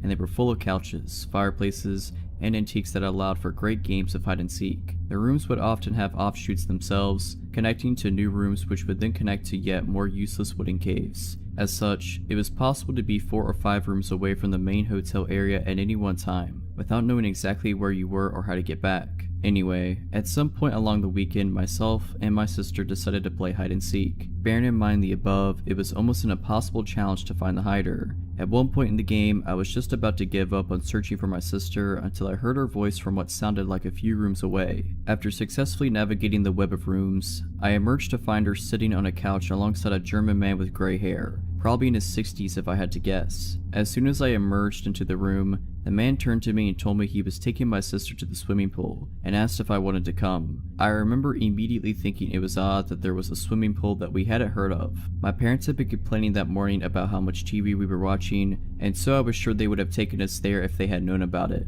And besides, the hotel did not seem of the size to be able to host one. I told the man that I have to ask my parents first, and told my sister to come back with me to find them. He immediately replied that I should go and that he should take my sister on ahead. I told my sister that she absolutely had to come with me, but excited at the thought of the swimming pool, she said she didn't want to. We began to argue, with the man taking my sister's side and encouraging me to go ask my parents' permission whilst he waited with my sister. I dug my foot in, telling my sister that our parents would be very cross if we went somewhere on our own. And after a few minutes bickering, she eventually gave in and came back with me, giving her assurance to the man that we'd come back. Of course, when we told our parents, they were livid. My dad went back to the room to try and find the man, but with all the offshoots and given that all the random rooms looked the same, it was almost impossible to be sure that we were in the right one. In any case, there was no sign of him. I remember my dad screaming at the hotel lobby that he needed a list of all male guests and their room numbers, but of course they wouldn't give it to him. We spent the rest of the trip by our parents' side, terrified at the thought of being locked up in a blizzard with him. Thankfully, we never saw the man again. My mom and I normally shopped at the market just a few minutes away from our house. My mom had been shopping there for 20-some years at this point and was friends with most of the workers, so I was friendly with them too, and was always happy to talk to them. Whenever my mom got distracted talking to someone, I, with the attention span of a 6-year-old, would wander around the aisle. My mother would keep an eye on me to make sure I didn't get too far, but if she was distracted, one of the employees would usually be around and gently guide me back over. One day though, we went to a different market that I couldn't remember having been to before, and we didn't go back to for nearly a decade. We were walking around the aisles when my mom ran into her friend. They started talking, and I, not realizing that I no longer had a store full of adults keeping an eye on me, started wandering around the aisle. My eyes caught some colorful display, I think flowers or balloons or something, and went over to look. Once I was satisfied with my inspection, I turned back to the aisle only to find my mom wasn't there. That had never happened before. I looked around a little, though not moving from my spot near the colorful displays. Since it was right near the registers, there was a decent amount of people nearby, which I'm thankful for now. As I was looking around, an employee came up to me. He was older than my sister, she was 12 or 13 at the time, and younger than my dad, in his mid-40s, which was about the only way I could gauge age. Now, I would say he was probably in his early to mid-20s if I remember right. "Hi there," he said sweetly, in that tone you normally speak to kids in. I cheerfully said hello, actually stepping a little closer. "Are you looking for mommy?" I say yes, happily explaining that I had last seen her talking to her friend and that I could normally find her easily when I wandered away, so I wasn't sure where she could have gone. "Does she leave you alone often?" "Not really. My older sister was normally with me if my mom wasn't. She was 12 or 13 and she was super mature, so if my mom had to leave her for a little bit, she knew I'd be okay. She never left us alone in public, just at home if she needed to run somewhere, never for very long, and my dad was at work a lot and didn't come back until late usually." "Where do you live?" "Well, you wouldn't know it, I just learned my address. We just learned how to mail a letter in school, even took a little class trip to the mailbox in our school corner to send them out. I knew how to write my address now, and I knew how to say it." "Where do you go to school? Who picks you up?" "Well, I go to the local elementary school. I don't know the address though, sorry, but I know which street it's on because I wait on the sidewalk for my mom or daycare sitter, depending on the day, so I see the street sign a lot since I'm usually waiting for a while to be grabbed." It had only been a few minutes since I last saw my mom. Even with how much information I was dumping, I was a very fast talker, but I was starting to get a little antsy. Not because I was uncomfortable talking to a stranger, but because I had skipped lunch that day specifically to calm my mom into letting me get a bagel from the store next door, which is why we were at the market in the first place. My mom was holding onto the bagel to make sure I didn't try to eat it too fast and choke, which I had done several times in the past. I wanted my bagel, and while I liked talking to this grown man who made me feel smart and was oh so interested in my life, I liked bagels more. Plus, if I caught my mom when we were near the bakery section, I might be able to use my charm and get a cookie. So I gotta find my mom now. "Oh well, I'll walk around with you and help you find her." You wouldn't lead me through the market you work at where you can easily bring me to the back room, meat locker, or any number of places? Yeah, sounds good. Ozzy. I look around to see my mom, the relieved look on her face slowly changing into something more anxious. I smile happily and wave her over. She immediately grabs my hand and I could tell she wants to chide me, probably for leaving the aisle, but she seems more occupied on the man in front of me. Before I can even open my mouth to introduce him, or remember that I never got his name, he quickly says that he's glad I found my mom and he needs to get back to work and practically runs to the back of the store. My mom puts her hands on my shoulders and looks me in the eye, her expression a lot more worried now. What was he talking to you about? She asked, her voice more serious than I'd ever heard her. Can I have my bagel? My mom opens her mouth, pauses, and goes into her purse to hand me my bagel. Between bites, I happily tell her about the conversation and everything I remembered. My age and grade, pickup schedule, likes and dislikes, my literal address. My mom gradually became paler, then became red with anger. She brought me over to the manager, and I don't remember much about the conversation. The police weren't called. We went home, and my mom told me I wasn't allowed to walk around the store anymore. No more talking to any stranger, even if they worked at the store we were at, unless she was with me. If I ever saw that man ever again, I was to run away, find someone I know and ask for help. If all else fails, scream at the top of my lungs. If my mom had found me, something bad might have happened. If not in the store, then in front of my school, and if not in front of my school, then my house. A little over a decade later, I've never seen the guy again. Let's keep it that way. I had started hanging out with a very nasty crowd. They loved to party, never had their own cash, destructive, impulsive, you get the drill. An ex-friend of mine, we'll call him Bob, started hanging out with me quite a bit more and more as the weeks passed by. Bob worked as a pizza delivery driver. He never washed his clothes, to which he owned maybe 3 outfits, including his work uniform and only women's clothes. The women's clothes he wore to be punky. I saw no shame in that. Even thought it was kinda cool how he didn't care what others thought about it. But that also means he liked my clothes, so like a little sister might do, he constantly took my clothes. Keep in mind, he also barely showered. Often, he even woke up before 5 p.m. in time for work. He jumped off my couch, took a pack of my cigarettes without asking and sped off. Within the 4-month period he stayed in my home, I literally saw him go to take a shower about 5 times. Long after the situation was dealt with and he was gone, I left that home with a stench. He paid nothing, not a single bill, never contributed to groceries, cleaning, nothing. Nor was he on my lease. Yet, he established residency in my home legally. It didn't bother me so much at the time. I was at my rock bottom and was basically just happy to have someone be there with me. I considered him to be my goofy and annoying best friend, until that wasn't enough for him. He began to become obsessed with me. Very quickly he went from basically having everything he needed in life for free, while he kept any money or tips he made, but decided on his own accord that we were to be together. If I'd return home from work, friend's house, etc., he'd cry and follow me room to room, asking repeatedly why we can't just be together. That we were best friends already, we should date. I was not attracted to him. Going through a divorce at the time, I did not want to ruin our friendship. It got to the point where I avoided going home. I'd stay with my mother or friends because he'd cry and follow me, desperately trying to convince me to be with him. I'd almost often find him in my bed at this point, and he quit his job to have a better chance of seeing me. I had told him if this continued, I would no longer allow him to crash there. At one point, after avoiding him for a few days, Bob really started to come out of his shell. He cornered me screaming, "I'm sick and tired of being rejected by you. It's not happening anymore." Now I was scared. I never saw him as a threatening individual before, just a goofy character. I asked him to leave and he was no longer welcome. He refused. He said by law, he was required a 30 days notice to be evicted. When I spoke with the police, they understood my situation, but explained he'd either have to be evicted or I'd have to get a restraining order. I filed the restraining order, which they immediately granted me, but he chose to ignore it. Once he left my home, I locked all doors and windows. When he returned, I showed him the order, to which he replied, "I'm not leaving." I tried calling the police every time he showed up, but by the time they'd get there, he was gone. There were shoe prints on the door and cracks from all the attempts he made to force it open.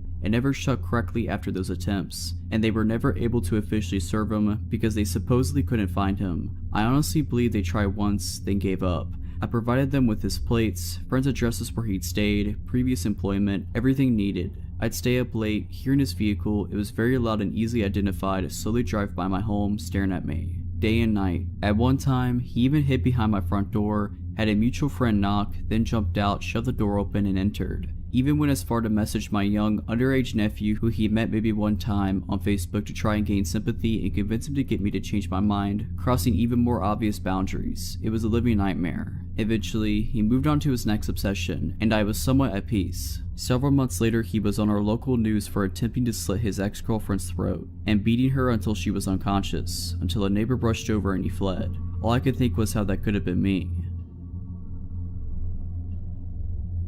When I was 18, almost 10 years ago, I had a phone call that completely changed my life. I got woken up at almost 6 a.m. by an unknown number. I figured it was my boyfriend, now husband, since his phone number usually showed up as the famous unknown number. He usually called me before going to work at around 7:30 a.m., but sometimes he'd call me at 6ish if he wanted to talk to me while waking up.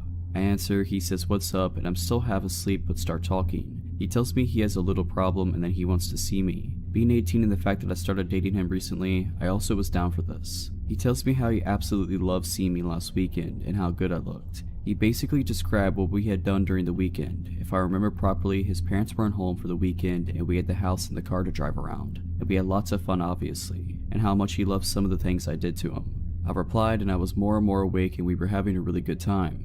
Then I noticed it was almost 7 a.m., time where he usually takes a shower, eats, and gets ready to go out the door. And I basically asked him, so this is fun and all, but aren't you going to get ready for work? He replied with, no, I think I'll skip work today. How about I come over? Now the thing is, by then I was pretty awake, and although the voice that was talking to me was very similar to my boyfriend's, something threw me off. My boyfriend doesn't say, no, like this guy does. Besides, I knew that unless he was sick, my boyfriend would never skip work because he was scheduled on his shifts and missing his shift was a big deal that could get him fired. I kind of froze. He noticed it, so he said, oh babe, you're right, I should start getting dressed. So you want me to come over? By then I swear that his voice was back to my boyfriend's voice and I just felt silly. So what if he wanted to skip a day at work? Maybe he just wanted to see me. So I tell him, yeah, sure, come over, it will only be us here. He replied, great. Then he asked, where's your house? The last time I checked, I'm pretty sure my boyfriend knows where I live. He had been coming over for weeks now. I laugh it off and tell him, ha, you know where it is. That's when he laughed, and his laugh was absolutely not my boyfriend's laugh. I instantly ask him, you're not my boyfriend's name, are you? He said, can you just hang on please? I need to go grab something. Meanwhile, I get a text from my boyfriend. I figured that maybe this is just a sick joke. Maybe he coordinated it perfectly. Maybe he's sick and his voice doesn't sound the same. The text from my boyfriend said, at the subway, going to work now, love you. I texted him saying, why are you texting me? We are talking right now. At which point my actual boyfriend called. He was very confused at first and figured someone had hacked into his MSN. When I told him it was by phone, he reassured me that he absolutely did not call me and that whoever it was not him. He had to go as the subway train was there, but that he will call as soon as he was at work. Then, the other guy called back, I picked up and I asked him, who are you? What do you want? I pretty much went crazy on him. He said that his name was Mike, that we had met a long time ago, which was impossible because my phone number was fairly recent, and that he just wanted to have fun, that he didn't know I had a boyfriend. I asked him how did he know that I was wearing and what did we do and how he got my phone number. He just said, where are you? Why don't we meet? At which point I hung up. He called again, I didn't answer. Within minutes, I had called my mom to tell her what happened. She told me to change my phone number and not to stay home alone. I changed my phone number right away. I also alerted local police. They opened a file but nothing ever came out of it. I still wonder how he knew what we did and what I was wearing. My boyfriend swore at the time he would never let any of his friends know all that, but his parents' house did have lots of windows and we weren't exactly careful. So Mike, let's never meet again.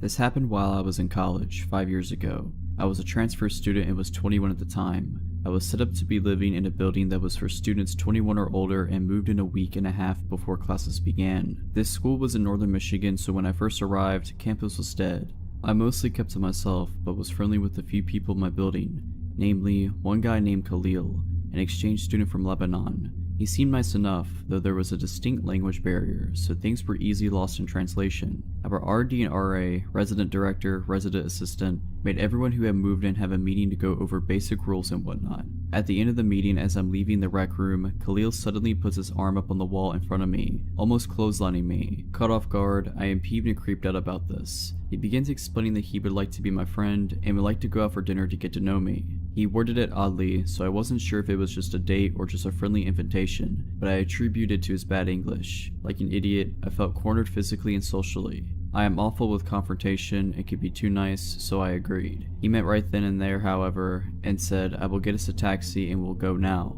10 minutes later, we're getting into this taxi, and as I'm entering, I feel this sense of dread. I think, I barely know this guy, and Hudson's, the restaurant, is a couple miles away and we will be stranded out there with this stranger if it gets weird. As we drive, my guard rises higher and higher. He wants to know everything about me, and is throwing questions rapid fire. My age, dating history, physical preferences in men, religion, family, everything. I am thinking, this is going to be really awkward, and wanted the night to be over before we even get to the restaurant. At the restaurant, we both look at the menu for a bit. The waiter comes and takes my order, salad, small and quick to eat, and then the waiter asks what Khalil wants. He says, "Oh no, I'm not hungry, I just want to watch her eat." What? Why would you ask me for dinner if you weren't hungry? And why did you just want me to eat? I was horrified. All of my family was in the lower peninsula of Michigan, 8 hours away. I had no friends up here. The only local numbers I had were of my RA and RD. I speed eat all of my salad as Khalil watches me, now talking about himself. He tells me about how he has anger problems and is looking for a woman to help calm him, but still be a submissive traditional wife.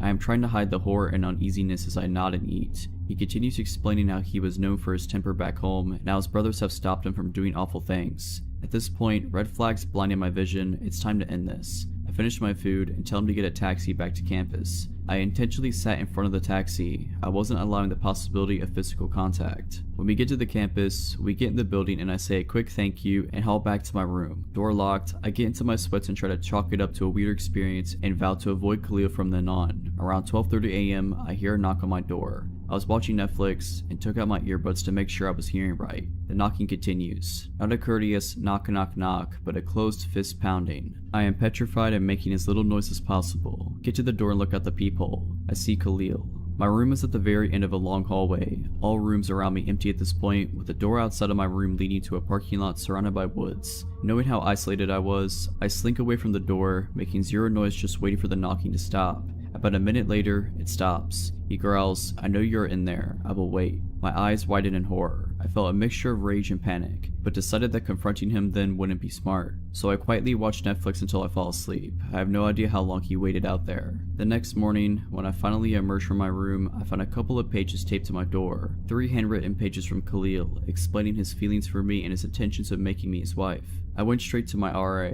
and explained everything that happened. She agreed to meet with Khalil herself, to explain to him how inappropriate he was being, and to tell him to leave me alone. He didn't. Notes kept coming. He came to my door dozens of times a day, and I became pretty much trapped in my room hiding from this psycho. It lasted for 8 days, but classes began and Khalil disappeared. I was told he dropped out and moved back to Lebanon. I found it eerie how he just vanished. Had he come here solely to find a wife, I'll never know. But Khalil, let's not ever meet again.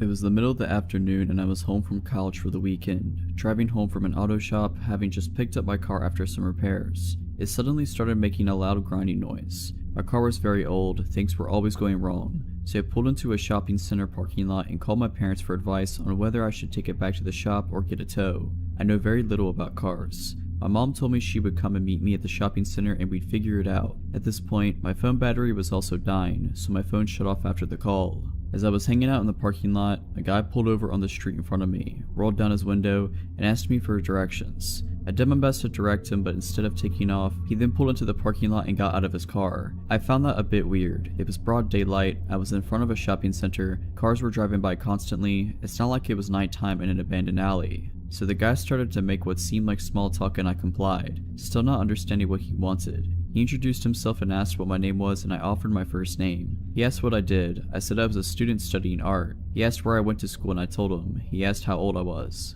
He made a little more small talk and then I guess seeing that I was a bit more relaxed, he said he was a sculptor and that if I was interested in art, I would love the sculptures he had at his house. He said we would go there right now and look at them. Immediately that dull alarm in the back of my head got turned way up. I was young and naive, but I knew enough to never ever get in a stranger's car and immediately felt very uncomfortable. Though he knew how old I was, I looked extremely young. I started to put 2 and 2 together. He was getting increasingly more insistent that I get in his car and go to his house. He reached for my arm and at that point everything is a blur. I yelled that I had to go and ran from my car into the nearest store. It was a tiny game store so there weren't really anywhere to hide, but I told the cashier about the guy and asked if I could wait in there until my mom showed up. The cashier assured me the man would not be let in the store and that he and his coworker would keep an eye on me until the man was gone. I also asked them if I could use their phone to call my mom and let her know what was going on since mine had died. I kept watching the guy outside by my car, worried he would try to come in, but as soon as he saw me use the store's phone, he got in his car and took off. I wish the story ended there. The whole encounter really shook me up, but as I reflected on it, I realized, through the questions the man had asked, he had my first name and exact birth date, by asking how old I was and getting my birthday. He also knew where I went to school, though thankfully it was several hours away from my hometown where I encountered the man. I asked a friend of mine what kind of info he could get based on what he had,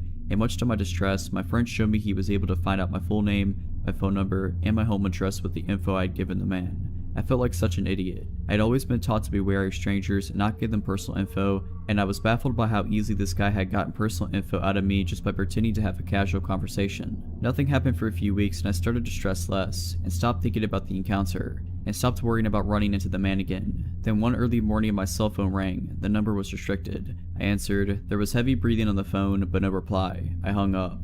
It happened again the next morning. This time a man answered, asking, "What are you doing right now?" I said I was trying to sleep. "What are you wearing?" I immediately hung up.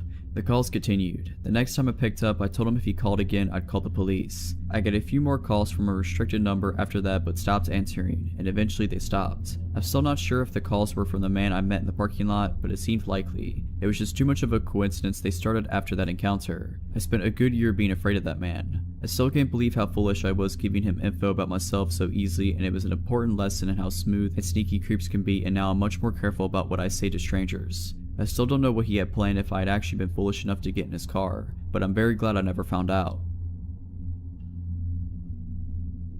When I was 18, I worked in my college's residence building at the front desk, and I think I almost got assaulted or murdered. You be the judge. During the summer, the building operated as a hotel, so 2.5 floors were hotel rooms and half of the 3rd floor were student rooms. The whole building operated with the hotel swipe key system that was pretty outdated, and all the doors were powered by 4 AA batteries. If the batteries died, there was a decently lengthy process to replace them and reprogram the door. A dark-haired guy came to the front desk from inside the building while I was working an overnight shift at around 1 or 2 a.m. and said he left his key card in his room. I made him a new one and made my first error of the night. Hotel guests could have as many room keys remade as they wanted, hypothetically. Students, however, were supposed to be given a temporary key card and charged $2 to be returned when theirs is located. I gave him a new key for his room and asked if he was a student or hotel guest, and he replied student. At this point, I should have checked our system to charge his account, but I was caught up doing administrative duties and forgot. I used to trust people way too easy at this job, but quickly learned not.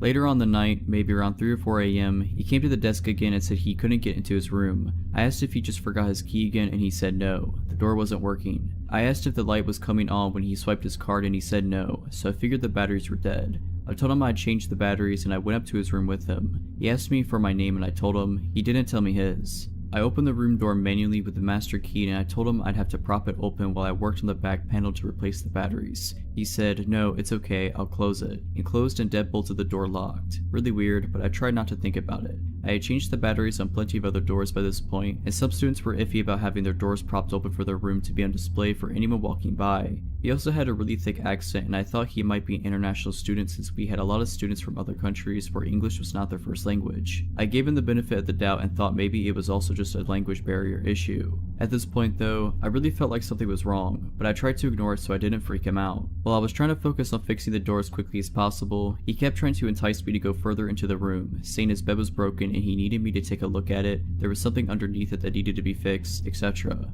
He held out a little gold house key and said, "I have a key, go get it," and threw it under the bed. He said there was a leak under the fridge. He just kept trying to get me down on the ground, throwing random problems at me. Obviously, I told him no. I'd send maintenance up in the morning to take a look at it if anything was broken.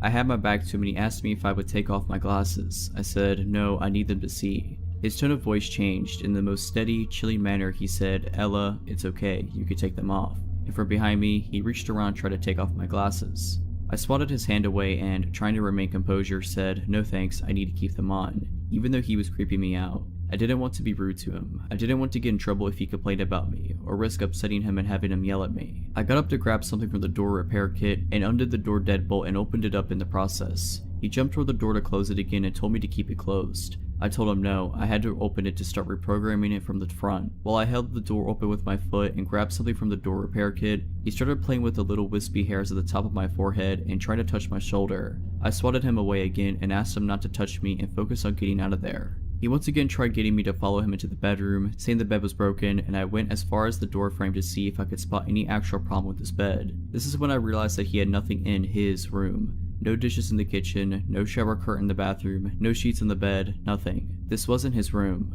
My brain once again went back to the international student theory, thinking he had just arrived today and hadn't got a chance to buy anything yet. But in the pit of my stomach, I knew something was wrong. I fiddled around with the door for a few more seconds before announcing that it was fixed, and quickly gathered the door kit and left. Before I had reached the elevator, he came back out without his shoes on to follow me. He tried to get back in to get his shoes and called out, "Ella, the door isn't fixed. You need to come back." I went back and opened the door manually and told him if the door was broken, I'd have to send up maintenance to fix it in the morning. I knew he was going to follow me to the elevator again, so I closed the door behind me once he went inside and ran down the stairwell as fast as I could. When I got to the front desk, I checked the computer and saw that the room he was in was supposed to be empty. It wasn't a student room or a hotel room. I locked myself in our back office and called campus security. He came down a few minutes later and went behind the desk. I yelled at him to get on the other side and wait, now that I knew he wasn't a resident. He tore the corner off a slip of paper I had sitting on the desk and drew a flower on it, then put it back on top of my papers. When security arrived, he ran back up to the empty room and tried convincing them he lived there so he wouldn't have to leave. He kept showing them his key, which I decided to work on the door again somehow. They escorted him back downstairs and came to ask me if he really did live there.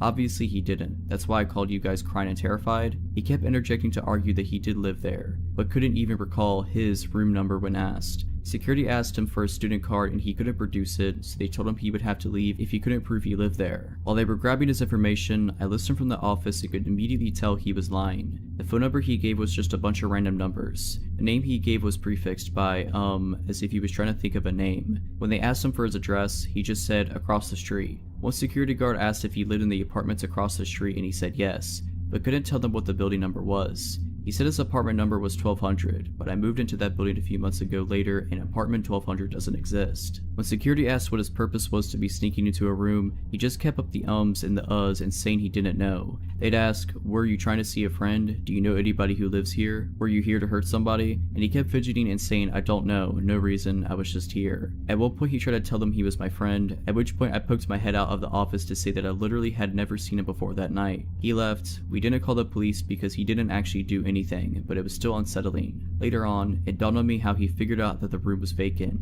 One of the housekeepers had been using it as her personal break room. A few days later, a housekeeper came to the desk and told me they found the door deadbolted open, the TV on, and a housekeeper inside watching TV. She must have forgotten to close the door when she left for the night, and when the creep let himself into the building, he found out. I never saw him again, and to this day, I still have no clue what he was doing there. I haven't worked there since last winter, and overnight shifts still give me the creeps. If you're liking this video, all I ask is that you make sure to subscribe to my channel and like this video. Thank you.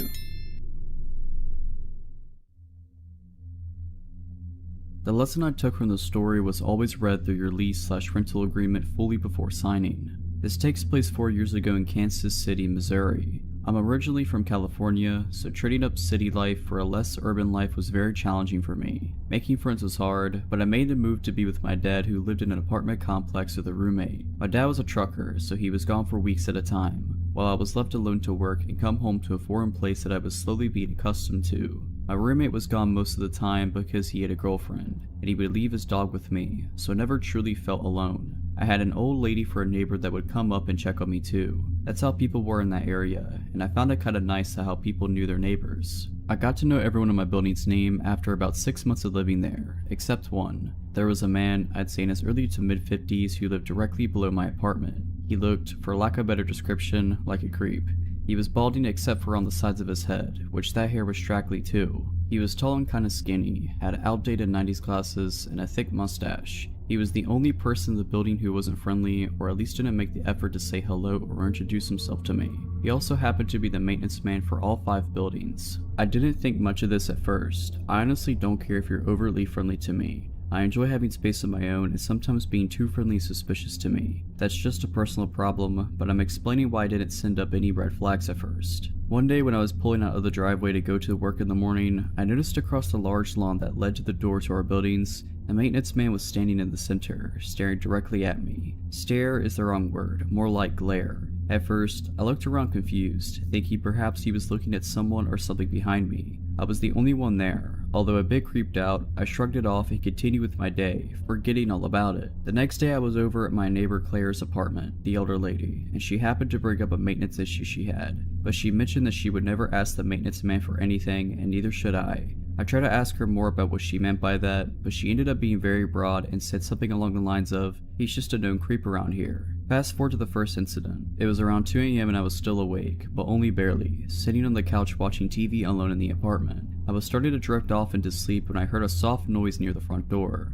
Thankfully, the show was very low in volume, because I normally don't pick up on quiet noises most of the time. I turned off the TV and began listening. Next to the living room on the right side is the patio area, and on the left is the kitchen and the front door. The light from the moon and outside lamps were flooding through the patio glass door, so I could see the doorknob to the front door moving, not just moving, but someone was using a key. In an instant, the door flung open and I was on my feet, with nowhere to hide at that point. I stood my ground and saw the silhouette step into the kitchen. That's when I saw it was the maintenance man. My stomach dropped and he stopped dead in his tracks when he spotted me, looking as if it was unexpected to find me awake. I noticed he had a large coat on, even though it wasn't winter or even cold that particular night. I noticed that only because the jacket looked bulky, as if he was carrying things in it that I couldn't see. "What are you doing?" was all I managed to squeak out. I was shaking, my knees feeling like they were about to give out. For reference, I was a 22-year-old woman standing a whopping 5'4", with no way to defend myself at all from where I was standing. He looked shocked, which made me feel like I had gained a little power from the situation.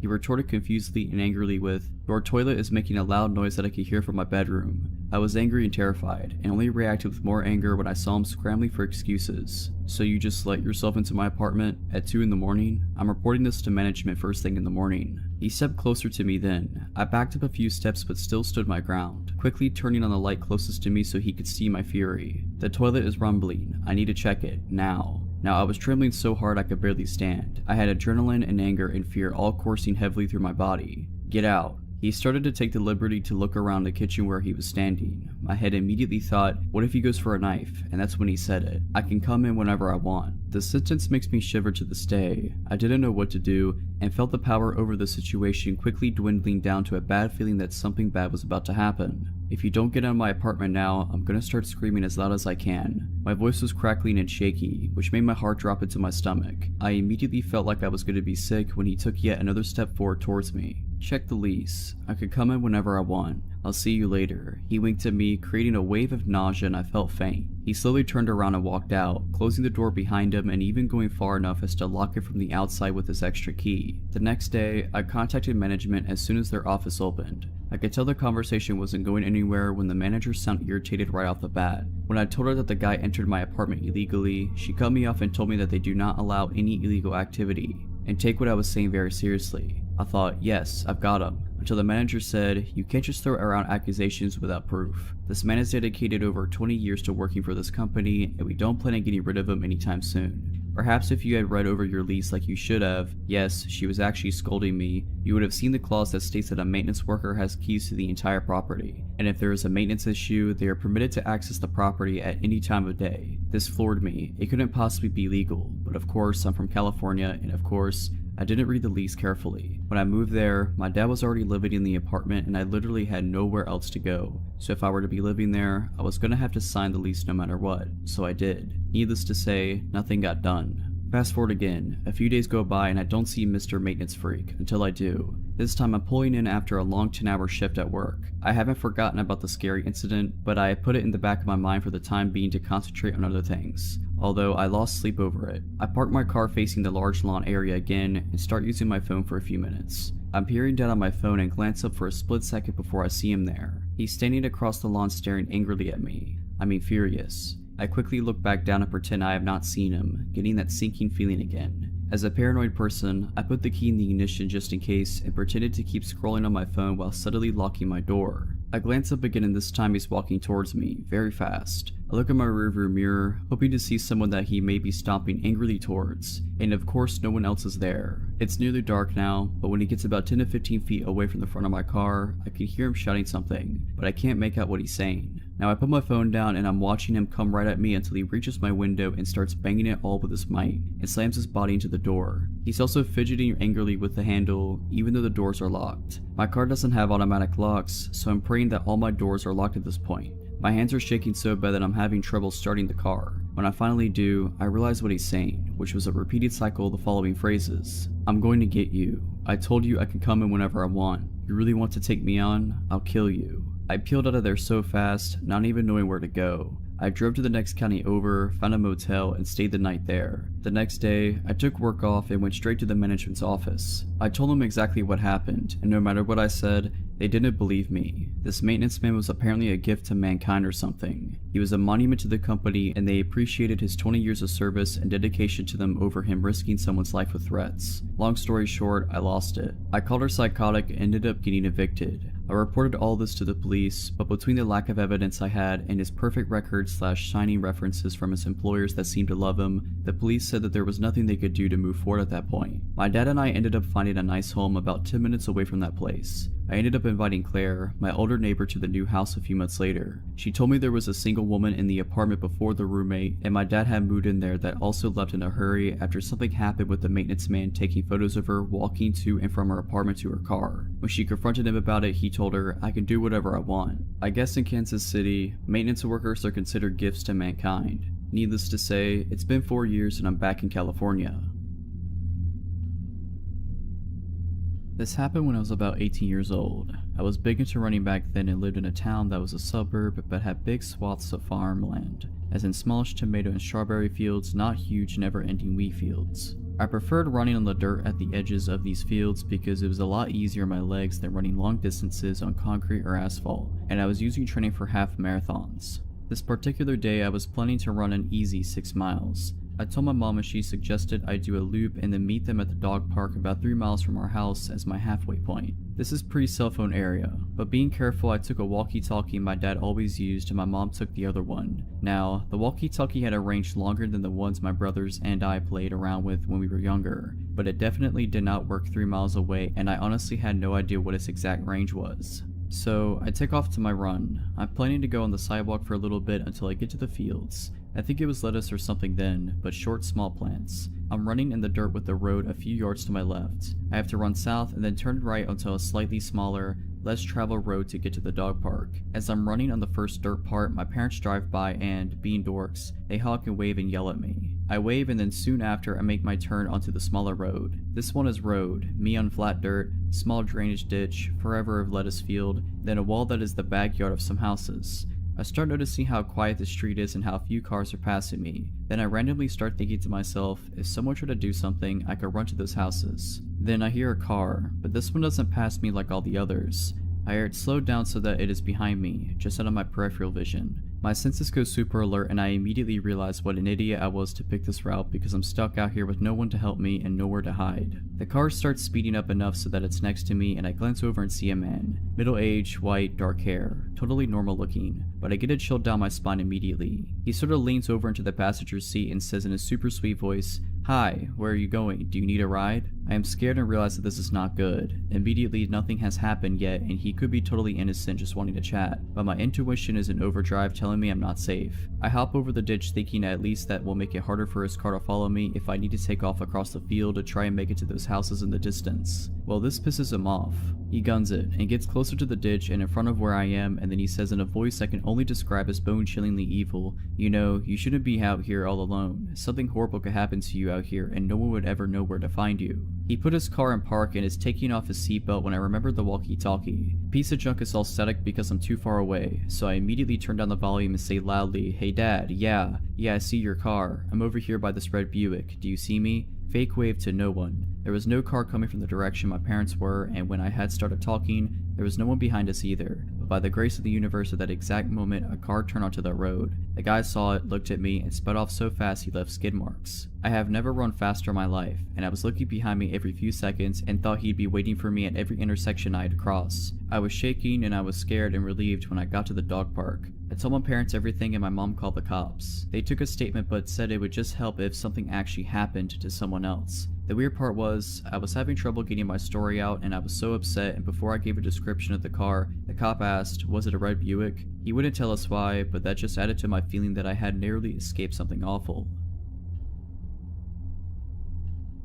This was back in 2013 when I was living in New York City as a 23-year-old. I was living with my best friend from college on the west side near Times Square in K-Town. I was going through some tough times back then as I was unemployed at the time. I had a lot of time, so I would go on walks by myself to clear my head time to time. One night, I was feeling exceptionally depressed, so I decided to walk to K-Town to grab a drink by myself.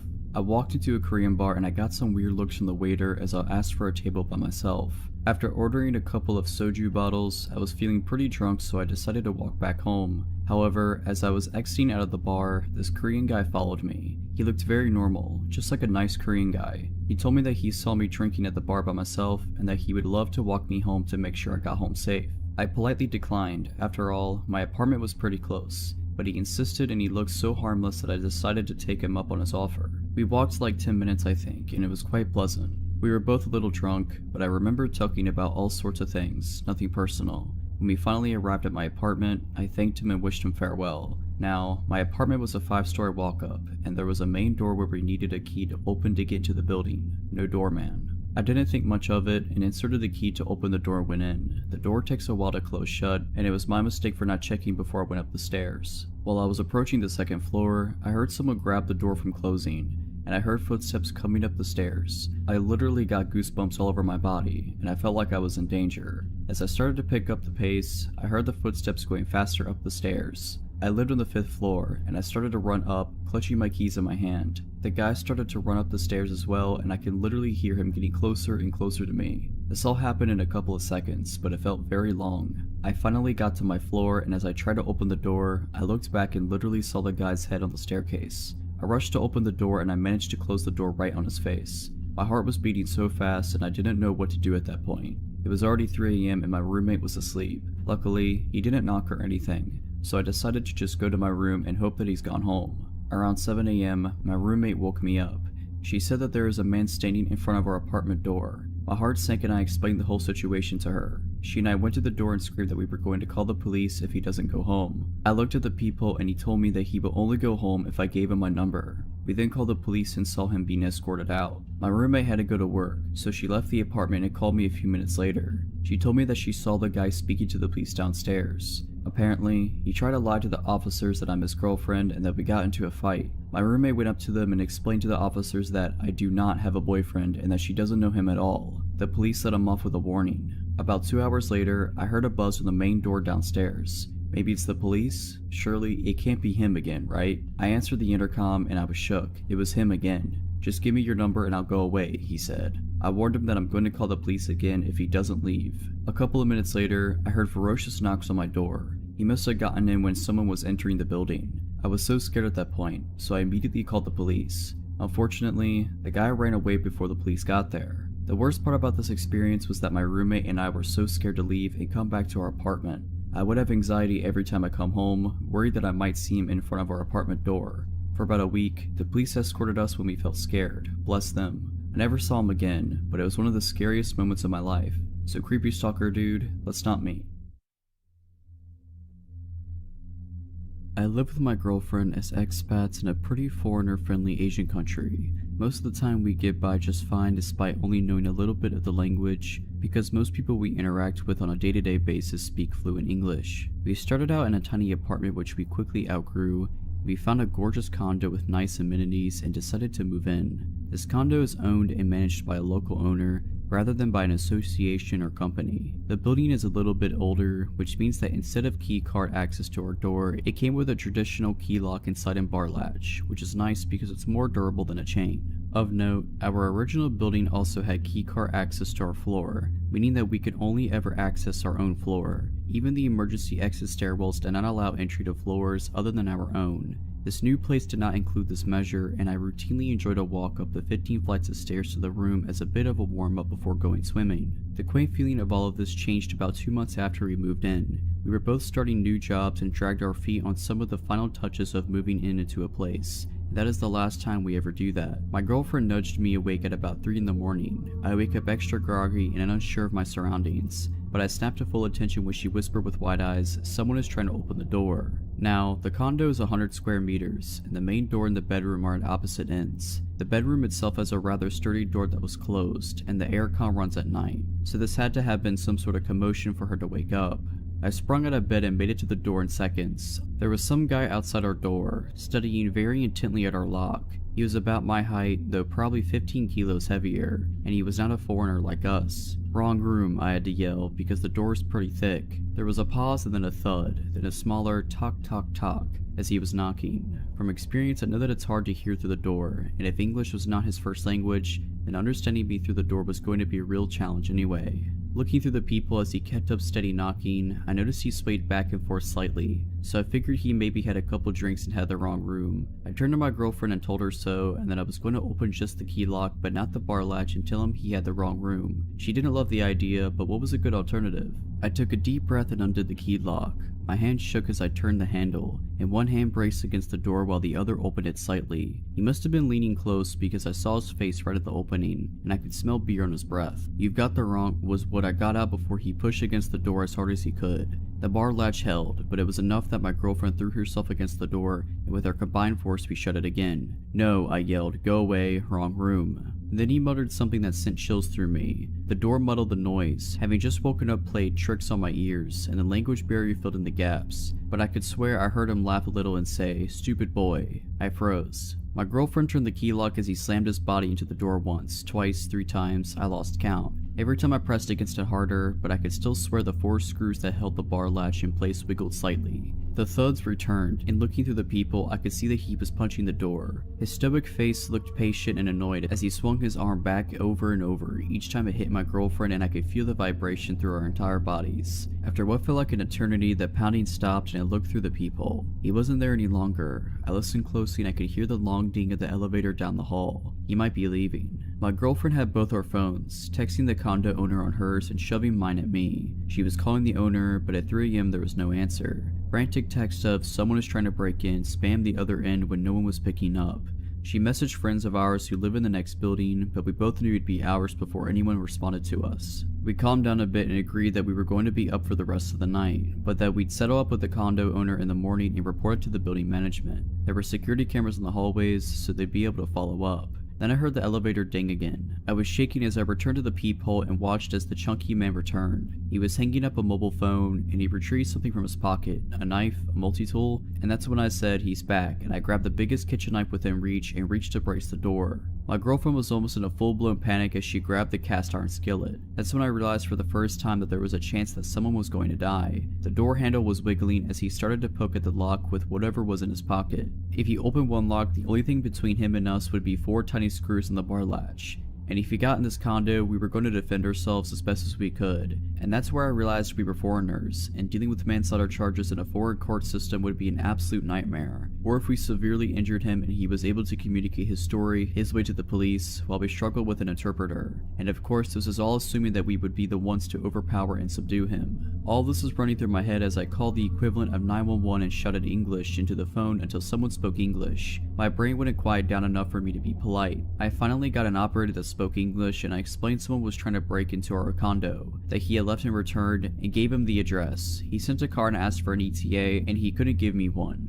He wandered off again, but my spider sense was in full alert mode. It wasn't until half an hour later when several people wearing police uniforms and building management jumpsuits knocked on the door that I calmed down even a little. Still, I wasn't sure what to expect. One of the group spoke English while the rest stood back. I explained everything in detail and pointed at the camera in our hallway, saying I wanted whoever it was found. One of the cops pointed at the nearby knife and raised an eyebrow, and I just confidently said, "Yeah, I would have if I needed to." After assurances and apologies and promises of follow-up, we received what we should have collected weeks ago: direct phone numbers to our building security room where cameras are monitored, as well as the local police station and the personal mobile number of our building security director. The sun was coming up and our condo owner called my girlfriend to comprehend what was going on. She promised us that she'd sent locksmiths there that day to install another deadbolt as well as a second bar lock if it helped us feel safe. The follow-up of everything was that the guy was indeed someone who got drunk and mistook the room. It was on the wrong floor. His wife had to come collect him more than once, and he would be fined for the cost of installing the extra locks. So while it is a bit comforting to know that he's a random drunk instead of a burglar, I still explained to building management that I have no desire for an apology from him. I don't care if he feels bad. Police reports here can be messy and locals can hold severe grudges that I did not want to deal with. I will only keep from a full police report if I literally never see or hear from him again. So just as some background, I am male and currently 25 and still living within 15 miles of my old house. This happened when I was about 8 or 9, making my sister at the time 5 or 6. We lived in a quiet neighborhood that, once I grew up, I found out was actually a lower income part of town. However, we had some wonderful neighbors, and it was thanks to these neighbors that a lot of potentially negative situations were avoided. At the time, my dad was working an 8 a.m. to 8 p.m. job, and my mother was a secretary at a hospital, which meant that during the day she was often at work. Usually my sister and I had a babysitter, but once I reached about 8 or 9, I began to be old enough to look out for us without a babysitter. Now mind you, this was the 90s, which certainly were not safe but were much safer than they are now. Also, we had the previously mentioned neighbors who generally did a good job of keeping an eye on us in our house. This particular incident was one of the first times I was charged to babysit for my sister. She was in her high chair eating whatever my mom had left for us when I got a knock on our front door. And this was strange since we never got visitors on a regular basis, other than the boy across the street who would want us to come out and play, but he usually just yelled my name while knocking. I was young and naive and decided to open the door. There was a locked screen door beyond that. I left that closed and locked. Outside was a middle-aged man. I hardly remember his facial features or even body type. I remember his yellow shirt and dirty jeans. "Can I help you?" I asked innocently, no alarm bells going off yet. "Hey there, are your parents home?" Alright, first alarm bell. My parents teaching me not to trust strangers rushed through my head, but I still didn't quite fully grasp the potential danger here. My mom went to the store, she'll be back any minute. Weird half lie. I could have said she was here but in the shower or that she was laying down upstairs. I'm glad I didn't tell him that she wouldn't be back for quite a few hours, but looking back it's scary how naive I was. "Well, that's no problem. Hey, so look, my dog went missing and I think it went into your backyard. Do you mind if I can come in and we can go check it out?" Okay, so I might have been dumb, but I wasn't that dumb. There was no way I was letting this stranger into my house, especially with my sister there. She was my first thought. Sure, I didn't want to have any harm follow me, but she was my sister and it was my job to keep her safe. I should have closed the door right then and there, but once again I went with the less safe but still not totally stupid route. "Well, the gate should be unlocked. If you want to go check the backyard, you can." And promptly closed the door. Now, of course I was very curious if there was a stray dog in my backyard. Dogs are great. Even with the weird guy being around, I was pretty interested to see how his search in the backyard went. So I decided to go check the back window and see if there was actually a dog, and if so, if the man would catch it. Now at this point, I am sure you have figured out that there was no dog, and when I looked out the back window, I could see almost the entire yard, including the gate. The man wasn't there. This was mere seconds after I had closed the door on him. I waited for a few minutes, but he never showed up. After about 5 minutes, there was another knock on my door. This time I was much more wary and I didn't like this guy showing up. I was pretty tired of the whole ordeal, but I still hadn't fully grasped the situation. I kept the chain lock on the door and cracked it open. "Did you find your dog?" Again, I can't remember his facial features, so I can't really recall his expression, but I remember his tone was a bit desperate as well as annoyed. "No, I looked all over the yard and I couldn't find him. I have a picture of my car if you want to take it just in case you see him." Nope, no more. I still didn't understand abduction, but I certainly was not going to go anywhere outside of the house with a stranger. I told him that he can leave a picture in the mailbox and we will keep an eye out. Once again, promptly closing the door. What followed is what really creeps me out to this day. Looking back, I was freaked out that I had to come that close to exposing my sister and myself to danger, but this really scared me. Suddenly there was more knocking on my door. Not the screen door separating the door itself. Like I mentioned previously, the screen door was locked and unless that was open, it was impossible to knock on the door itself. It freaked me out and I took my sister to my bedroom and crept back out to the kitchen where I could see out onto the front yard and saw the man quickly getting back into his car while my saint of a next door neighbor Joan stood on our front lawn smoking and watching him intently. It took a long time for me to add it all up and honestly, I had forgotten about it for a long time. When I finally remembered it all, I couldn't even believe my own memories. Either way, Mr. Yellow Shirt Man, yeah, let's not ever meet again. Also, thank you Joan wherever you are. You saved me on multiple occasions and I didn't even know it.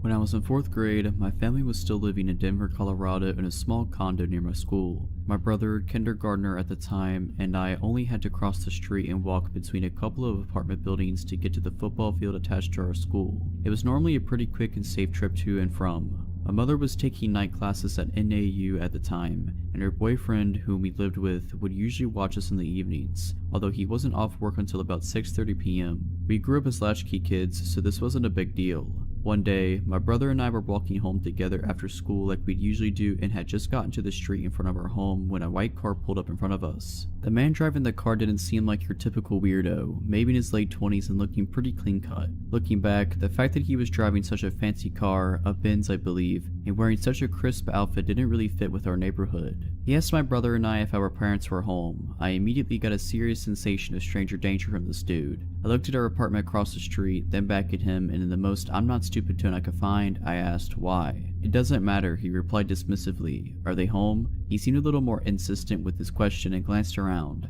Yep, despite fully knowing they were not home and that my mom's boyfriend wouldn't be able to be there for another 2+ hours, I figured it was better to lie and say yes. What are they doing? He asked, really looking us over. I then turned to my brother and ordered him, let's go, but he wouldn't follow me. I went to grab his hand and he quickly withdrew with a sharp no and looked back at the guy. The guy then looked at both of us and then back to my brother, and with a facial expression that made my hair stand on end, he said, "Come closer, I have something for you." My brother started walking to the door of the car and the guy was reaching with his hand out, nothing in it, like he was about to grab him. I grabbed my brother's coat immediately and started hauling him towards our apartment as fast as I could. He was screaming for me to let him go, but I was terrified so I just kept dragging him. The guy quickly put his car into gear and literally peeled out of there. My mother's friends started picking us up from school after that and a PSA was issued to the community. I still get a little creeped out when cars slow down near me while I'm outside walking. Potential child abductor, let's not meet again. Alright, but that's it. I hope you enjoyed this video. If you did, make sure to subscribe to my channel, like this video, and comment something down below. But as always, Have a nice day.